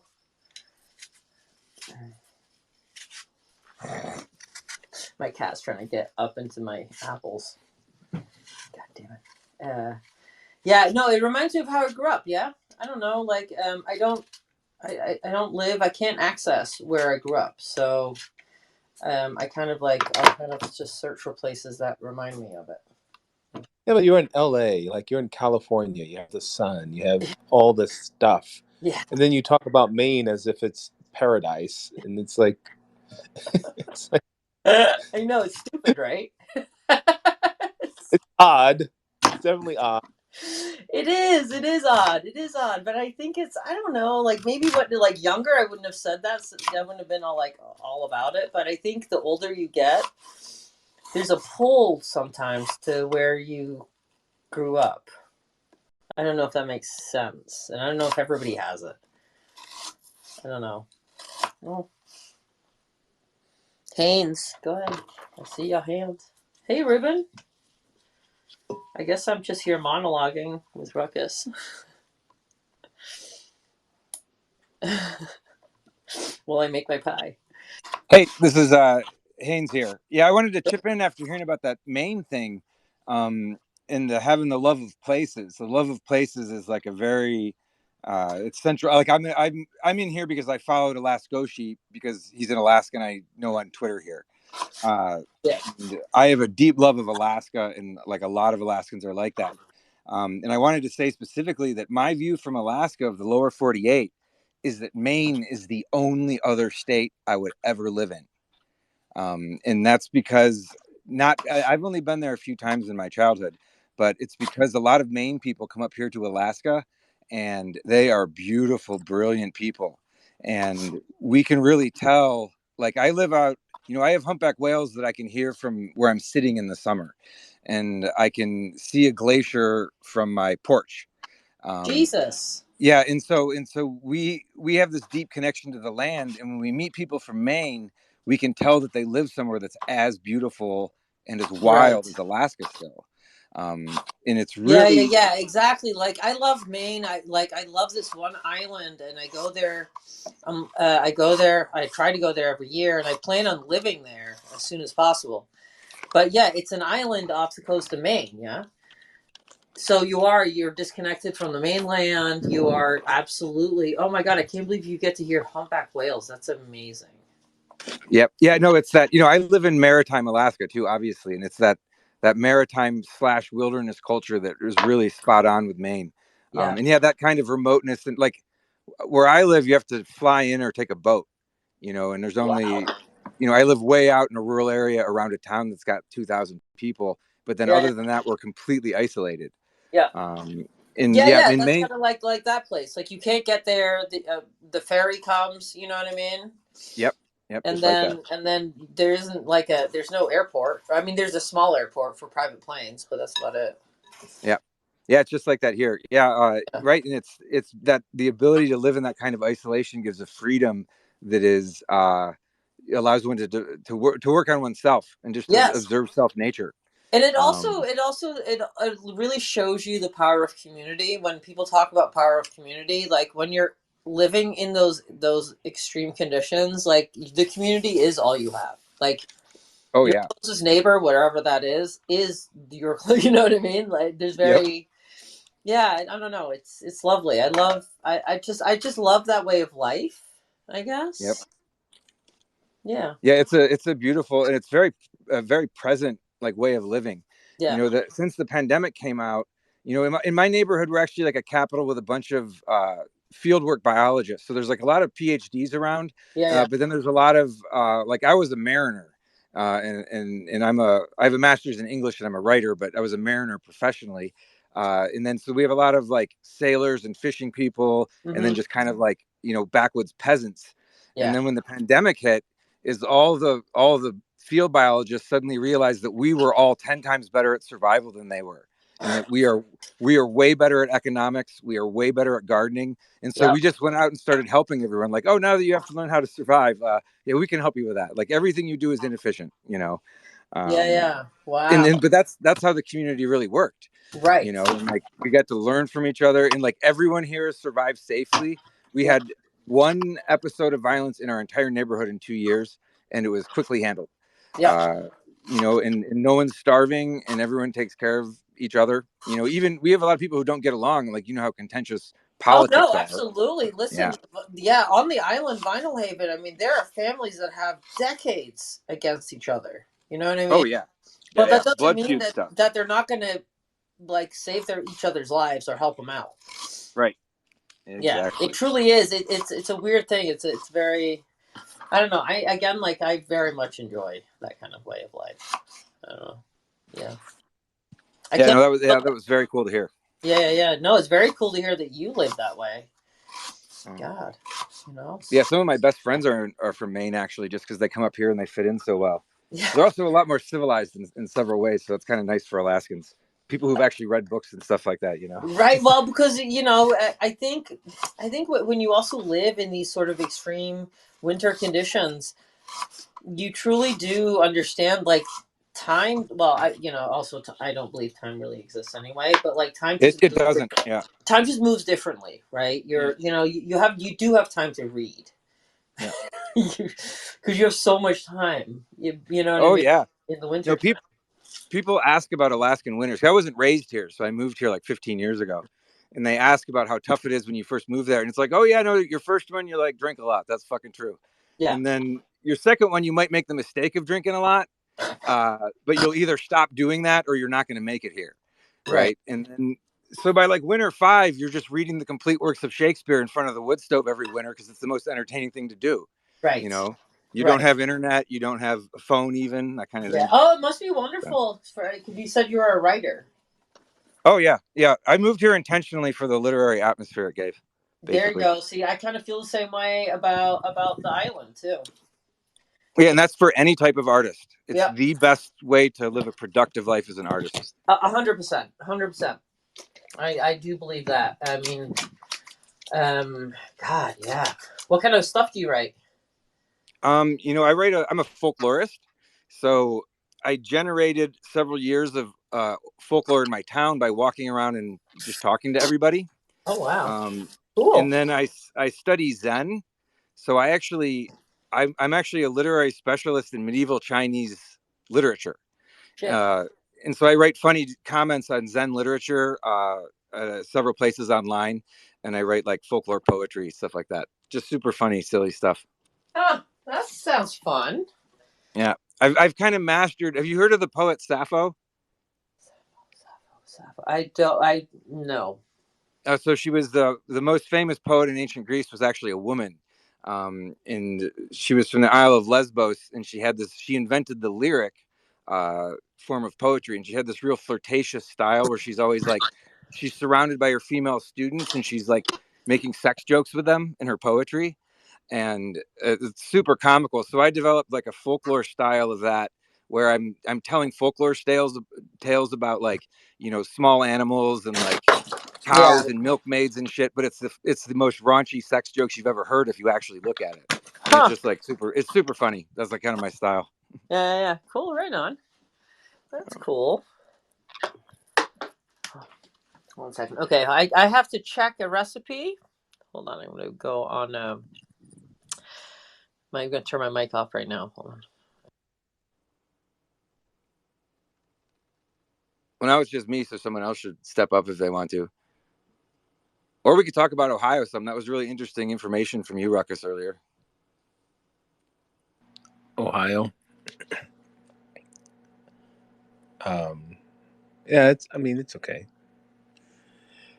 It's a good place to, raise a family and make a good income, right? Yeah. It's not too expensive to live here. Yeah, that's a fact. Yeah. Yeah, no, you brought up, and one thing I noticed, I already know immediately why, as an Alaskan, I react the way I do to you. Like, and for me, drama is how I have conversation. So I was just coming in here hoping to get in a conversation with you, but listening to you was super useful. For one, that's really cool. Your parents are Black Panthers or were Black Panthers. I'm a civil rights activist too, so I look up to those type of people for sure. But yeah, like as an Alaskan, it's just because you work for a corporation and you when you express your opinions on politics and stuff, it comes out like you read corporate news. And like up here, none of us read that, and we like Alaskans just don't like anything having to do with any corporation. Um, but see, that's kind of the thing is I was raised outside of Cleveland, like I told you, and some other people had mentioned briefly, they're like, well, why did you leave or something? And I left after the Bushes invaded Iraq and zipped up to Alaska to write. But like so the way we like our country is so balkanized right now that it's even weird, like hearing you talk about the US as if it's one country and like one thing is happening in it, because from my point of view and from definitely from all Alaska's point of view, the whole country is balkanized and every state is very different at the moment. Although there is like the, you know, basically the middle class who works for corporations do share one view, you know, but as far as the states on the ground go, they all seem very balkanizing at the moment. But yeah, I left from up here. We kind of view Ohio as one of the most occupied territories, you know, and I wanted to totally verify that experience you had. You talked about going to high school and getting in fights all the time and surrounded like, was it 500 to 7, you said, of like white farm boys and you know, kind of thing. Is in the 90s and in 2000s, basically every minority in every school was completely victimized, whether it was Black, whether it was just immigrant, like in Cleveland, whether it was autistic people or artists, like whatever demographic was going on in each county, like the weak people were constantly bullied and preyed upon. And then when Bush came in, they just shoved all of the miscreants to war, and then they got all the rest of them addicted on oxy, you know, and like it's like a war zone in Ohio, you know, like we're like bad shit is happening in Alaska all the time because the oil companies control us. But like 2/3 of Alaskans are currently resisting that, you know, and like fighting it off because it isn't like on the ground here. Right. But like it's been on the ground in Ohio for at least 25 years. And like it's a your view of things as they are now doesn't surprise me at all, having been from there. But yeah, but I left from that. Like that's when I saw that start and I got out of there, you know, and so that's why I came up here. Yeah, But it's anyway, very black. It's very black and white here in Ohio. yeah. But if you go to like California, like I love California, like because it's not black and white. You know what I mean? It's like California's like a different country. Yeah. So I can appreciate Just come to Toronto and get it over with. It's what? Just come to Toronto and get it over with. It's the cold, man. You guys, your weather, your climate. Is it colder than Ohio where you were? It's cold. I mean, here I don't know. It was like negative Monday. We had a cold snap coming through. So we have 4 seasons, but it's cold here. But California is so expensive because the sun tax, you know, but it's not black and white in California or Florida or New York or, you know, but Ohio, you can just live in this ecosystem of black and white, and it's weird.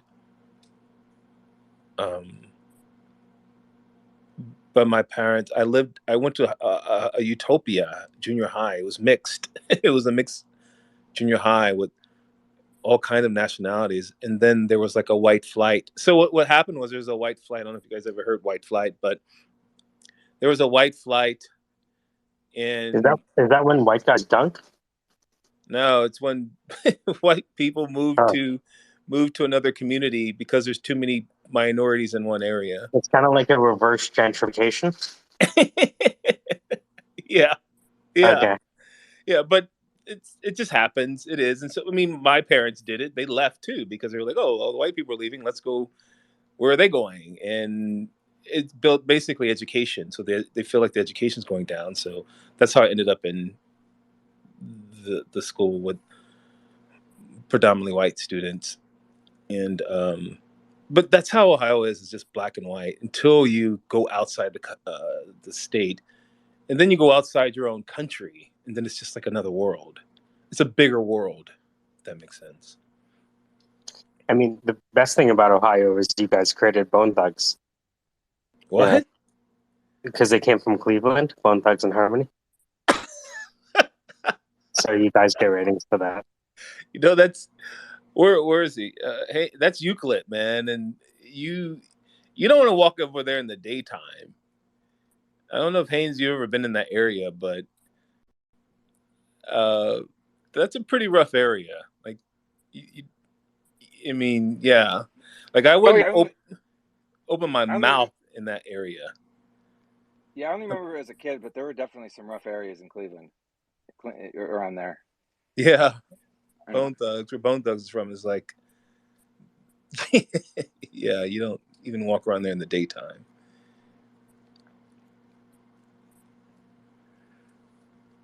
That's cool, man. You're from, and I can't have beef with you if you're from Ohio. I mean, my parents would tell me to, you need to squash that shit and keep it moving.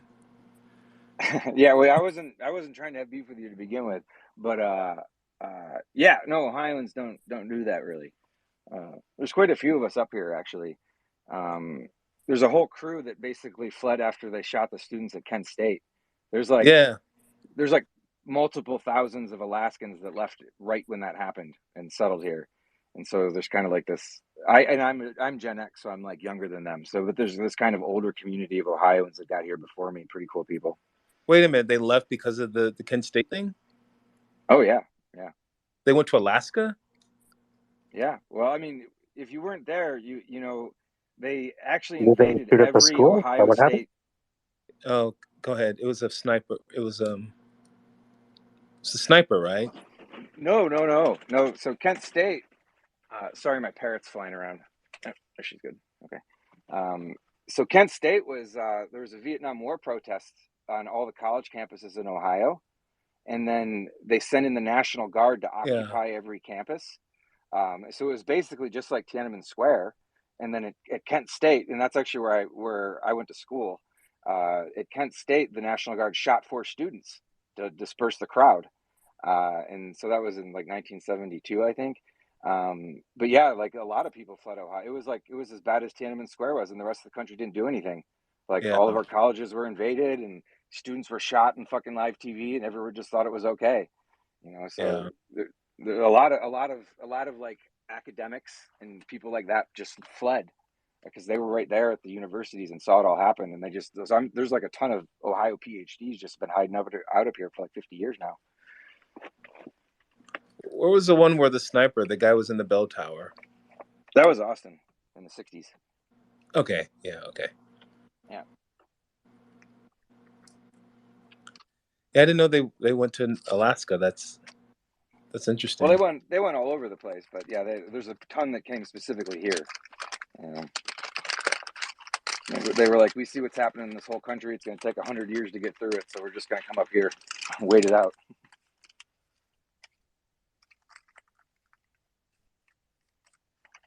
Yeah, the country's interesting. I mean,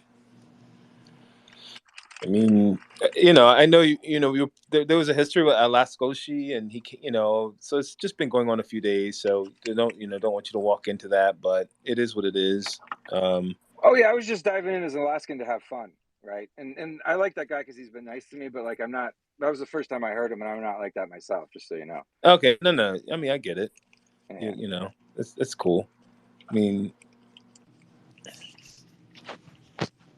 I like hearing actually him and KC talk about Alaska, and it was like it's kind of like Anne-Marie talking about Maine. That they have a fondness for the country and or the state, and it sounds very beautiful, but it's just Alaska's hard to compete with. Yeah, it's just too cold. Oh, you're not wrong. I live in a warm part, and it was just 0 for like 5 days in a row, and all the water in the entire neighborhood froze, and it hadn't snowed yet this year, so it was like living in a desert for 5 days, like a frozen desert. It was horrible. How'd you get water? I found there was a couple patches of snow I melted, and then the neighbor's garden hose had a liter in it that I drank for 2 days. What? And then a neighbor ran to a spring in his pickup truck and finally got me a jug. So. What? Like you turned on your water in your house and there was no water coming out? Oh no, I don't have water. I got a neighbor of mine has a well in a shed like 500 yards away, So his well froze. I don't have running water to begin with. Wait a second. You like what? Oh yeah, man. No, that's what's fun about me is like this seems to be a group that's what you guys have in common seems to be interest in tech or something is kind of how. But I don't really know what this group is about. But I am a hardcore rural hermit. Like I went 10 years straight without running water or electricity at one point, and now I have internet and electricity, which is really nice. But I still don't have running water. So you have a fireplace to heat, like a buck stove to heat Yeah, a your. wood stove. Yeah, and I have a parrot, so I just got I have a backup, or I have a propane stove that I use in the parrot room to keep her at a toasty 70 degrees. But most of the time, until I got the parrot, it was just wood heat. How many rooms are you in? Actually, I'm in one room that I built a false room inside of it out of insulation foam padding for the winter, and so it's currently divided into 2 rooms. But that was like I'm only living in like a plywood shack, so that was the only way to insulate it for the temperatures. And how far are you away from like a store? It is it's a 7-mile walk to town from where I'm standing. So I walk in, and then there's a couple grocery stores and a market and a cafe, that kind of thing. Oh man, you're hardcore. That's pretty fun. You're like Born Identity. Yeah, it's like, well, I'm a student of Chan Zen, right? And so it's actually the Kung Fu performance art. You know, Kung Fu is really a performance art that was invented by Chan Buddhists. And so I came and studied Zen for 10 years, and then I started a performance where I just live on foot, and I'm the local folklorist. And that's like kind of that's what I do as an artist. I'm just a local folklorist. But yeah, I've been like 5 years walking to town every day now, kind of thing, most of the year. So that's kind of my stick around here. How did you get internet? I had to have some guy come and bulldoze a big patch of trees and install a box. And there is an internet line out in the neighborhood, so they tap that in, and so I have a regular modem and everything, you know, these days. And you walk to the store? Yeah. I used to live in a much more remote cabin that was the 10 years I went without electricity. I was like way up on a hill. But yeah, go ahead. So what do you get at the store, and how do you bring it back? Like a backpack? Yeah, I have a backpack, but these days I have an Alaska Malamute, and he wears saddlebags. And then by next summer he'll probably be pulling a cart too. We'll see. But he wears saddlebags, so I just go in and I get enough groceries to fill the saddlebags, and then I walk back, and that keeps me exercising at least like every other day, and keeps me from buying too much food, you know.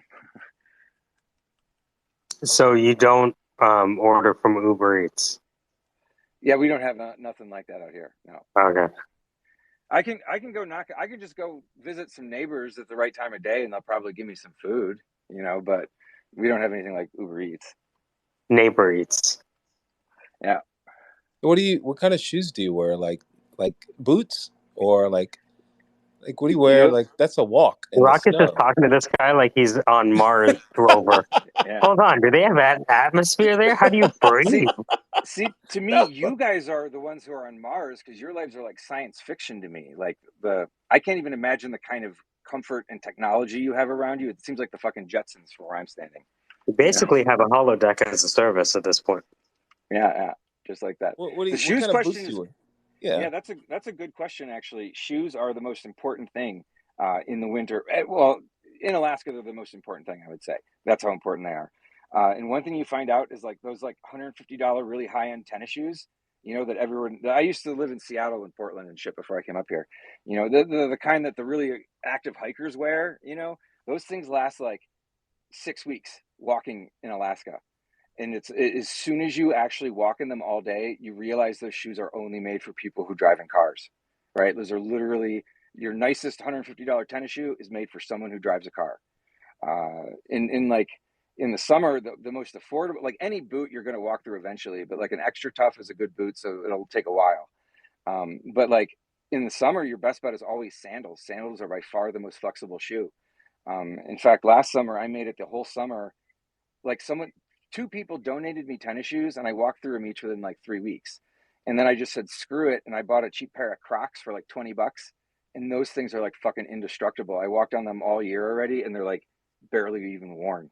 You know, and I know they're the silliest shoe ever, but they're like that durable. Have you tried Brooks? Oh, I'm sorry. You know, NFTS has his hand up. Sorry. Yeah.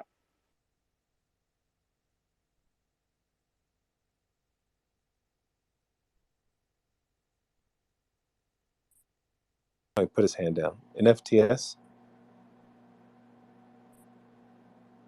Oh. Oh, it's NFTs are worthless, actually. NFTs. Oh, NFTs are worthless. He's not. He looks like Elvis, so I want to call him Elvis. Doesn't he have a great picture? Yeah, he does. He sounds like Elvis a little bit. Like a young Elvis. That is the funniest thing I've ever heard of in my life. NFTs are worthless. Sounds like Elvis. That's fantastic. Thank you for that. Ask him to do an Elvis impersonation. Watch. Look at his avatar. Looks like he's got that Papado, that Elvis. When he speaks again, I may never come on Twitter Spaces again. When I hear this young Elvis, that's hilarious. Thank you very much. Oh. Yeah.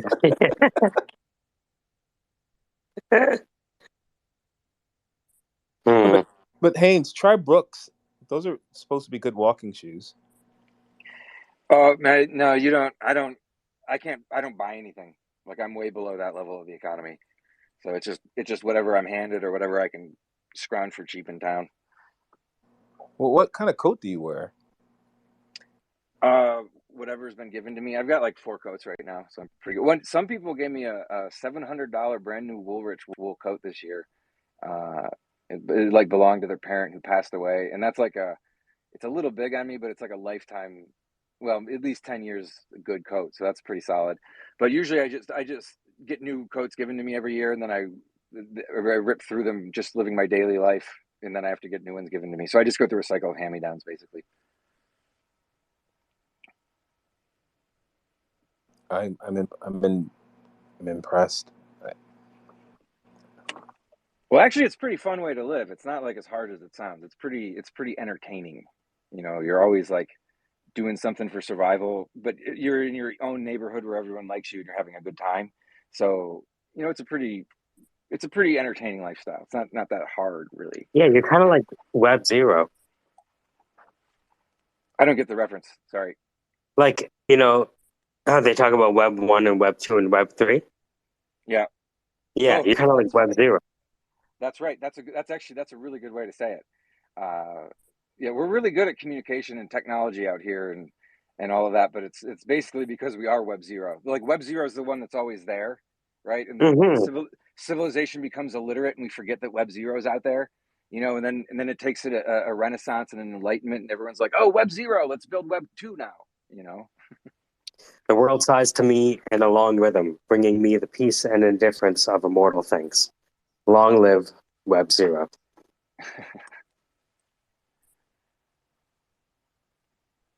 Wow, that's... All right, Hulk, you calm down now? I'm good. You got it out? I did. Again, I apologize about all Don't apologize. It's...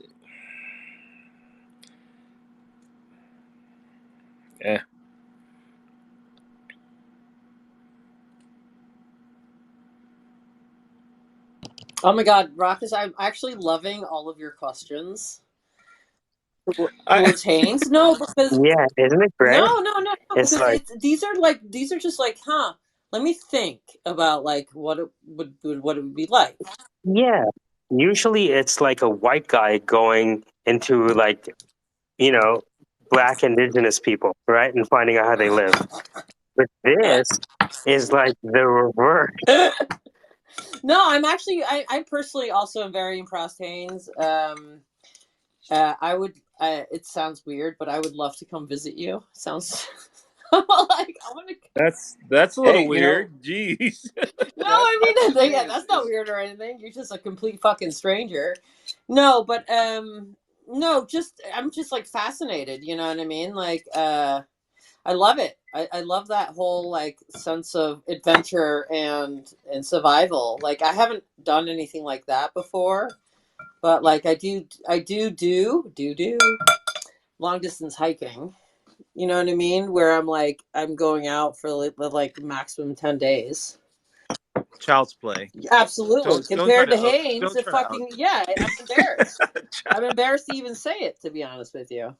And it's Go ahead, Well, Adam. Keep well, it well. with No. us.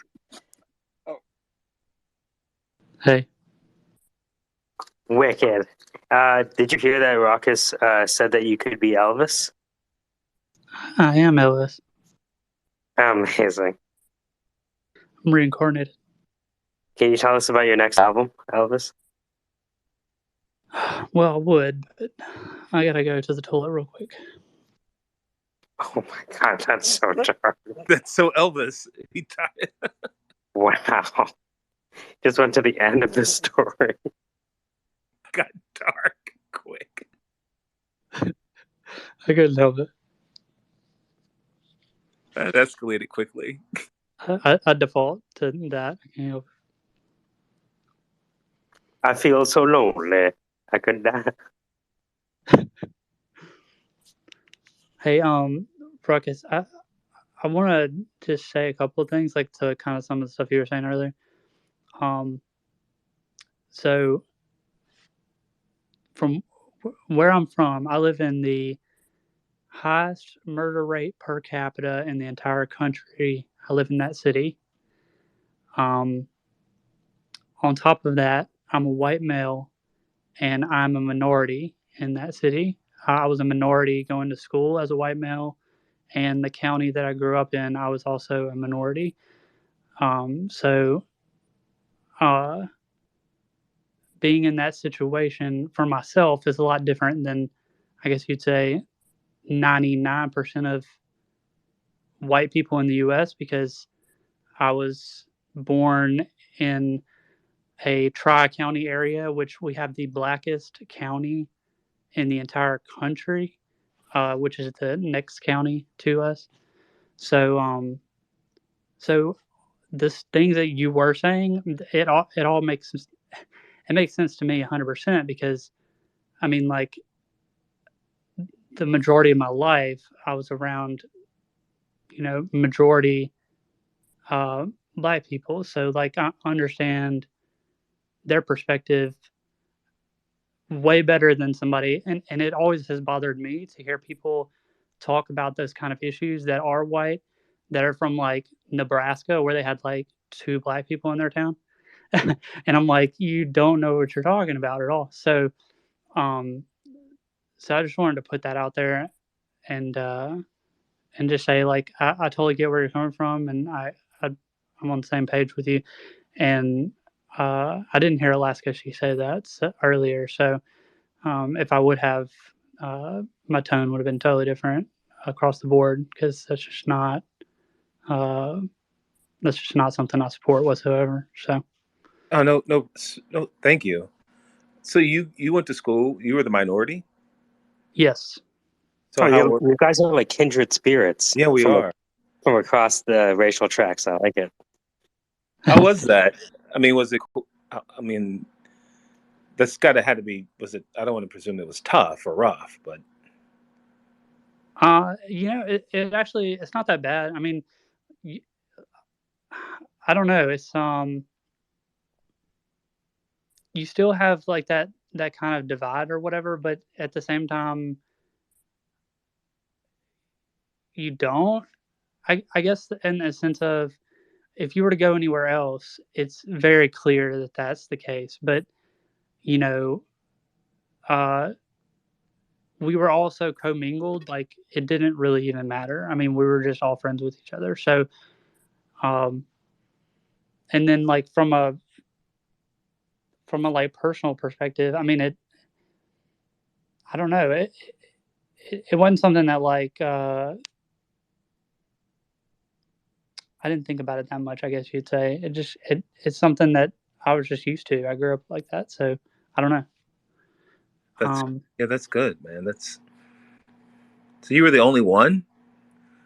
No. So I went to a 6A school. I mean, it's a very large school. But the counties that I live, I'm from Mississippi, so the counties that Damn! yeah. Yeah.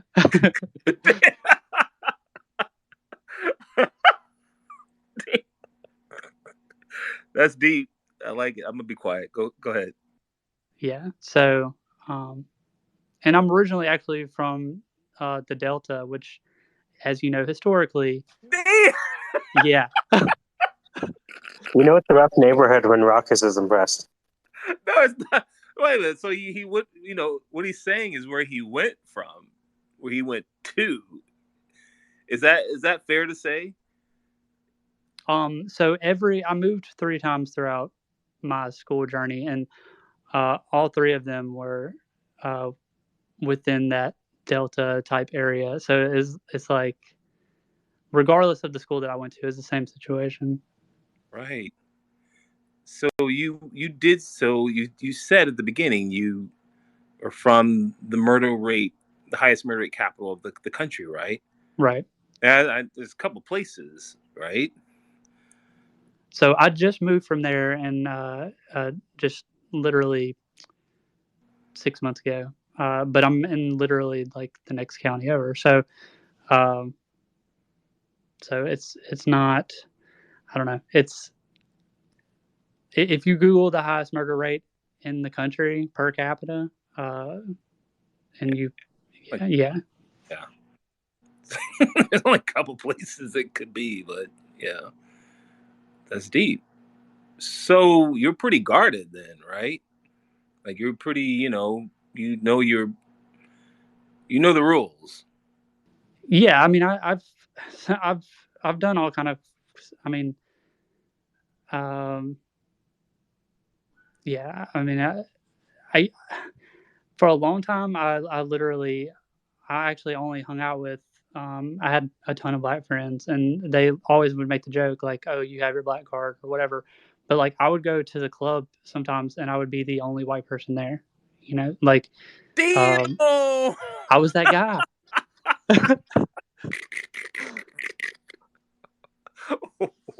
So why? I don't know, man. I don't really see things like that. It's just like, I don't know. This guy right here, I'm telling you, he's the realest one. He's got a pass. If what he's saying is true, he's got a pass. So he's cool. Yeah. But yeah, so when people do say those kind of things, though, like I kind of chuckle in my mind, like, okay, I know you're from Nebraska, but like, let's be honest, So like, when you were saying that stuff, I'm like, I understand what you're saying. So it's just wild. Yeah, that's good, man. Much respect to you. That's I'd like to hear more. That's that's pretty dope. I don't go to places where they're all black people. That is one of the funniest. Casey, did you hear that? I don't go places where there's a lot of black people. He's like the only person who can say that. I've heard a lot of things in the past couple hours. You've heard a lot. Wow. Past couple hours. Wow. And just when you think it's hit the height, he reaches higher. That's pretty dope. He gets, yeah. No, I gotta have some diversity. I do.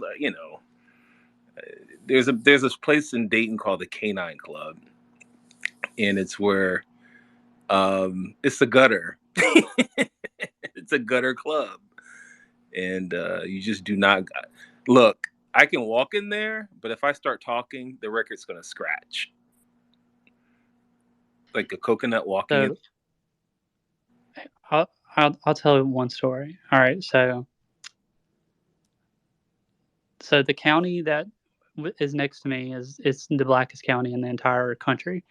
So me and my friends, we get in the car. We're going down there. You know, we're gonna go to this this bar, whatever it was, and this county, it's just a weird place. It's a super weird place. But anyway, we're pulling through, and the first place that we were gonna go to originally, I was kind of sketched out. The building was kind of weird, whatever. Didn't think much about it.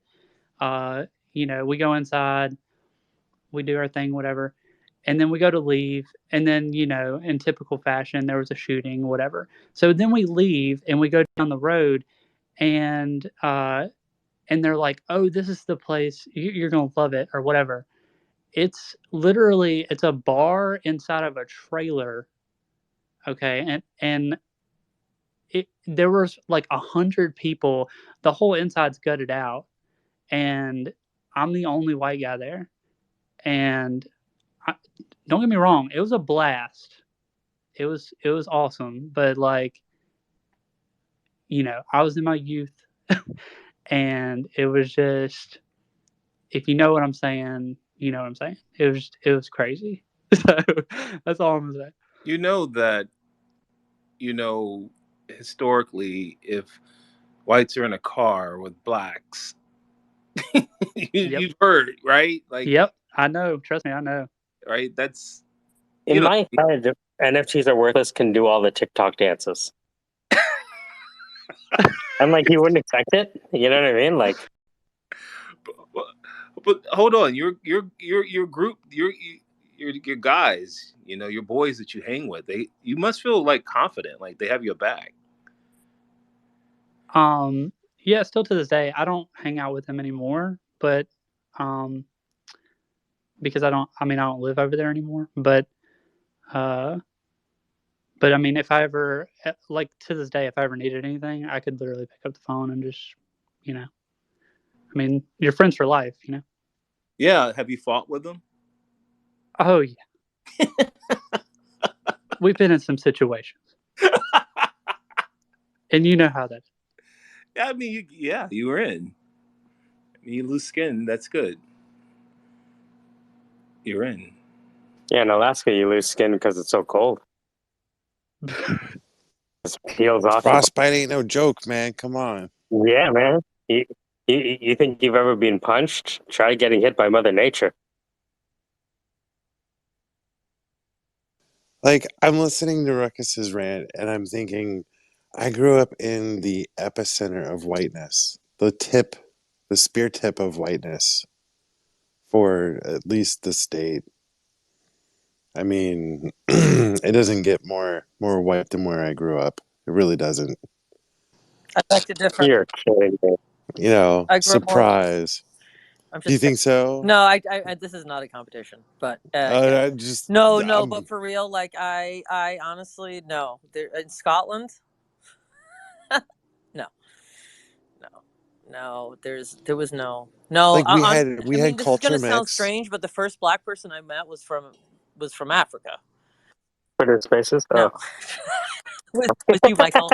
It was you. You're my first black person. Wicked. Yo, what's going on, homies?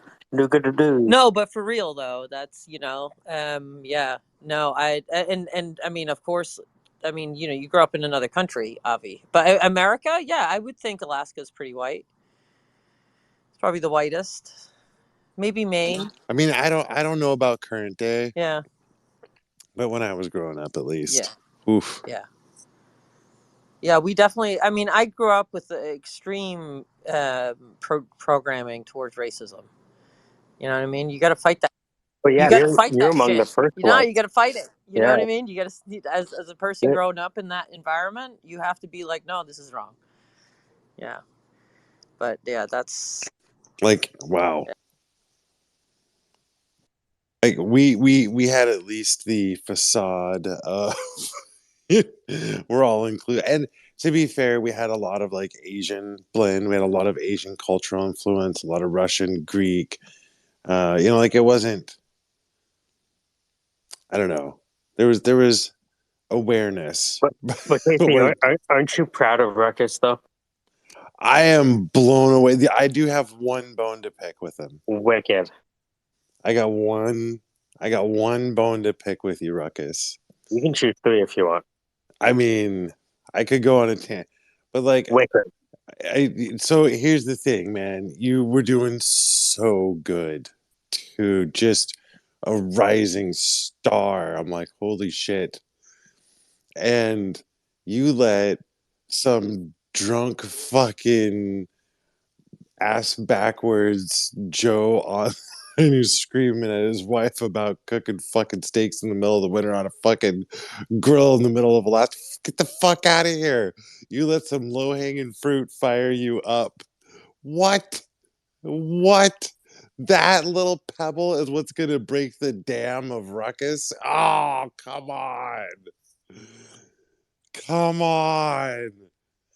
You're gonna I mean, the way he talked to his girl was get the fuck out of it was here. totally disrespectful. Get the fuck out of here. And then he just got so cocky. I thought you had some I did. I thought you had some game, kid. No, but he became Hulk.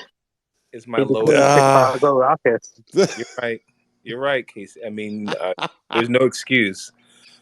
But you've been watching the chat, right? Have you been watching what he's been saying? No. Oh, you have? I got. Yeah, if you haven't seen the chat, you would understand. Yeah. Oh, once it gets lit, it's a fire. You It's know? a culmination. All sorts of shit happens. I thought that chat thread was that lyrics that he was writing down, or was he just? I think he was freestyling. I think that's what they call it. Oh, I thought. Oh, yeah. Okay. And he came. So for Crow came in yesterday. That it's just weird. And then he came in today like Crow, and it was like it is you can't write It's this like stuff. it's like they're both talking to each other. They're like, oh yeah, let's go. Yeah, it's weird. Just the It's way Christmas. You know what I mean? People are fucked up, I guess. You know what I mean? it's just weird. I'm like looking for some Christmas joy and some spirit. Like, yes, chat with some friends, say Merry Christmas. And we're like, shit, man. He didn't have to tell us he was in trouble the way he was. Like no one, dude. I mean, come on. I know, but come on. I don't. You know, deep down, deep down, I'm not gonna say it. Yeah, I'm sorry. Look, it is.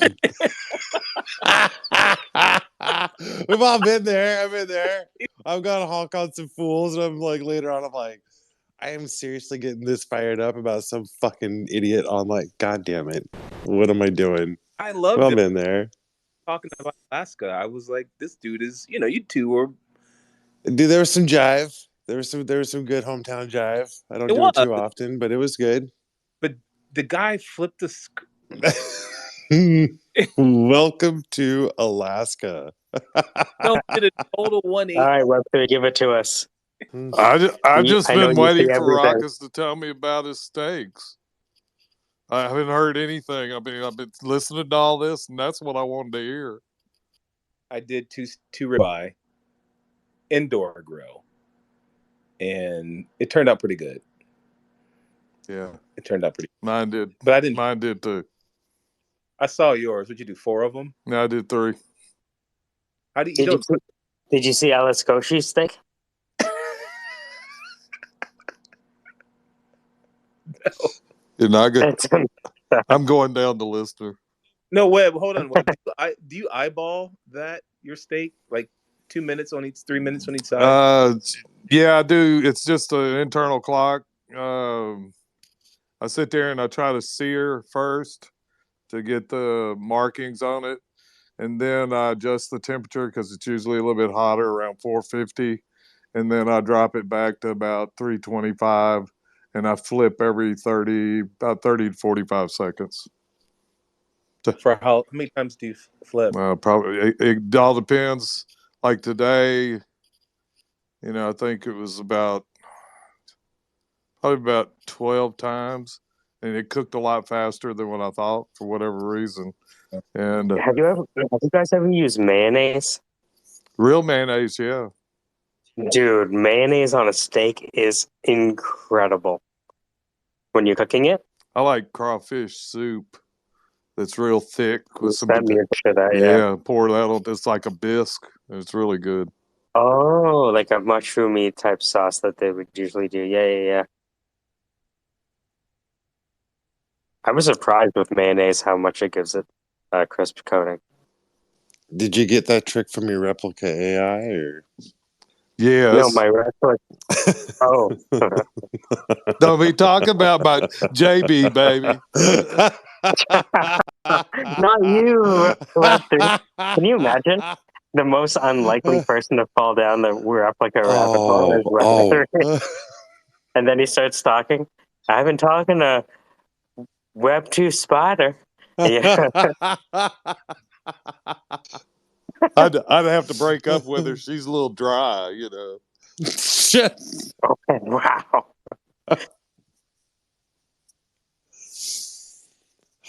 So Ruckus,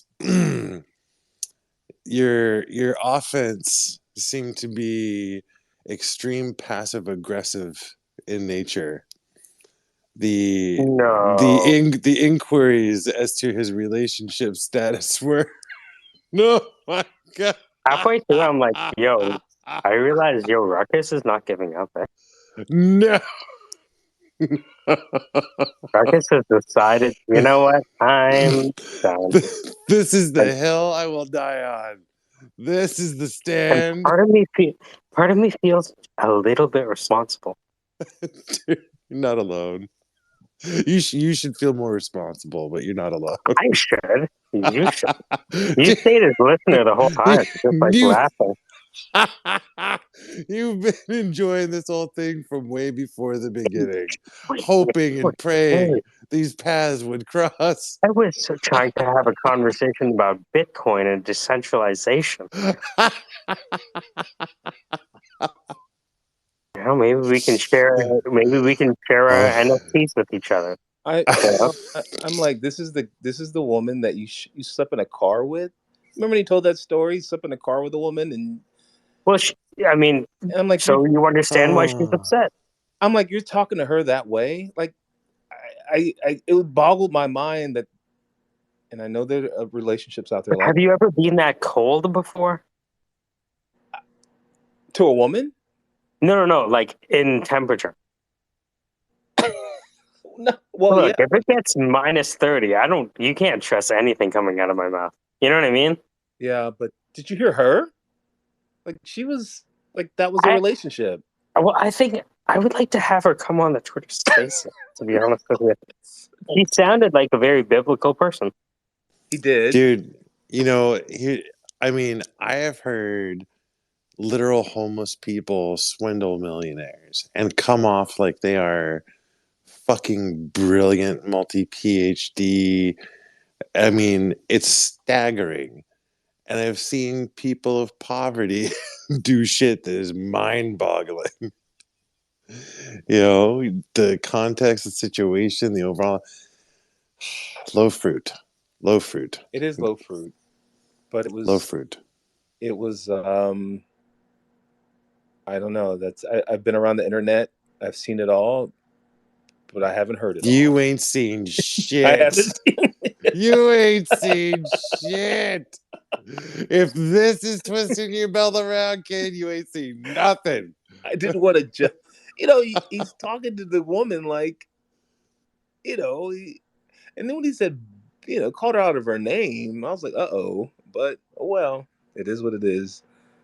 I mean, Ruckus has been moving progressively, right? I think is like the overall arc. I mean, look, guys, there's a lot of moving pieces. I mean, Casey, the country is, there's just so much moving. Look, I didn't know you loved Trump that much. The guy is amazing. I mean, look, I'm a fan too. Don't get me wrong. Yeah, I just don't like to say it out loud because of obvious reasons. Hold on, he's a bull in a China store that the country needed. That was just what his job was, to go into the. No, I think he just ran against the worst candidate of all time. They both were worse. I mean, granted, they both. No, he actually did pretty good in sparring. You know, in sparring, right? Like I remember, who was it? It was Zach who talked about like the fact that like, oh, you're evading taxes, and they'd be like, well, why don't you change something? You've been here for 80 years, and it's like that's a really good response. Like it's golden. But and by the way, he got more votes the second time around than the first. So odds are that everyone who doesn't like Trump is surrounded on maybe both sides and in front of them by someone who did vote for him. You know, like just by sheer stats. Yeah. Right. So, you know, I think a lot of people who support Trump just don't say it anymore because they know it's interpersonal suicide. You know what I mean? Like, because people will blow up at them. Yeah. Right. So they just stay quiet. It doesn't mean the opinion doesn't exist. It just means it's on Rumble.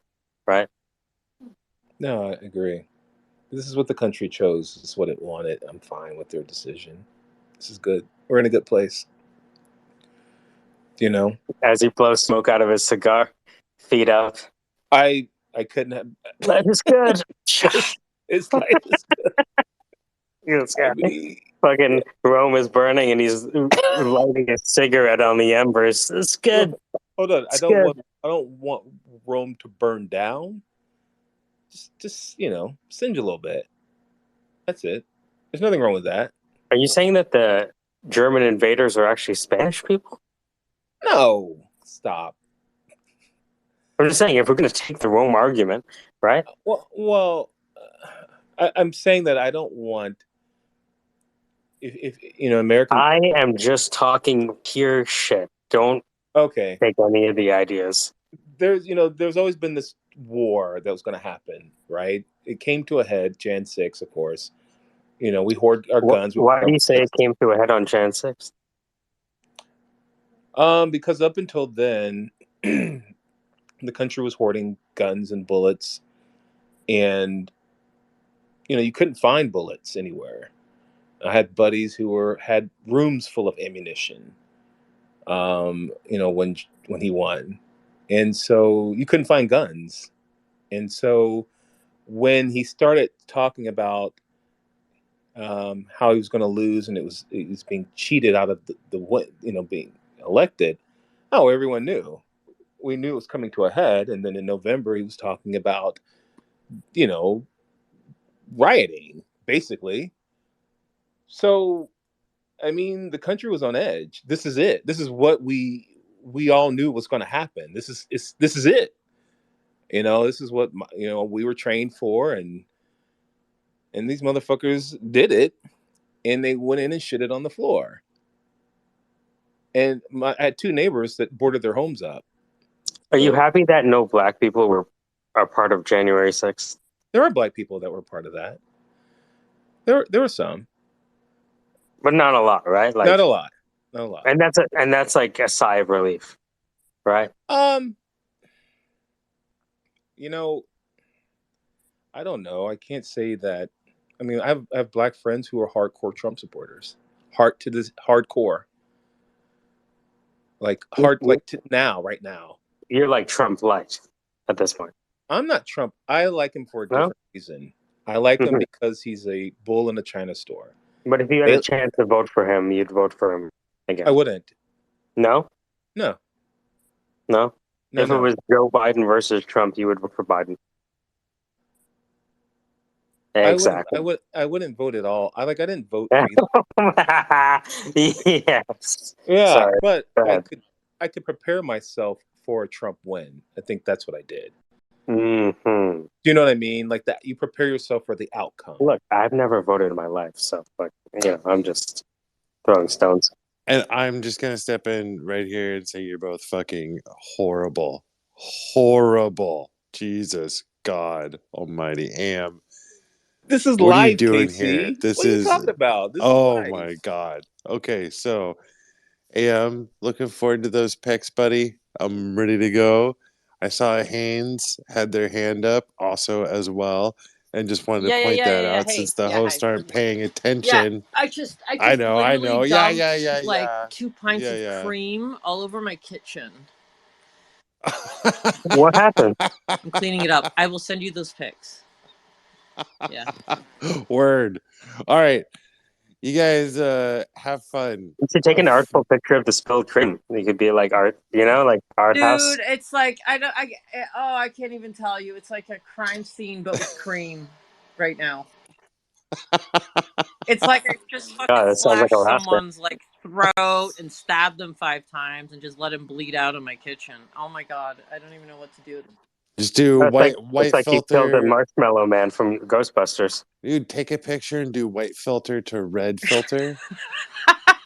And you're fucking set. I like the idea of turning a disaster into an NFT. Oh, it's a disaster in a disaster. Dude, I know. Yes. You know what? I wish I had said that when it happened because I cleaned up enough of it. Ah, damn it! But wait a minute. No, there's still. Oh, it's like I never. Is there anything else Get you your can spill? camera, catch a puddle. Get your camera, catch a puddle. KC, Yo. Did the family enjoy Christmas? The kids, they get everything they wanted? Yeah, it was fucking awesome. What time they get up? Like 7, quarter On after their 7. own? Oh On their- yeah. Oh. Oh yeah, they're up at 7:30 at the latest. What did you get? I got some cool shit. Oh, that's right. You got a Mid-Journey subscription.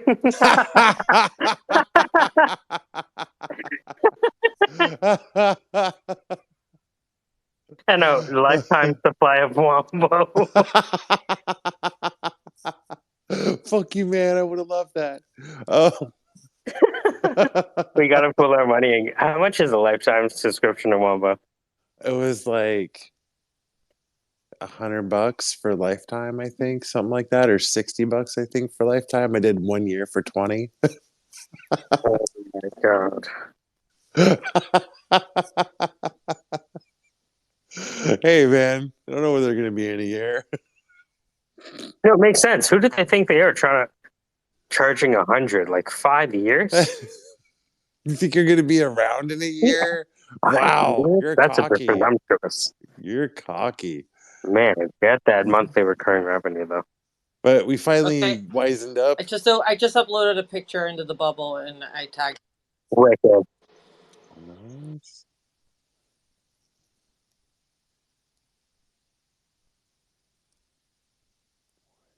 Nice. Like I cleaned up the floor, but now I have to clean up whatever that is. You spilled it into the drawer? Dude! Oh my god. I don't even know what to do. I shit you not. I'm like, fuck How do me. you Sideways. I'm not even kidding.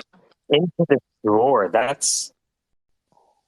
I can't remember the last time I spilled something into a drawer. So the drawer was open? Yeah, the drawer was open. Fuck. Yeah.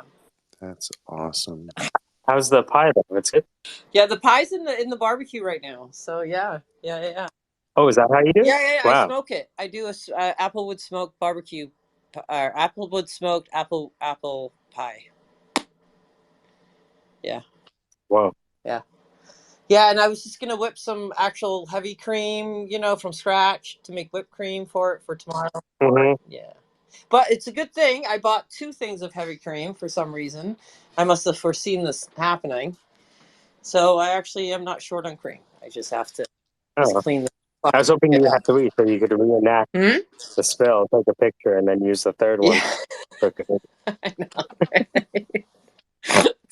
Because Ali makes fun of me for liking art house films, and so I think like the spill with soft piano music. You know what I mean? Yeah. Oh, it'd be fantastic. Yeah. Crying over spilt milk by Hannah Mariah. God damn it. Ah. All right, I'm gonna go deal with this. All right. Ruckus, I want to let you know how much I enjoyed Black Ruckus. I know you don't like putting on that character, but and if that's the only time you turn into Hulk Ruckus, then so be it. I'm going down the listener if Crow or Alaska come in the room. I'm just going to drop down. How come you get to drop down? I have to stay here and listen to it. Where's the compassion? They're triggers, so yeah, it's all right. You have a good space, man. This is my favorite space on all of Twitter. So, Oh, thank you. I work really hard to make sure that everyone's fighting at all times. oh, you're good at what you do. I'm good at it, right? You're a shits. Yeah, man. You Fucking good at it, dude. Yeah. I mean, others could learn from what you.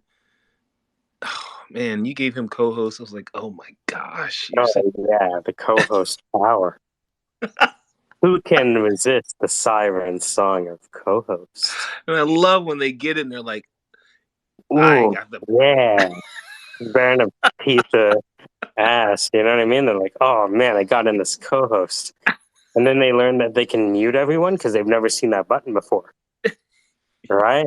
And then it's just like, oh, dictatorship. Right? People go from Democrat to dictator very quickly.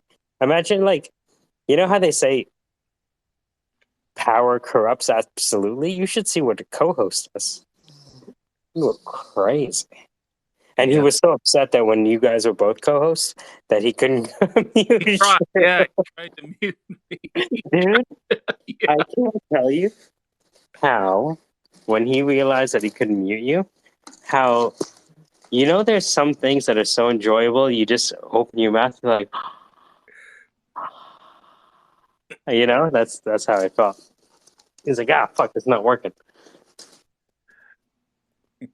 Look, if we can't have arguments without muting each other, we're not really, you know what I mean?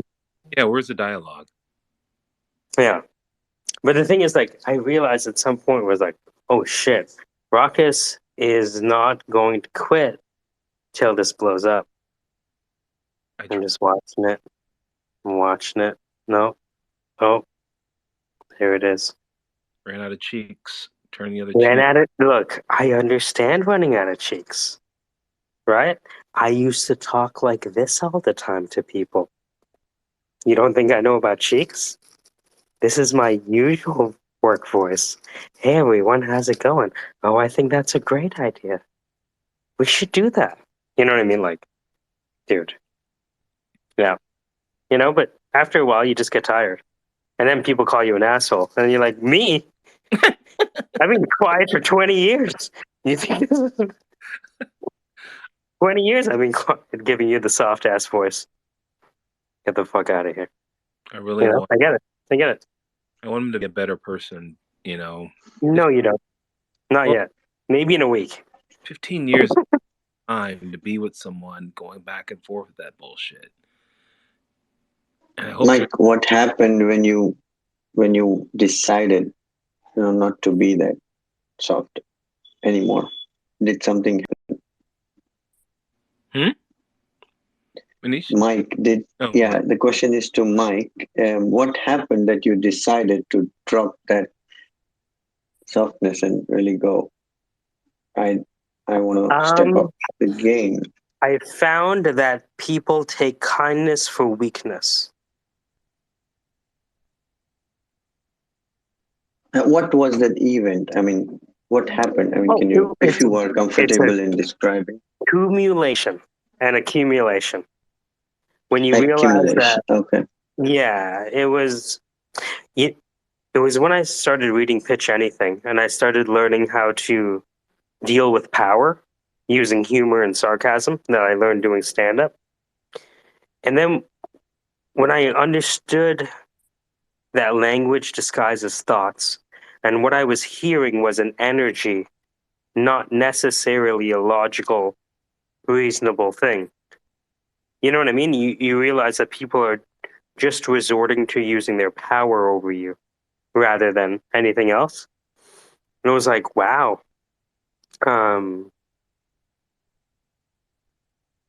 This is not about what I thought it was about.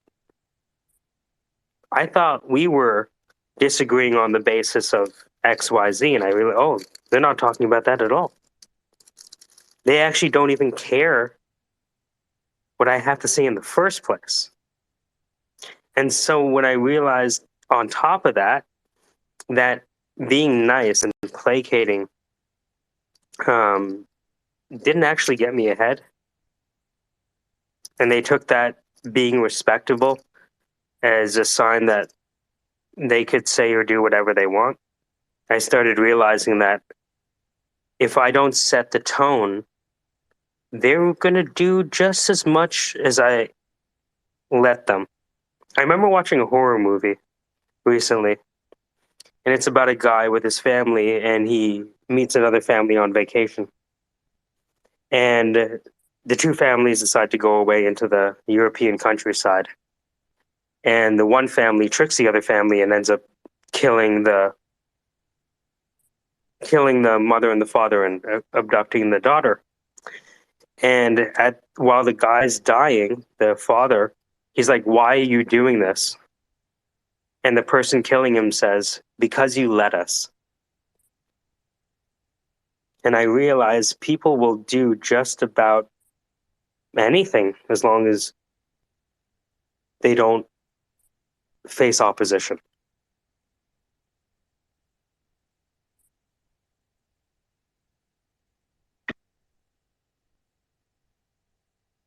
You mean intolerance to intolerance as well? Yes. And you have to nip it in the bud very quickly. Very quickly. Have you ever read The Art of War? Yeah. So, yeah, like you have to kill. You have to. It's warfare. You know, you have to do that. Like you said, It's people take also your warfare with the one cheek. correct. You know what I mean? That kind of one cheek rule where it's like, look, and even like there's let's be real, it's like 7 to 10 cheeks, right? But, I try to take cues very early. Like I remember sometimes people are very overt. Like I had a guy said, "Hey, I have a headhunting assignment. I'm going to throw you a bone." And I was like, "You're going to what?" In my head, "You're going to throw me a bone, are you? Get the fuck out of here." And there's a lot of those little things where people try to subordinate you. But when I saw that, it was like, okay, let's just do away with this. That language isn't going to fool me. I have the same dictionary you do. And Manish, you have to understand that some people want you to put them out of their misery. They want you to put them down. Yeah, like Raucus. He wants to be put out of his misery. They want you to end them because they don't have anything to look forward to. That's Raucus. And if you're Raucus, you're describing yourself right now. If you do that, that's what you've been doing. Then you give them exactly and you continue what to they do. want. Is my mic not working?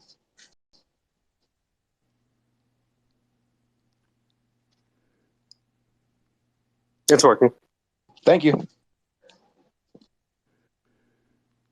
Yes, some people want to be put out of their misery. Like you. Because they have nothing to look forward to. Exactly. And that gives them pleasure. Why does it give you pleasure? If you don't Manish, you did do that. If you don't put them out of their misery, it angers them. It frustrates them. Oh, okay. Now, if that's what your problem is, I got it. Because if you notice, there's action and reaction. No, yeah, I've noticed. But when you don't give them that reaction, then it frustrates them even more. And they just fall on their own sword eventually.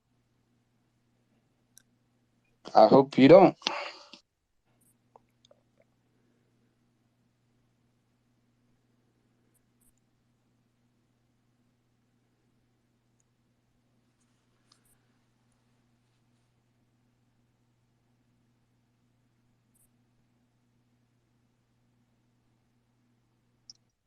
The purpose of warfare is to bring peace in the world. The best war is fought without fighting or spending any resources to Convincing win the the allies not game. to fight. Yeah, even the enemy. That's how, from what I read, that's how the Mongols did it. Because they knew their enemies had a army of mercenaries that were paid, and so they just convinced them not to show up. But if you do go to war, you pull your sword. You have to slay them. You have to kill them. That's what warfare is. Pulling the sword is different than killing someone. You don't destroy the resources you want to, Yeah, it's better to tax them like control after the war. Caesar. Yeah. You keep the city, not destroy it, and yet win the war. If you destroy the city and win the war, you already lost the resources for which you were fighting in the first place. I mean, this I can be mean, this is taken. not. Yeah, go ahead. I was going to say it can be taken to a much bloodier decision. So if you don't want to fight a war, the Mongols decided to make an example to convince people not to fight, so they could take it in the other direction too. Yeah, but take the people and keep the city. You can do that too, right? They decided not to. If you look at what they did. Oh no, I'm saying, but it has been times where you can just take the people and keep the city. Just remove the people and keep the city. You draw the people out of the city. Yeah, it sounds like a siege. I mean, there's multiple, there are warfare tactics you could do. At the end of the day, the enemy has to go. There's just some enemies that are they're not going to die on their knees. They're going to fight. By the way, speaking of dying on your knees, has anyone figured out an easy way without Blender to turn a 2D image into 3D one? I'm generating these like little plush toys using Playground, and I want to be able to turn them into 3D.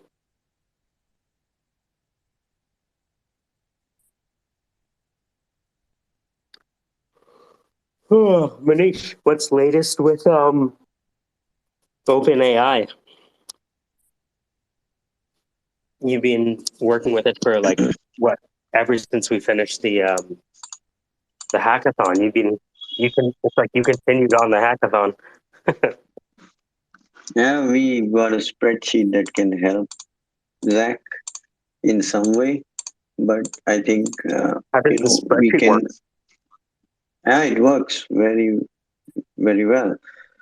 I mean, it gives. What does it do? Tell Ruckus, because Ruckus deals with spreadsheets all the time. I think he might be very interested in OpenAI ChatGPT functionality. I don't want to hear anything about spreadsheets. You're triggering me. I don't. Well, all it does is take a AR, after action report, and then puts some prompts into it, feeds it to OpenAI, gets the output back, and mails it to the coach with a disclaimer that you have to apply your own judgment to help the client. But in its basic functionality, it's already so helpful that it does some piece of heavy lifting already. And the only...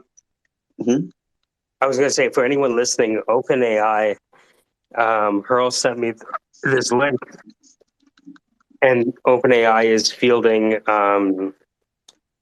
funding requests directly. So if anyone listening wants to use ChatGPT or OpenAI, which is the company behind ChatGPT, they're looking for startups to fund. And so one of the things I was talking to Manish about is, if any funding is, going to go directly to OpenAI credits, then OpenAI would probably be the best place to get funding from. So yeah, that's what I'm doing, and I've got the commercial, ready. I just need to, I'll post it. I mean, not. I need to finish editing it, I guess, but I think it fits perfectly with that. I don't know if they'll want to fund it or not. I don't really care, but it's it's using their thing. But I was also going to ask you, Mike. Thanks for sharing that about that they're doing that. I haven't seen where they haven't looked for it yet, but I'm gonna post a link right now. perfect. The other thing I wanted to ask you was, have you looked at for the 3D models, OpenAI's Point E? No, tell me more. So Point E is an AI that generates 3D models. I'll share one up to the space there. So that might be what you're looking for. Okay, let me take a look. Let me post this link. There you go. Oops. There's a link.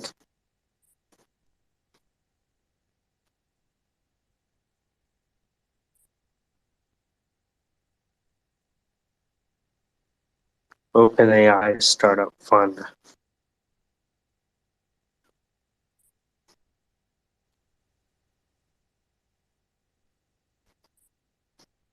Bang, bang, bang. All right.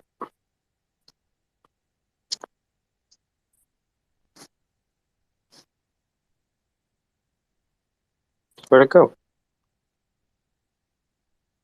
We would also need commercials, right? We need Lagatha's voice, maybe Hurl's voice, anyone who did voice acting and really want to contribute to Captain's Log. I mean, a lot of stuff's around.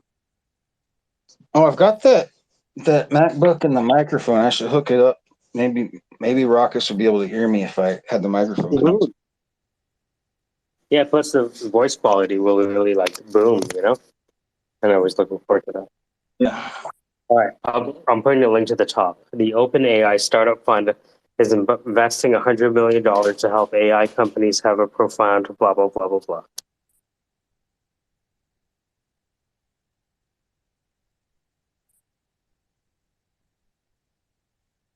And so with the better functionality that Manish has proved out,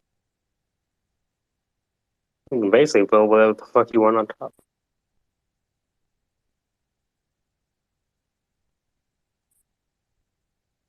That's awesome because, yeah, I mean that could apply to pretty much everybody's startup.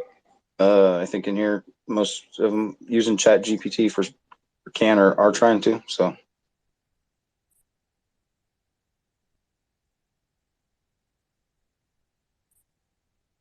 or should be. Yeah, we could do like an app that tells you the socioeconomic status of the people you're talking to, right? Well, I mean, I just communicate that. I try to make it clear to everyone as quick as possible what a poor piece of shit I am. But you never know. Like, we could all be poor pieces of shit, right? So, maybe we band together. Maybe we can have a class rising. A Twitter space class rising. No, I bet I could guess the net worth of each of you within 50,000.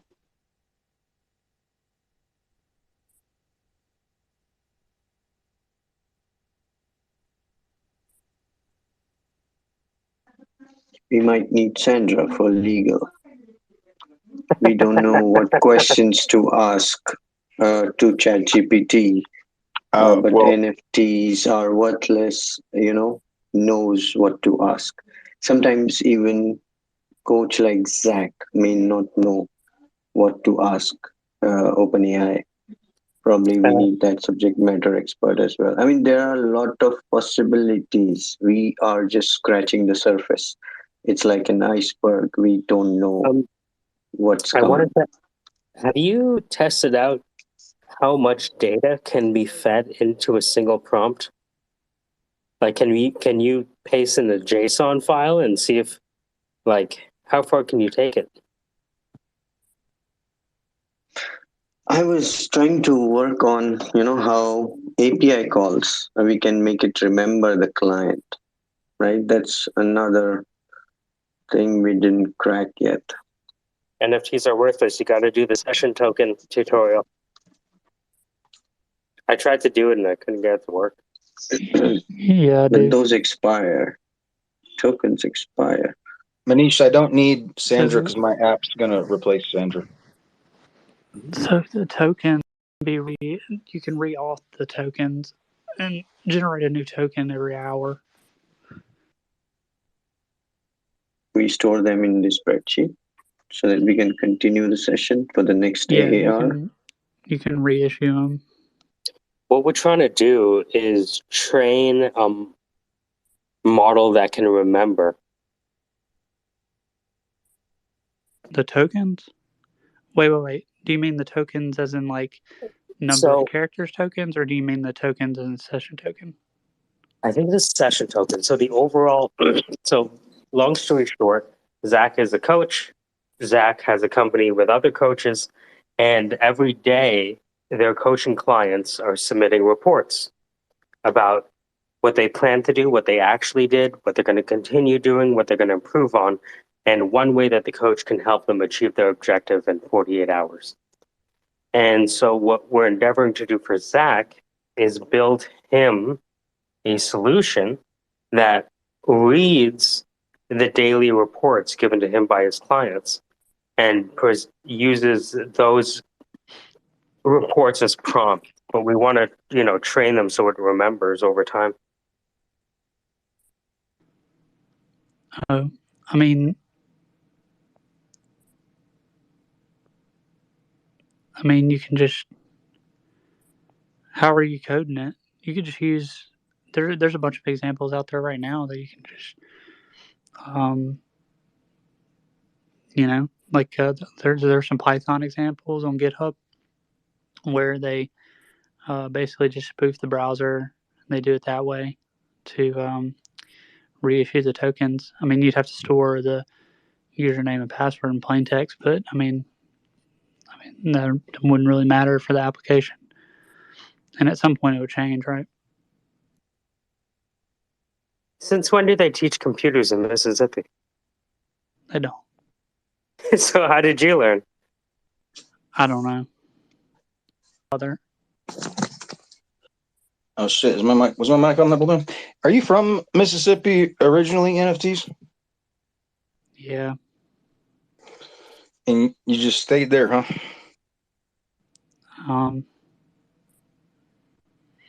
Yeah. Or did you leave and come back? Yeah, I stayed here.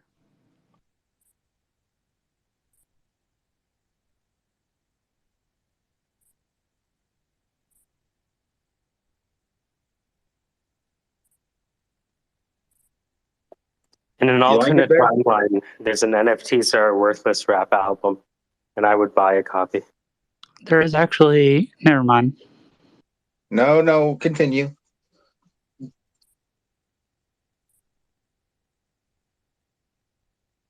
Come on, I'll buy a copy too. Let us know. I want to see the music video. It doesn't exist. Like I imagine the camera's panning up from the ground, and then you see the shoes, and then the knees, and then it's you with like a classic car all done up behind you, right? And then they show like the producer's name of the video, flashes on black and white text, right? No, that's all right. That's not possible. Some video queens, some vixens. Yeah, right. Some twerkers. Mm-hmm. Plastic pink mini dresses. Yeah. You need a Bentley in there somewhere. You could do this. Yeah, we could do this.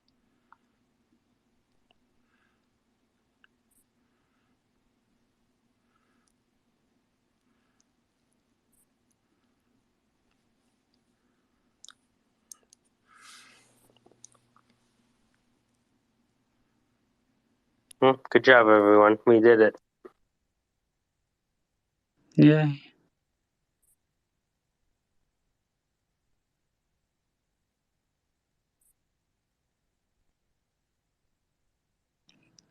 But yeah, on the tokens, I don't know. Is that a good solution? Is that what you're trying to do? Only Manish knows the answer.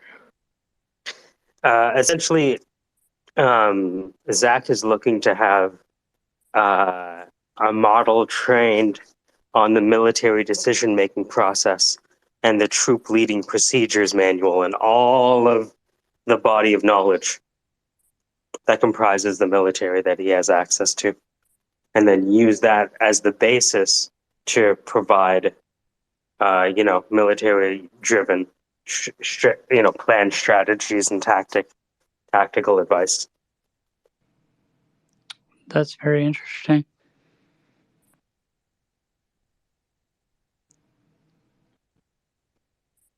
In that case, unless he's trying to use Chat GPT for the response, he could just use the API. I don't know why. Yeah. You can fine tune the model, but then you're actually telling the AI what to generate given the prompt. So that's not a self unsupervised learning that we're looking for. Probably there is some other way.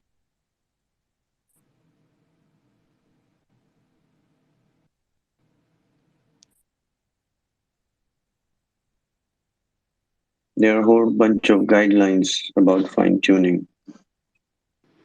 Yeah, I've looked at them. Have you looked at what is it called? Happy Hugging Face? Yeah, Hugging Face.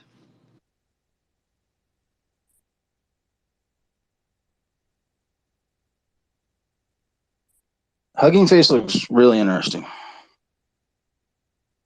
I just don't know what to do with the models and stuff like that. I have to follow a tutorial again. Downloading weights and all that stuff, I'm not used to that.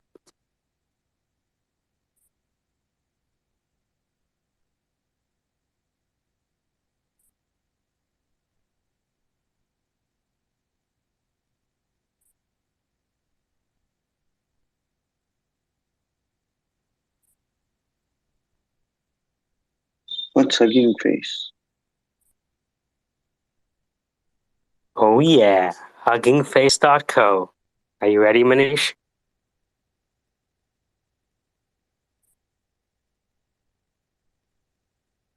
Tell me more. It's like they provide a service much like OpenAI does. It has a better functionality that can be transacted with API tokens.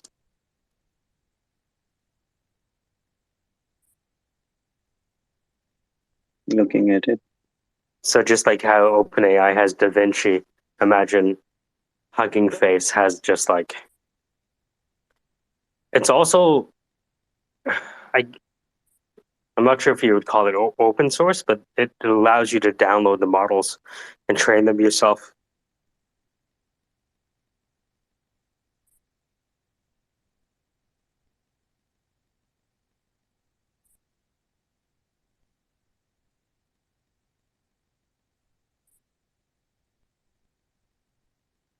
So like, I think people were using Hugging Face to access the Stable Diffusion API and generate images.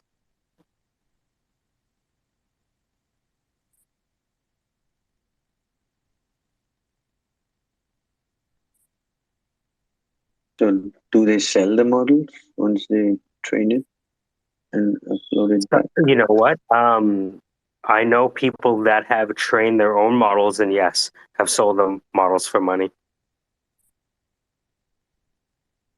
Is that what Zach needs? They just need some model. You may be right. That training of the model is something I've never looked into, probably because I'm too afraid.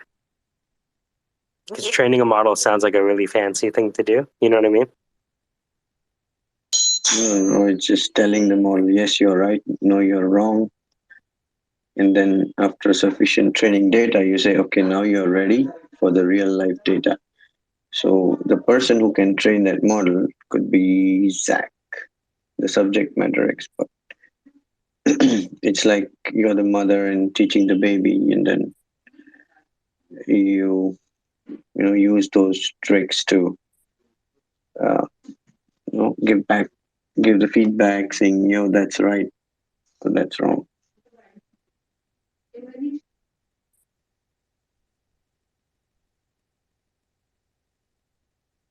If you're a subject matter expert in everything, you can just train it yourself.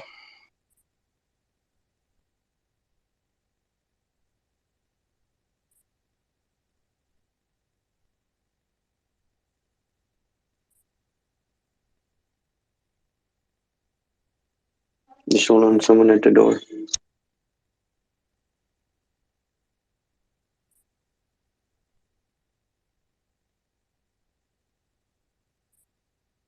I heard that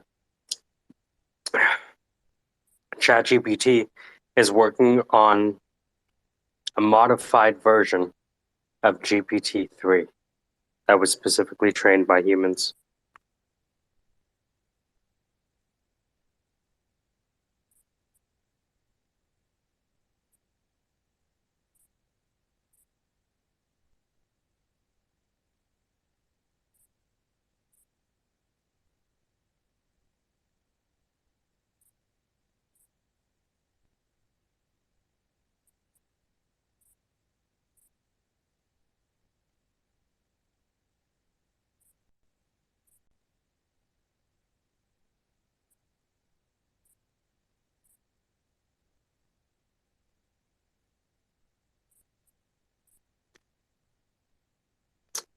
This has been a unique Christmas. Gotta say. Thank you, guys. Been the best one ever. This one goes down in the books. It's memorable? It's very memorable.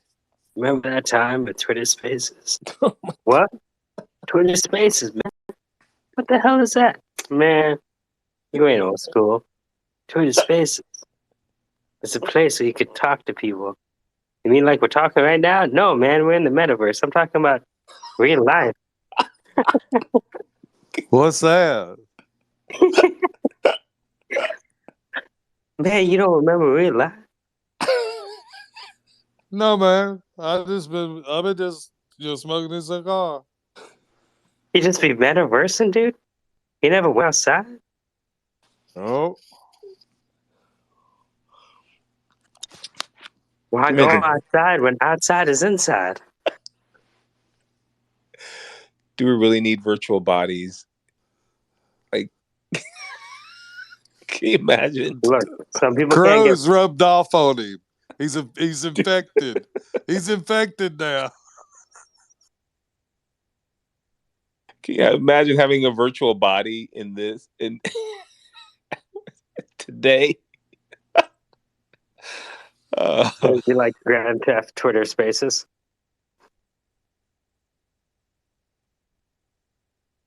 Get Crow in here. I want a virtual body.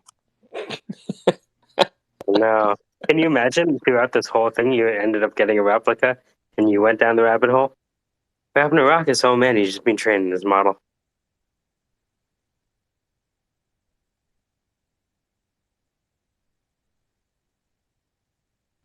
Old school. That's old school, man. Twitter Spaces is old school. What a day.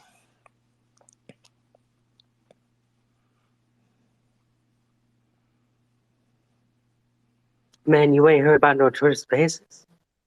Dude. Yo, is that some kind of Web 2 shit? Yo, don't knock Web 2, yo.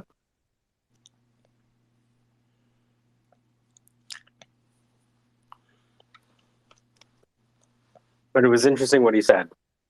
Web 0 is real life. Web 1 is text. Web 2 is video and pictures, and Web 3 was supposed to be immersion, but people got sidetracked with NFTs. That was a very succinct way of putting it.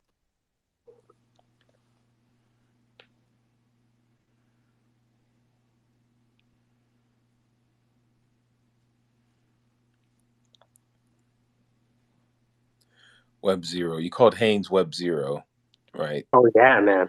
I mean, it's so cold. It's Web -5 out there.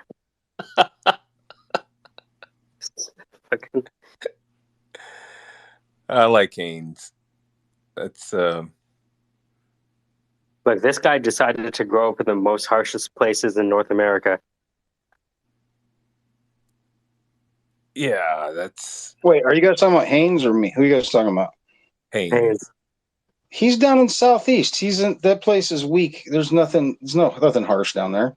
It's like that's basically like if you wanted a nice, relaxing. I mean, it's a little wet. That's about it, right? Yeah, no, I verify that. He's way colder up there than I am down here. It's basically like a little north of Vancouver, basically.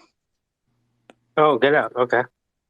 No, but Haynes is doing the Theodore Kaczynski. Like he's doing the whole But why, Ted Kaczynski. Brock, why are you doing that to him, bro? No. Okay, I'm sorry. I'm not going to get all pissed and everything. No. But no. You just did it. Like what? no. No. Ted Kaczynski murdered people, and don't do that. No. Yeah.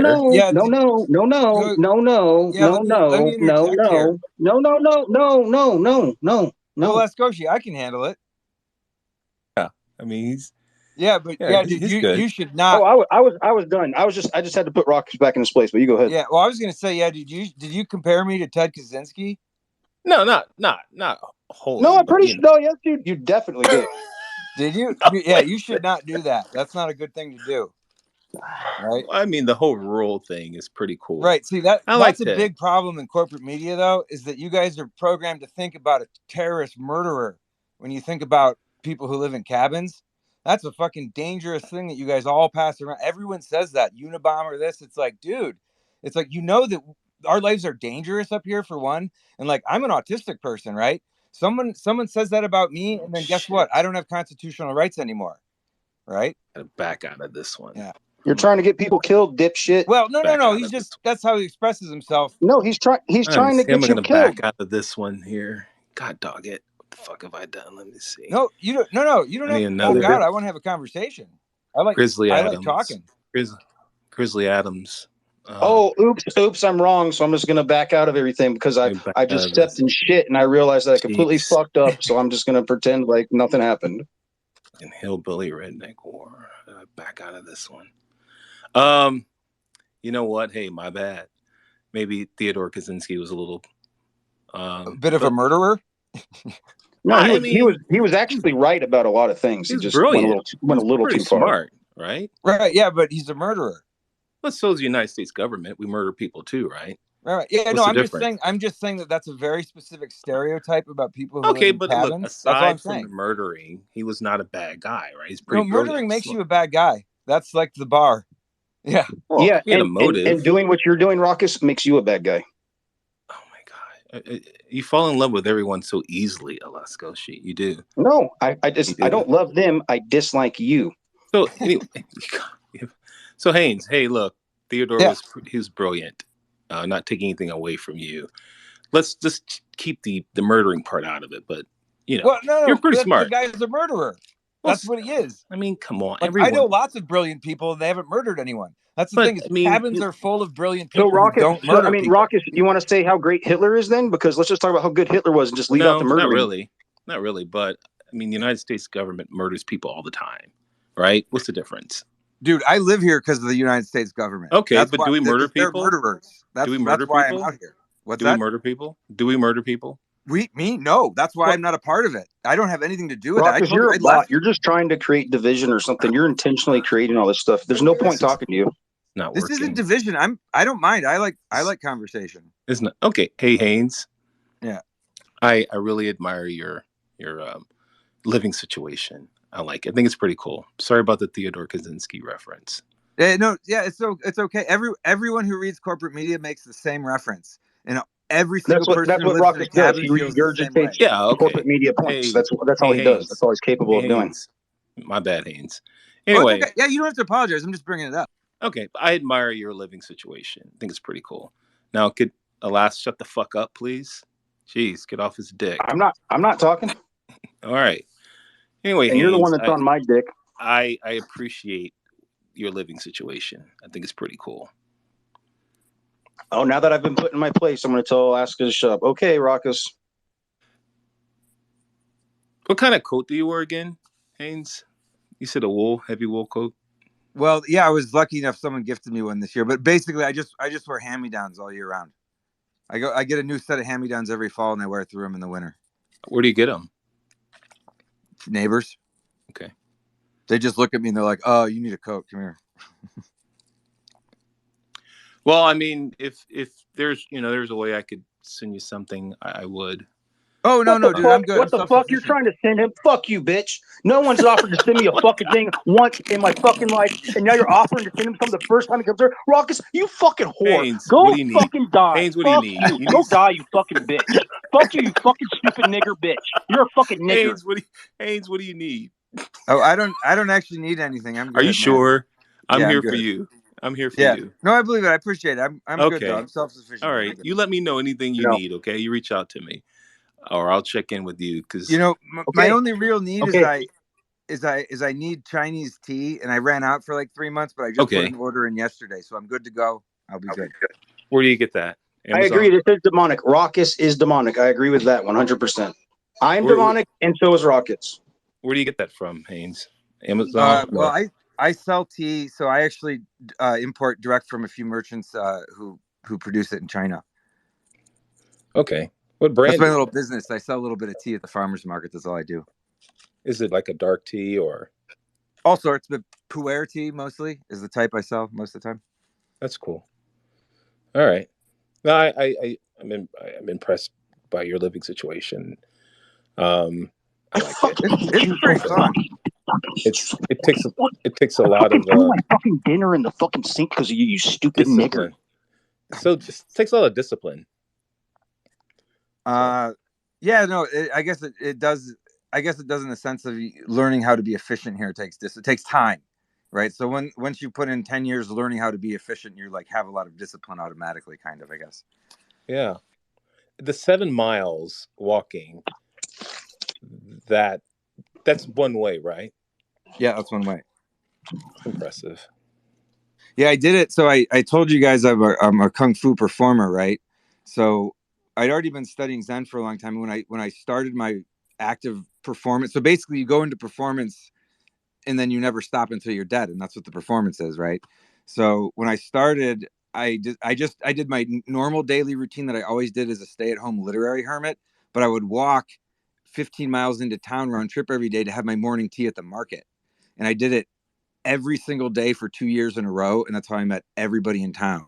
Was just walking back and forth every morning for my morning tea, and that's kind of how I got conditioned. And now, that enabled me. I gave up my car when I did that, so I no longer have to burn any oil. And that's like 80% of your expenses living out here is transportation. So once I trained myself to walk, I could like survive any pandemic, no sweat. That's amazing. How are your feet, your joints when you walk? I mean, do you get sore or? Dude, when I first started, the first like 2 months were real hard on your feet. But right, dude, I'm healthier and I don't even like have pains or ever get sick or anything. Raucus, you got any other questions about basic human functions like walking or crawling? You need help with how to eat, take a shit? That's pretty good. Alaska, I figured, I look at my calendar and I think I have just till January. February, it should get quieter around here. Yeah. You're gonna have a much better time. February should be pretty cool. I'm well aware of how much you await my death. It is what it is. So it is what it is. It is what it is. But I'm guessing just in time for Black History Month, it should be a little quieter. just in time. What a gift! A gift for the niggers. Oh, absolutely. So But TikTok, TikTok, TikTok, nigger. TikTok. So what's the deal with Haynes? What's his? Oh, dude, Haynes is in Alaska. Okay. And he kicked it off with he sees whales and he can see an iceberg. And we were like, "Where do you live?" And he lives in a cabin or a shack or something with a bird. And it's Haynes, please go ahead. I don't. The police stole his 2 parrots. He only has 1 now. They stole his 2 expensive ones. Yeah, that's right.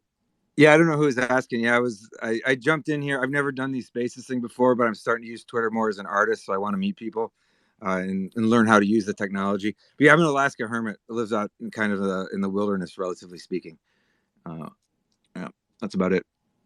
But So where's the 7 miles come into it then? What's that? Oh, I live 7 miles outside of a small town, and when I go get groceries, I have to walk in and back, and I don't drive. Okay, got it. All right. Yep.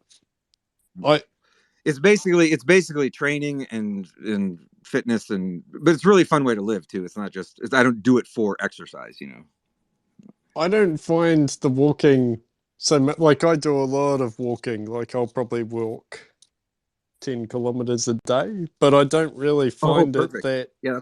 I don't actually find I'm getting fit from it. You know what I mean? Like, it's just kind of like walking, but I'm walking. Leave me alone. Leave me alone. I'm not gonna go to jail. I'll fucking die. I'm not going to jail. I'm sitting in the bathtub. Leave me the fuck alone. I know I'm insane. Go away.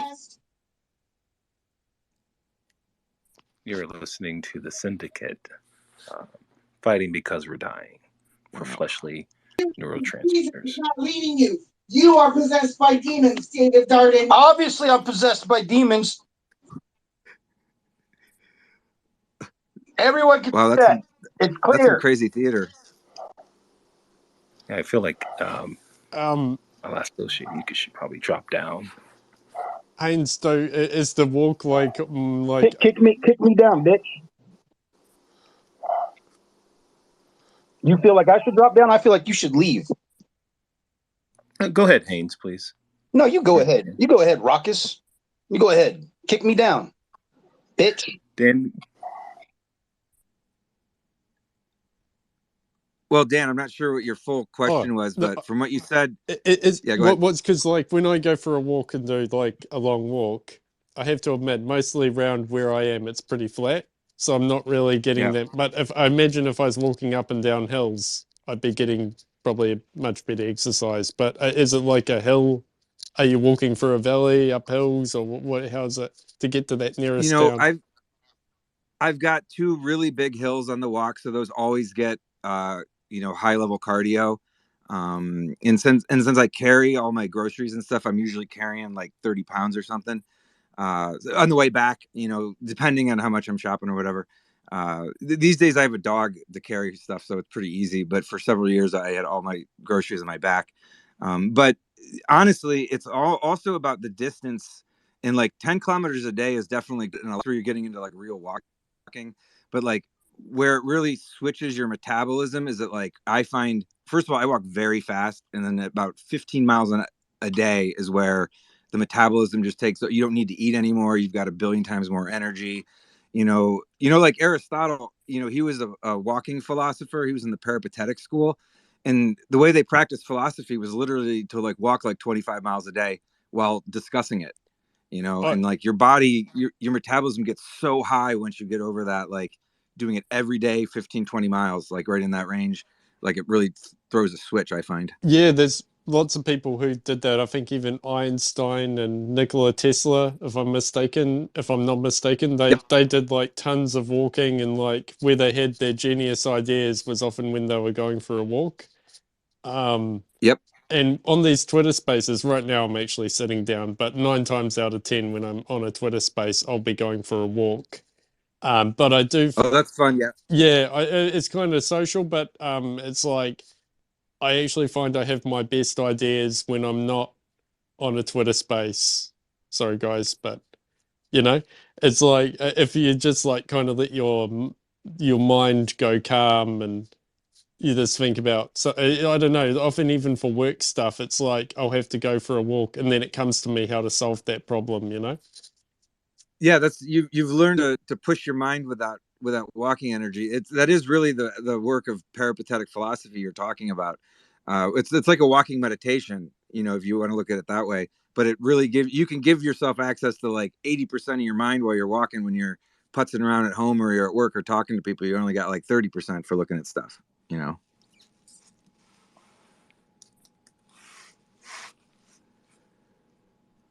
Yeah, it's very good. Yeah, I think maybe I'm walking too slow. So did you say you've got a dog to carry the groceries? Yeah, I got an Alaskan Malamute with my stimulus check. Oh, that's cool. And he's great because he chases off bears and moose. Well, depending on the situation, he chases them off. He's very good with. He's like having a CIA agent on your side in the woods. That's how good he is with moose and bears. But then he keeps drunks away from me because he's like 120 pounds and he's like basically a domestic wolf. And he can walk like 50 miles a day, like pulling hundreds of pounds if he needs to, so he can carry all my groceries and shit back and forth. So why are drunks beating you? I need one of those. Are drunks chasing you, or? Oh, I live in a mining town, man. So I live outside of a town. I live outside of jurisdiction. And what Alice Goshi was talking about is like when you were saying that Trump was good for you guys, I was chuckling over here because up here in a red rural state, they managed to staff the entire government with like extremists and like cops from Idaho and Arizona, and they just started hunting all the drunks, and cops just started hunting all the autistic people and artists and like robbing us and kidnapping us and shit. And so like the town I live outside of, I only go straight to the grocery store, to the public market I go to. And like for a year or two, I would just walk in during the day and then get out before nightfall. And now it's much easier to go in alone because of the dog. Because like without the dog, drunks would just threaten me all the time. Because if you go to the cops and tell them the drunks are after you, they just rob you. So like drunks have like free reign to do anything they want to anybody. But the dog like totally solves that shit like instantly. Do you have a gun or something? No, man, I'm a Chan Buddhist. I'm practicing Kung Fu. I don't need a weapon. That's what I was saying about ghettos up here is we're so hunted down. And look, I was a middle class white guy. I was worth 200 grand and that happened to me, right? Like dressed totally normal. Would have looked like any of you guys before. Like I was a mariner, but I would like hang out in Seattle and Portland and live there, right? And like so that's what they did to me. The things that they do to Alaskan natives and like minorities is like it's a billion times worse than the people in town that could ever be on me, right? And like they live in these ghettos that really, you know, we have a still living Alaska Native culture that's never died, right? And so there's a native village here that's 1,000 years old, and so they're so good at community that they basically rescue all the victims of the cops and the drunks, and then slowly over time we've built up a much stronger community than the people who are doing that have anymore. So it's just a very dynamic place. But like the town itself, like having that Malamute is like gold because all the nice people know I got it to defend myself from the drunks. And so they all come up and talk to me and make sure everyone knows that my dog is like the nicest dog ever. And, you know, and it's this big joke on all the drunks because they can't fucking threaten me anymore. What about a bike or something? Do you need a bike? No, I actually that's the one nice luxury good I saved from my last life is I have a pretty decent bicycle. And once my dog's like 2.5 or 3, he'll start riding along next to me. But for now, I just walk. Maybe he just needs medication. The dog? Anything you need, Haynes, you let me know, okay? I would definitely like to. It doesn't sound like he needs you, Rocky. You know what I mean? Just let me know. Tea. I'm not really sure you're needed in this scenario. Another coat, shoes. No, yeah, I'm pretty good. But what I like doing is meeting people. So having conversations is fun. That's for sure. Awesome. Plus, you're in Ohio, and that was actually a really cool connection, and to hear your view of Ohio. Yeah, you know? Yeah, you're a homeboy, so you know. Yeah, I think that's impressive. You're from Ohio? Where are you from, Ohio, Ruckus? I think it's impressive the walk that you do. That's like I walk. You walk, too, but not like you. You're like you walk different. You walk 14 miles a day. Oh wow. Okay, so that's more. I mean, that's walking. what you work. You walk 14. Yeah. Haynes, you work 14 miles a day, right? That's impressive. Yeah, in the winter, like I didn't go in for a week because it was too cold to walk. But yeah, basically, I went every day for like 2.5 years in a row, and then I went every day in the summer, and I usually go every 2 days in the winter. So he should have a step tracker. He'd have a really high score. He needs an Apple Watch. Yeah, that's what he needs, Rocky. You should send him an Apple. He actually does. All he has for technology is his iPhone. So you should send him an Apple Watch. Or charger. No, I don't need an Apple Watch. I'll be okay without it. I believe you. How about a what's the Starlink? Get him a Starlink satellite and subscription. He could use that. That might come in useful if this empire keeps on collapsing. No lie. I think you'll be able to take care of yourself. You'll be able to take care of you better than I will take care of me. So that's so you're not needed. Okay, there we go. That's impressive, Haynes. So stop offering to send him something and talking about how impressive he is. Just go suck his dick. I get it. I'd send you something. I'm going to send you something once you get situated and taken care of. I'll put some $2 bills on your books too, buddy. Okay. All right. You're going to need it. TikTok.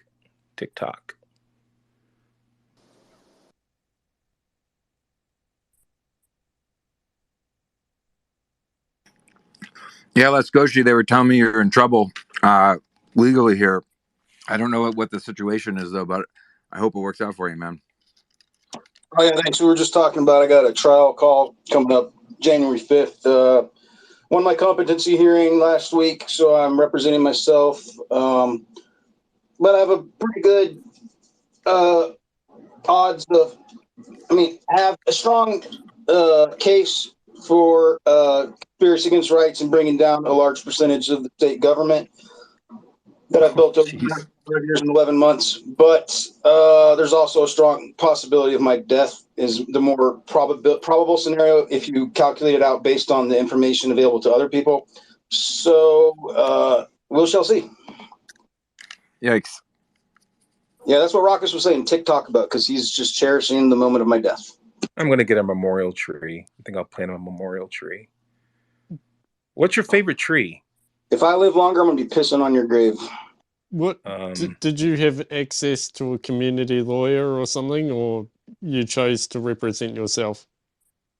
I fired my public defender, and I'm going to post a video here for you guys shortly, in which I presented to the judge my legal assistant, which I refer to as Max.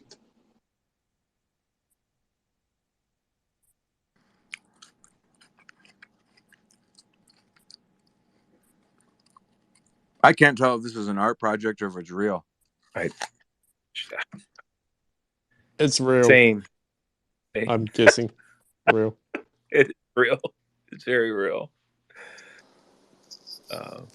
It's really real. Yeah. Haynes, you went to school, right? You went to college? Actually, so I lucked out because I went to the University of Akron, and there were, the schools are really bad in Ohio by then, and they had a program in the English department where they would like find someone who was actually literate, like had already read their books, and they would just let you go right to your master's classes in exchange for tutoring. So I just tutored and got just my master's, and then I left. So I got my master's in English, but then I didn't have to do any of the bullshit college shit, and I didn't get into debt at all because the tutoring paid for it. Yeah, so that's where I went to college anyway in Ohio. You went to corporate? Was that a joke? No, I'm asking you. What did you do after college before? You said you left. Yeah, okay. Yeah, I'll answer. Yeah, so after the Supreme Court stole the 2000 election, I knew that we'd been taken over by the military dictatorship that started back in the 60s. And I mentioned that Kent State thing, where they shot the students in Ohio and they sent the National Guards in. So one thing that the universities in Europe did is, as a response to that historical event, is they basically sent all their best and brightest PhD students to study and teach at Kent State. And so that's where I took a couple astronomy classes. and I basically fell in with the French crowd there because I was studying French. So I got a French classes with my English masters, and so I basically a bunch of French aristocrats sent their kids over to study in Kent, and then they basically recruited us and brought us to France, and then I basically got trained in literature by a French prince and princess, and I spent like 5 years on and off going over there and like learning mountain climbing, working on farms, and then being like passed around amongst a huge like literati circle and like intellectuals. And so I'd go to each capital and meet people, and like that's kind of how I studied literature instead of getting a PhD. Was I did that for like 5 years. What did you do for income? Nothing. I worked on farms, and then I had all these like nice French people sending me everywhere. Like I didn't have to pay for it. And then you went to Alaska. Yep. And then you're right. And then so I'm a humpback whale conservationist. So once I got my training, and by that point Bush had already invaded Iraq, and we could see what was going to happen there. And so I moved to Alaska to basically I'm a folklorist, but I'm a student of history. So I came here to write literature to kind of steal humpback whale conservation away from like, the corrupt American empire. Right. So that's what I've been doing for 15 years here is humpback whale conservation work. And how long have you been out there? 15 years now. 15 years. Yeah, Alaska's great for adventure. I just moved up here and I became a whale watcher. And then I like working on the water so much I became a mariner. And then that was enough money to buy myself some property, and that's all it took. And I've been here 15 years like that.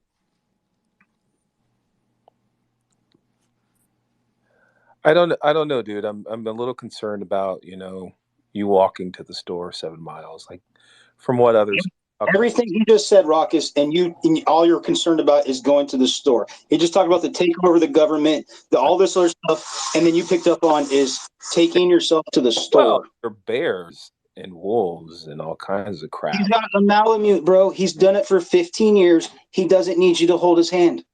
Do you need a pistol, Haynes? Do you need? No, dude, I'm a Cham Buddhist, man. I'm non-violent. I don't even eat meat. Yours not work, Raucus? Do you need a hearing aid? Do you need me to send you a hearing aid? Well, Godspeed, Haynes. I like you, man. You're awesome. You're a man's man. Oh, no. Do you like me, Raucus? Do you like me? I mean, you're all right. You're okay. No, be honest. Do you like me? I don't have an opinion on you. You're okay. You were just anticipating with me the moment of my death. No, so do you like me? Listen. I mean, you're okay. We're cool, right? I wouldn't say that. Look, when you get situated, you send me your. I'm situated, bro. When you get, you know what I'm talking about. I have no idea what you're talking about. When you say when you get situated, that doesn't make any sense to me. Dang, I can't hear nobody.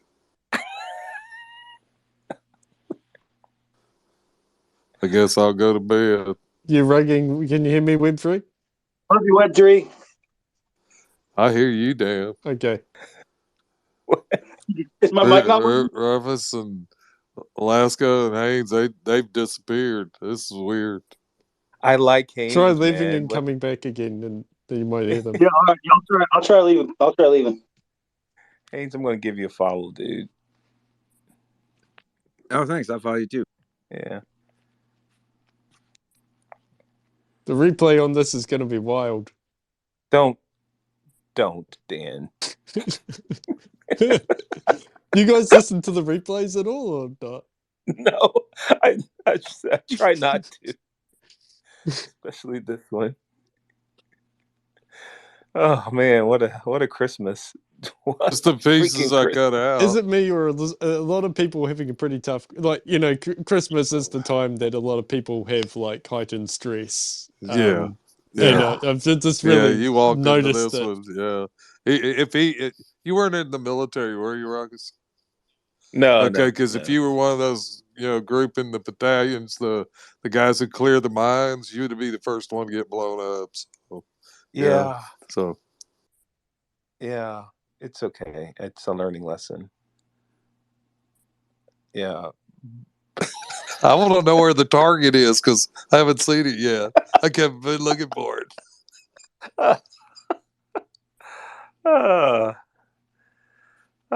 What a day. This is the best Christmas ever. Oh, man. So, how many of you are affected by the snowstorm? Is it all blowing over now, or what's the deal? Ours is blowing over. We'll be in the 60s by Sunday. Yeah, it'll be nice for New Year's Eve.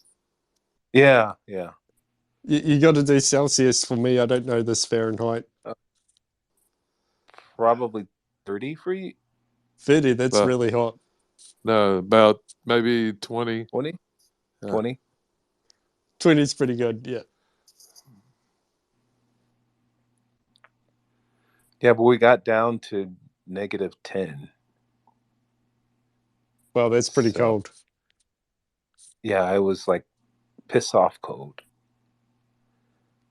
So. Oh, that explains a lot, Ruckus. If you're already pissed off cold now, imagine how pissed off you would be if you were living in Alaska. I would. Yeah, or Minnesota. You know, or Minnesota gets like really, really cold. Yeah, that's a real thing. Like pissed off, like anger energy. That like is a way to get through a day when you're outside and it's cold that long. Like I know tons of fucking angry people in the winter. You'll just walk by the yard and they're like cussing at their car because it's stuck and they're kicking it, and it's like, well, legitimately, that actually makes you warmer, you know? Yeah.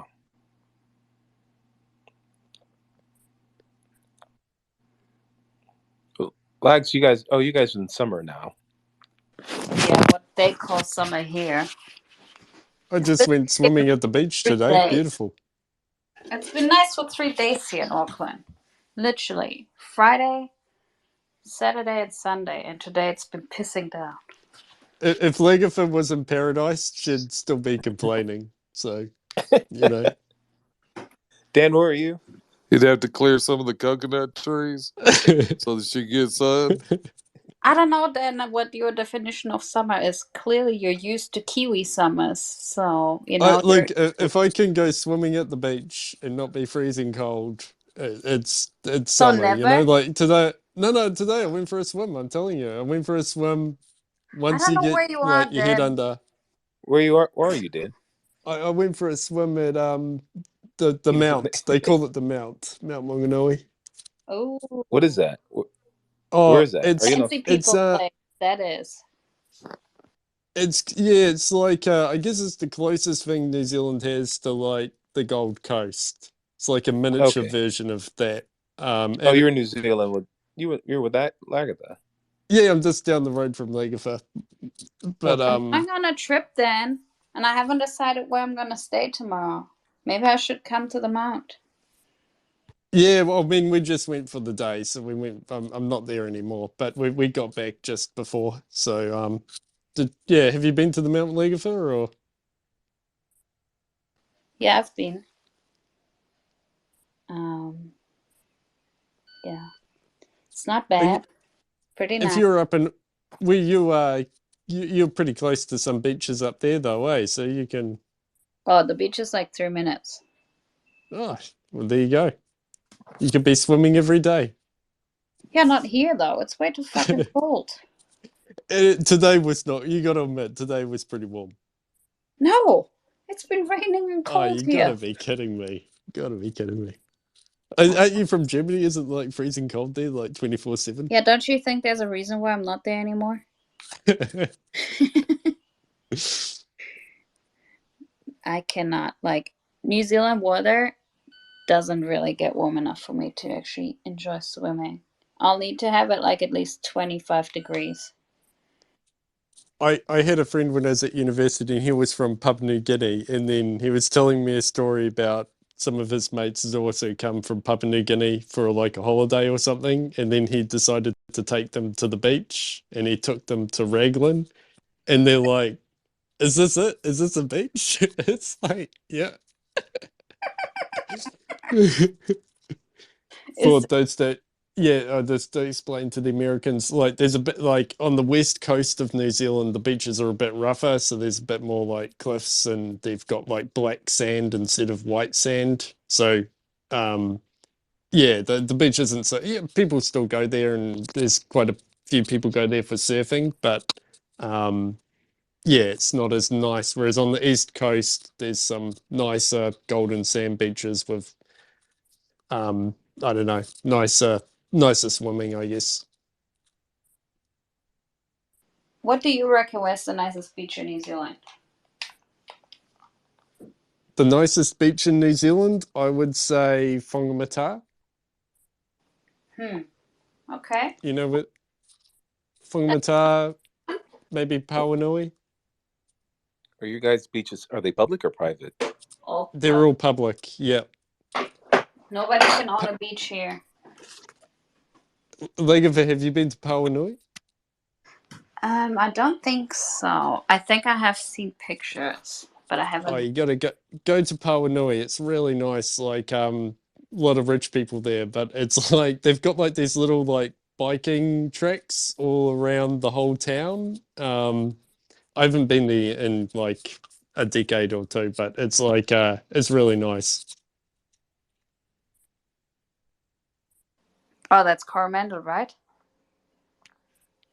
Yeah, it's like if you know where Whangamata is, it's like up Yeah. the coast more.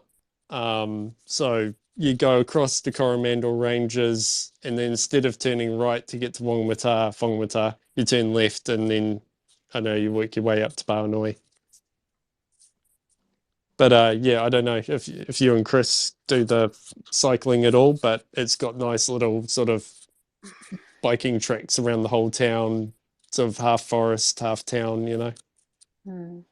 Yeah, Chris is not gonna do anything the next 2 weeks because he caught COVID, which is why I'm outside of home and have been outside of home all Christmas. And yeah, Have you not caught COVID or? no, I've never had it. And No, me neither, actually. Chris thought it would be a great idea to pick up his mom from the rest home and have her stay over for 2 nights while the entire rest home is covered in COVID. When he walked in, he just, didn't think it would be smarter to just turn around and not pick her up because it's Christmas. He thought he has to pick her up knowing, like every Yeah. adult person would have known that if she has been around and inside a house full of COVID, that she will be, testing positive. It's just a matter of time. And then this morning she tested positive at home. The only thing that he did do, which is really nice, is letting me know before he entered the house with her, or he entered the house, let me know that, he brought her home and that she is very likely to be positive one time soon. Well, he said, "Oh, she tested negative. She's fine. But I know you're What? freaking out about it." And I'm like, "Yeah, of course I am." Well, So, hold on. So, but have you been in contact? Surely no, you've been in contact with. So, when he told you, where did you go then? I'm in an Airbnb. Yeah. So, yeah, So you I just had, like I up had and like, left. I literally on Christmas Eve, which is when German people celebrate Christmas, not like Yeah. everybody else. We celebrate on Christmas Eve. I literally had half an hour to pack my shit into my luggage. And then I just threw it in there. It didn't really close. And I went out on the deck so they can go inside because his mom needed to go to the loo. And Yeah. I literally sat outside on the freaking deck with my luggage, trying to pack everything into order and, hoping I had packed everything I needed. And was eaten alive by bugs. I have, I think, 43 bites on my legs. And, You must have one was of the blood types they like. yeah. I was sitting like a homeless person on the deck, knowing I will have no Christmas because, I will not go anywhere near them. And Yeah. we have a trip planned to the Whanganui River on a Thursday and over New Year's and then my birthday in Rotorua. So all that I will be either not doing at all or doing by myself, like I said. So Well, like I'll tell you a story. Like earlier in the year, I was in a house where everyone else had COVID in the house, and I still didn't get COVID. And I thought, I'm going to get COVID. I'm going to get COVID. Didn't get it, and it was like, okay, but this, like, I think the new strain though that's going around, like everyone seems to be getting it, but so far I haven't got it. Although I do suspect I had, like, did have a day off a couple of weeks ago, and I had like a bit of a stomach bug, and I thought even felt a little bit feverish, and the next day I felt fine, so I didn't test myself. But some people have been getting a bit of like a stomach bug later on, I found, with the COVID. So I thought, oh, maybe I did have it. yeah, I did hear But that some people get like a tummy bug thing going on. But yeah. yeah, so maybe I have had the most recent one, but I can't know for sure. But as far as I know, I haven't had it. So but yeah, I mean, it's not the end of the world if you catch it. Yeah, But you can take. I have a heart issue and a lung issue. I do Oh, okay. worried about it, which is why, I bolted as soon as I knew there would be an exposure. And yeah, Yeah, sure oh, that's enough, fair she enough. tested this morning positive, and Chris was like, "Oh, I don't want her to take a test. She doesn't like it. It's uncomfortable." I'm like, yeah, no shit. But then you shouldn't have fucking brought her from COVID center to home. Yeah. Yeah. So You Chris know, has it why now. I'm safe. Because we also have my friend from America over, right? So Yeah. his trip is on the line if he catches it. And I was like, Hold on. So Chris hasn't got it yet, though, has he? no, but Or he's has he? feeling sick now. Well, he has been Okay. 2 days all in his mom's face, by himself, not wearing a mask, not taking distance, not washing his hands, helping her eat, helping her walk, helping her go toilet, helping her wash herself. He has been up in arms, all in close contact with her for 2 days now, while I was, Yeah, away. he's probably caught it then if he hasn't been Yeah. wearing a mask or He, anything. he now has a headache and just like feels super exhausted. Yeah. Yeah, he's got it. Yeah. Oh, has he tested or not? Yeah, he's testing. I have him on like a 3 daily schedule to test because, it's the quicker he tests positive, the quicker the 7 days are over, right? At some point, I have to Yeah. go back home. I can't just stay away forever. Yeah. I mean, he did say, I'm going to pay for your Airbnb, which is nice. And then, I've been miserable good. pretty much all day today here because I'm like somewhat in the neighborhood, so we can walk to each other. Because, the Yeah. car was infested too. So now he had the car and the scooter at home, but I couldn't use any of it, because it was all infested. So now I have the car air out for 24 hours. So tomorrow I Oh, I can. think that's probably overkill. You probably need to leave. I mean, like say the car, like you're not going to catch COVID from surfaces. I mean, it's so rare. But But they've been you'd probably testing just leave the. with COVID positive people has sat in the car for half hour. Yeah, but you just leave the windows down for only half an hour and they'd be fine. Well, it's been down all day, and then it started raining, and it got all wet. Now it's back up again between the freaking cloud breaks. I mean, like, you probably get exposed to COVID more than you think. Like every time you go Yeah, to the supermarket, someone I sneezes or understand. coughs. But Yeah. you don't know what kind of mask I'm wearing. I'm wearing those surgical 3M big, bulky things, not the blue ones that don't let all the air through, right? I washed I my know hands. exactly the ones you've got. Are you the ones that you can get from the chemist warehouse, like the 3M, and it sort of No, looks no, no, like. no. One up from that. The one from Chemist Warehouse is the ones I brought Chris because he keeps complaining about my ones and is not putting them on. They're called 3M Aura. AURA. AURA. Okay, I've just had previously when I've had masks, I remember getting a pack of the 3M, and they kind of like a V at the top. Yeah. But I haven't heard of the Those, Aura ones. they have this squishy. There's a big, fluffy, squishy foam on it. Okay. and then it goes all around your chin and your on the sides. And I'm washing, the hand disinfection, because I'm like, I'm not gonna ask for it. I know I will probably get it at some point when I didn't expect it, you know. But it's a Yeah. different thing to go into a COVID hotspot and take a COVID positive person home, you know. Yeah, And yeah. the rest I home didn't mean, say no, don't let her here, because the government decided there needs to be no rules anymore other than you're already positive. But since we mm, all know, the worst part is 2 days before you test positive, which was exactly those 2 days she was with Chris. yeah. So I'm But like, no, I'm you not. weren't in contact with them at that time, Nope, though. I was not in contact with anyone. So he waited in the car outside while I got ready inside the house.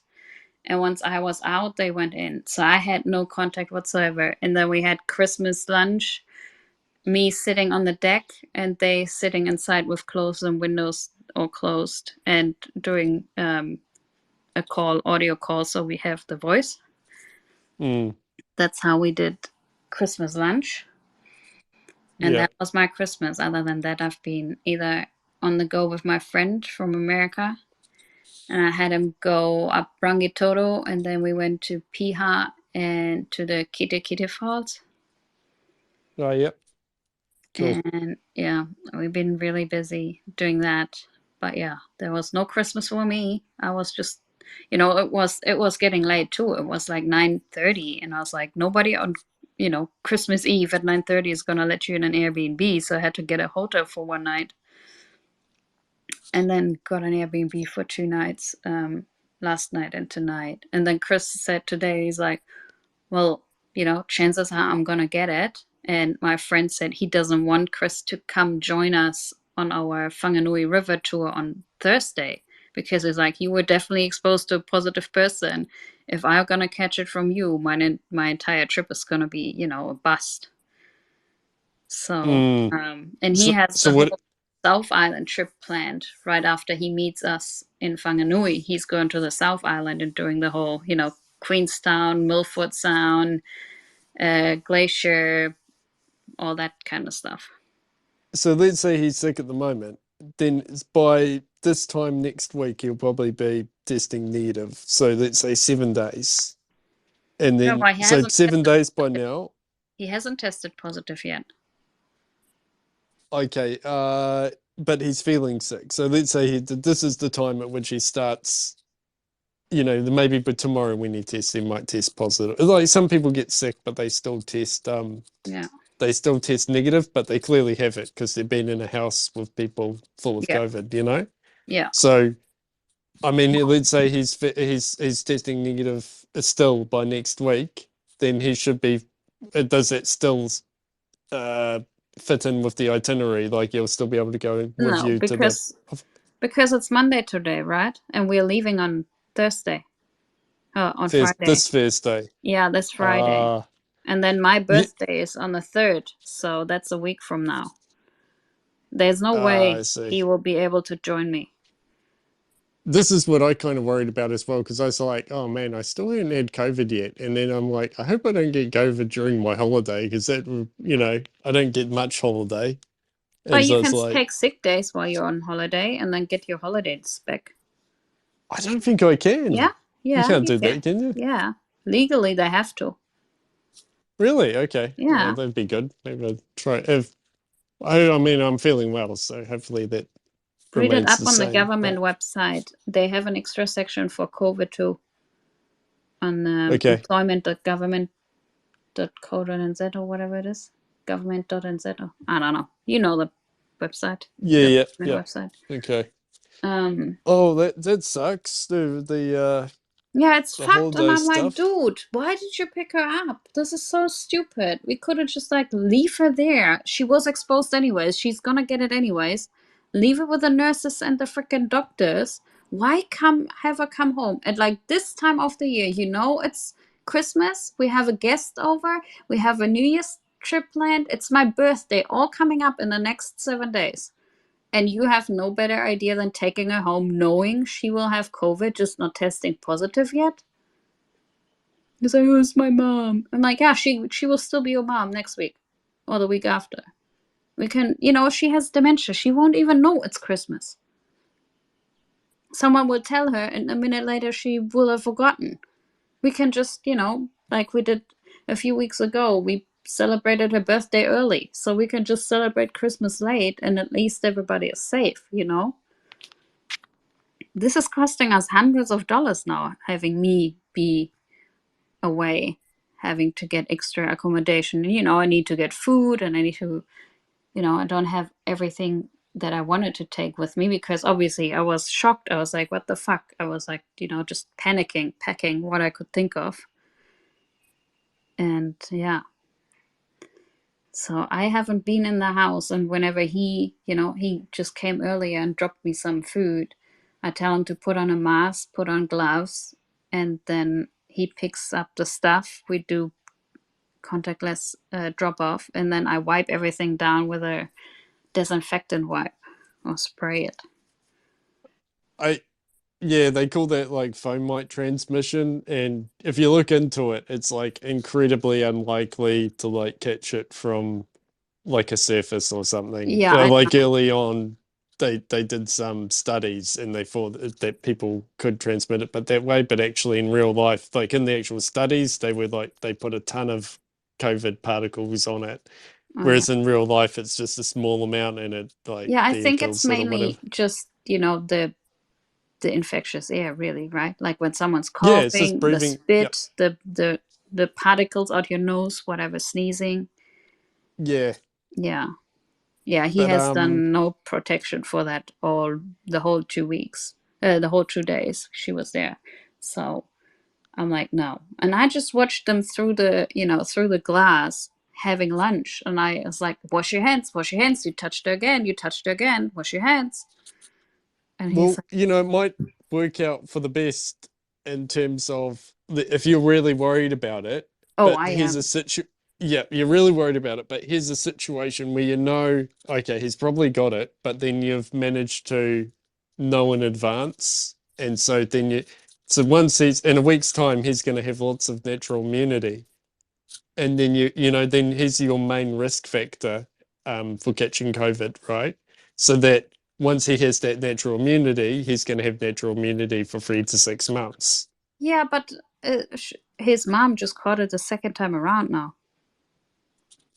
She's had it Yeah, 6 but months she's an old ago, person, right?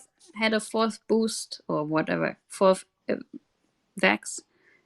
So second boost, fourth vax, and then she still got it now. Because everybody has it in a rest home. It is like everybody is everywhere all the time. There's like, if something goes around, they all get it. It's like kindergarten.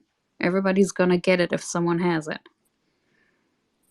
And I mean, old people their immune systems aren't that good anyway, so that's often Yeah. why they catch it again. And Yeah, mine yeah, isn't either, which is why I'm worried. And the ERs and everything is just like busted at the moment. I'm sitting yeah, oh literally yeah. worrying about if I catch it, I'll be on a ventilator and there will be no nurse to look after me because we know they're all so busy already. Like But our you're neighbors. pretty young, I take it, right? So you're Well, unlikely to. I have a lung issue though. Is it But like, you don't have to say what it is, but is it like a common one, or is it quite rare? no, it's not very common. I've never heard of it before. I didn't know it existed. So I'm Okay. thinking it's not common. Yeah. But yeah, it's like, they stopped our neighbor's prostate cancer treatment. They halted it for like another 2 weeks just to get over the period, the holiday period. Because they said he was supposed to start a new treatment last Thursday. Yeah. And they said, oh, it might get issues. The pill might give you issues with your blood pressure, and we don't want you to come into the ER because they won't have the time, to the time that you would need and the care you would need to get. And I'm like, that's scary that they're halting cancer treatment just to make sure, they're not Is gonna. it because it's the peak at the moment? Yeah. Well, it's the Yeah, peak because of COVID, and it's no, everybody's on holidays and nobody wants to work. oh, And true.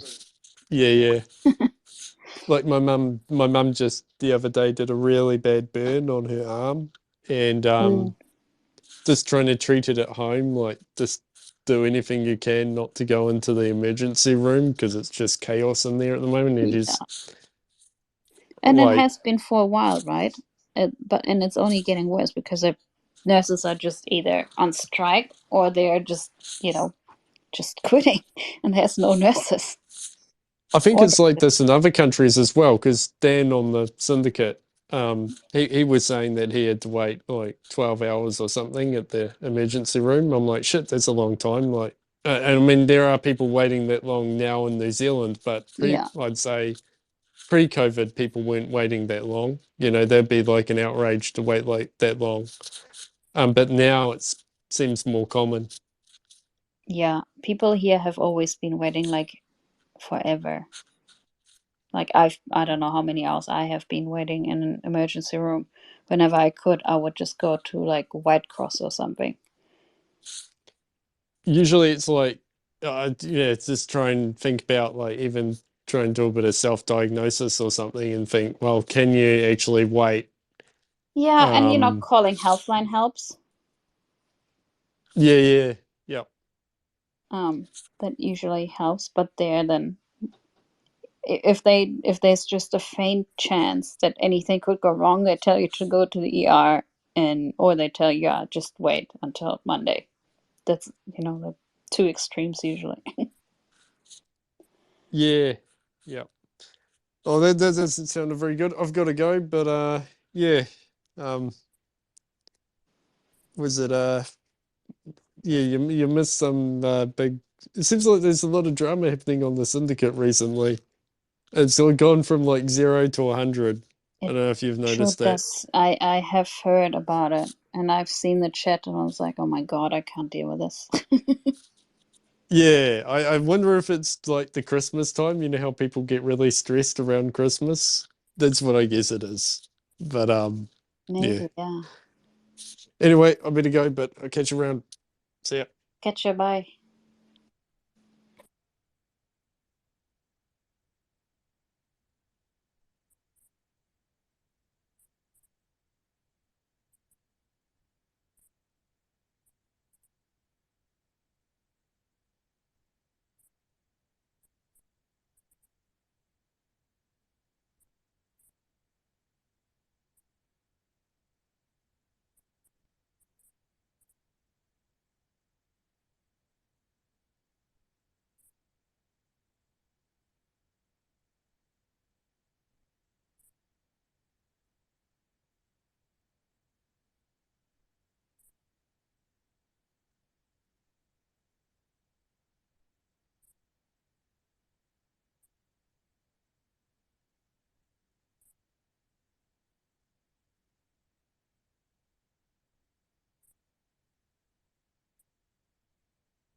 So it's just us again, huh?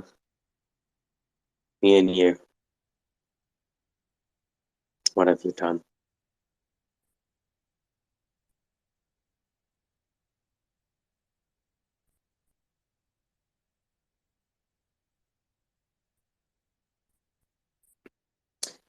This has been the Syndicate, fighting because we're dying for fleshy neurotransmitters. On today's show, people have revealed themselves. Do you like what you see? And do you hate what you see? Does it matter if you like or hate what you see? All we know is that what happened, happened.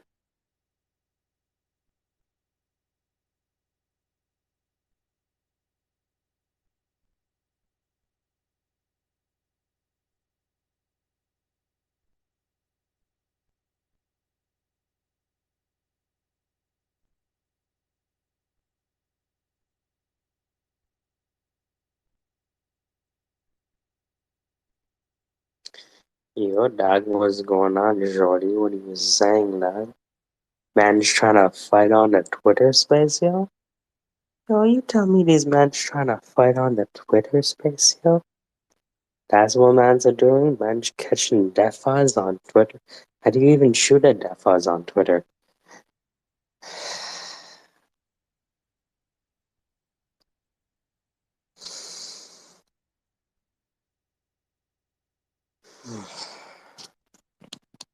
Well,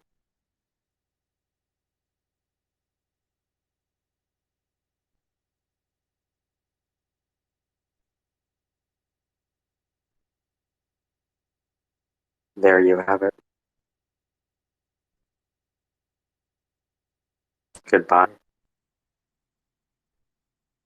from the Syndicate.